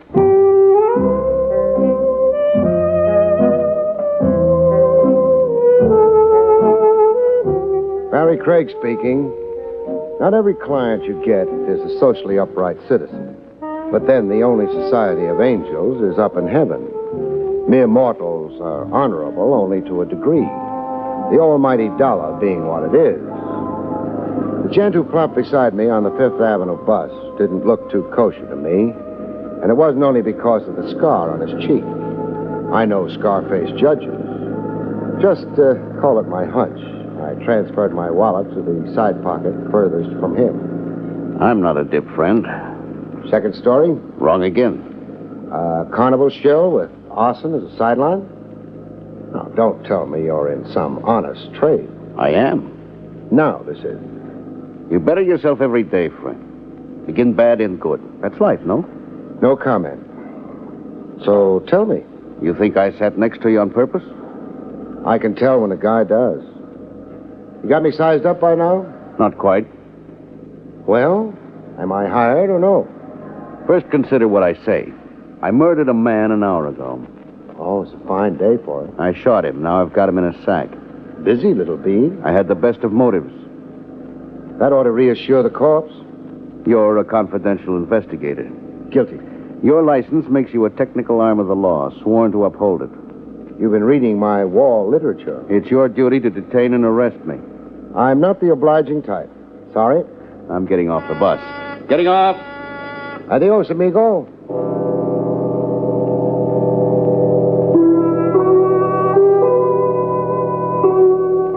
Weird? Not so. I got my anonymous friend's feeler right off. Was I really confidential, he wanted to find out. Find out before he dared to hire me. His story was a fake. Done to see if I'd grab him and yell police. I'd be seeing more of him. I got to see him again in a health club and gymnasium while I was working out, shredding stomach fat in a punch bag. My friend showed up to watch me. Save some of your punch for me, Craig. Well, back with me again, huh? Park on the bench here. We'll talk. Yeah. Well, I'm parked. So? I'm Moody. Gyp Moody. Gyp, huh? Gyp means I've got gypsy blood. Oh. You, get rid of that corpse, okay? I was only kidding you. You think? You're for me. You don't run blabbing what you hear. So glad I passed your test. Now, what's my job? 200 grand stolen from me 5 years ago. I want to get it back. Explain. Johnny Phoenix stole it from me. Phoenix? Yeah, I dimly recall. A company treasurer or something. An ex-con I gave a chance to work. Work at what? In my company. Export, import. Phoenix robbed my safe in Blue Town. And got caught? He was grabbed in Canada. Extradited. And convicted? I'm a little hazy. Convicted, yeah. But he didn't do time. He didn't? Not in jail, I mean. He acted crazy all through the trial, kept screaming about gophers and dragonflies and some dead ant. An act? I don't know. He did wear a silver plate in his skull, and a twitch to him that closed one eye every 10 seconds. Anyhow, the judge took notice. Phoenix got a mental test, dementia, something or other, a doctor called it. Split personality. Yeah, that. Phoenix was not responsible for his actions. He went to an asylum. Riverhead Asylum, upstate. Comes out tomorrow. Out? Free? Yeah, it's in the papers. Here. Johnny Phoenix to Judge Sane, freed on a show cause writ. Does he still stand trial for the original theft? No, he isn't the same guy who did the original robbery. So a doctor says. The DA agrees, so does the trial judge. Phoenix is a new man, cured and rehabilitated. Beat that. The money was never recovered. Not a dime. I'm out all that. Big dough, $200,000. No insurance? I only had a fraction of it insured. Be there at Riverhead when Phoenix gets out. Stay with him. He's got the dough salted away. When he goes for it, you go for him. I'll give you 5%. Well, that's $10,000. If money. If you get my 200 back.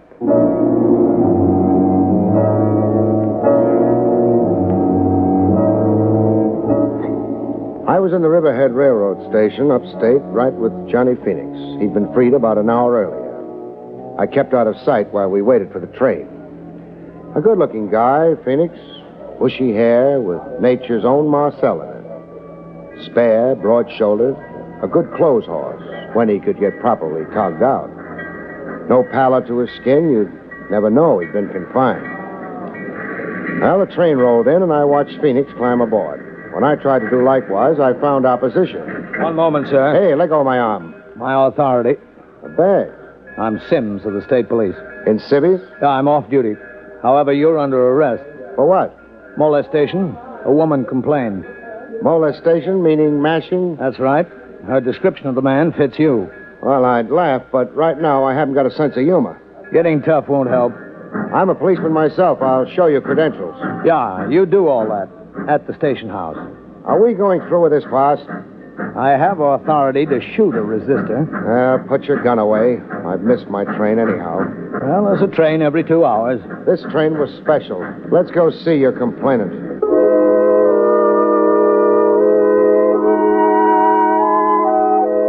The complainant looked like she'd had trouble with mashers since pigtail days. Blonde, cream-cheeked, born to wear silk. Ma'am, is this the man who annoyed you? No. They have a superficial likeness, but my annoyer was oilier, grosser, and on his chin here, a cleft.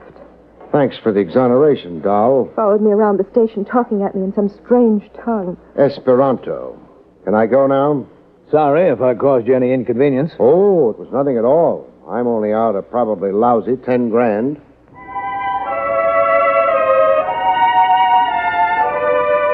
Back at the Riverhead station, again waiting for a train out, I tumbled to a masher mistaken identity routine I'd been caught up in. I watched for Golden Girl to come back to the station. When she did, I really molested her. Hello, doll. Doll, are you out of your mind? I'm mad over you. Mad? Oh, you really mean mad. I'd like to apologize Don't bother. Just explain it. My arm, please, you're bruising it. All right, talk. Well, the circumstances are plain. Here in the station before, a man... An oily fellow. My size, shape, wearing my clothes, as you told State Trooper Sims. Only oily, your guy. Therefore, not me. An honest mistake? Dishonest, baby. Why, what do you mean? The only person molested in this depot today was me. And you engineered it deliberately. Deliberately? Why, that's absurd. To keep me off the train, Johnny Phoenix left Riverhead on. I can't understand a word you're saying. You've got me grabbing your arm again, baby. Who are you? I can be gentlemanly. I can be very rough. Well, do we wrestle? All right. I'm Rita Phoenix. Sister or wife? Wife. Our train. We'll travel together, baby. Closer than Siamese twins. You made me lose Phoenix, but you're going to help me find him again. You're going to lead me back to him. Come on. Trains don't wait.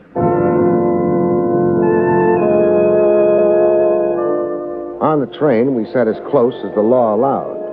I took the precaution of searching Rita's handbag. The ivory-handled gun surprised me just a little bit. I won it in a raffle. Does that explain it? Okay if I borrow it, baby? Can I stop you? I want a drink. So do I. Can't I even go to the club car without you? We're inseparable, remember? Boy, can I get a hate on you.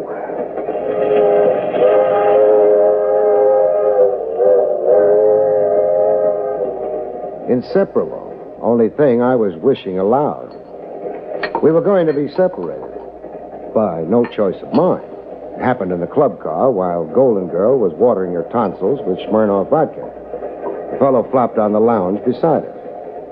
With a beauty like Rita available, the dope chose to sit on my side. I knew why in less than a minute. I knew by the gun in my ribs. Do I have to spell it out, Craig? G-U-N. Gun. I'm glad you're quick on the think. The feel. Now, this is where you leave Rita Phoenix. You've been hogging her company a long while now. You really expect me to obey? I know what you're thinking. A crowded club car, people all around us, conductors and stewards, but it won't help you, Craig. You'd have to be pretty desperate to shoot. You'd be crazy to tempt me. Dough, Craig. I drool when I think of the amount of dough at stake. All right. What's your play? That's better. The station up ahead, Sooner Falls. We roll into it exactly 3:47. That's in 4 minutes. You're getting off the train. Alone? Yeah. At the station, someone's waiting for you. Friend of mine. You plan far ahead, huh? I've got a knack for detail. How do I come out in all this? You just lose a client and an opportunity, no other harm done. I lose Rita. Yeah. I lose her, and she's your pigeon. Look, let's not stretch this conversation. 3 minutes now, and we stop. Let's start moving to where you can get off.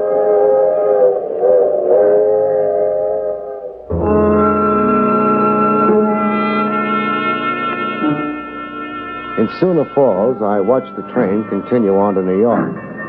The someone waiting to greet me was right on hand as promised. Hiya, pal. Put his face between two loaves of bread, and you could call it a giant meat burger. Hey, what are you staring at my kisser for? It's ugly. Now, is that nice? My car's there. Is this ride necessary? Yeah, can be. Set it up. Can be, huh? Oh, did I just leak his name to you? No. Canby's an old acquaintance. Oh. What makes this station so lonesome? No people. Sooner Falls is a hick town. Nobody in it. Well, why are you in it? For my asthma. I got asthma bad. This burger's pollen-free. So let's ride now, huh? Where will we ride to? Around. Just around? Yeah. You're worrying. Don't. This rot on you don't mean nothing. No holes in you, so don't worry, huh? My orders is just to stall around with you, see the sights, run you into 6 o'clock, and then give you the heave. Run me into 6 o'clock. Until Rita and Canby land in New York, get off that train and get lost together. Canby doesn't want me phoning ahead. Hop in, pal. Delighted to. I'd love to tour Sooner Falls. Hey! Let go of my throat when your lovely face turns from beet red to purple. Let go. It took a long time throttling. And when he finally dropped, I fell on his gun. Fell on his gun and just lay there.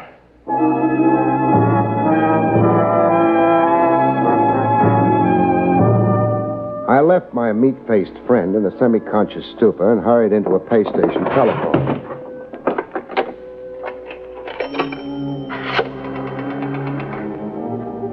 Operator, get me long distance. New York City. Police headquarters. Person to person, reverse charges. I want to talk to Lieutenant Trav Rogers. Finally, at long last, I arrived in New York. I'd sure missed a lot of trains. Trav Rogers had come through for me at his end. The man and woman you described on the telephone got off the train here in New York. They went off in separate directions. You had them shadowed? I did. Where'd they go to? The lady's registered at the Parkfront Hotel as Rita Manning. A phony name. She's Rita Phoenix.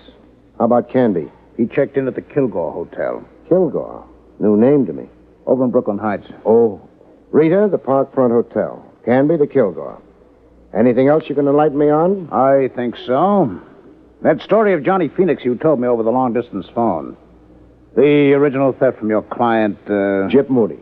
The subsequent trial of Phoenix, his insane behavior in court, and the resultant confinement in an asylum. Etc. and so forth. What can you add to it? I found a discrepancy in your tale. What? The alleged $200,000 Phoenix stole. Alleged? In my review of the record of the case, no such sum. Phoenix was booked and tried for the theft of exactly $50,000. For a fact? I have a duplicate of the district attorney's file, if you'd care to see it. I'll take your word. Quite a gap between $200,000 and $50,000. A gap that can buy Boku cherries for the wine. Your client magnified the figure to fire your zeal as a retriever? No, Moody's queer, but not like that. His 200,000 figure has some other significance. What? I can't know until I put the question to Moody. Phoenix never disgorged any of the loot? Not a kopeck. What did the police do about it? About trying to recover the money from Phoenix, I mean. Oh, the usual devices and pressures. All we accomplished was a show put on by Phoenix. He acted nuts. Climbed the walls, screaming he was a chimpanzee in a jungle. After Phoenix's asylum confinement, what police activity about the money was there? The obvious. A police plant right in the asylum? Hoping to catch Phoenix in a rational moment? Win Phoenix's confidence? Yeah. Quite an assignment for a cop. Feigning insanity. We had to change our plants every 10 days. The sheer wear and tear. The plant began to wonder about himself, huh? Was he or wasn't he Napoleon Bonaparte? Environment, they say, molds the personality. Ha ha. Trav, as usual, you've been a big help. Mm-hmm. Write a letter of commendation to my superiors.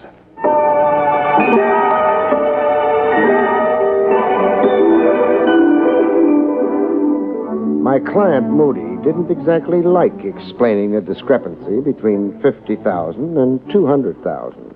$200,000 was stolen from me. You're still avoiding my question. Moody, I want to know. Why did you only charge Phoenix with stealing a measly $50,000 in your original police complaint? I had, private reasons. Now, if I'm to come through for you, I can't be in the dark. Well, the bulk of the money was a sum I couldn't afford to broadcast publicly. Whatever that means. You're in export-import, huh? Yeah, export-import. Export-import is a pretty broad heading. It could cover a lot of operations, above board and underhanded. Legitimate goods and contraband of some kind. Let it go at that. Cash deals in the dark. No record of it on the books. Stop making out a case. A fraud against the government. Tax evasion. Keep it up, we'll have a parting of the ways. I'm not on trial with you, Craig. I like to know the character of my client. I'm honest and dishonest. What's so unusual about that? Every second guy you meet. Yeah, the buck for its own sake. No wonder the old world's in a spin. Phoenix took advantage of my sensitive situation. He knew in advance you could never prosecute him for the whole sum of money he stole, that you couldn't come into the courts with clean hands. Yeah, that was Phoenix's gimmick. You going to use any of this against me? Ask me that when we're counting your $200,000. Now, what answer... Oh, I get it. When you're counting your 5% fee, you mean? Sure. You like money like everybody else. Now, tell me something. Who is Canby? I don't know. Never heard the name. An alias, maybe. Now, you recognize this description? Well-built, little on the short side. 5'7", say. Brown hair, brown eyes, natty dresser. The description means absolutely nothing to me. That's funny. Here's a guy who knows you well enough to be scrambling for your money. Well, it's a mystery to me. Leave a side of beef exposed and the jackals come around. Jackals and jackasses? Okay, I'll circulate around. Craig. What? The way you cross-examined me before, like a cop, not a confidential operator on my payroll. So? Don't double-cross me. Or? I'm not stupid, and I'm not helpless. Put it on the line, Moody. Be a cop with me after all? I'll kill you. I'm sure you could. Well? Well, what? Reassure me that you're still confidential. If I did that, I'd only be lying. Meaning? I'm not working for you anymore. You're off the case? I didn't say that. Then it is a double cross. Clean hands. I only like clients with clean hands. So long, Moody. Craig, stay out of my business. Your kind of business, Moody, is public business.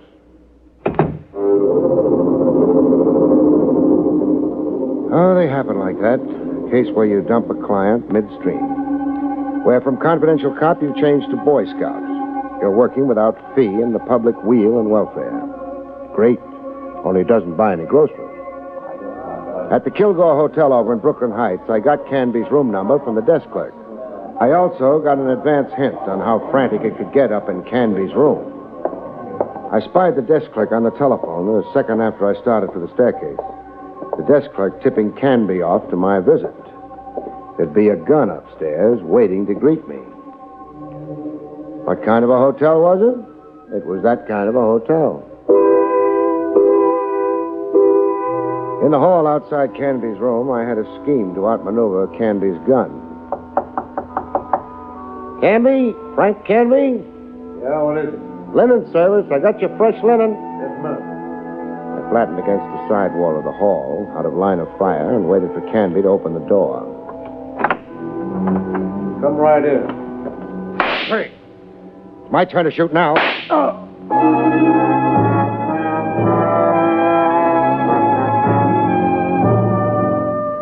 In his room, Canby revived before the police ambulance I'd phoned for showed up. You think fast, Craig. I have to keep alive. How bad? Thigh wound. I only shot to immobilize you. Very considerate. You'll live for newer and bigger swindles. When you're free again, that is. You've got no charge against me. The Sullivan Law, that gun you carry. And armed assault on me. Going to pour it on, huh? Depends, maybe, on how you cooperate.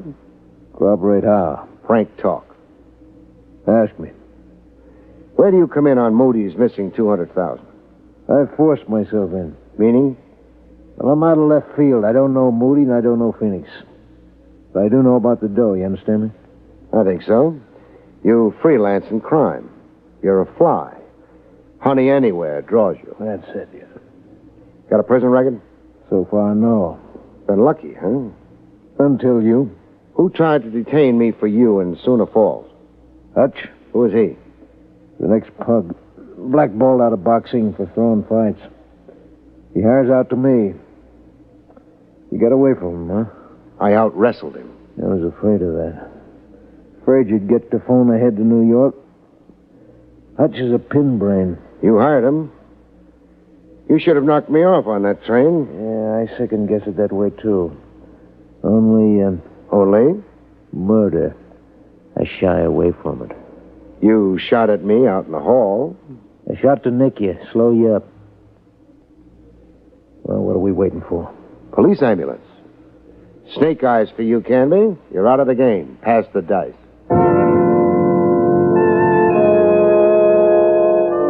With Canby out of the game, I set out to eliminate another player. Rita. I found her in the dining room of the Parkfront Hotel. She didn't bat an eyelash when I joined her at the table, like she was immune to surprise. You, Me? Oh, what's good? Chicken fricassee. What's new? Canby's in the clink. Thanks. For what? Removing Canby. He's been giving me a bad time. Asking you where he can find Johnny Phoenix? Asking me? Where can I find Johnny Phoenix? I'm deaf. Stupid. Maybe. You're crazy if you keep dreaming of that money. I've stopped dreaming. Meaning? My husband gave me the brush. Johnny wants a divorce. What does Johnny say about the hidden loot? Not a word to me. What do you say about the loot? Meaning? Us? No deal. I get the money, I kiss it once. Then? Hand it over to the authorities to be held in escrow for Gyp Moody. Now, where do I find Johnny Phoenix? Expect me to tell you? You might, seeing Johnny's read you out of his life. 742 Bond Street, a rooming house. Johnny's holed up there. When you surprise him, tell him you're there by courtesy of Rita. Rita without love. At 742 Bond Street, I finally got back with Johnny Phoenix. Funny thing, though, Phoenix didn't seem to care a bit. The money, Craig, I don't want it. Because keeping it is too hard? No, the fellow who stole it. I'm no longer him. I've had therapy. I've got a different focus now. Whole new plan for living. You sound like a walking testimonial for prison psychiatry. I feel lighter. I don't walk, I bounce. You know what I've done these 2 days I've been free? What? Read books, gone to church, looked through the one ad. Hooray for the new man. So where's the dough hidden? Buried in an empty lot in Long Island. Town named Fullerton, where I grew up as a kid. I'll drive you there. Let's go.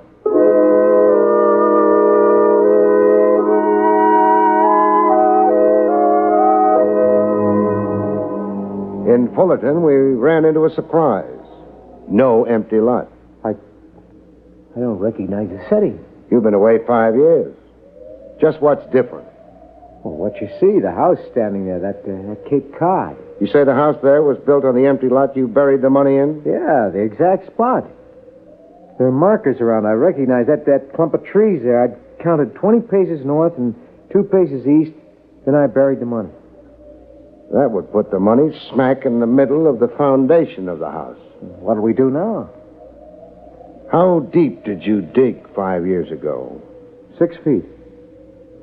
In building the house, an excavation of at least 12 feet was made.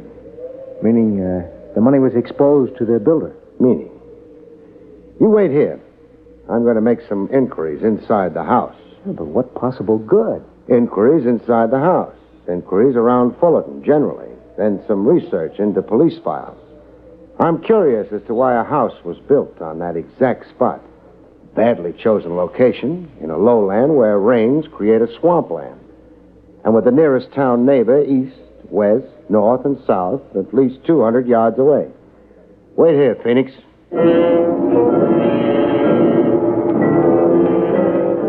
I made my inquiries, nosed around, did my research. The following day, I dropped in to see Trev Rogers to tell him who to go arrest. I'm to arrest a homeowner in a town on Long Island called Fullerton? That's right. A homeowner named Cy Canaday? Cy Canaday, alias Joe Cliff. The name falls on deaf ears, huh? Should I know it? A cop should. I could send you pouring through police files on Johnny Phoenix. Spare me the toil. Police headquarters assigned stool pigeons and plants to the asylum Phoenix was confined in. Yes? I have the names of the miscellaneous and sundry plants and stoolies here. Abrams, Tyler, Wilson, Mackenzie, Cliff. Is it beginning to dawn? Yes, Cliff. Joe Cliff. A professional stool pigeon the department employed years ago. A stool pigeon who spent time in a prison asylum with Johnny Phoenix. Time enough to pump Phoenix and get himself a road map to a bonanza. Double-cross the police department. You always take that chance when you engage stool pigeons. It's a calculated risk. Cliff dug up the money in Fullerton, then had a contractor build him a house right over the exact spot for him. A weird device, kind of? The house? Cliff's calculated risk. To make the quest for the money look hopeless. The money was lost to the ironies in a housing excavation. He never thought anybody would be shrewd enough to look behind his alias of Canaday, respectable homeowner and family man, at this late date. But you did. I might not have. All the time I was making inquiries, I was sure I was wasting time. Cases, Trav, sometimes hang on that slim a thread. So, make the arrest.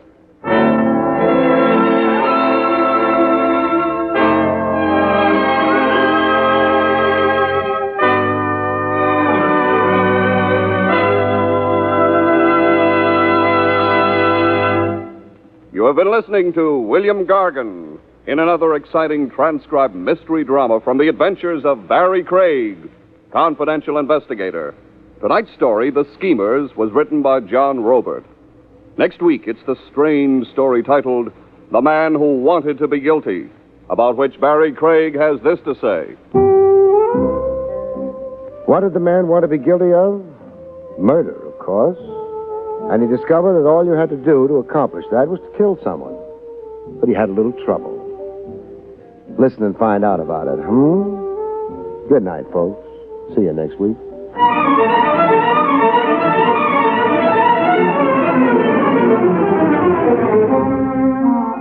The National Broadcasting Company has just brought you William Gargan, starring as Barrie Craig, confidential investigator.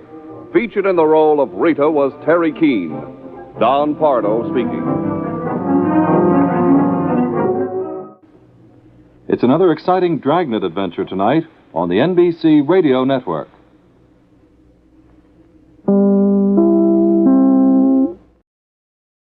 William Gargan stars as Barrie Craig, confidential investigator.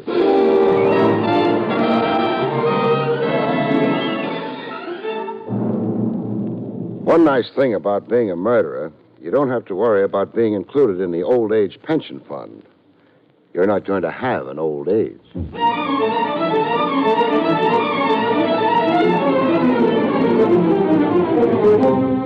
National Broadcasting Company presents William Gargan in another transcribed drama of mystery and adventure with America's #1 detective, Barrie Craig, confidential investigator.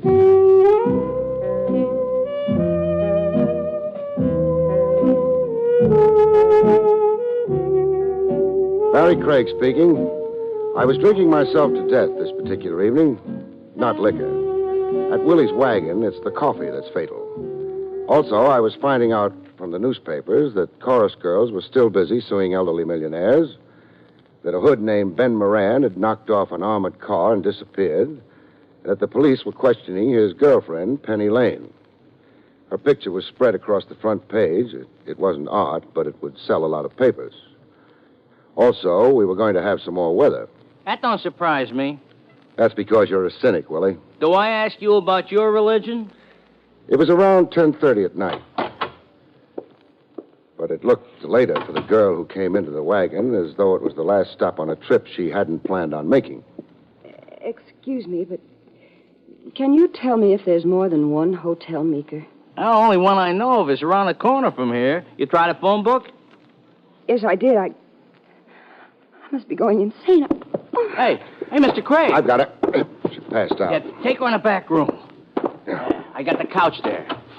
That's fine. Hey, sounds like she's coming too. Get some coffee for her. Yeah, okay. I'm sorry. What about? Fainting. My name is Wilson, Myra Wilson. I'm Barrie Craig. What's bothering you about the Meeker? You won't believe me. Oh, I'm a confidential investigator. I've got a lot of practice believing people. Clients, usually. Try me. Well, my husband and I got to town this afternoon. We took a room at the Hotel Meeker. After lunch, I went shopping and to a movie. Then I went back to the hotel. It looked the same. Hotels don't change much in an afternoon. But when I asked at the desk for my husband, the clerk said no one by that name was registered. The clerk must have remembered you. No. He said he'd never seen me before. It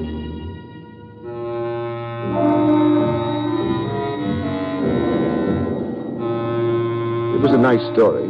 It had shape, surprise, a nightmare touch. The odds were wonderful that it was a phony from the word go. Maybe that's why I walked over to the Hotel Meeker with Myra Wilson. Good evening, sir. Mrs. Wilson would like the key to her room. Oh, back again, eh? Mrs. Wilson does not have a room here. She checked in this morning with her husband. She doesn't have a room here. Neither does her husband, if she has a husband. I could take you apart without any trouble. Putting you together again might be harder. Look, there's no card for Mr. and Mrs. Wilson. I never saw or heard of Mrs. Wilson before. I've been on duty all day. I ought to know. Mrs. Wilson, you remember the lobby, the clerk? Of course I do. What was your room number?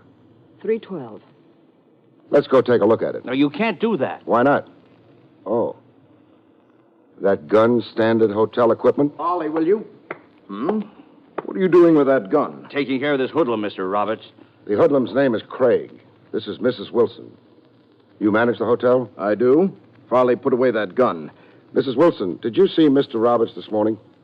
No. Mr. Roberts, this woman claims she registered here this morning with her husband. That's not true. Evidently a misunderstanding, although... We'd like to go up to her room. 312. If it's not occupied, I see no reason why you can't.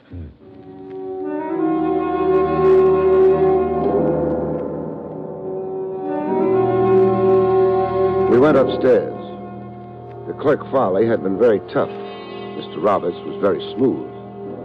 I didn't care deeply for either of them. I started hoping in earnest that Myra Wilson's story was true. 312's down the corridor. Mrs. Wilson, would you mind describing the room? Well, there was a window over the courtyard, a double bed with a flowered cover, a dark green rug, and wallpaper, yellow and blue, I think. Well, that's enough. 312. Well, says so on the door, too. Okay, open up.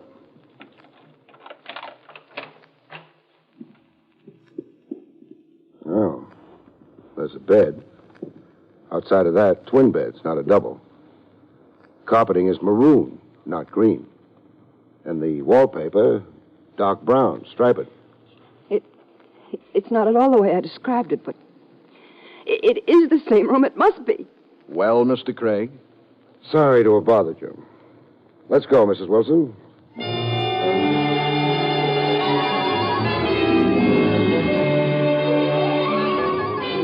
We picked up my car and I started driving home.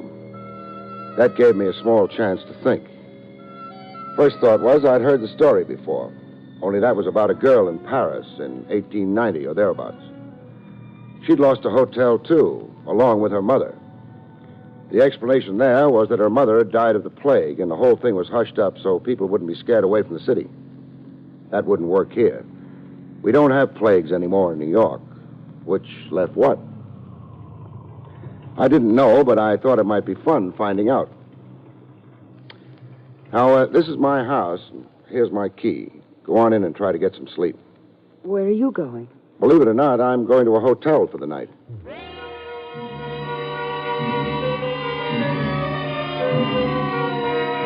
The hotel was the Meeker. Oh, you again. It's coincidence. If you're still hopping on that Wilson business... I'm looking for a room to sleep in. We're all filled up. What about 312? I... Thanks, I'll take it. Mind showing me to the room? I'm not supposed to. But you'll do it for me. I'll do it for you. That is, unless you wanted to check with Mr. Roberts first. He's gone for the night. Could it be a federal offense? What? Kidnapping a room? I thought you gave up on that. Well, that's right, too. I forgot. Your room. Well, come on in. I don't have any... Hey, what are you doing? Well, I'm ripping myself some wallpaper. It's great fun. Now, you cut that out. And look what I found under this striped wallpaper. More wallpaper. Guess what color? Oh, you don't like to guess? All right, it's blue and yellow wallpaper. The kind Mrs. Wilson described. Funny? You can't do things like... Like finding out this really was Mrs. Wilson's room? And that someone changed the wallpaper, the bed, the rug, while she was out shopping? Only one question. Where's Mr. Wilson? The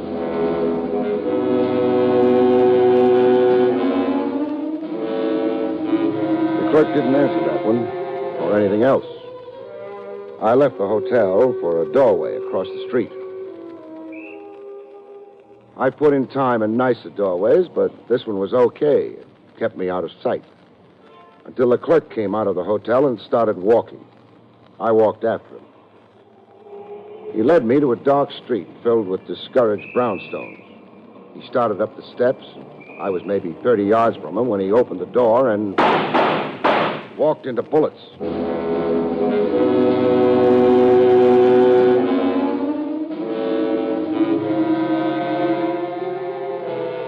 He must have been dead before he fell.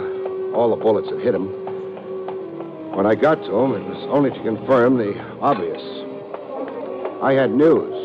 I needed somebody to tell it to.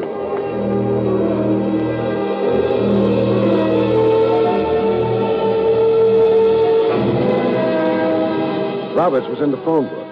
I always track down people that way. It's maybe not very smart, but it nearly always works. Yes?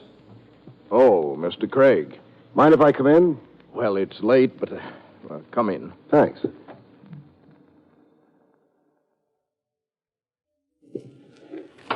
Don't go any further. I'm entertaining. Oh, I'm sorry. Hello. I asked you not to. I said I was sorry. Now I'm not sure. Introduce me. Mr. Craig, Miss Lane. Penny Lane? Penny Lane. What do you hear from Ben Moran, Miss Lane? Oh, now you mustn't believe everything you read in the papers. Oh, it's too bad. You mean he isn't going to give you a hunk of that armored car? What would I do with an armored car, Mr. Craig? I see what you mean. Excuse me. Roberts, where's Jim Wilson? Who is Jim Wilson? Myra Wilson's husband. Oh, that poor deluded girl. Not deluded. Someone changed the wallpaper in the room she had. Underneath was the paper she described. Oh? I can't imagine why or who would. Try anyway. Farley's really the one to ask. He's in charge of such things. Oh, I asked him. He said he takes orders from you. I'm afraid he's lying, Mr. Craig. Would you like to tell him that? I should like nothing better. Because you know he's dead? Mr. Craig, I don't think I've anything further to say to you. Too bad. I was enjoying our little chat. Good night, Mr. Craig. I suppose you need time for rehearsal. Rehearsal of what? Your story to the police. Farley was murdered. You know, I'm not surprised. Apparently, he was involved in something crooked. Is that so? Why, yes. Checking Mr. and Mrs. Wilson in, then denying he'd done so. Having the room changed while they were out. It's going to be all Farley from now on, huh? I'm afraid he wasn't an honest man. Anyway, from now on, he's going to be a silent one. You can load anything you like on him. But you've got to make it stick, Roberts, otherwise it won't mean anything. Good night. Mr. Craig? Yes. Mind if I come with you? No. That's nice. Night, Mr. Roberts.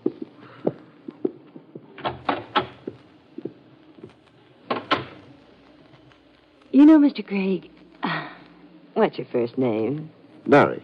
Nice. Call me Penny, please. Penny. Ooh, that's even nicer. But anyway, I was saying, I don't think Mr. Roberts is really a gentleman. Now, that's hard to believe. Oh, I'm very serious. Well, you ought to know. Barrie, you mustn't misunderstand. I've never been up to his apartment before. You were there tonight. Well, that was because Mr. Roberts said he had some beautiful etchings, and I love etchings, so... But you know what? What? There wasn't a single etching in the place.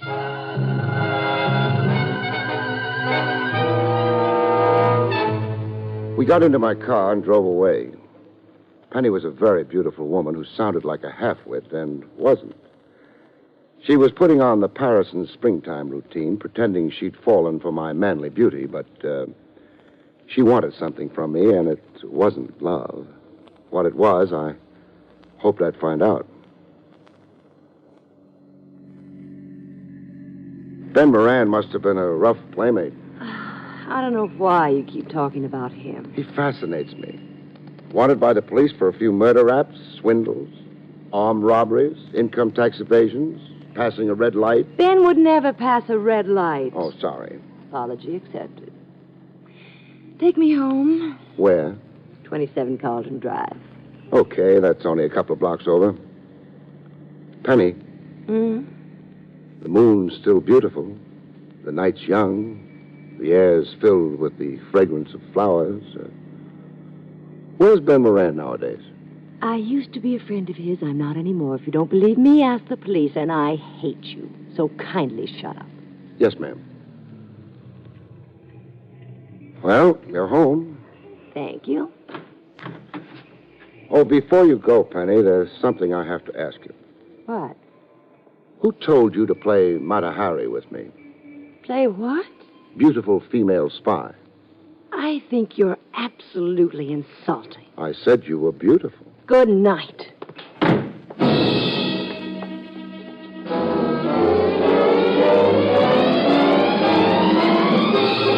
I watched Penny walk into her apartment house and then drove away. I thought about her. She was angry, a liar, the kind of girl who'd go very good on most desert islands. But I didn't have one. So I went home. When I got there, though, I wasn't happy. Myra Wilson was gone. Whether she'd gone on her own or had been persuaded was something I might find out sometime or other. It was a cold trail. I decided I'd try to warm it up a bit. The first step was driving uptown to Robert's house, parking opposite it, and using the phone booth in an all-night drugstore. I had no guarantee the gimmick would work. I didn't have much choice. Yes? Ben, I can't say anything over the phone, but come over right away. Who'd you say you were? Ben Moran, you jerk. Right away. Goodbye.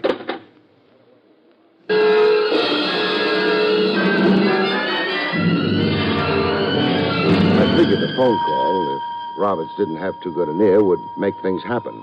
I got back to my car and started waiting. Either Roberts was going to sit tight or he was going to make a move. To do me any good or to do Mr. and Mrs. Wilson any good, he'd have to make a move. Maybe he would. I kept on waiting. Roberts must have mistaken me for Ben Moran. He made his move. He got into his car, gunned it, and went away. So did I. Things were maybe picking up.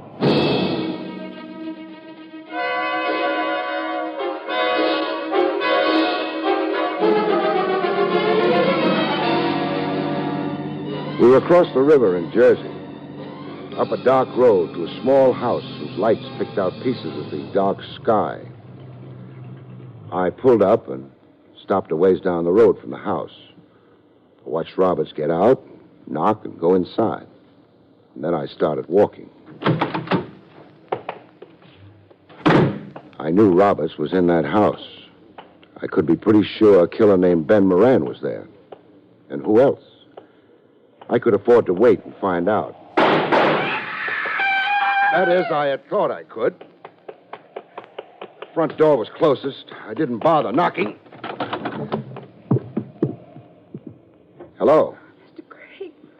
Oh, Mr. Craig. You better save it. There's no time. Over there near the fireplace. Uh-huh. Yeah, He's dead. he's dead. How did you get out here? Cab. At your house, I got a phone call from Jim. That's my husband. I got here, he let me in, said someone was trying to kill him. Someone did. You see who? The shots came from there. Yeah, the door half ajar. Whoever was in the other room would have taken off as soon as he heard me come in. I can't really believe Jim is dead. Start practicing. He's dead. The only thing is, he's not really Jim Wilson. What? That new corpse, Myra, is Ben Moran.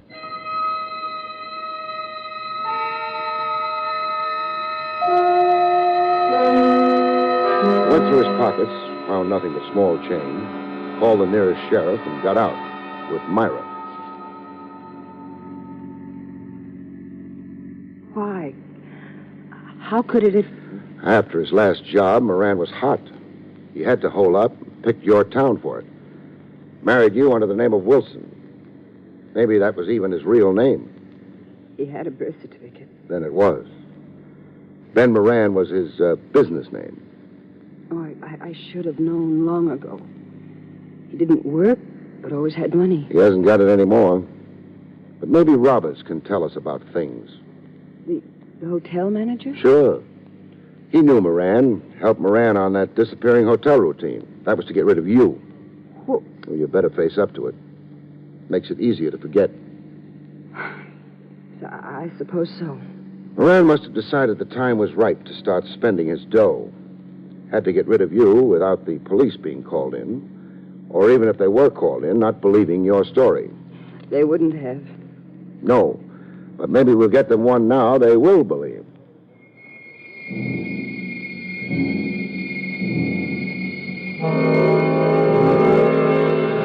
We made good time back to Robert's apartment house, but he'd made better. His car was there. And so was he. Mind if we come in? I mind. We're still coming in. Come on, Myra. This rough stuff won't get you anywhere. It got us inside. How's Moran? Moran? Yeah, the man who phoned a couple of hours ago. I received no such call. Oh, stop. I made it. You? I wanted to meet Moran. I trailed you to his hideout in Jersey. Then answer your questions yourself. The police wouldn't. They'd ask you to answer them. Suppose you let me worry about them. You'd better. They're going to think you shot Moran. What for? Money. Very convincing motive. I didn't kill him? Maybe I might believe you, but the police wouldn't. Not after I told them how you conspired with Moran to get rid of his wife. You couldn't prove that. Because your clerk Farley's dead? Don't be so hopeful. Myra can tell her story. The original wallpaper is still on the walls of 312, underneath the new stuff you plastered on. You were around when Moran was killed. All of that would add up to a nice package for a jury. You said you might believe me. I did. Who have you got in mind for the killing? Penny Lane. No use, Miss Lane. Your perfume's too distinctive. Come on out of that room and join us, huh? Hello.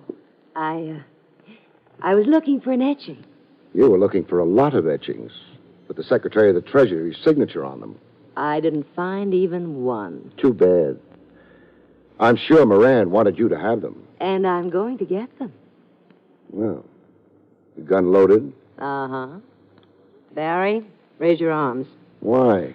I'm going to search you. You better not. I'm ticklish. Not that ticklish, when there's a gun pointing at you. Well, maybe not. Well? You don't have the money. Nope. What'd you do with it? Gave it to Myra. Mr. Craig. I asked her to hold it for me. But... Oh, it's no use, Myra. No use at all, dear. Give me that handbag. No. I'll take it. There. I'll open it, too. Barry. You're a liar. I am? There's no money in Myra's bag. There's a gun, though. That's why I wanted you to take the bag away from her. Why, you what? Sure. Myra is very good with a gun. But she...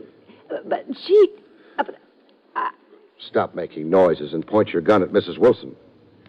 She happens to have murdered the hotel clerk Farley and her husband as well. Girls maybe will be girls, but she wanted to be a killer.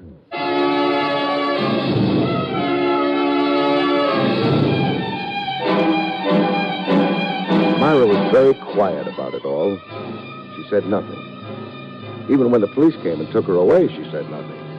She was waiting for a jury and hoping there'd be mostly men on it. I'll be glad to tell you what broke the case, Willie. I didn't ask you. Well, I've got to tell somebody. Now, look. Moran wanted to shake Myra, so he had Roberts and Farley pull the disappearing hotel stunt on her. But she got to Farley. Forced him to tell her where Moran was hiding out. Then killed Farley to make sure he'd stay quiet. I can recommend the hamburgers. Here? No, that new place down the block.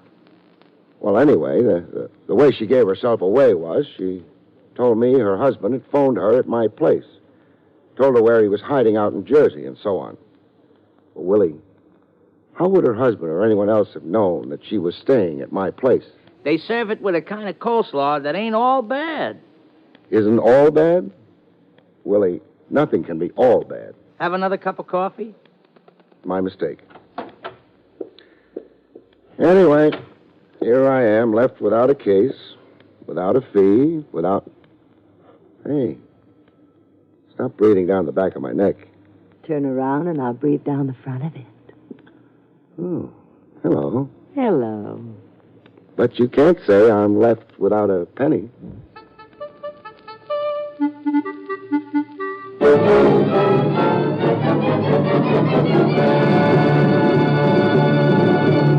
You have been listening to William Gargan in another exciting transcribed mystery drama from the adventures of Barrie Craig, confidential investigator. Tonight's story, Nobody Lives There Anymore, was written by Louis Vitez.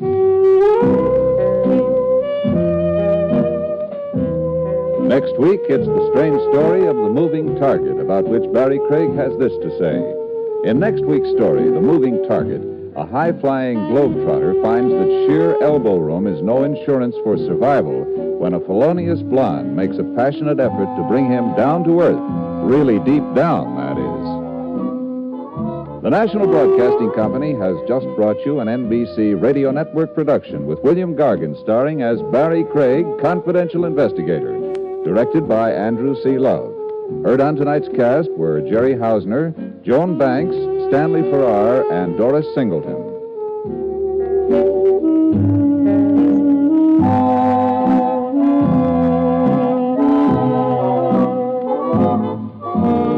Groucho Marx for You Bet Your Life, tonight on the NBC Radio Network.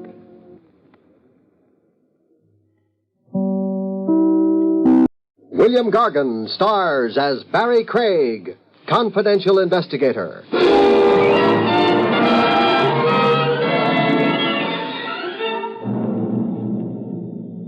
Here, a guy called the deep type. It might be more a matter of geography than mentality. How deep is his grave?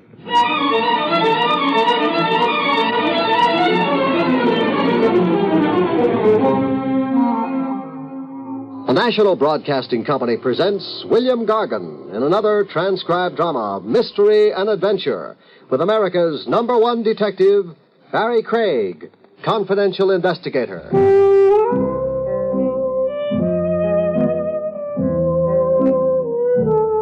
Barrie Craig speaking. Work is where you find it. When the case of Harry Jarvis fell into my lap, I was 900 miles from home base. Motoring south along the Florida highway. My destination, Miami. I wanted to see how horses were treating men at the big winter track. My usual annual stopover, about 100 miles this side of Miami, was a motel. The Happy Traveler Motel, the big neon sign said. A 16-cabin setup complete with hot showers and television, run by two partners, Mo Birch and Harry Jarvis. I knew the two of them way back. They'd run a custom haberdashery in New York once, before going south to change their luck. Inside, I found Mo, but missed Harry.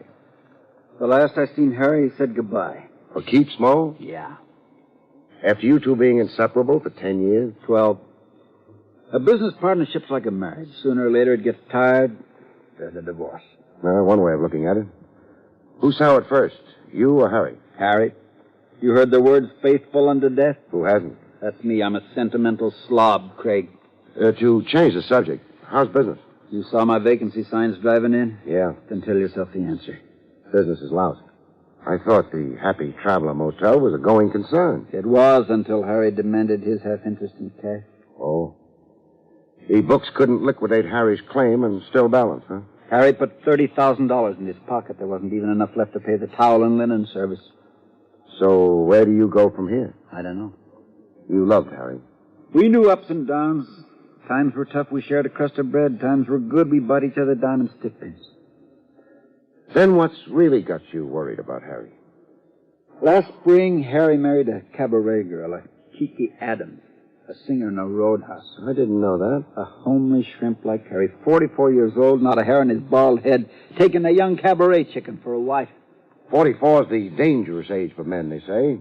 A crack opens in your head. Yeah, and other things, Craig. The people Harry began to go around with a bop musician, a hornblower with a crazy name, Bigelow Bernie. And the gangster in the silk suit. Gangster in the silk suit? Tony Saxon. They ran him out of New York. They ran him out of Miami. They ran Tony Saxon out of San Francisco, Seattle, Nevada, and Dubuque. It could only be my imagination, something out of my nervousness for Harry, but the last days before we dissolved partnership, to me, Harry had a frightened look, like he was... Scared for his life? Yeah. And another strange thing. Yeah? He took his money and went. He had a bus ticket for Key West, he said. The bus at 6 o'clock that night. But? I asked the driver the next day, Krogan, the driver. He stops over here to grab a bite and wash up. How did Harry look to him on the bus, I asked. But no Harry. Krogan said Harry never got on that bus. You find it mysterious? What I find more mysterious is that Harry's wife, Kiki Adams, is still right here in town, in the same furnished apartment they rented last spring. Maybe Harry ditched her. Crazy the way he was over her? Impossible. Also, thinking from the angle of the wife, the cash opportunity she grabbed when she married the poor fish Harry. Harry's $30,000 in cash. Exactly. I asked you, would Kiki let a gold mine slip away on a bus? Craig, I need some help. Well, I figured only to stay overnight. Stick around, Craig. Find Harry for me. All right, I'll stay a few days. Try to find out what did happen to him. What cabin have I got? Cabin 4, the best. You get washed up, Craig. Then I'll broil you a steak. Free. On the house.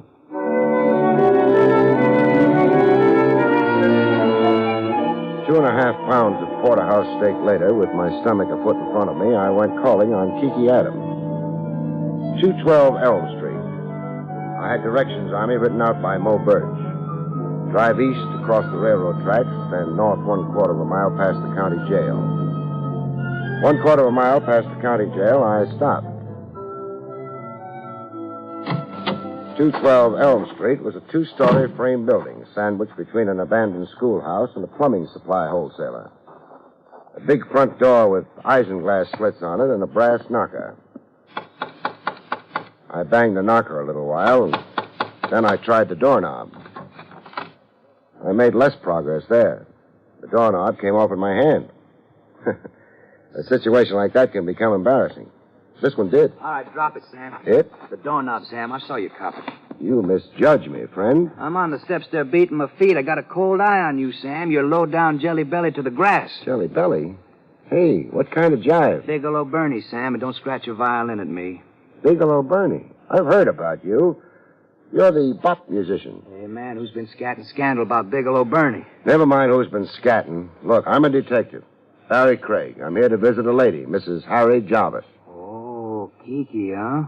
My eye's getting colder, Sam. Where can I find Kiki Adams, Mrs. Harry Jarvis? At the Downbeat? The Downbeat? That the club she works in? That is. Thanks. You go back to beating your feet. And while you're mooning over Blue Mama Kiki, keep one fact in mind, huh? Shoot me, Sam. Kiki is supposed to be another man's wife. Put that in your horn and blow it, music man.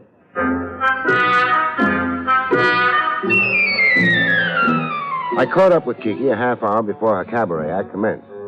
She was in her dressing room doing back bends. Say, you're wasting calisthenics, lady. Strengthening your back muscles won't do a thing for your voice. I'm off the singing bit, lover. Oh? Yeah. Too many canaries around. Every kid out of high school. I see what you mean. So I get trampled in the mob. So I worked out a specialty number. Acrobatics, obviously. Well, more than that. I do a back bend while tooting on the sax. See it? Vividly. While in the back bend, there's a glass of bubbling champagne on the floor. You get off the sax and drink the champagne. Without spilling the drops. Will the act get me to Miami? Unquestionably. Who'd you say you were, lover? Barrie Craig. Sagittarius? Sagittarius? Your astrology sign. Oh, no. Taurus the bull, I think. Taurus? Will I do? Yeah. You can be favorable for me. Okay, lover, it's a date. After my 12 o'clock turn, whistle me over. A low, sweet whistle, lover. Now scram, huh, so I can practice? I got to drive Kiki home after her 12 midnight turn was extended to, upstairs. Make yourself comfortable. To do that, I'd have to take off my shoes. Be my guest. Well, how you like my home sweet home? Charming. Liar. The crummy dump. It could use a coat of paint. It could use a match. I know the answer. What? Move. Tell that to my husband. I will. Where is he? Harry's away on a trip. Oh. Lover, I want to set you straight. On? How you got here. Well, you invited me. To pass the time socially. I'm a night owl, not a butterfly. Have I made a pass, doll? No, not yet. So why the sermon? I got a canned speech I use on guys I pick up with. All right, finish it. I don't like talking to myself when I get home after the show. I tried being an introvert once. I don't like it. You're up here only for conversation, lover. In the canned speech. All right, if I made a speech now? Speech? Exactly where is Harry Jarvis? Why should you care? I'm worried about him. Worry? You know my husband? I do. Know him and like him. Well, this is news. You never asked me why I popped into your life. No, I assumed you were just another John looking to get acquainted. I looked you up on Harry's account. To put it simply, I'm a detective. A detective? With Harry on your mind? Yes. Why? What's with Harry? He isn't around. Well, I told you he's away on a trip. You failed to say where. Where? Well, I don't know. Well, you're his wife. Well, sure, but he didn't say where he was off to. I didn't even see him when he left. I was at the club. There was a note waiting for me when I got home that night. Well, what did the note say? Say, called away for a few days, something like that. Well, when was this? A week. No, 8 days ago. Where's the note? I got rid of her. What reason would I have to save her? Well, in these 8 days, has Harry contacted you? No. And you didn't find that strange? I guess I did a little, but... But? This may shock you. I'm shock-proof. It was a relief with Harry away, so I didn't worry too much about his silence. You see, Harry's in his middle age. But you married him. Yeah, I did. Why? Why? Search me, I ask myself. I'm going to ask you a big question now. Get on record with an honest answer, and you'll thank yourself sometime. What's the big question? Did you know Harry had liquidated his half-interest in the Happy Traveler Motel? That on or about 8 days ago, Harry had $30,000 in cash on him? Well, I knew he was selling out in the motel. I know he'd already done it without the cash. Something happened to Harry? Until I know better, I'm proceeding on that premise, Mrs. Jarvis.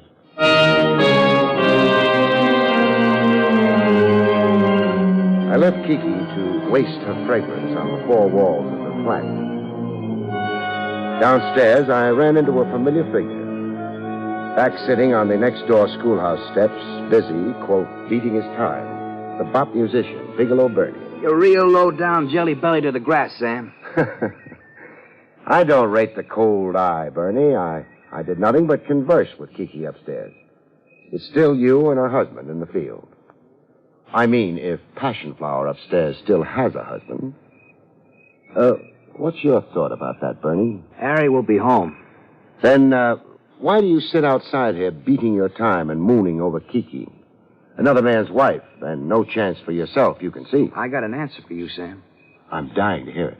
You see up there where I'm pointing? That flat under Kiki's? Yes? I live there, Sam. I'm beating my time down here because I live up there. Bernie. Yes, Sam. What if it turns out Harry Jarvis is never coming home to Kiki? He left her?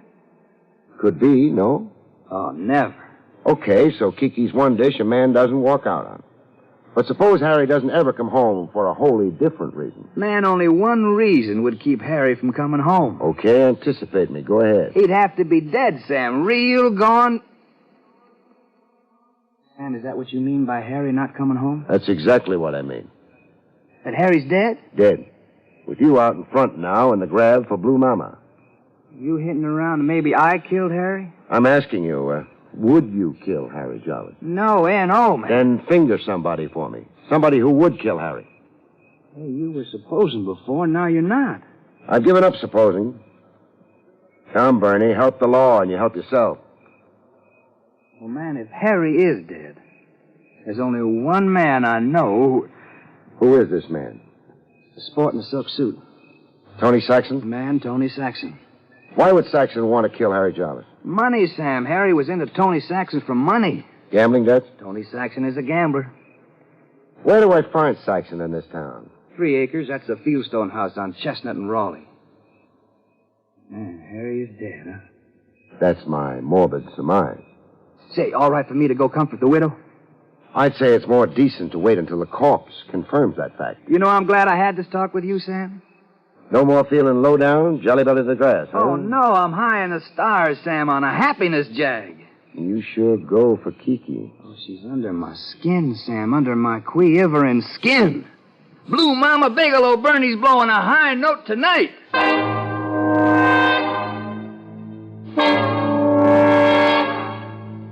I left Bigelow Bernie swinging in the trees and went to look up Tony Saxon. A Fieldstone house. The house was lit up like the people inside it were afraid of the dark. Every room inside, and floodlights outside on the big lawn. To get in, you had to pass through a fence, what looked like an electric fence, to keep prowlers and police at bay. I looked for a buzzer, but couldn't find one for the life of me. While wondering how to get in, somebody solved the riddle for me. How do you do from behind that closed my eyes? came to with something rattling in my ears. The rattling of bone like teeth. When I got my eyes open enough, I saw what it was. Chips. Ivory gambling chips on a green dice table. I was stretched out on the dice table. He's up 6 and 32. You win, Morty. Pick up your money. A sport in a black silk suit. Tony Saxon. What's this 6 and 32, mister? The time it took you to come to. We made a bet on it here. Me and Morty and Fatso. A bet on how long I'd be out? I said 10 minutes. Fatso there said 8. Morty's bet was 6 minutes. You were out 6 minutes and 32 seconds on my stopwatch. Morty's bet. Morty there owes me a cut for cooperating. Beat it, boys. But not too far. Beat it just far enough to be able to keep me covered, fellas. We don't shoot fish in barrels, Craig. Then give me a running start if you really want to be sportsmanlike. You got death on the brain, Craig. Craig. You keep calling me Craig. Your name. You know. Your wallet says, so does your police license. Did you restore everything back to my pockets in good order? Everything except your gun. You get that on your way out. Irene in the main foyer. She has your hat and your gun. So tell me. One of the boys, Fatso there, saw you prowling outside. He figured you were a lonesome stick-up casing 3 acres. He tapped you. My head doesn't just feel tapped. What happened to all the lights? Lights? The place was all lit up 6 and 32 ago. We turned them off. What happened to all the players? You're pretty smart. Smart enough to know you had a few games going here. Fatso didn't figure me a stick-up. He figured me a cop spelling a raid. He tapped me out until you shooed your guests home. I won't admit it or deny it. What can I do for you? Hand over the corpse of Harry Jarvis. Harry Jarvis is dead. I'll make book. Dead but no corpse. Not yet. That's bad news if true. You lost a friend? A debtor. Harry owes me $20,000. His paper. Maybe you owe his estate $10,000. How's that? The last Harry was seen, he had $30,000 on him. Good night, Craig. Morty, show Craig out. Hold up here behind an electric fence. After being thrown out of as many states as I can name, who do you pay protection to, Saxon? Grandma Jones. Grandma Jones? My landlady. I rent 3 acres from her. Good night, Craig. Find Harry, let me know. A client of mine dies, I like to wire flowers.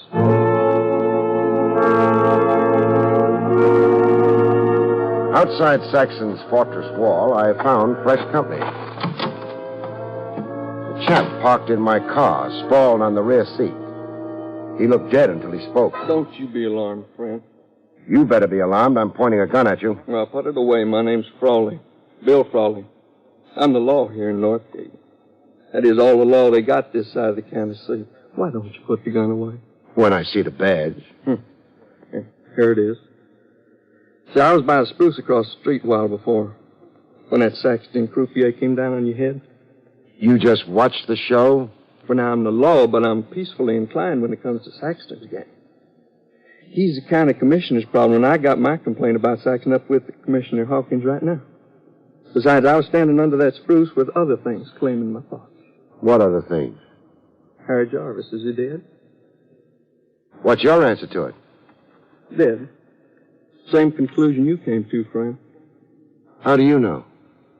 Well, see, I was talking to Bigelow Burnley after you had talked to him. Oh, I see. I got something down at the jailhouse now that kind of proves Harry Jarvis is dead. You have to come see? I do. Let's start it up.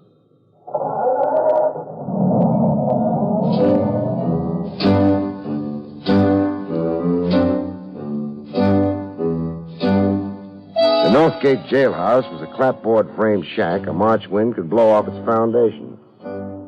It had an office and a cell that could accommodate 2 overnight guests. At the moment, the room was a single. 1 prisoner, fast asleep on a cot. He's what I brought you to see, Craig. The prisoner? Him.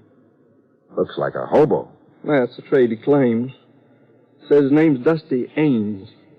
What does he do besides sleep? Loves to cuss you out. He hadn't ate now for 3 days, turned down chicken yesterday and today. How come? Hunger strike. He wants his constitutional rights. Those being? Freedom. Freedom. Put him back on the road, he said. 3 days, you said. What do you do here in Northgate? Throw away the keys? Well, I'm waiting for the wagon to come take him to the candlestick now. He'll get his hearing there. How does he connect with Harry Jarvis? I see the clothes on him? Yeah. The striped and blue suit? Those yellow shoes? Well, who can miss them? I know the suit and yellow shoes like they're my own. Harry's clothes.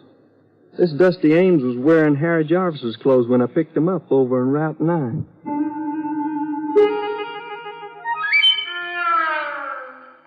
When Dusty Ames came awake, he began to howl. I want my rights. I'm a Federalist.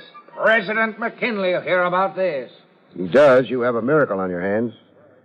Look, Dusty, if you've got any wits, collect them. Wits?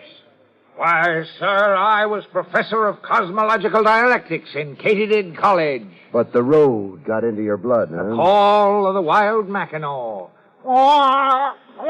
So you turned in your cap and gown Took to the open highway. and killed a man here in Northgate. That's a lie. You're in his clothes? I found those clothes, sir.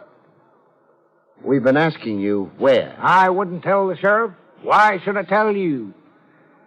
Because when it comes down to it, I'm going to beat it out of you. Civilized man always reverts to the beast. Your predecessor in those clothes was a dear friend of mine, Dusty. A dear friend.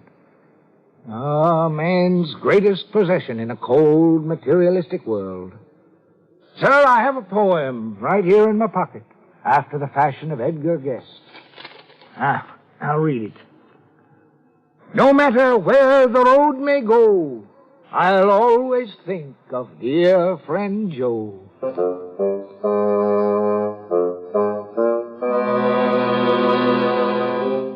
The bullfinch of the open road finally showed us where he'd found himself a new wardrobe.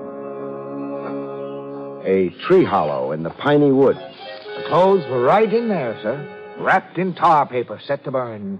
See the cinders? Yeah, I see them. I had a time brushing soot off the bundle. Clothes smelled of smoke when I put them on. Some clothes have been burned. I find bits of charred fabric. And these, Sheriff. Shirt buttons. Yeah, some clothes had burned, and something stifled the fire. Wind, maybe. Or the fire simply choked. Too much stuff on it, smothering it. How did you come on it, Dusty? I had my repast to tend to. It caught me a stray chicken. Fat little thing, 6 pounds. Looked around for a tree hollow to cook my supper. When you changed into the new clothes, what did you do with your own rags? Hung them to a tree. What for? As a sign that Dusty Ames had come through. A sign that there were stray chickens in these parts. A sign for other hobos. Live and let live. Craig. Sheriff? Harry Jarvis is buried here in Piney Forest. Yeah, looks like. How big is Piney Forest? Bigger than Northgate Township. Close to 400 acres. Meaning we'd need a regiment to unearth the body here. It needs more manpower than Northgate's got. We could appeal to the state governor for National Guard. No. We may not need to. Not need to turn up the body of Harry Jarvis? The time and labor and agony. We might be able to avoid all that. How's that? See if we can get the murderer to find the body for us. Now, that'd be a trick. Trick is exactly what I have in mind. Yeah.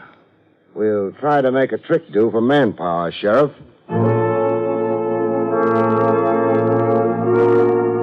I briefed Sheriff Frawley on what I wanted him to do. Time to let the word get out that we got ourselves an eyewitness. That your hobo prisoner let on he'd seen the actual murder and burial in Piney Forest. Now, who do I let the word out to? The town elder and the town idiot, just so the news percolates. Just so it reaches Kiki Adams, Tony Saxon, and that bop musician. And Bigelow Bernie. I know what. What?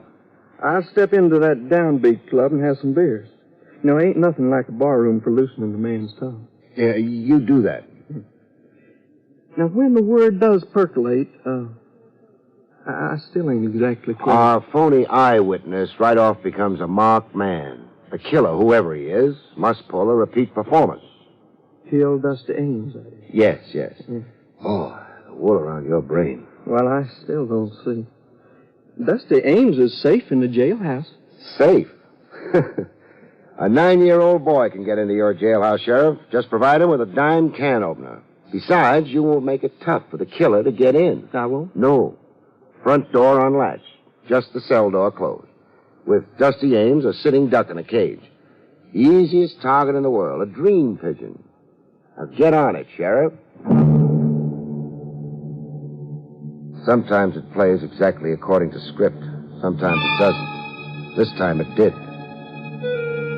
I could hear the village chimes when the silhouette appeared at the jail window. Head and shoulders and face with no identity to it in the pitch dark. I was in the office under the desk. A neat hunk of gymnastics, considering my size. It was more than 2 minutes before the killer dared to try the door.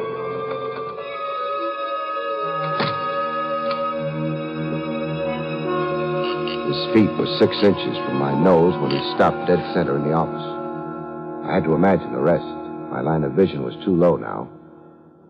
I imagined him estimating the sleeping figure of Dusty Ames, estimating how to make his shots effective. I didn't wait for the murder of the hobo. I just took aim at a 45-degree angle from the floor and shot my pigeon in the leg. That's your killer. It's time for rejoicing. But I didn't feel that way this time. I only felt like getting drunk. It cut me like a fox playing games with a rabbit. How's your leg, Mo? On fire. Why didn't you aim higher? Mo, why did you ask me to find Harry? I asked you to find Harry to demonstrate to me how safe I was. I decided to make a test with you, a smart New York detective. If you couldn't catch me, nobody could. I could stop worrying. Well, you gave me a demonstration. You killed Harry for his $30,000. You've got it stashed away. I killed Harry because I was too old to start over again. We made a life together, and Harry was condemning me to death. Bankruptcy isn't death, Mo. At my age, it is. And my condition, it positively is. Your condition? Heart, liver, kidneys. Inside, I'm like a bombed-out Berlin. It was no time for me to start all over being young and ambitious. Mo, my thought is you're a little off. No, my friend. Say I'm worn out in the world, that's all. Just say that at 53, I, Mo Birch, got so confused I fired a gun at Harry Jarvis. I want to know where you buried him, Mo. Sure. You want to know, and I'll tell you. Right now, I think. Sometimes you take no pleasure in the catch. Sometimes all you want to do is get drunk.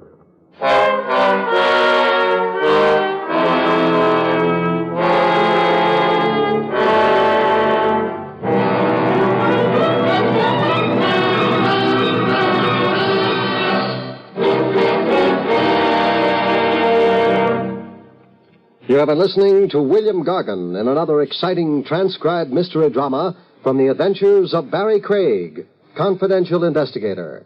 Tonight's story, The Sneak Assassin, was written by John Robert.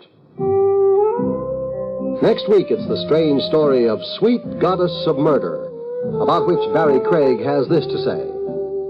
In next week's story, Sweet Goddess of Murder, the fur flies thick and homicidally when a lovesick furrier designs a dream jacket for his ever-hating wife. A straitjacket, that would be. The National Broadcasting Company has just brought you an NBC Radio Network production with William Gargan, starring as Barrie Craig, confidential investigator, directed by Arthur Jacobson. Also heard were Parley Bear, Herb Ellis, Betty Lou Gerson, Marvin Miller, and Joe Cranston. Eddie King speaking.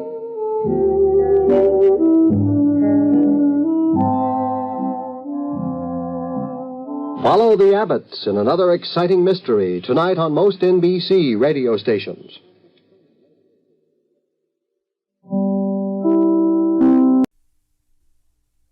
William Gargan stars as Barrie Craig, confidential investigator.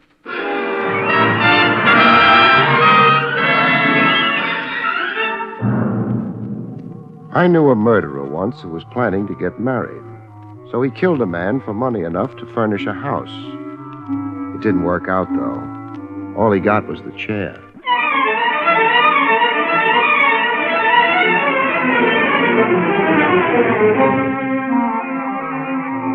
The National Broadcasting Company presents William Gargan in another transcribed drama of mystery and adventure with America's #1 detective, Barrie Craig, confidential investigator.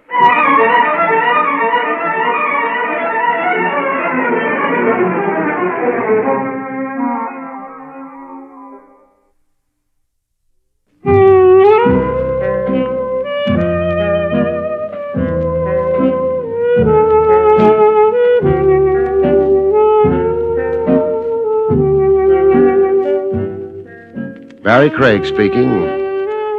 It gets dark early these days. It's always cold, and a confidential investigator's business dies a slow death. Maybe it's because the weather discourages romance. Wives stay home knitting. Husbands decide the blonde wasn't born who's worth a trip through the icy city. So I'm in the office pretending to go through the files, trying to keep the corpse warm. The buzzer buzzes, and I look up. Maybe I think it'll be a fireman. It's open.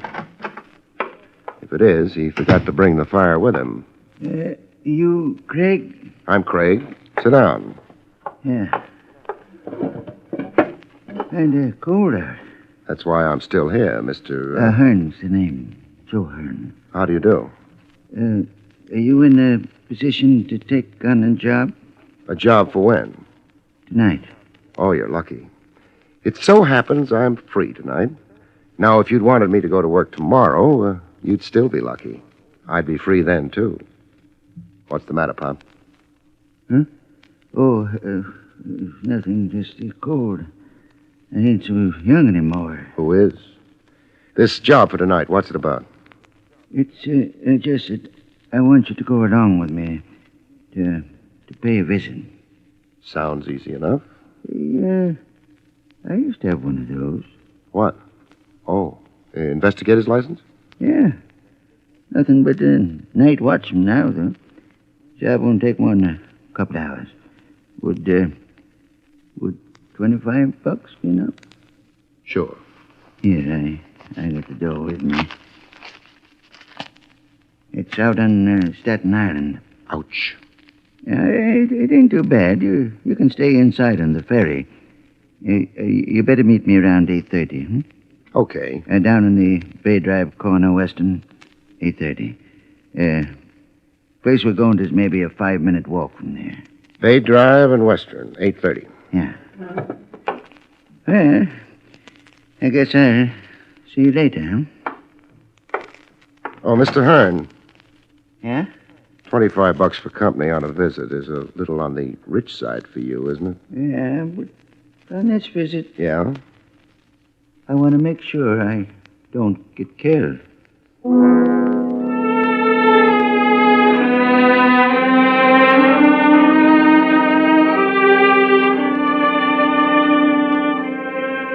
Mr. Hearn didn't pause to explain. I started after him, shrugged my shoulders, went back to the desk, and put my files away. A client's got a right to his privacy. I wondered how I'd like being a night watchman if I ever washed up as a private eye. I decided I wouldn't and headed for a hamburger joint instead of a steakhouse for dinner.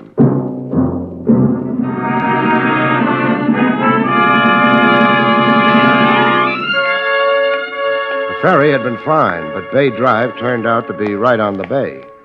I didn't care for the result.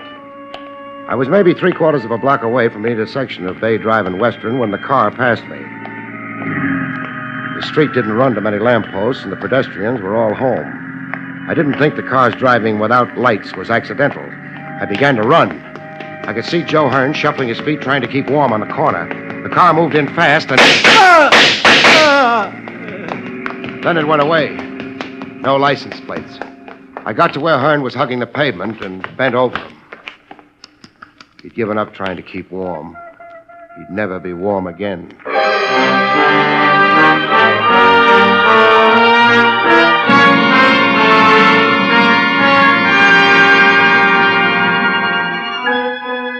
Bay Drive ran parallel to the water. Nothing was below it except a crooked shoreline and the cold darkness of the bay itself. I'd flagged a passing car and had the news phoned in. After a while, Joe Hearn had a spotlight on him, the undivided attention of a half a dozen cops and a nervous intern. Joe Hearn wasn't particularly interested. Barry? Welcome to Staten Island, Lieutenant Rogers. Thanks. I could use a red carpet for a windbreak. Hearn hired you to help him pay a visit. To whom? Me, I would have said to who? That's an interesting sidelight on your grammar. Doesn't tell me anything, though. That's because I don't know anything. Hearn wasn't giving out information. Hearn was a night watchman for the coastlines. He worked in one of their warehouses. Near here? Half an hour's walk. No help there. His date was closer. His date has been canceled. Nobody spotted the car, Barry. Probably put the lights on again once it got a few blocks away. Trav, were your men able to dig up anything on Hearn's actions just before he wound up here? Landlady at his boarding house said he had dinner there. He stopped off at a place called Old Tyrol for a beer. I spoke to the manager, a man named Grunner. Wound up with nothing. Hearn always had a beer there on his way to work. That's it? Yeah, I hope he enjoyed his beer.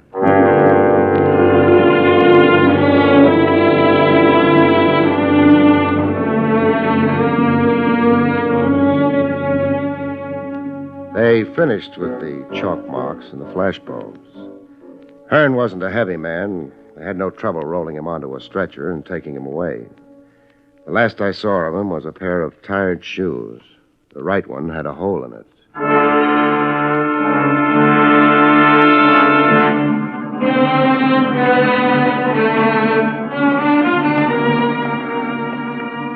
I thought maybe I'd try the beer at the Old Tyrol. I wasn't fooling anybody. The $25 in my pocket was bothering me. I hadn't earned it. The place was full of people. The waiters were girls dressed in costume. I suppose their bare knees improved the customers' appetites. I hope nobody would start yodeling. Good evening, sir. You want a table, maybe, huh? Well, I'm looking for Mr. Gruner. I am Gruner. My name's Craig, Barrie Craig. Yeah? I'm working for Joe Hearn. But the man is dead, no? I'm still working for him. I'm a confidential investigator. It is very sad what happens to Mr. Hearn, but I have already told the police everything I know. Suppose you tell me all over again. I do not know exactly what confidential investigator means, but I am a friend of the police captain here in the district. That's nice. He would not like it that I am disturbed. Hearn didn't like trying to breathe through the blood in his lungs. You do not make yourself very pleasant. I will not talk with you more. No? Please, you will let go of me. How many murdered men have you ever looked at, Mr. Gruner? I say you let They're go. They're not pretty. Mostly they die with their eyes open. Killer's got so little time he doesn't bother shutting their eyes. And what you see in a murdered man's eyes isn't pleasant, Mr. Gruner. There's nothing much anybody can do about it except turn up the killer. That's what I'm trying to do. I understand. I wish to help, only... Yeah. You own this building? Yeah. Coming, I noticed it had 2 stories. What's upstairs? More restaurant? No. It is storerooms and things like that. Things like that. Mind if I take a look? Why do you wish that? Maybe I'm thinking of retiring and opening a restaurant with storerooms upstairs. It is closed upstairs. I cannot permit you... Never mind. Yeah. No, if you excuse, I go to work. But perhaps you will be a guest of the management, huh? The Wiener Schnitzel here is very good. So's the beer, I understand. No, thanks. For some reason, I can't think of what it is exactly. I haven't got an appetite. Good night, Mr. Gruner.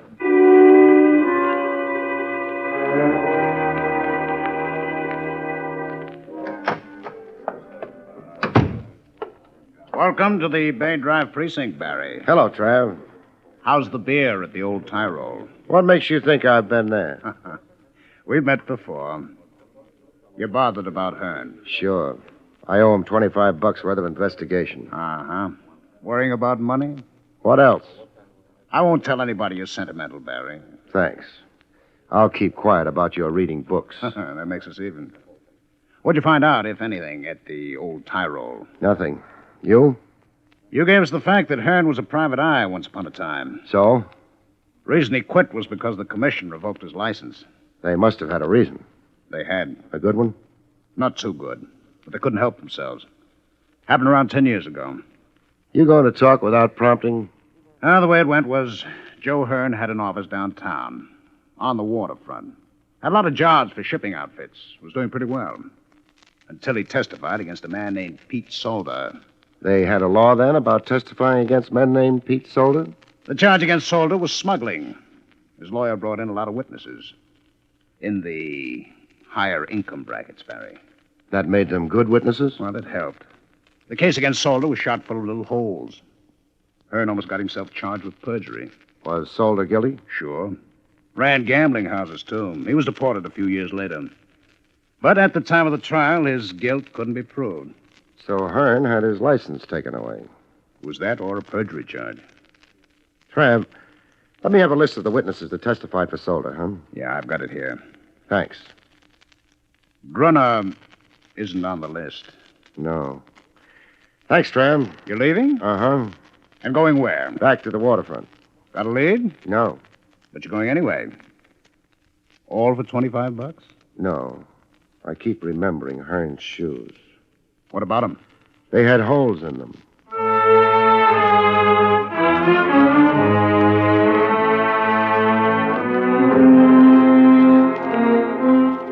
I went back to the corner of Bay Drive and Western. The cops were gone. Hearn was gone. The only thing left was a bloodstain on the pavement. Not much to show for a lifetime. I remembered what Hearn had told me. His visit was to a place 5 minutes from Bay and Western. It wouldn't have been back along the way I'd come. It couldn't be down Western to the water. It might have been up Western going inland. It might have been along Bay Drive where it hugged the shore. I'd invest 5 minutes along the shore. Hearn's life had been played near water, and it ended there. 5 minutes was a small investment. But Bay Drive died on me. In 5 minutes, a high brick wall stared at me. I backed up away from it, and there was a house rising above the wall, set deep behind it. Maybe it was the wind that lifted the small hairs out of the back of my neck. I found a gate in the wall. There were lights in the house. Who's there? Open the gate. Sure, I'll open it. Now what? I'm paying a visit to the house. What time do you think it is? 2:30 in the morning. It's no time for visiting. Everybody's asleep. The lights are on. They're nervous up at the house. They sleep with the lights on. Now. No. Listen, I don't want to get rough. I'm visiting. Oh, you're on your way out. Now. Hey, you nearly broke my arm. Keep your hands out of your pockets. I'm not interested in your gun. I wasn't. You mean you're not? The house, huh? Okay. I don't know what you think you're doing. Paying a visit. You announced me as Craig. Craig? Yeah, Barrie Craig. Hey, you're a private eye. Confidential investigator sounds more expensive. What are you so kind of edgy tonight? Maybe I'm always edgy. Dodging in on Mrs. Warren like this won't do you any good, though. I'm not looking for any good. What's your name? Dolan. Got a license for that gun you're carrying? What's the matter? You got a license complex or something? Forget it. That gun been used recently? You keep hopping on my gun. Lay off. They've been off the grounds all night. I didn't ask you. Mrs. Warren run to a butler? He goes to bed early. All right. Get back to the gatehouse. Oh, wait I said get back. You like to throw your weight around, don't you? I've got plenty of it. Yeah. Only one thing. There's just so much I'll take, and then... And then? Nothing. Dolan, what... I'm not Dolan. So I see. The name's Barrie Craig. Mind if I come in? That might depend on just who Barrie Craig is. Well, he's a confidential investigator. He's got an office in the city, a license under glass, and, And? a necessity for visiting. Does it happen often? No. Well, I suppose there's no harm in indulging you, Mr. Craig. That's up to you. Would you go away if I asked you to? No. Come in, Mr. Craig. It's a strange hour for a visit, Mr. Craig. You're up, Mrs. Warren? I keep strange hours. Why did you come here? A man named Joe Hearn was shot to death a little while ago. Oh, but... He was a private eye once upon a time. More recently, he's been a night watchman. Right now, he's dead. Well, I'm sorry about that. I suppose investigators are all fine men. They bleed when they're shot, and when they've bled long enough, they die. That was hardly necessary. People don't always realize. Big house you've got here. Yes. Around 8:30 tonight, you were where? I don't really see why I should answer your questions. Do you mind answering? Of course not. Then, 8:30, I was here. I may have been reading. alone? My husband's dead. Oh. The butler goes to bed very early. But of course, there's Dolan. There's always Dolan. The grounds run right down to the water's edge, don't they? They do. You're a beautiful woman, Mrs. Warren. Right. Thank you. Beautiful and rich. Why did you let me walk through your front door? Meaning that I didn't have to? I'd put it that way. But perhaps I wanted to. Was it my hand-tailored suit or my polished manners? Your polished manners. Or perhaps the hat you're wearing. It's still on your head. In the trial of a man named Pete Solder a number of years ago, another man named Thomas Warren testified on Solder's behalf. Thomas Warren was my husband. I know. Thomas Warren's testimony helped a private investigator named Joe Hearn lose his license. Oh, we're back to that. We never left it. It was that Joe Hearn who died tonight. What possible interest could I... Solder knew lots of people like the Thomas Warrens. He must have had something. I hardly knew him. You must have been what, 18 at the time? A few years older when Solder was deported? Did you still hardly know him then? I'm trying to understand why you're asking me these questions. Hearn was killed a few minutes after he left a restaurant and bar called the Old Tyrol. It's run by a man named Gruner. He keeps his supplies upstairs behind drawn blinds and with the lights on. I know nothing about the Old Tyrol or a man named Gruner. Mr. Craig, why don't you take your hat off? Why should I? Perhaps because I want to see what your hair is like. I'm not a cop. Those rooms upstairs at the restaurant could be used for gambling. I wouldn't be interested. Except that Pete Solder ran a string of gambling houses. You're very stubborn. I'll take it off for you. This is pretty quick, isn't it? You're very real, Mr. Craig. Very real and disturbing. I still think it's pretty quick. You underestimate yourself. The world's full of little men, half men. You're exciting. I'm not buying. What? It's a nice performance, but your price tag's showing. Well, you... No. Oh, my wrist. I'd just as soon not be slapped. Not even by a beautiful woman. Let's get back to the gambling houses. If you don't mind, I'll show you to the door. You mean he's had time enough by now to get away? Yeah. Too late. The car's gone. Very nice, Mrs. Warren. Would you please leave? You stalled me just long enough, didn't you, to let him get out of here? I don't know who you're talking about. No? But Hearn did, Mrs. Warren. Hearn did.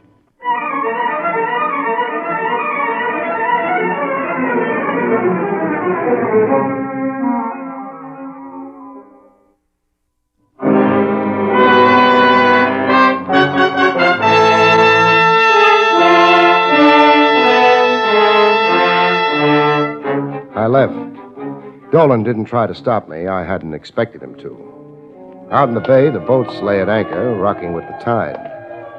The Old Tyrol was still open for business. I gave it mine. Out in the restaurant, a handful of people made tired passes at food. The bar was doing better. The bartender had a very high-class assistant. Hey, Yes, sir. What will it... Mr. Craig. Hello, Mr. Groner. You are back again. Huh? Yeah. Surprised? What is it you want now? Let's not disturb the bartender. Let's go where we can talk. I do not wish to go Sure you do. Only you don't realize it yet. I still say... Groner, you know where I've been? It is not my business. I've been visiting Mrs. Warren. It means nothing to me. Who is Mrs. Warren? A lady with a lawn sloping right down to the shore of the bay. So? Yeah. We, go to my office. Fine. He's upstairs. No objection. Right up among the storerooms, huh? Oh. Yeah. You didn't hit those yeahs hard enough. What you really mean is that you're closed up for the night. Upstairs. You say things which I do not understand. Never mind. My, office is here. Very pretty. You do not come to admire my office. Mr. Craig, what is it you wish to say to me? How well did you know Joe Hearn? I hardly knew him at all. He stopped in every night for his beer. It must have been more than a casual thing. No. The cops know better. Well, what I meant is that, of course, I knew Mr. Hearn, but not very personal, you understand. I understand. You served him his beer tonight? Yeah, an old customer. And while he was drinking that beer, what did he tell you? Nothing, except how the weather is and... Yeah? And that is all. A couple of boys chatting about the weather. No, Groner. What do you mean, no? I don't like your answer. Please. I'm not being brutal, just making sure you stay with me. Groner, what did Hearn tell you tonight? I'm not well. Please. You're just beginning to feel sick. It'll get worse, Groner. I am not concerned. I'll tell you what you and Hearn talked about. Hearn mentioned the fact that on his way to work, he always passed the Warren estate. He told you that when he passed it last night, he saw someone go in that estate. Someone whose face he had a very good reason to remember. Isn't that what he told you? No, I swear to you. No? Why deny it with such excitement, Groner? Why swear to me? Because you know what it means, don't you? That's why you're so anxious to get out of it, isn't it, Groner? I say nothing. Let's go back to storytelling. Hearn told you that. He also told you he was going to pay a visit with a private eye. Me. Although he wasn't mentioning names, was he? No. Don't be so anxious to agree with me on unimportant things. Hearn finished his beer and left. And what did you do? Nothing. Nothing except make a little phone call to a lady, Gruner. Yeah. They've got a funny law. Roughly, it says that if you know about a murder and don't talk, you go to the chair right alongside of the man who actually pulled the trigger. I know about this. Maybe you think it's unfair.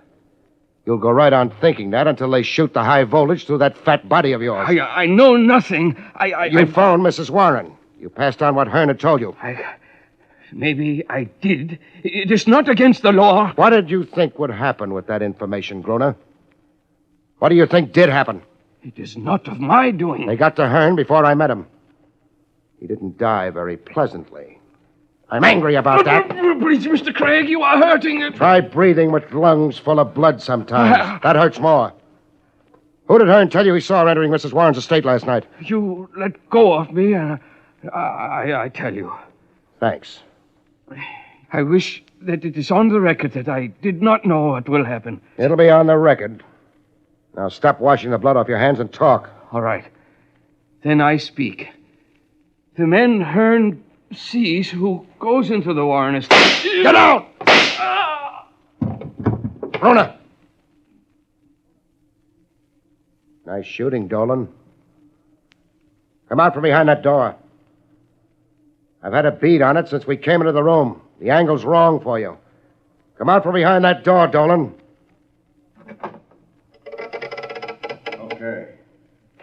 Hold it. Drop the gun. Now, keep coming. Hey, what? I said keep coming to me. Or do you want to find out if I shoot straight? Oh. I'll keep walking. That's fine. Now stop. Turn around. Back to me.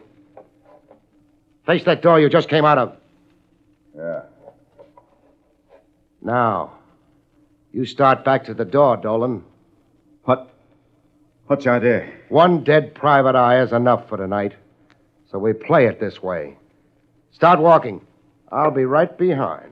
So if anybody gets nervous and starts shooting, I'll see to it that you don't fall down when you get shot. You can't do this to I'm me. doing it. Keep walking. But he'll shoot. The boy in the room you came out of? That was the idea, wasn't it? You were coming in. I was supposed to think you'd been alone.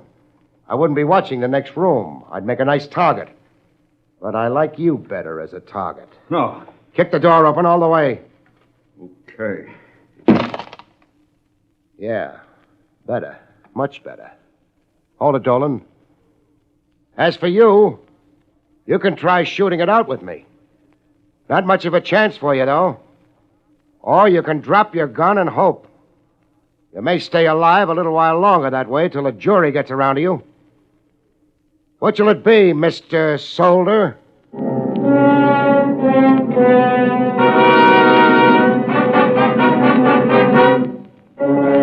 Mr. Solder, Mr. Pete Solder, dropped his gun and surrendered to the authorities. I dropped him in Lieutenant Rogers' lap. The lieutenant dumped him in a cell, and then... He'll keep for a while. Not too long. He's turning spoiled right now. But Pete Solder, after all these years... Yeah. Funny, he sneaked back into the country and might have got away with it. But the place he picks out turns out to be the one place he should have stayed away from. He had no way of knowing Joe Hearn's route to his job, took him past Mrs. Warren's estate. No. So Hearn saw him and what? I'm not sure. He wanted me to come with him when he visited the Warren estate. He wouldn't tell me why. If he'd come to us, he'd be alive now. Yeah, but he was too bitter, I guess. He wanted to make a citizen's arrest himself. Get back to Solder for all the years, the worn-out shoes, the tiredness. It might have worked out if he hadn't talked to Gruner. Gruner, who ran a gambling dump upstairs in his restaurant, who had a tie-in with Solder. And that was it. But, what led you to it? Little things, mostly. Something Hearn came across on his way to work led to his death. The Warrens had figured in the reports on Solder's trial. A small boat could land on the estate without being seen. And Dolan said something about this being a night where a private eye would be edgy. But he had no way of knowing about Hearn unless he'd had a hand in his death. Well, it's all washed up. What are you doing the rest of the night, Barry? Go home and... No. I earned my $25. I'm going out and spend it. On what? A steak. Good night, folks. See you next week.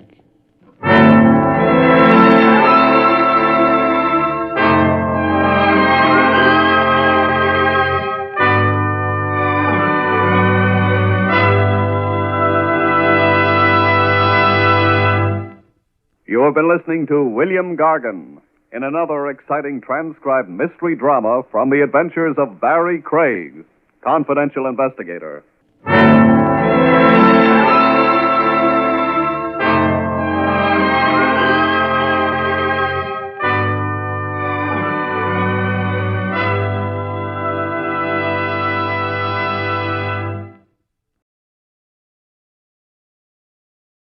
William Gargan stars as Barrie Craig, confidential investigator.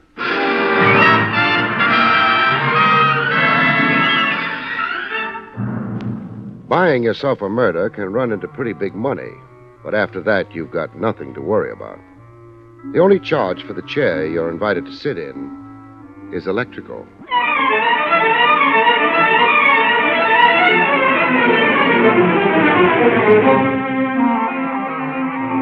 The National Broadcasting Company presents William Gargan in another transcribed drama of mystery and adventure with America's #1 detective, Barrie Craig, confidential investigator.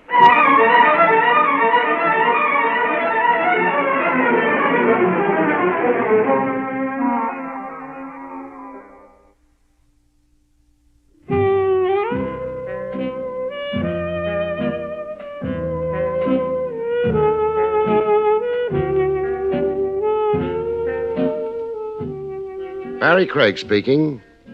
When you've been a confidential investigator for long enough, you don't surprise easy anymore. A man named Adolph Beck hands you a couple of $100 to help his wife buy a hat, and you don't lift an eyebrow.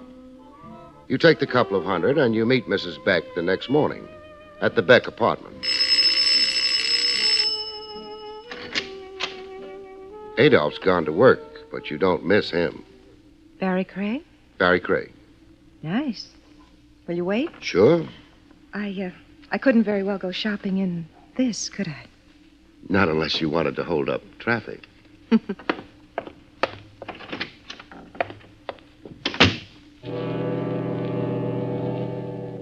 You wait while the lady changes into something that won't hold up traffic. You decide you're being overpaid. Given the chance, you'd watch Mrs. Beck even if there wasn't a nickel in it. Ready? Fine. You think traffic will be safe now? Sure. I don't know about myself, though. Oh, hold it. What? I'll take a look outside first. Oh. Well, the street looks normal. Let's go. Ah, it's such a lovely day. Yeah. But that's my car. Well, can't we walk? The shop's not very far. No. Well, all right, but... Safer this way.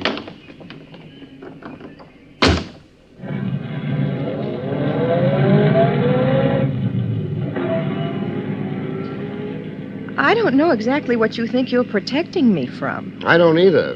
Your husband wasn't very generous with his information. Well, then, He was generous with his money, though. I'm trying to earn it. would you believe me if I told you I didn't need any protection? Sure, but I'd believe your husband harder, though. Why? He's my client. I always believe my clients harder. All right. You go ahead and protect me, then. Yes, ma'am. Where's the hat shop? Well, keep right on. Oh, wait, slow down. What? That shop window. Madame Fleury? Yes, she's always got wonderful things in it. Oh, Mr. Craig. Yes? Stop the car at once. Okay. That bathing suit. The red one. Looks like a bathing suit. Can you imagine it on me? Yeah. What do you think? I think it's going to be a hot summer. I've got to try it on. Come on. Whatever you say. Oh, I love to go shopping with a man. I don't get much of a chance. What's the matter with your husband? Adolph? Oh, he hates shopping. Good morning, madame. Monsieur. What can I show you? That bathing suit you have in the window. Ah, madame has magnificent taste. It is an imported suit.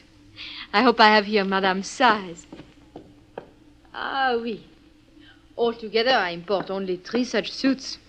Voilà. That's all there is to it? Tiens, monsieur, it satisfies the law, no? I wouldn't know. And what is more important, it satisfies the eye of the husband. If, of course, the wife is so charming as madame. Charm isn't exactly what a girl needs for a suit like that. Oh, maybe not. But madame has it, no? She has it. I've got to try this on. Where? This way, please, madame. Madame will find the dressing room comfortable, I think. I must congratulate monsieur. Yeah? There are not many women who would even dare to think of wearing such a suit.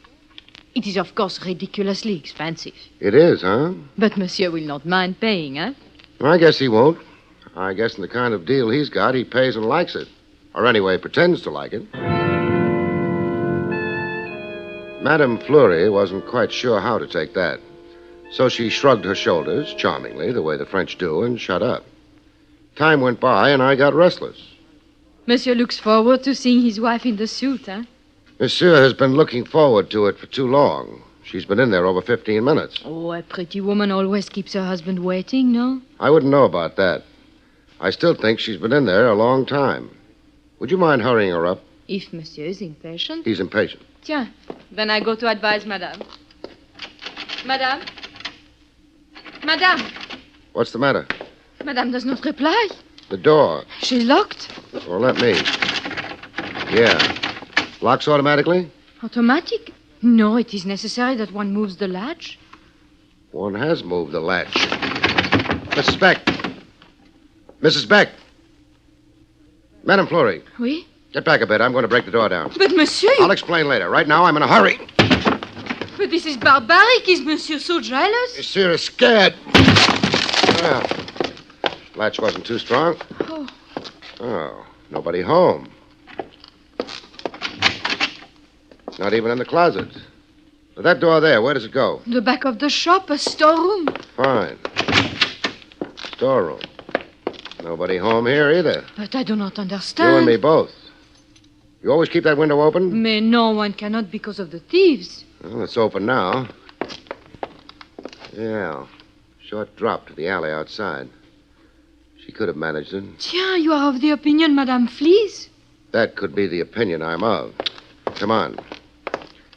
Oh, the bathing suit, yeah, she left it behind. The mystery grows.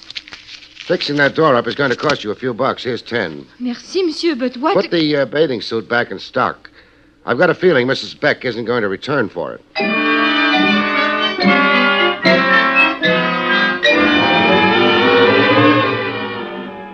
There was no occasion for yelling for the police. Mrs. Beck had a right to use the back exit if she wanted to. And there's no law against making a confidential investigator look foolish. I took my foolish look over to Beck's office and let him stare at it. But you shouldn't have let her... Mr. Beck. Yes? You handed me a couple of $100 to go shopping with your wife for the next week or so. You told me you were worried about her. Of course. And the first thing you do is let her slip out of your fingers. I never had them on her. You didn't bother telling me my job was to act as a jailer. I assumed you'd realize that... The only thing I could realize was that you figured she was in some kind of danger. Well, maybe she is. Maybe someone knew... No. There was no way anyone could have known she was going to stop at Madame Fleury's and use the dressing room there. Her disappearance had to be her own idea. Yeah, perhaps you're right. It's a little too early to call in the Missing Persons Bureau. She's been gone only for an hour. But I know some of the boys downtown. They might stretch a regulation for me. No. No. I don't want the police involved. She may simply have returned home. She did it the hard way. Or if she didn't... Craig. Yeah? I want you to find her. Meaning you don't really think she went home? Wherever she went, you find her. The police do that kind of thing a lot better than a one-man outfit like me. I don't care. Okay, it's your money. But I'll need a few leads. Leads? Look, Mr. Beck, New York's a large place. Also, it's furnished with trains, planes, and buses, leaving it every few minutes. I've got to have some idea where she might be heading and why, or else I'm licked. I understand, but... We'll do it the hard way. Who was your wife before you married her? Her name was Lila Lorne. Lila Lorne? It sounds phony. It was her professional name. What profession? She sang. She was a club singer. Where'd she have her last date before giving it all up for a home in Kitty's? She was singing at the Romany Rendezvous. The Romany Rendezvous? East 40s? Yes. Fine. Before marriage, your wife was a singer named Lila Lorne, singing at the Romany Rendezvous. Now, you tell me the rest. What rest? You know, somebody listening in would think I was working against you instead of for you.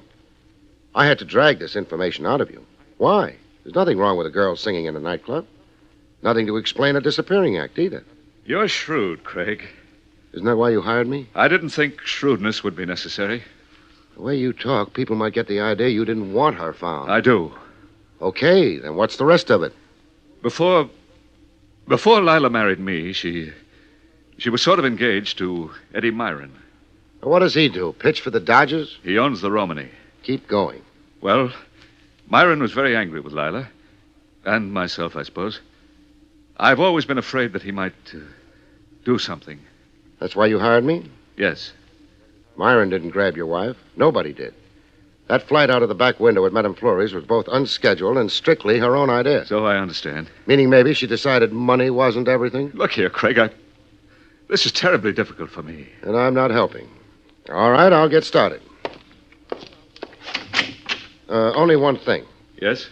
Suppose I find her and she likes it where she is. All Beck had for that was a stricken stare. Didn't look good on him, and I didn't waste time admiring it. I got out.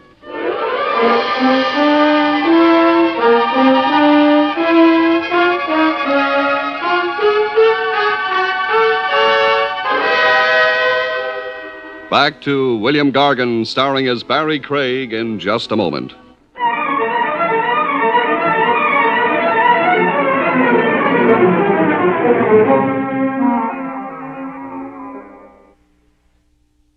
And now, back to William Gargan, starring as Barrie Craig, confidential investigator.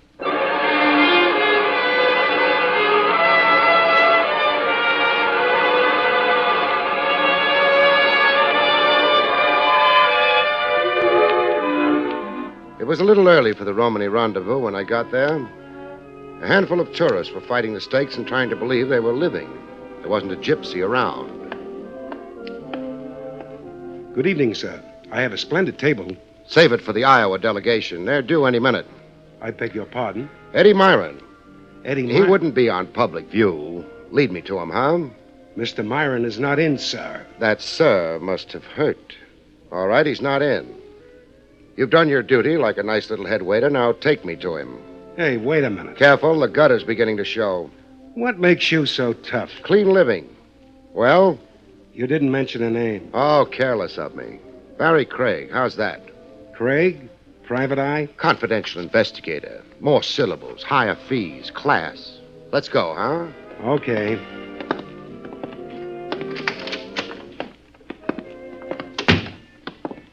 Lila with him? Lila? A friend of yours, Mr. Craig? Very good. Forget I asked. Yes, sir. Mr. Myron's office is down the corridor. You can see the door from here. Thanks. But I'll take the sap first. Let go. Sure, the better Now I'll take the sap. Thanks. I get so tired of being hit on the head. Don't say it. We'd both be shocked. You were a little obvious, friend, asking me to walk in front of you. Now go back to the dirty napkins, huh? I'll show you the... No. Okay. Craig's made another friend. What goes... Oh, I forgot to knock. I'm terribly sorry. Who are you? The name's Craig. I also forgot to shut the door behind me. Excuse me, Mr. Myron. Wonder if there's a lock. Yes. Now, I feel better. I'd hate to have anyone walk in while my back was turned to him. Got a permit for that gun? Got any authority to ask? No. No. That makes us even. No, it puts me one ahead. I got the gun. Some days I can't keep score worth a darn. Is this some fancy kind of holdup? You wouldn't keep your dough in here. I wouldn't. But you mightn't know that. Barrie Craig. Do I stand and salute? You remember I'm a confidential investigator, which makes it unlikely I'm after your dough. Maybe I haven't got as high an opinion of investigators as you have. You're misunderstanding me, hurting my feelings. All I'm after is companionship. Mine? Lila's. Lila who? You took too long on that one, fella. All right. Your business has got something to do with Lila Lorne. The name's familiar. So's the lady. So what? I'm looking for her. Here? Know any better places? Sure. Try the Beck residence. I already have. Well, then we both don't know a thing. I don't know a thing. You do. What makes you think that? I tossed Lila Lorne's name in your head waiter's lap. He tried to toss this blackjack at me. Well, that wasn't very nice of him. He missed. How does he feel about it? Painful. Well, I hope it doesn't show too badly. I wouldn't want the place to get a bad name. We're getting away from Lila Lorne. I haven't been near her in months. That's why your head waiter was so sensitive? I could pry it loose from him. Okay. Maybe I could use you on my side. Maybe even I might need you. Oh, yeah? Yeah, I got a call from Lila early this morning. First time I'd heard from her since she got married. Must have been a surprise. And it was even a pleasant surprise. She wanted me to meet her. She was upset. Beck was running short of money? Well, Beck, it seems, was running after another blonde. That's what Lila said. That's what she said. She wanted me to meet her up in Creekdale. What's Creekdale? Well, I got a kind of cottage up there. It's maybe an hour out of the city. She wanted you to meet her up there this morning? You agreed? I agreed. I drove up there. The cottage was there. And Lila? No. Well, I hung around for maybe a couple of hours. Then I started thinking. Somebody was playing me for something. I made fast time back to town. I worried. Boyle, that's the head waiter you tangled with, got his instructions. He'd been with me all day in the apartment. Why are you breaking down and telling me all this? Well, partially because Boyle lost his head when you mentioned Lorne. That wouldn't make him a good witness. And partially Because I don't even know what I was being set up for. I'd like you to find out. I've already got a client. Beck? Yeah. What's your job for him? Finding his wife. Well, that won't have to conflict with anything I want you to do. One client at a time is all I can handle. But if I find out anything that might interest you, you'll hear from me. Or maybe from the police. That was thrown in to worry him. He was already worried, but maybe not about the right things. Even at that, he was ahead of me. I didn't even know what the right things were.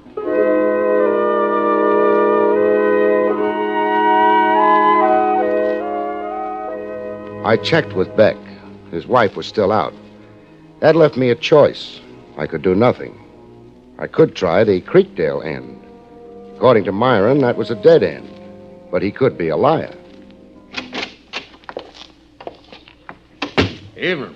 Good evening. You're the sheriff, they tell me. I guess they tell you right. I'm Barrie Craig. I'm a confidential investigator from New York City. That's so. That's so. Are you figuring on setting up business in Creekdale? Not exactly. Something else. I came up here to look through Eddie Myron's cottage. Yep. I thought I might find something there. I drove to the cottage before stopping here at your office. Yep. The cottage wasn't in very good shape. No. Somebody was careless with matches. Looks that way, don't it? Place was burned to the ground. When did it happen, Sheriff? This afternoon. I don't know the exact time it started. Couldn't have been later than 12 or so. Any ideas about why it started or who started it? What were you figuring on maybe finding in the cottage, mister? Something that might lead me to a lost lady. That's so. What might her name be? Lila Lawn, perhaps. Or more recently, Mrs. Adolph Beck. Yep. Come along, son. Okay.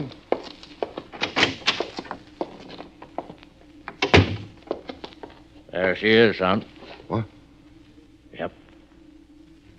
You found her in the cottage? Yep. Like that? Like that. You couldn't have identified her. All you can tell is that she was blonde. Enough of the skin on her fingers left to get half a dozen prints. No doubt about her identity, son. She's Lila Lorne, Mrs. Beck. She was pretty. Once. Yeah. Sheriff, could that fire have been set earlier than noon, say? Maybe. Thanks. Doc Peabody's got no idea if she was dead or not when the fire got her. Not enough of her left. You got ideas? I got ideas. Names attached to them? Not yet. Well, you'll get in touch with me if you get around to attaching names to those ideas. I'll get in touch with you. Goodbye, Sheriff. Oh, just a minute, son. Yeah? Doc Peabody couldn't swear whether she was alive or not when the fire got to her. He'll swear to something else, though. What's that? She had a couple of bullets in her lungs. The sheriff didn't have any expression on his face I could read when he let me have it. I held the post for a minute, couldn't think of anything else, and got out. I didn't mind the long drive back to the city. I needed it. Mrs. Adolph Beck hadn't been lovely to look at. It's open. What do you want now, Boyle? It's not Boyle. Not... Oh. Thought we were finished for the night. Not exactly. What do you want now? I've been up to Creekdale. Well, I hope you got more out of the trip than I did this morning. I got more. Tell me about it. Your cottage is never going to be the same again. Termites? What time did you leave there this morning? Oh, around 12. Hey, wait a minute. That sounds like somebody's checking alibis. Maybe somebody is. Alibis for what? Arson, for one thing. Arson? Your cottage was burned to the ground sometime today. Maybe you're careless with cigarettes. I don't smoke.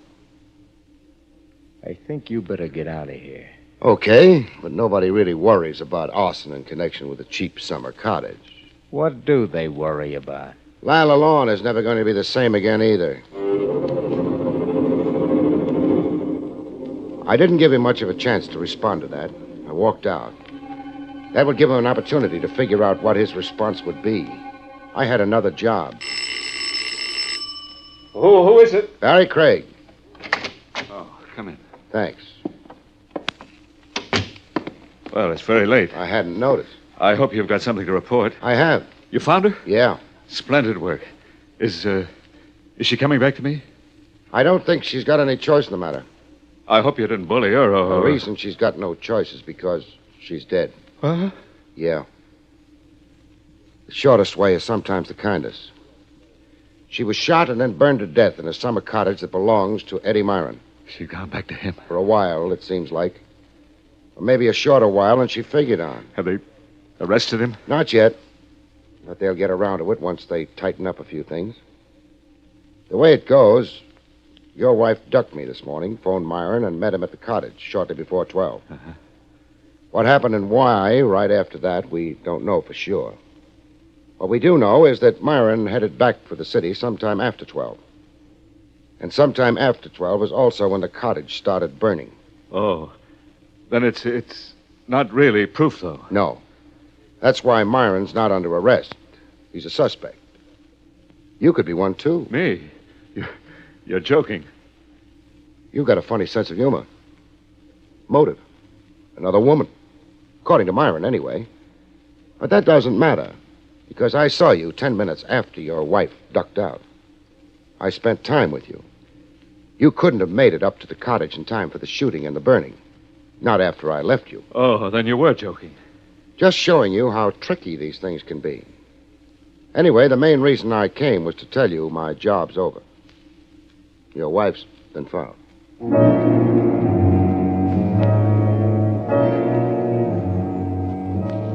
I walked out. He didn't see me to the door. Loved her, hated her. The fact that she was dead meant something to him. I got out into the street and started walking, but not far. Somebody else was walking behind me. I stopped. He stopped. This wasn't my idea of fun. But it didn't matter because still another guy showed up. He didn't notice either of us, but we noticed him. I went after him, the hired man went after me. They must have made quite a procession. He turned off the pavement and walked into one of the small houses they still keep in New York City to prove that once upon a time it was a nice place to live in. I gave him a few minutes and then... While I waited for the doorbell to be answered, I scribbled a note on my card and dropped it. It would give the man following me something to think about. Yes? Police. Oh, all right. Thanks. You're not a policeman? No. Now, let's shut the door. I don't want the whole street to know I impersonated a cop. Mrs. Beck. Mrs. Beck? You sound surprised. Well, Maybe you're embarrassed. But the way you ducked me in Madame Fleury's this morning. I never did get to see how you looked in that red bathing suit. It's terribly late. It hasn't even begun to be late, Mrs. Beck. But I've got a problem bothering me. According to the police and to fingerprints which never lie, Mrs. Beck is dead. You're not dead, are you? No, which leads me to a very funny conclusion. You never were Mrs. Beck. You don't think that conclusion is very funny? I don't know what you want, what you're thinking. I'll tell you. Eddie Myron said Beck was running after another blonde. You're blonde. So was Mrs. Beck. That figures. You still haven't... Maybe you were holding out for marriage. I wouldn't know. I'm not asking. But Beck decided he'd have to get rid of his wife. He overheard her make a date with Eddie Myron. She was scared, I guess. And so he went to work. He got hold of me, hired me to go shopping with his wife. He got hold of you, got you to pretend you were his wife until he could duck up to Creekdale, kill his actual wife, wait till Myron had left the cottage in disgust, and then set fire to her. Why, that's silly. He got back to the city by 12. You were still alive then, according to what my testimony would have to be. Then you disappeared. So I'd think Beck couldn't have killed his wife. But he did. You prove it. I'm not doing anything. Myron put himself at the scene of the murder at the time of the murder, with no alibi. If he'd killed the girl, he wouldn't have done that. Therefore, the rest of his story has got to be believed. That leaves you. I followed Beck here. If you turned out to be someone I'd never met before, fine. Beck's in the clear, but you're not. So what else do I need? Killing Craig. Finally came out of the woodwork, Beck. Why don't you introduce me to the lady who's going to hang with you? Excuse me, they don't hang you in New York. Stop it. Stop it. I didn't know about his plans to kill Lila. He just told me it was a gag for a divorce. Hey, that's not bad. Any jury with men this side of senility on it will go for that. Beck, it looks like you take it alone. I don't take anything. I can take care of her, Only too. trouble is, Beck, Eddie Myron was worried about me. He trailed me to your place. He trailed both of us here. I dropped a note to him when I came in. Advised him to pick a good seat. He's outside that window. You're lying. I'll take care of you first.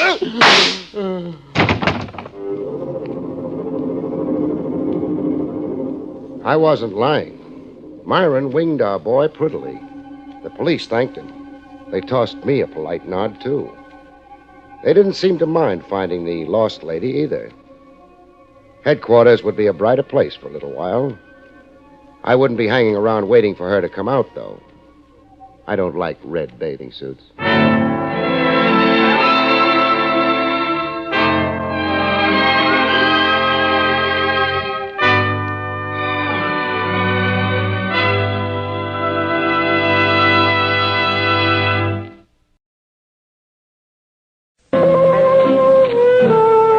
Barrie Craig speaking. Some cases don't show at all in your monthly cash receipts. Your only compensation is the warm feeling you get deep inside. A case that would be, say, in the public good and welfare. The first nudge it gave me was in Dolan's coffee pot. I was having a steak burger, free on Dolan. Dolan was paying off a World Series bet. His team had lost. The nudge came from a girl, 20 maybe, give or take a year. In a cloth coat with a babushka around her head. A scared look to her, like she'd just dried her tears. Mr. Craig, if you'll excuse me. Oh, I do. Be my guest. No, thanks. Oh, the food's good here. Sanitary kitchen. Well, it's awfully nice of you, but I... Coffee, then. Hey, Dolan. One Java, piping hot. Now, no need looking so scared, miss. People come up to me all the time. Then it's not unusual for me to... Oh, not one bit. The day my private life gets too private, friend, make room on that breadline. My name is Norma, Mr. Craig. Well, stretch it. Norma Barron. Your own crisis or a borrowed one? I'm here on behalf of my boyfriend, Chris Jakowski. Here with his consent and blessing? No. Oh, he'd be furious if he... Enough said. Hand me a napkin. Napkin? For my steak burger. I'll wrap it up and finish it under the stars. My guess is that you'd feel freer without so many ears around. Well, it is awfully crowded here. Everybody's staring at me.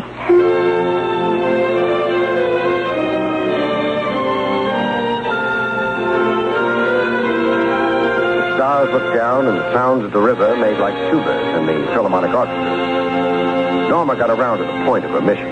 Chris is wild, deliberately bent on destroying Oh, himself. familiar record. Youth carrying a chip. The country doesn't know it, but we've got an undeclared civil war on our hands. An undeclared civil war. Youth against the grown-ups. Total war and no weapons barred. Read the daily papers. It is horrible. We don't come to some solution about it, we'll slip back into the dark ages. But, get on with Chris. Oh, he's carrying a gun. He doesn't know I know. That's why I came to you. Why not the regular police? Oh, I didn't dare. Gee, I don't want Chris in trouble. I wanted him understood and helped. How close are you to Chris? Oh, we've been going together since school. I've never known any other boy. Girls will sure pick them. Well, deep down, Chris is good and gentle and decent. So, okay. Who might argue with love? So what sours Chris? I'm not too sure. Personality problems, I think. The hard time he's been having, his lack of direction. That about covers what ails the world. Does Chris work? He keeps losing jobs. Oh? Tell me about his associations. They aren't good. Chris goes where he's accepted. He doesn't discriminate. What's got him feeling so low down and rejected? Besides his hard luck with jobs. Well, he's always felt second rate. His boyhood was a mess. Parents? An aunt and uncle. Not always a satisfactory substitute. Okay, I'll look Chris up. See what's got the boy toting a gun. Jakowski, only he didn't know it at the time. wanted to tail him for a while on the QT, see what pattern of movement was typical to him. Average looking, except for his clothes. The clothes were stylish, a fancy Dan cut to them. His movements for a while were very typical of the young tough, lounging in front of a barber shop, then across the street to lounge some more in front of the Apollo Billiard Academy. A little chit-chat with a few young fellows trying to look hard. And then with the 10 p.m. chimes, Chris took himself a walk, with me not far behind him. A short walk it turned out to be, to a movie house, the Odeon. A double feature playing Death in Spades and Girl of the Manitoba Trail. I was right in line with him, buying an admission ticket. The guy buys into a movie house, he generally finds a seat and settles down for a 3-hour snooze. Not Chris Tchaikovsky. He no sooner got in, he was leaving by the balcony fire exit.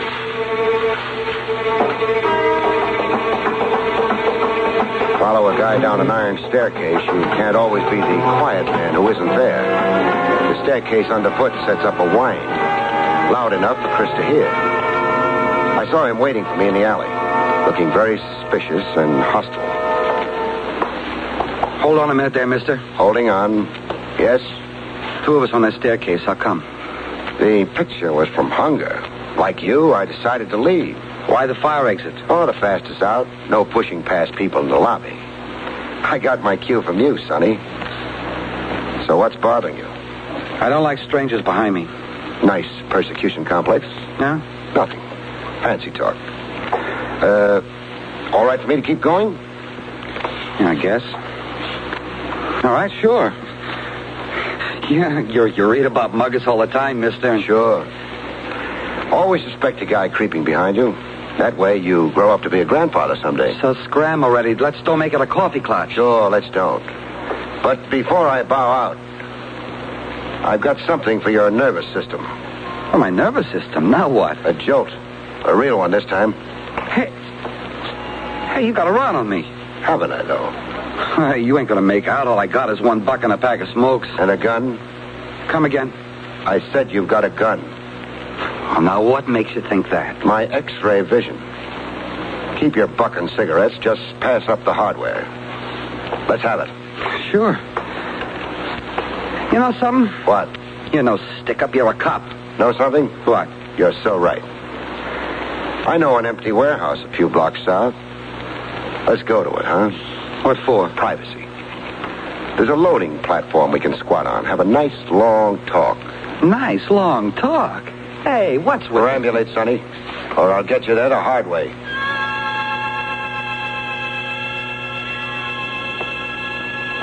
The only company we had around the warehouse loading platform was a family of cats. I pulled out all the stops in talking to Chris Tchaikovsky.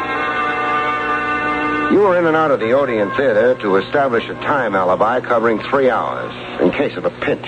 You're crazy. You made sure the cashier and the ticket taker saw you. You went out of your way to greet both of them. They both know me since I was a kid. Maisie and Sam Guinness. How long don't I know them? Some cop asked you about where you were tonight. You show them the ticket stub. Yeah. Then they asked me about the pitches, wise guy. I can't answer that. You saw me leave right away. You saw the movies last night. You got in somehow without being noticed by the cashier or the ticket taker. Either that or somebody briefed you on the pictures. You know them by heart. Go on. Make a federal case out of nothing. Packing a gun isn't nothing, Sonny. There's a law against it. I found the gun over on a lot in the weeds. Even at that, granting the lie, the law is still against it.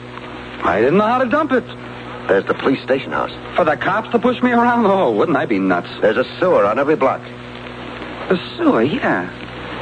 Yeah, I should have thrown it down the sewer. You should have. Only thing, you had a robbery all set up. And the gun figured in it. Say what you like. Go ahead. You got nothing on me. The gun? Okay, the gun. So pull me in. You could come clean with me. You could take a... Wash your tongue. So you're sticking to the cartoon, huh? Tough Chris Tchaikovsky. Don't you go making fun of me. Like others have, huh? What do you mean by that? The laughs at your expense. The laughs that soured you on people in society. And even on yourself. Ain't nobody been laughing at me. I know. Not lately. Not since you've become a sinister figure. You're crazy. And you're as self-conscious and unsure as anybody I've ever met. Now, why do you say that? I'm looking squarely at you. Oh. You're another one like that. That disfigurement in your face, your right cheek, how did it happen? A fire. I was a kid. We lived 5 flights up over on Leonard Street. I got burned bad. One profile, you're fine. A handsome gent. But on the other side, you're a scarecrow. Mr. Gun or no gun, I'll break your head. Sorry. I just wanted to see how deeply you felt about your looks. I don't think about it until a wise guy reminds me. But you do think about it, Chris. It's on your mind and in your eyes and heavy on your soul. It's got you toting a gun and planning robberies. I'll ask you again. Come clean. Come clean about what? The robbery scheduled for tonight. Where? Who? And the fellas in it with you. Their names. I got nothing to tell you, nothing. The code, huh? The phony code of honor. Don't squeal. Don't even let out a peep in the electric chair. Where do you live? That's for you to find out. I don't think I'll try. Good night. Good night? You letting me go? For now. Oh. You're gonna keep hounding me? Yeah. From here in, I'm the angel over your shoulder. You'll never walk alone. You think. I'll get even with you. You watch. You dirty no good copy, you just watch. I didn't bother answering that. I let the family of cats do it for me. In the morning, I had eggs and coffee. Still free on Dolan. Meals for a month on the house. That had been my winning World Series bet with Dolan. The morning papers told me what Chris Tchaikovsky wouldn't talk about the night before. Masked gunmen shoot hotel cashier and holdup. Escape with $6,000 in cash. The Eberly Hotel, 9 blocks from the warehouse where I'd sat out the evening with Chris Tchaikovsky. 9 blocks. A 10-minute stroll for Chris from the alleyway of the Odeon Theater. I'd sure gummed up his plan. Not being able to find Chris Tchaikovsky, I found his girl Norma Barron instead. She was busy at work in a glove factory, a piece worker. Norma ran up the side seams on a machine. So fast, I could swear the lady had 8 hands. I can't talk to you now. It's important. Please, Mr. Minton, he's the foreman. He's got a production schedule. He's a fanatic. Lincoln freed the slaves. Craig can do no less. Jokes aside, I'll be laid off. Please, you'll only free me to be unemployed. When's lunch hour? 12 o'clock. I got a box lunch here. Well, quit now. I'll get you another job. What at? I can't keep yelling over your sewing machine. What at? Now, let me see. Yeah, receptionist. At my dentist, Doc Friedman.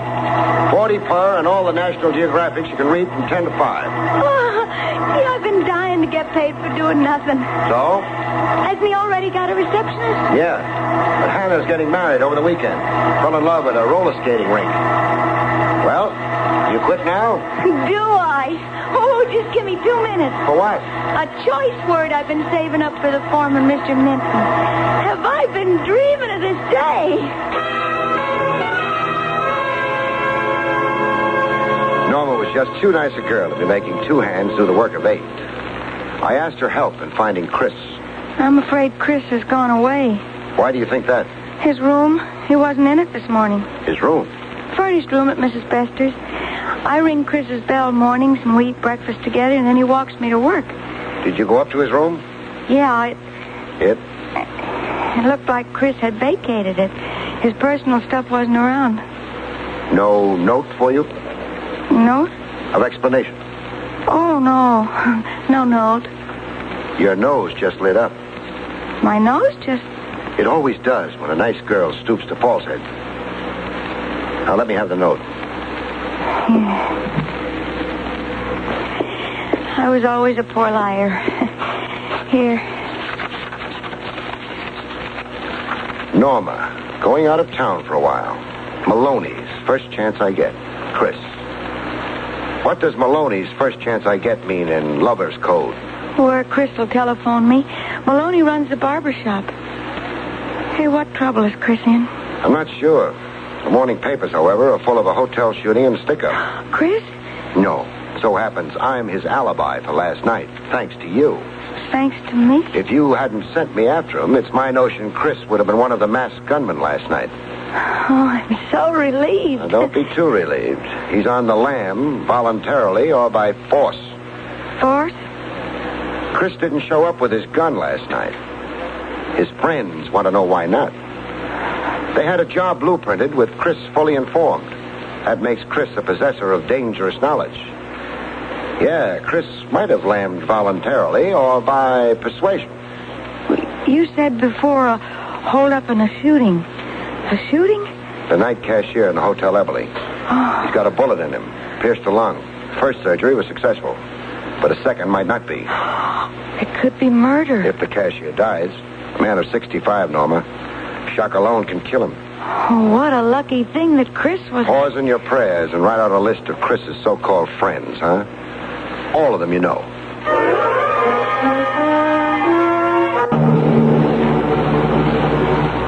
Play good angel and Dutch uncle to a problem kid. The whole world doesn't take kindly to it. Sometimes there's a sharp protest from persons known and unknown. In this case, persons unknown. Some belligerent shooting up street lamps. Correction, shooting up confidential investigators. This shot practically singed my whiskers. I made the safety of a shoe shine parlor. I needed a shoe shine even less than I needed a hair singe. In the shoe shine parlor, the guy shining my shoes kept laughing to himself. Squat little guy with a nose built from ear to ear. The name on his glass window read, V. Santo.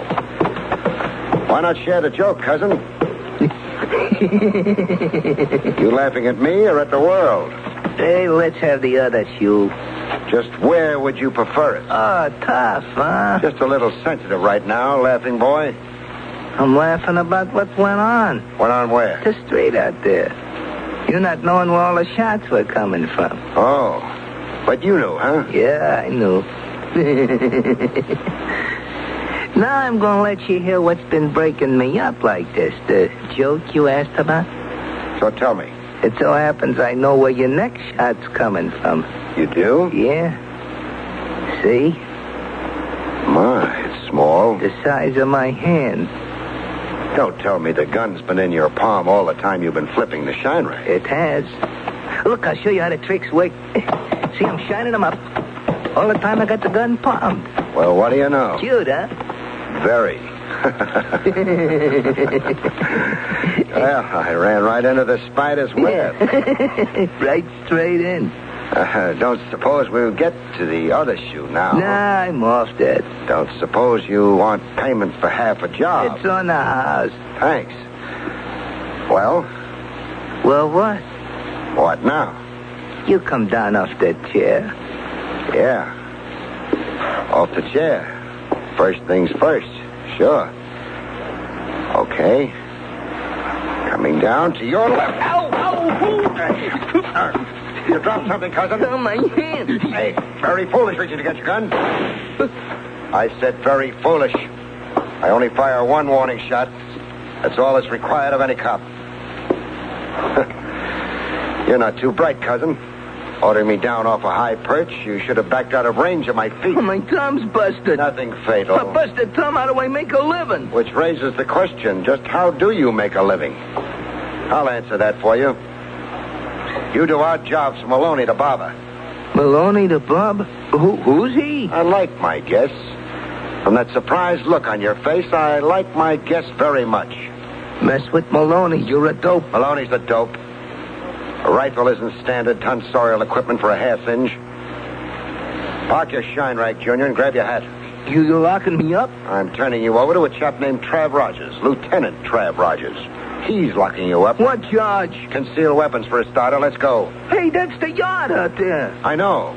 The temperature in the street's too sizzling for comfort. What with Maloney doing his barbering with a rifle, we'll catch ourselves a nice breeze, going out the yard and over a few fences. Lead us in our journey, Santo. Neighborhood hoods organized into a stick-up gang, like a respectable cover. To be able to point to, quote, legitimate gainful employment, unquote, when the heat is on. I let Maloney the barber trim my hair. There you are, friend. All cut. Hold the mirror to the back of my head, huh? Yeah, sure. Nice, huh? The line zigs up and zags down. Style to it. I always give style to And the sideburns, cockeyed. One's over my ear and one's under. You got a lot of complaints. My head of hair. Next time, take it someplace else, huh? What barber college did you study in, chum? That's my business. Bet I can guess. Sing Sing. I take so much needling and then... I beg your pardon. What did you do that for? Oh, it's an accident. I was getting off the chair. I didn't see your big fat stomach in the way. I gotta sit. You knocked the wind out of me. Here, let me help you sit.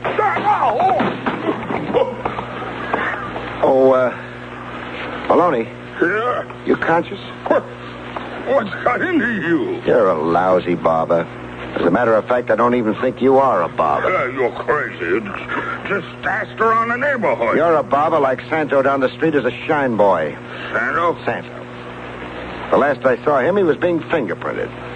On your feet. I've already asked around the neighborhood, Maloney. Heard all I need to know about you. Bull. Nobody in the neighborhood even said hello to you. No, huh? Because you've got them intimidated, huh? Anybody talks to a cop, the next fellow they talk to is the Undertaker. I'm sure listening to a lot of words. Indulge me. Stick-ups this end of town originate here in your barber shop.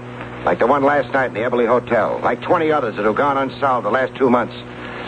Young men in here get a lousy haircut and a big education in crime. Words. Words to dress up an indictment. I've got a list of names with me. Skinny Morrow, Buck Edwards, Pinky Dodge, Dutch O'Melveny, Red North. You've been copying names out of a telephone book. Names of young fellas ruined by Maloney. Gun-toters and stick-up artists. Ask me where the fellas I read off are right now. Your talk. Being rounded up by the police. What are the odds that one of them spills the Maloney story? I want to call my lawyer. Soon as the show is over. Show? For what show? A squad of cops on their way here. The store, back room, and basement. They're going to take it apart. I'll lay odds on what they'll find. Rats and roaches. And cameras, radios, rings, watches, etc. Maybe even a big piece of that $6,000 taken at the Eberly Hotel last night. Settle down with the comics, Maloney. We've got 10 minutes to kill.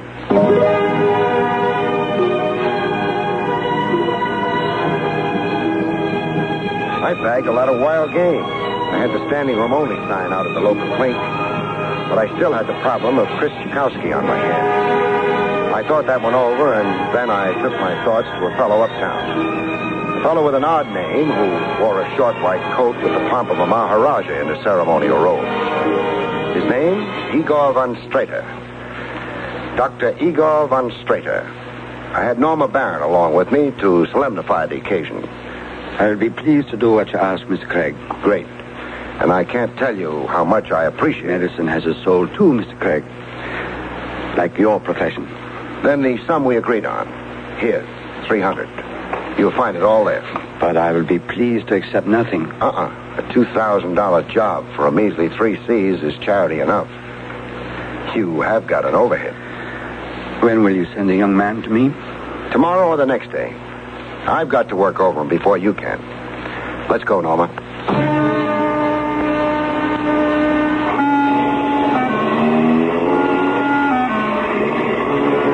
Driving away, Norma could no longer contain herself. A plastic surgeon. The best man in New York. You heard his usual fees. Yeah, $2,000. The only permanent cure I know for your guy. Fix that cheek of his and you fix his morals. His inferiority feelings began when the fire mutilated his face. Yeah. In my heart, I've always known that about Chris, but... But? Well, gee, $300 of your own money, it's not fair to you. It's not my own money. It's Maloney, the barber's contribution. Maloney? I don't know. I scooped up the contents of his cash register before the police raid began. I found $298 net. I added $2 of my own. Maloney's dough, so what? For the fellows he's ruined, I say let Maloney's money do one fellow some good. Call it poetic justice. Oh, gee. I don't know what to say. Say this. When Chris Tchaikovsky finally rings you on that telephone. Come home, Chris. Come back to the old block. Use every feminine persuasion you know. You make it sound extra important. It sure is. I'm putting on a show for Chris, sister. A show with fireworks he'll never forget. He's got to do some suffering before the magic rainbow appears. For the good of his immortal soul. When I'm done with Chris, he'll be very happy to live. Happily ever after. The phone call to Norma came through, and soon enough. I watched Chris Tchaikovsky take a quiet evening stroll down the old block on his way to meet Norma. I let him cross from Santos Shine Parlor to Maloney's barber shop before I opened fire. When he fell face down in the gutter, I gave him a couple of extra shots. I watched him roll over, face upward to the sky, then go rigid as the angel of death tapped him on the brow. A hysteria reaction. All pure shock. Chris's death was grossly exaggerated. After all, how could he be dead when I'd been using blank bullets? Soon, I listened to Chris Tchaikovsky talk to himself. A miracle I wasn't killed. Maloney had a rig for me to be killed. Miracle, the bullets passed all around me. Still feel you owe loyalty to rats? I learned my lesson. I learned it. Ready to get it all off your chest now? Yeah, sure. Anything I know to tell. You'll feel better for it. The underworld code is for suckers, son. The rat you're protecting is generally aiming a knife at your back. Yeah, a gun, you mean? Yeah, I know that now. And how I know that. While Chris Tchaikovsky was getting it all down on police record, I had a few private words with Norma. You faked the attempt on Chris's life. Yes. Show a man the face of death and he develops a love of life. The good, clean life. Sorry the shock therapy had to be so, melodramatic. Oh, I fainted dead away when I heard the shots. When Chris gets through with his statement, ride him uptown to Dr. Administrator for that operation. Yes, I will. At once. And, Norma. Yes, Mr. Craig? My trick with Chris. Is it, our secret? Oh, yes, Mr. Craig. I promise you it will always be our secret. And thanks. Thanks so much for everything. William Gargan stars as Barrie Craig, confidential investigator.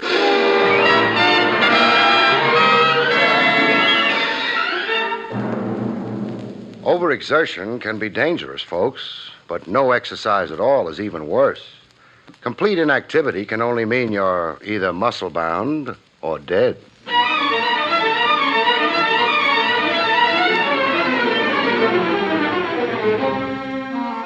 The National Broadcasting Company presents William Gargan in another transcribed drama of mystery and adventure with America's #1 detective, Barrie Craig, confidential investigator.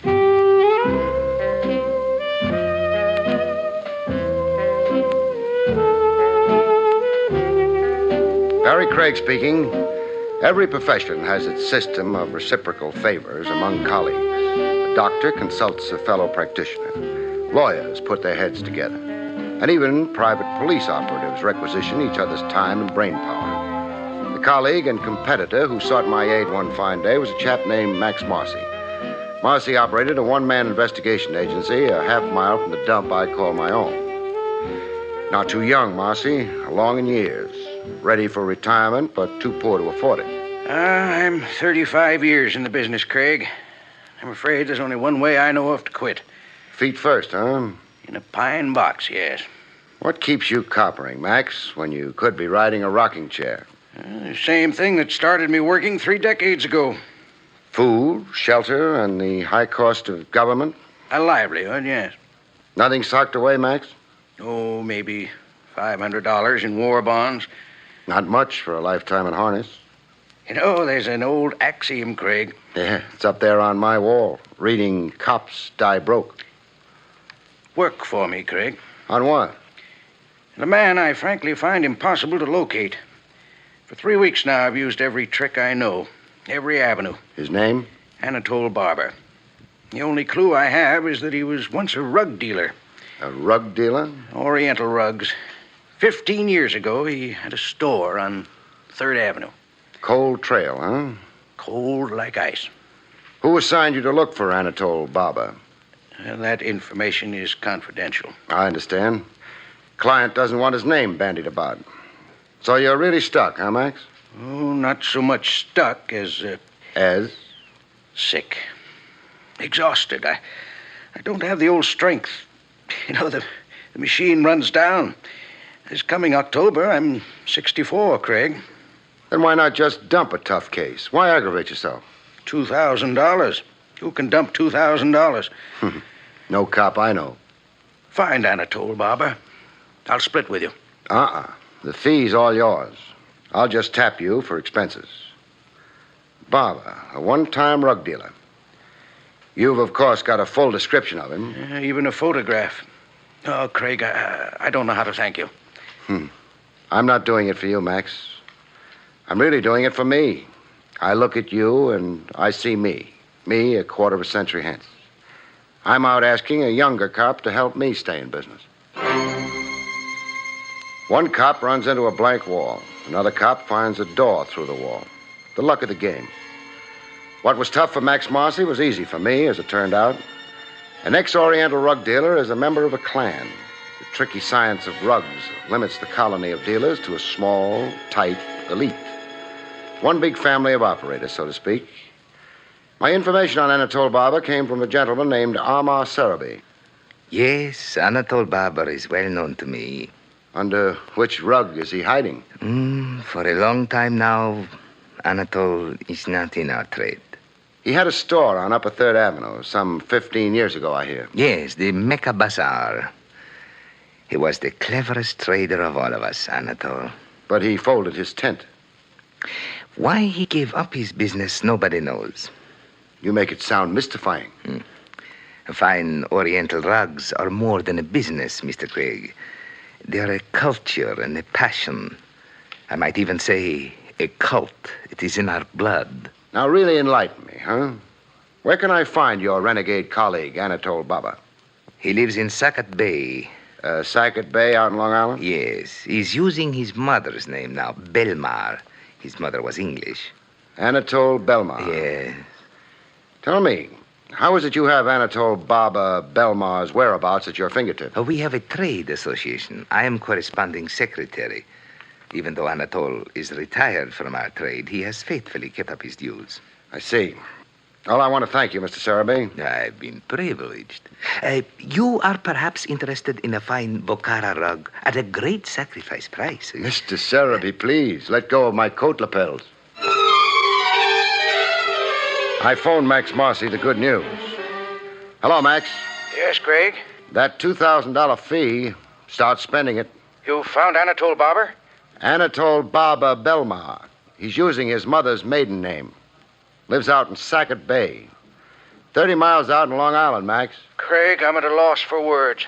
Why, it's hardly been 12 hours. No bouquets, Max. It happens. The brakes. I got the brakes. Okay for me to follow through in Sackett Bay? Just to verify his presence there, how he's established. Craig, don't alarm the man into flight. I'll pose as a door-to-door salesman. Max, don't worry. Telephone me from Sackett Bay. Will do. So long. At Sackett Bay, Long Island, a guy with blue freckles in the general store told me where to find Anatole Belmar. On an island a half-mile off the mainland. Anatole B. was known around Sackett Bay as the recluse type. The gent with a black patch over his eye ferried me to Belmar's Island. He drove the leaky motorboat like a suicide, as many knots an hour as he had kinks in his brain. Hey, Buster, slow down.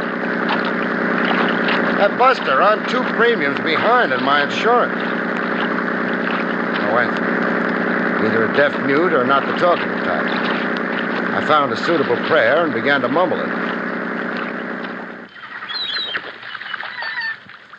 Belmar's Island had overstuffed seagulls on it the size of vultures. It also had a shack. A shack put together with paper, paste, and wire.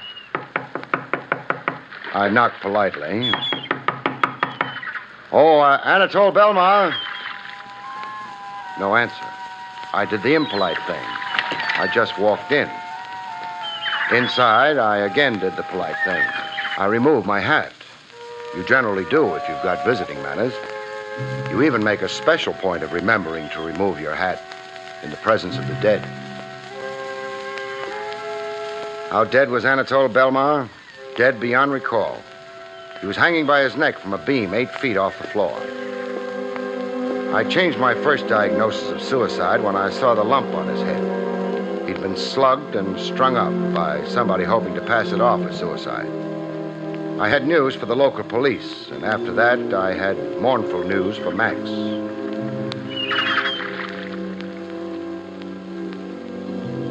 Back in Manhattan, USA, I gave Max the mournful news. Funny thing, though, Max wasn't too surprised. All day today, I anticipated just what you've now told me, Craig. You guessed I'd find Anatole Barber Belmar dead? I guessed, yes. Where do you hide your Ouija board? I'll explain, but first tell me if you smell something. Smell?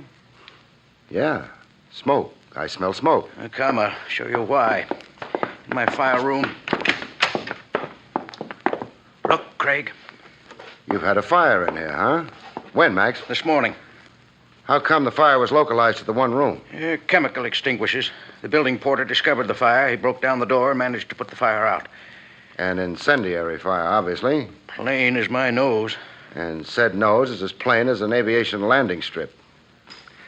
I see papers were pulled out of your cabinets, piled on the floor, then a match lit to the pile. When I found the fire, I knew at once you'd find Anatole Barber dead. What's your theory there? The client who engaged me to find Anatole Barber. I had his signature on a retainer, a form I regularly use in my agency every time I take on a case. So? I've carefully reconstructed the pattern of the fire. What files were burned, I asked myself. Who'd have some interest in destroying a section of my files? And you finally fixed on this one client? The only active account I've had in 6 weeks. His file was among those destroyed. Well, it's a bit arbitrary as a conclusion, Max. No, not so arbitrary when you're related to the murder of Anatole Barber. It's a fact, Craig.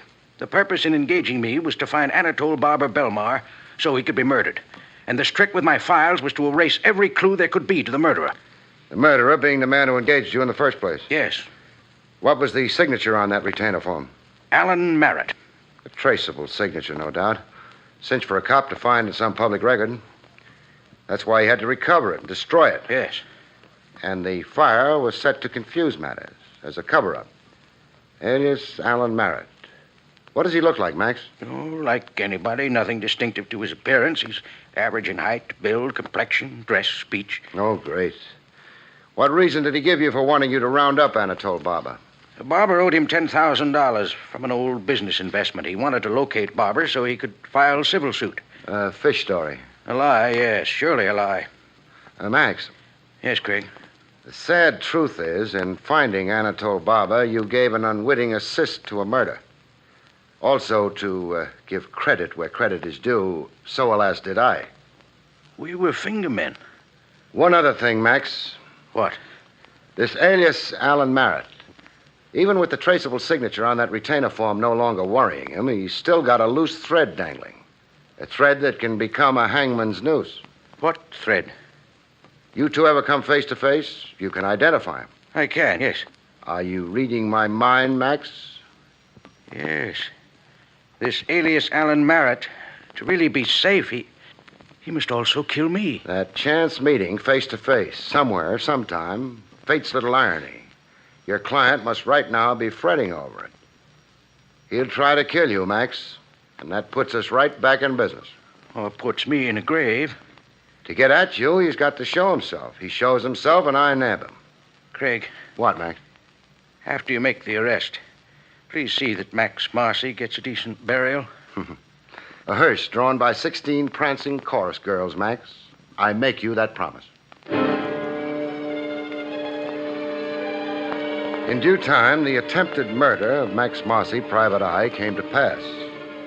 On a quiet street in the noonday sun, Max leaning conspicuously against a store window reading a newspaper, and yours truly deployed across the street, waiting and watching. The attempt came like a clap of thunder from the sky. Max was just a wee bit hysterical. Craig, Look how close the bullet came. Here, see the crown of my hat. A hair singe is beneficial, Max. Helps prevent premature baldness. Craig, don't joke. If I didn't joke, I'd cry. He escaped you? Totally. He was staked out somewhere on one of the roofs. On that, frankly, I never figured. Now what? Well, we line up a second try at you. I'll have the roofs covered this time. All the men Lieutenant Trav Rogers over at police headquarters can spare. Sorry to do this to you, Max. The unfortunate thing about murder is you can't always predict where and when it will take place. We had cops staked out on roofs, Max sunning himself on the open street every day for a week. But when the second attempt on Max finally came, it came out of left field. It was in Max's office. In the afternoon heat, summer heat that dehydrated you every 10 minutes. I watched Max idle over to his filtered water cooler. I watched Max pour himself a drink. 10 seconds later, I watched Max turn colors. Craig. Max, what's wrong? Craig, I'm poisoned. Max!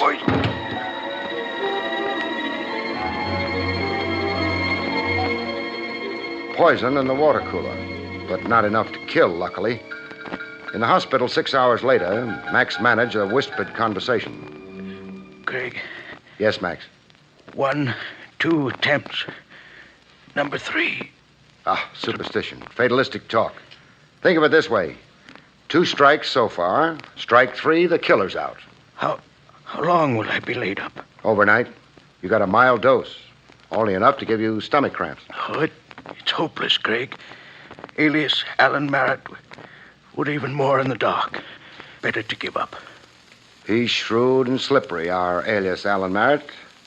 But I'll find an avenue to him. From here on, I'm going all out, Max.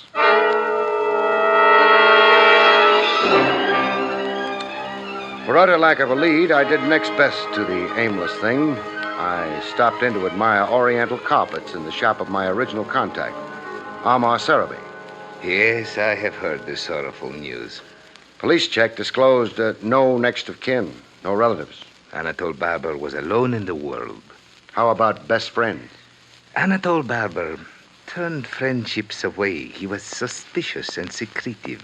How about lady friends? Ladies? No, I do not think. Oh, come on. Even a suspicious and secretive recluse has some male ego. Some passing interest in the opposite sex. There was a woman. Oh, but such a long time ago. What was her name? Madame Nila Gallard. Know where I can find her? Nobody has seen Nila Gallard for 8, 10 years. How close was she to Anatole Barber?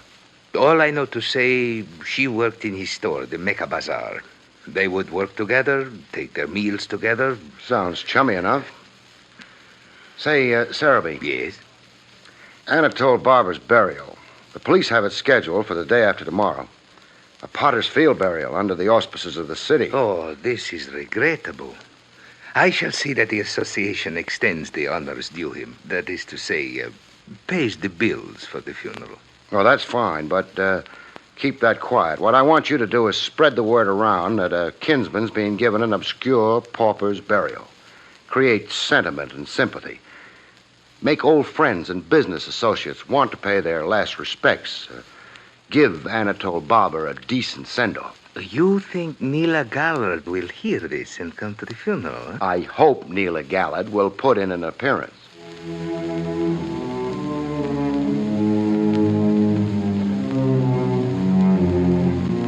Funerals are sad, but to me, this one was a joy. I was all smiles when Amar Sarabi whispered the magic words into my ear. That woman standing there, wearing the black veil, she is Madame Nila Gallard. Some hours later, I took tea with Madame Gallard. Her home was a frame dwelling in suburban New Jersey.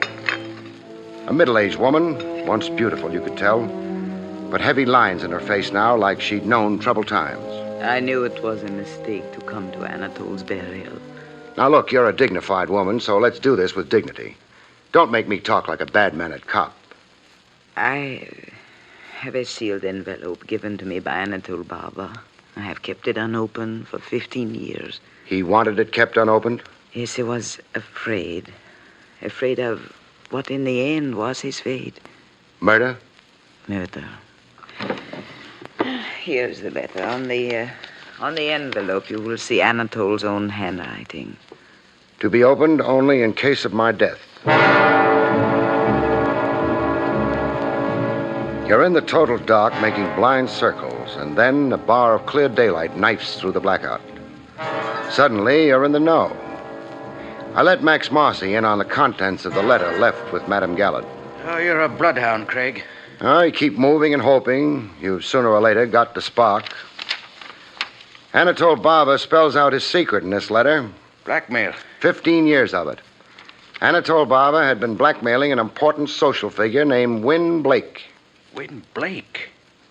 Oh, that's very hard to believe. The man is one of 50 best-known people in the world. In the letter, Anatole sounds a fatalistic note, right in your style, Max. He expected to sooner or later be murdered. The blackmailer's chronic anxiety. They figure the worm has to turn. The sucker must finally strike back. Craig. Yes, Max. What's your attitude at this point? Meaning? Oh, don't misunderstand me, Craig, please, but... But? You can speak out openly, Max. Well, do I motivate decisions from now on, or do you? Meaning it was your case originally? There are these new ramifications. A lot of it none of our business as private operatives. Then a man like this Win Blake, a figure his size, we bungle handling it somewhere, it could blow up in our faces. Come down to what's bothering you, Max. All right. Frankly, is it any of our business now? It's my business, Max. You can scare off and quit. Figure the angles and decide there's no dough anywhere in it. Only headaches and risks. But don't please decide for me. Murder and blackmail is a public business, and while I'm a private investigator, I'm also a public citizen. You're pretty good at speeches, too. All right, forget I said anything. Do what you have to do.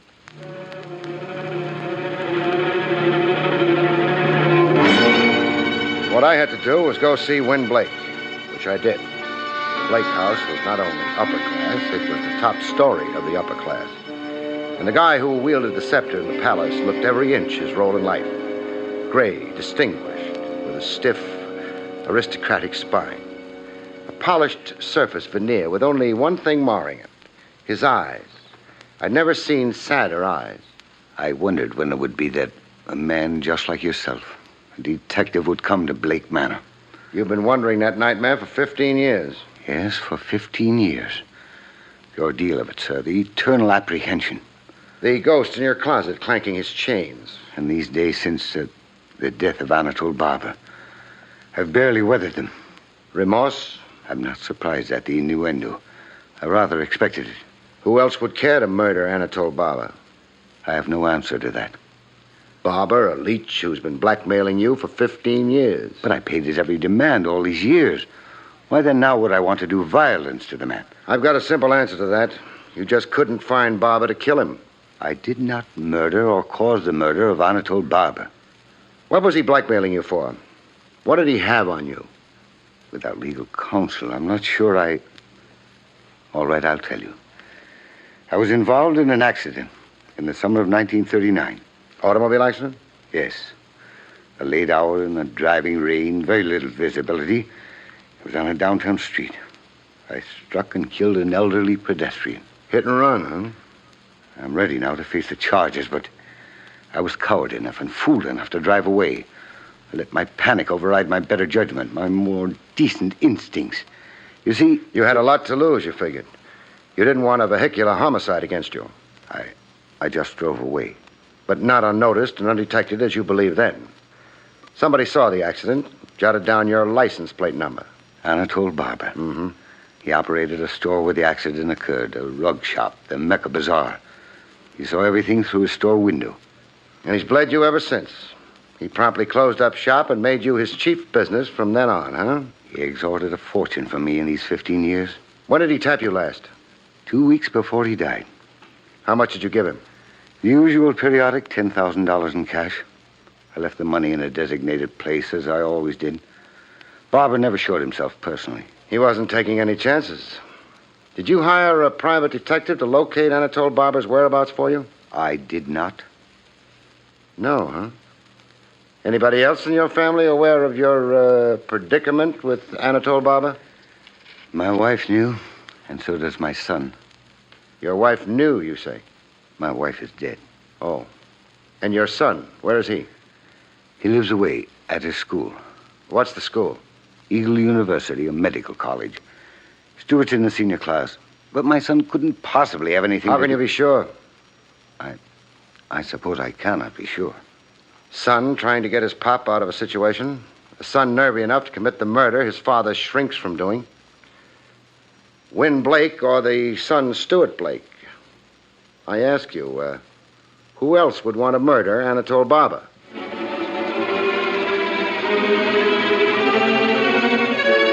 so Barrie Craig went to college. The college dormitory room is only a box built around silver loving cups, souvenir banners, and pin-ups of Jane Russell.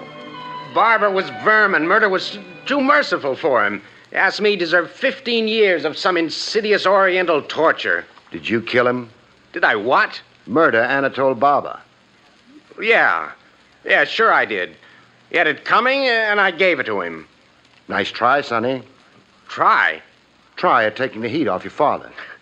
My father? Look, Dad hasn't got the moxie for the job done on Anatole Barber. But you have, huh? I say I killed him, so let's not beat that question around anymore. Okay, we'll bypass that question for the time being. Now answer me this, and truthfully. Did you hire a private detective to track down Barber? I hired Max Marcy. Do you doubt that, too? Well, proof could help. Proof, huh? Sure. Sure, wait a second. Here. Here's your proof. A receipt. That's right, for $300, a retainer initialed MM. My down payment to Max Marcy for his services.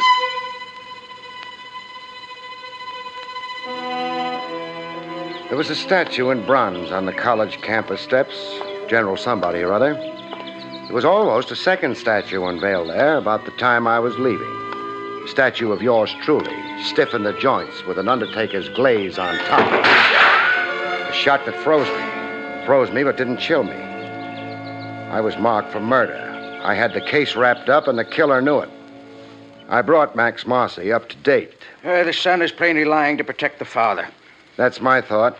Arrest the father. Under arrest, he'll confess. To keep the boy honest, huh? To let the son take the father's blame, that's the ultimate cowardice. It's unthinkable. No decent father would. You're right there, no doubt. I swiped a photograph of the son off his bureau top. This, Max. Handsome kid, huh? Yes, strapping. Nothing average about his looks, huh, Max? Way above average in height, size. Very distinguished looking generally. Crew cut. A break in the beak of his nose. An unusual looking boy, yes. That admission, Max, kind of gives you the lie. The lie? Oh, you mean my description of alias Alan Merritt, do you? Yeah. Your nothing description of a man you invented. The big lie you told me. I've just remarked on the glaring flaw in your almost perfect scheme, Max. Scheme? Crime. You're accusing me? Of beating my time to Sackett Bay. Of murdering Anatole Barber before I got there. I found Barber for you. You did the rest. But, Craig, consider all the facts. Facts, huh? Facts like the phony fire you set yourself? Or the hood you hired to climb a roof and shoot at you? Or the modest dose of insect poison you deliberately poured yourself from the water cooler? All to blind me to your guilt? Or maybe the fact that you tried to kill me today on the campus steps of Eagle University? You are full of ideas, my good friend. Yeah, I am. How much dough have you got salted away now, Max? I'm penniless. Was. Until you found that gold mine of cash in Barber's shack. The fortune you knew he'd accumulated by blackmailing Win Blake for 15 years. You really tried providing for your old age, colleague. Words, accusations, talk. You'll need proof. I know. A tough old bird like you, it will need an army of cops to find that fortune you swiped and stashed away. Sure, proof's going to be tough. But let's start it going officially, huh? You're arresting me? Arresting and charging you. From there on, it's up to the regular police. I've personally gone as far as I care to go. You're sentimental about me. No, Max, not a bit sentimental. Just fed up and bored. Your kind of creep, I'd rather read about you in the papers. Why knock myself out? Walk ahead of me, Max.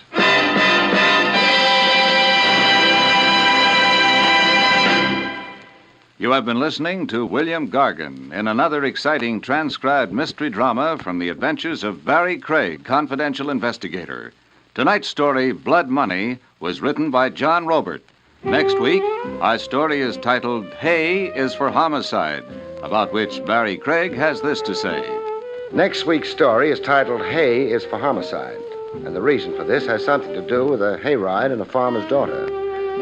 With that combination, how could it help being murder? Good night, folks.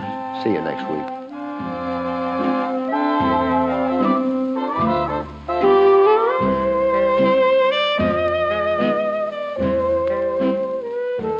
The National Broadcasting Company has just brought you an NBC Radio Network production with William Gargan starring as Barrie Craig, confidential investigator, and directed by Arthur Jacobson. Also heard were Jim Nusser, Marvin Miller, Betty Lou Gerson, Jack Moyles, and Paul Richards.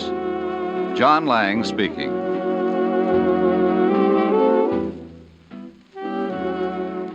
There's another exciting dragnet adventure tonight on most NBC radio stations. William Gargan stars as Barrie Craig, confidential investigator.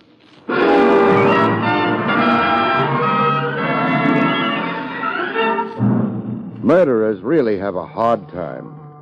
In other fields, if a man's work is properly appreciated, he gets higher pay. All a murderer gets is higher voltage.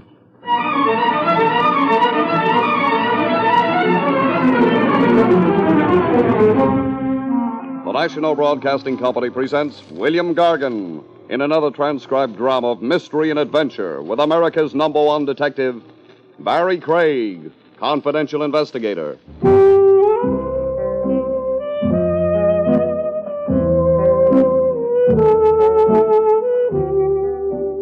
Barrie Craig speaking. It all began quietly enough. He walked into my office, stared contemptuously at the rug, sourly at the furniture, and coldly at me. He said, "Good afternoon, Mr. Craig. I am W. Stubbins. "How do you do?" I am an attorney. I represent Arthur Philip Peterson." "You do, huh?" "You are questioning my word?" "I was just being friendly." "That is not necessary." "Oh, forgive me." "Cha." "Is that annoyance or Russian soup?" "I find your levity irksome, Mr. Craig." "There's no extra charge, Mr. Stubbins." "Were it not for Mr. Peterson's insistence upon hiring you..." "That's Arthur Philip Peterson? Never mind the cha. You might tell me about the case instead of trying to impress me with Mr. Peterson's importance." "I shall." "Good. I have here a photograph." "Thanks." "Of Mrs. Peterson. Stella Peterson, to be precise."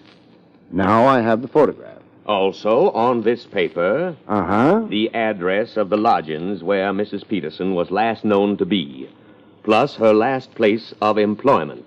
"I'm to assume that she no longer lives or works at these addresses?" "That is correct." "And I am to locate her?" "If possible." "How long has it been since she dropped out of sight?" "Oh, 3 months or so." "Somebody wasn't in a hurry." "There were circumstances." "Oh, I'm sure there were. The photograph's nice and clear, but... I have also here a physical description of the lady. Age, coloring, height, weight, and so on." "Well, that might help, but it isn't exactly what I had in mind. Says here she was 24. How old's Peterson?" 61. "Well, now we know a lot more. How well do you know Mrs. Peterson?" "I barely know her at all." "Well, in that case, I'll have to see Mr. Peterson. Descriptions are fine, but in a missing persons case like this, you need more. Habits, tastes, so on. They all help." "Seeing Mr. Peterson would do you no good." "Well, why? Is he bashful?" "No. He's dead." With which remark, W. Stubbins decided I had enough information, rose, deposited a check for $500 on my desk, and left. I wondered what the W stood for.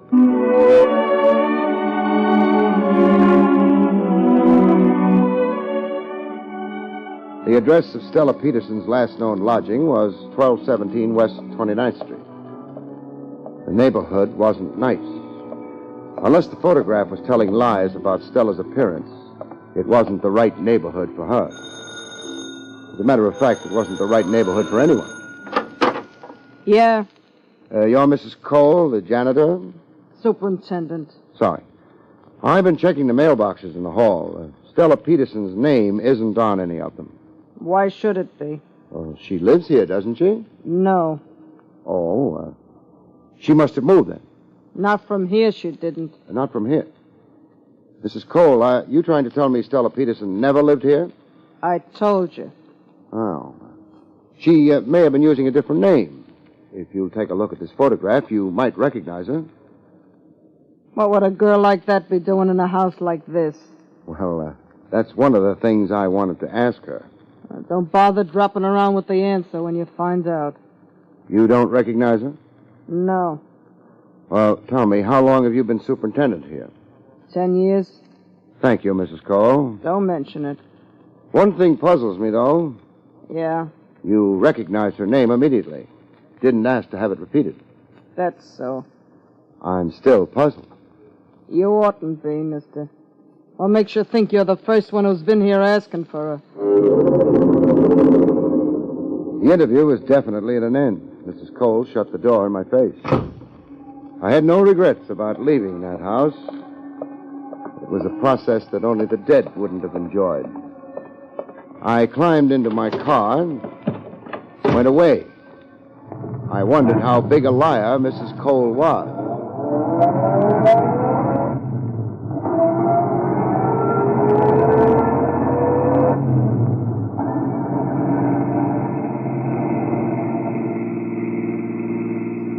It took 10 minutes for me to be sure I was being followed by someone in a green car.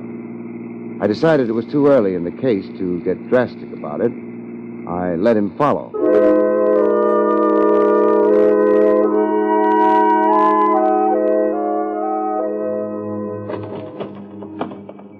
Stella Peterson's last known place of employment was in the low 50s. It was also something that called itself the 1020 Club. I had the feeling that the only qualifications for joining consisted of being alive and foolish. Hey, you're a little early, pal. If you was a bird, you'd get the worm. And if I were a worm, the bird would get me. I'm looking for Stella Peterson. It so happens I ain't got her on me. Maybe I left her in my other suit. Does the name mean anything to you? It's a girl's name. Well, she may have worked here under another name. Take a look at her picture. Oh, let's you and me both go look for her. Then we'll toss a coin. Why don't you save it for the customers? No sense of humor. Recognize this? That there is a beautiful shade of green. I like the way they engrave those 20s in the corner. Let me have a closer look, huh? Thanks. Huh. Where do I go to find Stella Peterson? You tried the Lost and Found department at Grand Central? Hey! You want to be careful snatching a bill like that. You could tear it. I'll be careful. You're not letting me keep it? It's not a sample. Well, like the guy said, easy come, easy go. Which guy? I never heard of him. Well, it's been fun. The last customer offered me 50. He did? Yeah, but I like you better. Why? He only let me look at it. All you come up with was a 20, but at least you let me touch it. So long, pal. The nice thing about being a confidential investigator is you get to meet such lovely people. Even policemen. Well, Lieutenant Rogers. Hello, Barry. Buying me dinner, or are you working? Well, maybe we can combine the best features of both, Trav. Name one good feature of working. Well, you get paid for it. I keep forgetting that. Working for the department, it's easy to do. Wouldn't your boss object to your eating on his time? He's dead. I guess he wouldn't object. He must be a lively corpse if he's going around hiring investigators. The name's Arthur Philip Peterson. Oh, very impressive. What's he hired you to investigate? Well, I've got a picture here. See? Didn't anyone ever tell him he couldn't take that with him? He's not really trying. He died sometime last week. Heart. That's his wife. She left him more than 3 months ago. Uh-huh. What information do you want stolen from the department? Anything the department has on her, if it has anything. We'll see. What's the front name? Stella. I'll feed it to the gallery, boys. What else? A green car keeps driving around behind me. License number 1W17660. You want us to discourage him? No, I'd feel lonely without him. I'd like his name, though, in case we ever meet socially. 1W17660. I've got a couple of hours' work here, Barry. After that, I'll be your guest. Fine. I'll go back to the office. You can call me there. Maybe we'll eat at Willie's Wagon. No, thanks. I've still got scars from the last hamburger I tried to eat there. Well, you can't say the meat isn't fresh. But does it have to be alive? In a couple of hours, then. All right. Keep out of trouble. I intend to be very hungry.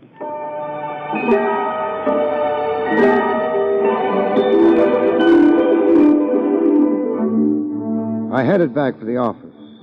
The green car was still behind me. I couldn't make up my mind whether or not to worry about it. I decided to postpone the decision.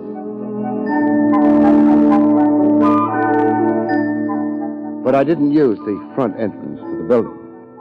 The back door and the stairs up would be smarter under the circumstances. Every once in a while, I do the smart thing. It always leads to trouble.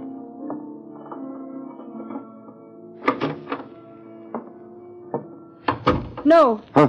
Don't put the light on. Why not? I'll shoot you if you do. How good a shot are you? Pretty good. You're a big man. I'm not very far away from you. Meaning anybody who could hit the side of a barn door? All right.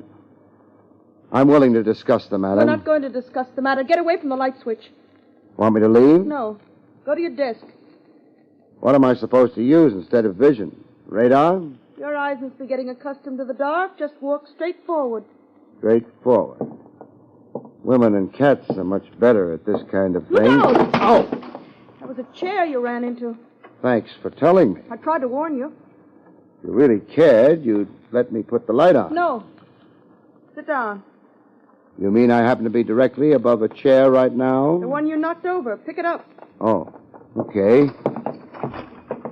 If I knew exactly where you were, I could throw this chair at you. That wouldn't be nice. It might be. The only trouble is I don't know you well enough yet to decide whether you deserve being thrown chairs at. Well, thanks for asking me to sit. Mr. Craig, Yeah? why are you looking for Stella Peterson?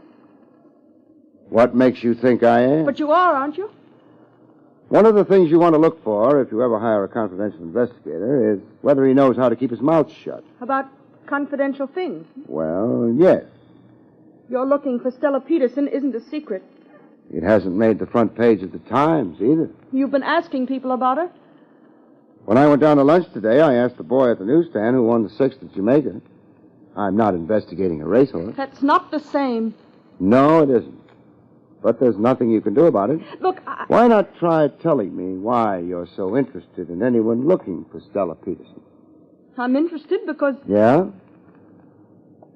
I'm Stella Peterson. By this time, my eyes had adjusted a little better to the absence of light. I could see her, but not well enough to tell whether or not she was lying. If you want to stop a search, the best way is to indicate that the object searched for has already been found. I wasn't satisfied.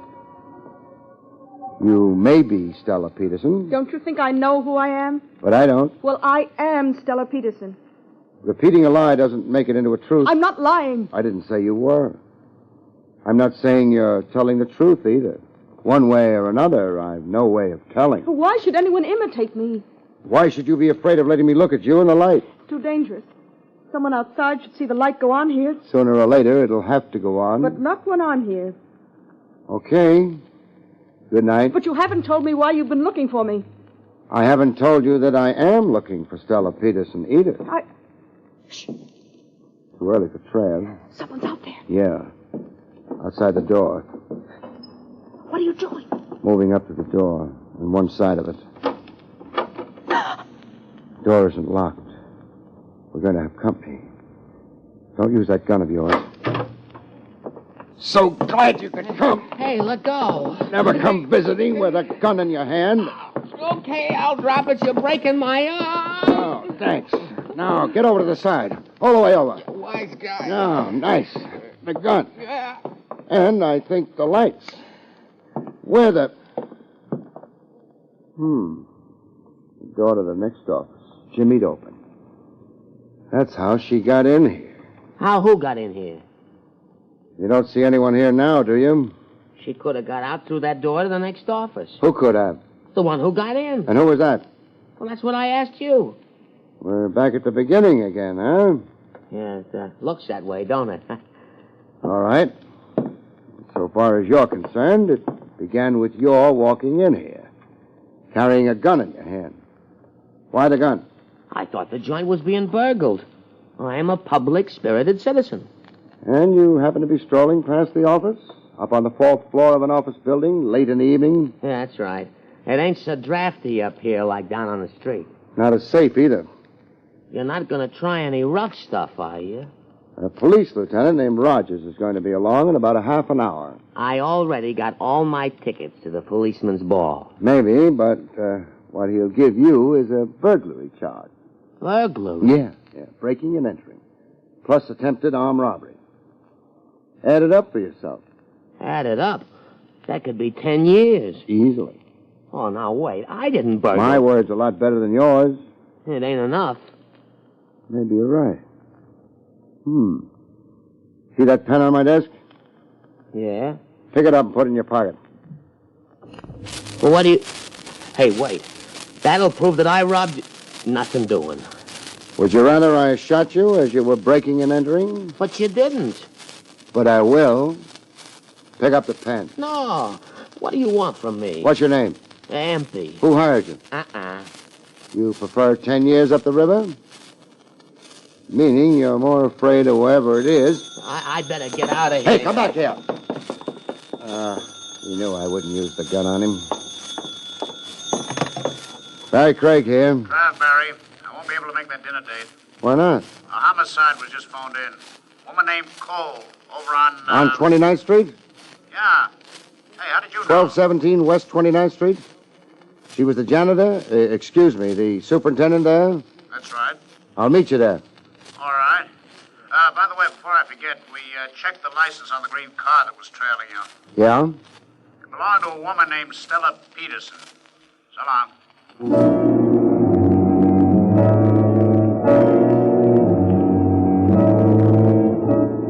I didn't waste any time standing around and looking surprised.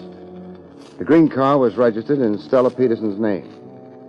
That might be important later on. Right now, a woman named Mrs. Cole was more important. She was dead.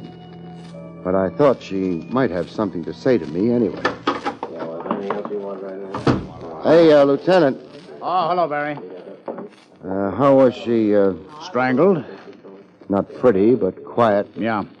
Body was discovered fast by accident. Grocery boy walked in, found her. Break, maybe. Not for Mrs. Cole. I wasn't thinking of Mrs. Cole. Could I have a look at her, Trav? Yeah, sure. As soon as I brush a few photographers aside. Come on. I don't know why you want to look, though. I expect her to tell me something. Our boy's out of the way. There she is. Yeah. I don't hear her talking. She's telling me plenty, though. Like what? Look at her wrists. Interesting. You hadn't got around to noticing details like that yet. I expected them. Burns on her wrist and forearm. Yeah. Kind that would result if you pressed lighted cigarette ends there. She was tortured before she died. That's right. I'm leaving, Trev. Barry, you know more about this than Well, it's not a police job. It can't be. You'd only slow things up. There isn't time enough for that. You sure? I have to play it the way I see it. Okay, Barry. Luck. Thanks.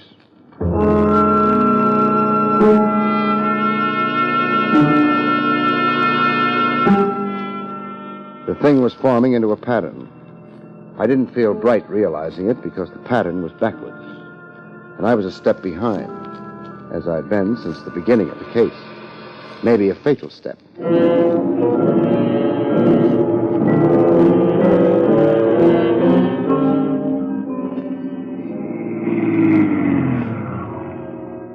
The 10:20 Club was open for business.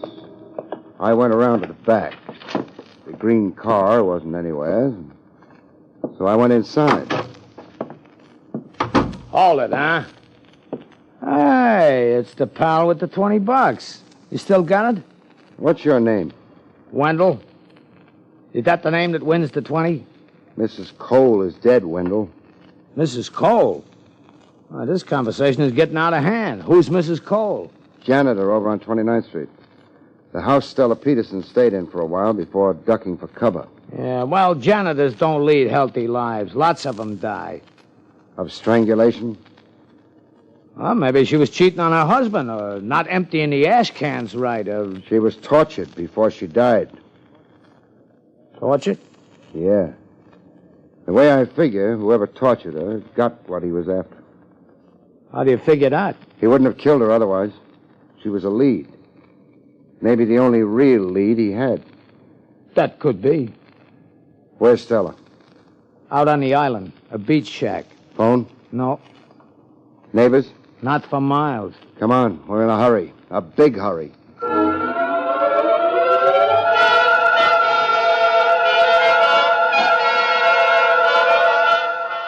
We made time.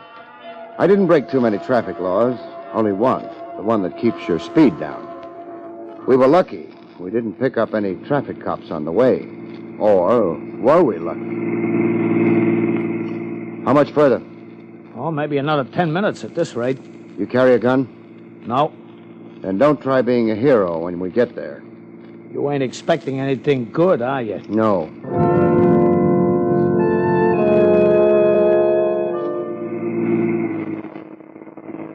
Who does the shack belong to? Mrs. Cole. That's why... Anybody besides you and Mrs. Cole knows Stella are staying there? I don't think so. But that was before they got to work on Mrs... Forget it. For now. Stella dropped in at my office. Huh? She had some idea of forcing me to tell her who'd hired me and why. Once she found out I was looking for her. I know. Sure. You were driving the green car. The one that was tailing me. Yeah. Stella took it to drive out to the shack? Yeah, after she ducked out of your place. Too bad you didn't know about Mrs. Cole then. Yeah, too bad.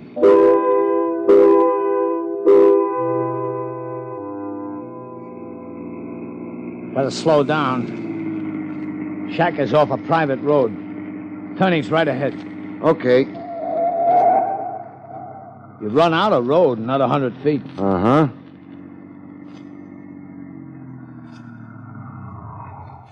All right, now. Come on.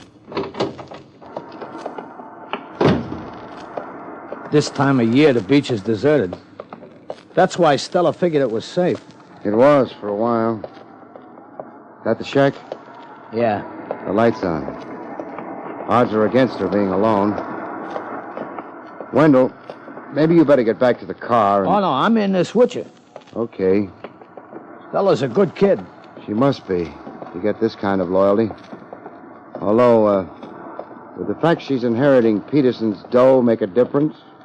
She's inheriting... But the old man said he was going to cut her out of his will. That was when she left him?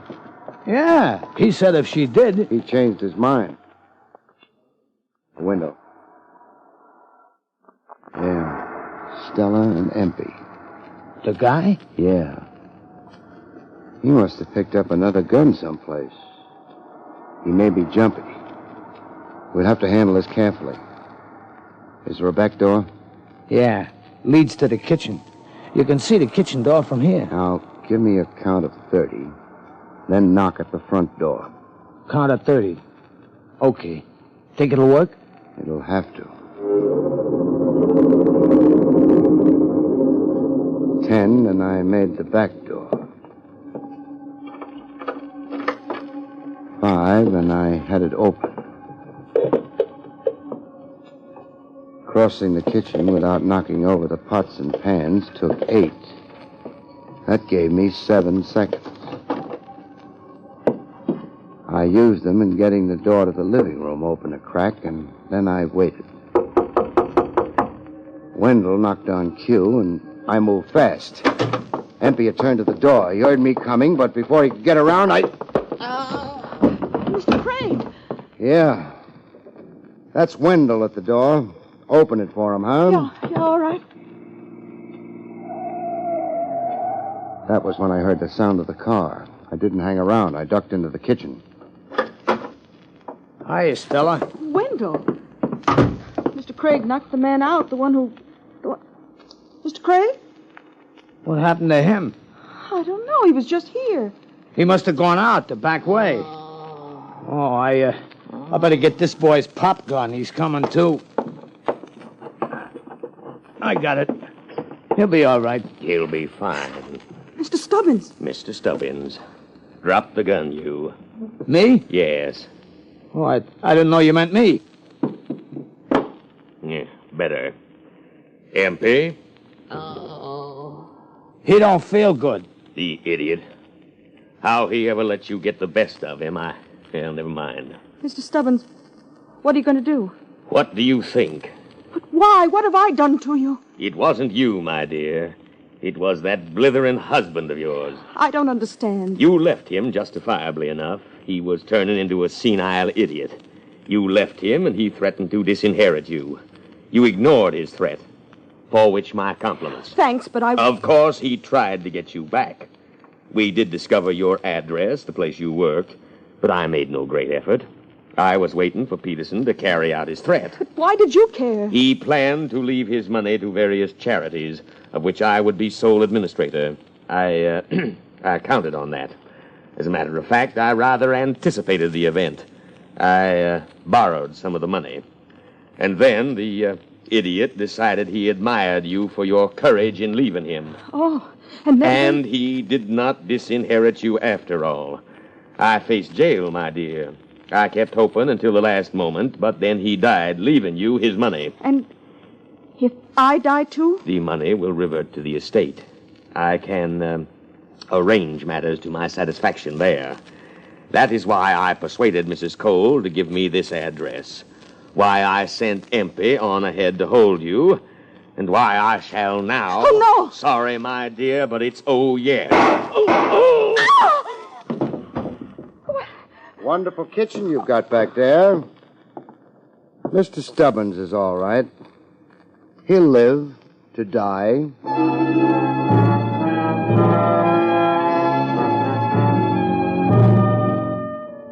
There's not much explanation needed, so if you don't mind, I'll get it over with quick.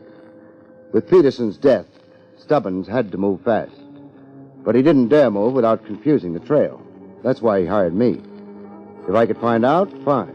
If I failed, there was always Mrs. Cole and torture. In either case, the trail would be confused. Why didn't it work? Why did I expect him to be the killer? Because he was the only one who could have sent Empey to my office. Darling. Oh, I owe you everything. Not really everything. Well, enough so that I want to give you this. This is why I wanted to get the explanation over with quick.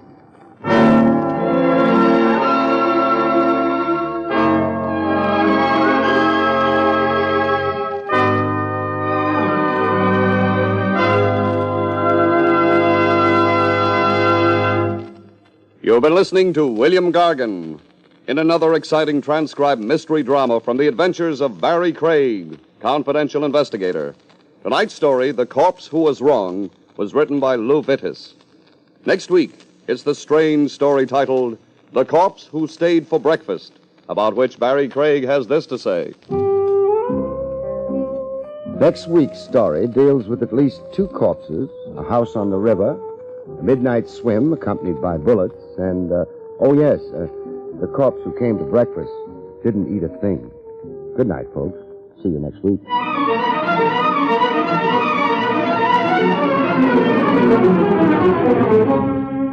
The National Broadcasting Company has just brought you William Gargan, starring as Barrie Craig, confidential investigator. Featured in the role of Mrs. Cole was Bryna Rayburn. Don Pardo speaking.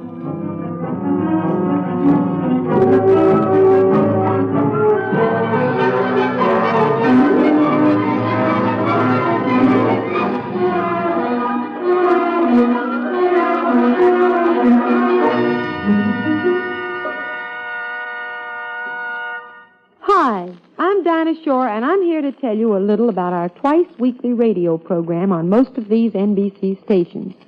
We're on every Tuesday and Friday evening, and we do our best to crowd each of our 15-minute programs with real entertainment. Why not make it a regular date to listen to our Dinah Shore show every Tuesday and Friday evening on the NBC Radio Network? It's another exciting Dragnet adventure tonight on the NBC Radio Network.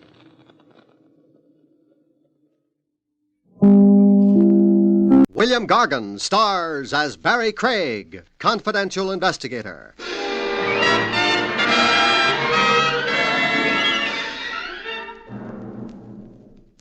Anti-noise ordinances are fine and dandy.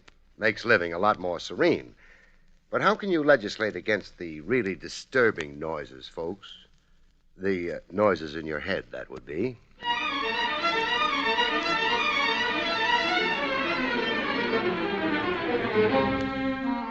The National Broadcasting Company presents William Gargan in another transcribed drama of mystery and adventure with America's #1 detective, Barrie Craig, confidential investigator.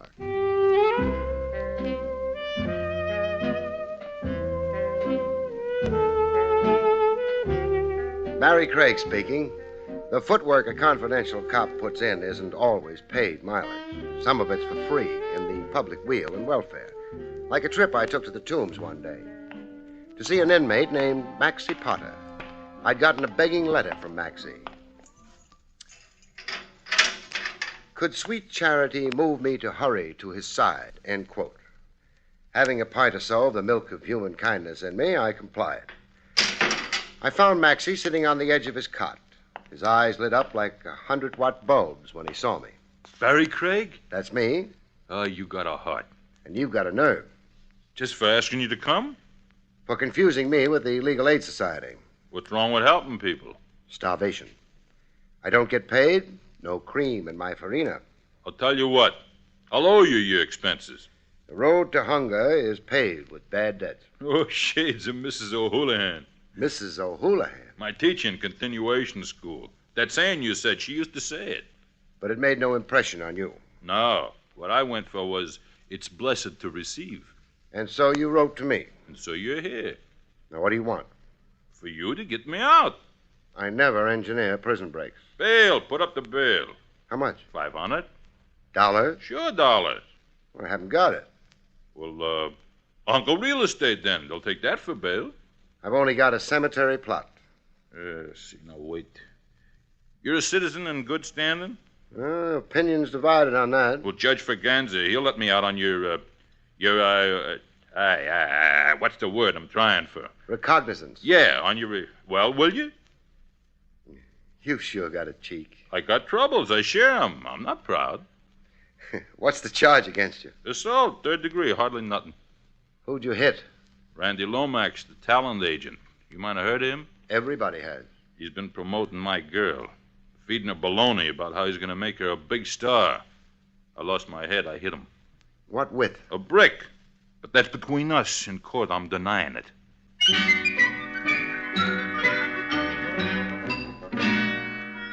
Maxie had an appeal for me.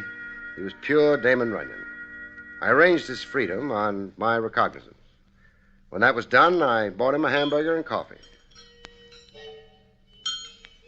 Hey, reach me the relish once more, huh? You've just about demolished the job. There's vitamins in relish. Besides, it's on the house. Relish? Man, you're sure a friend. And you're such a leech. Sadie, my girl, Sadie Sachs, we've been keeping company for 6 years. It's a long engagement, but Sadie likes long engagements. We had plans, the two of us. Raise rabbits and grapes soon as we got $2,000 saved. $2,000 saved? To buy a certain going business over in Jersey. Sadie and me, the two of us, we worked in the Blue City distillery. In a distillery? Bottle washers, both of us. Oh. I made 60, Sadie made 40. Anyhow, everything was hunky-dory. Until Randy Lomax came along. Yeah, one fine day, the rat. He saw Sadie in the fun house at Atlantic City. He followed her around to the Ferris wheel and the Wax Museum. Couldn't let Sadie out of his sight. She had $1 million legs. He kept writing that down, passing notes to her. All this behind my back. Please continue. You try and stop me. Then Sadie wrote out a telephone number and passed it to him. Still behind your back? Oh, I had a couple of beers. I was blind.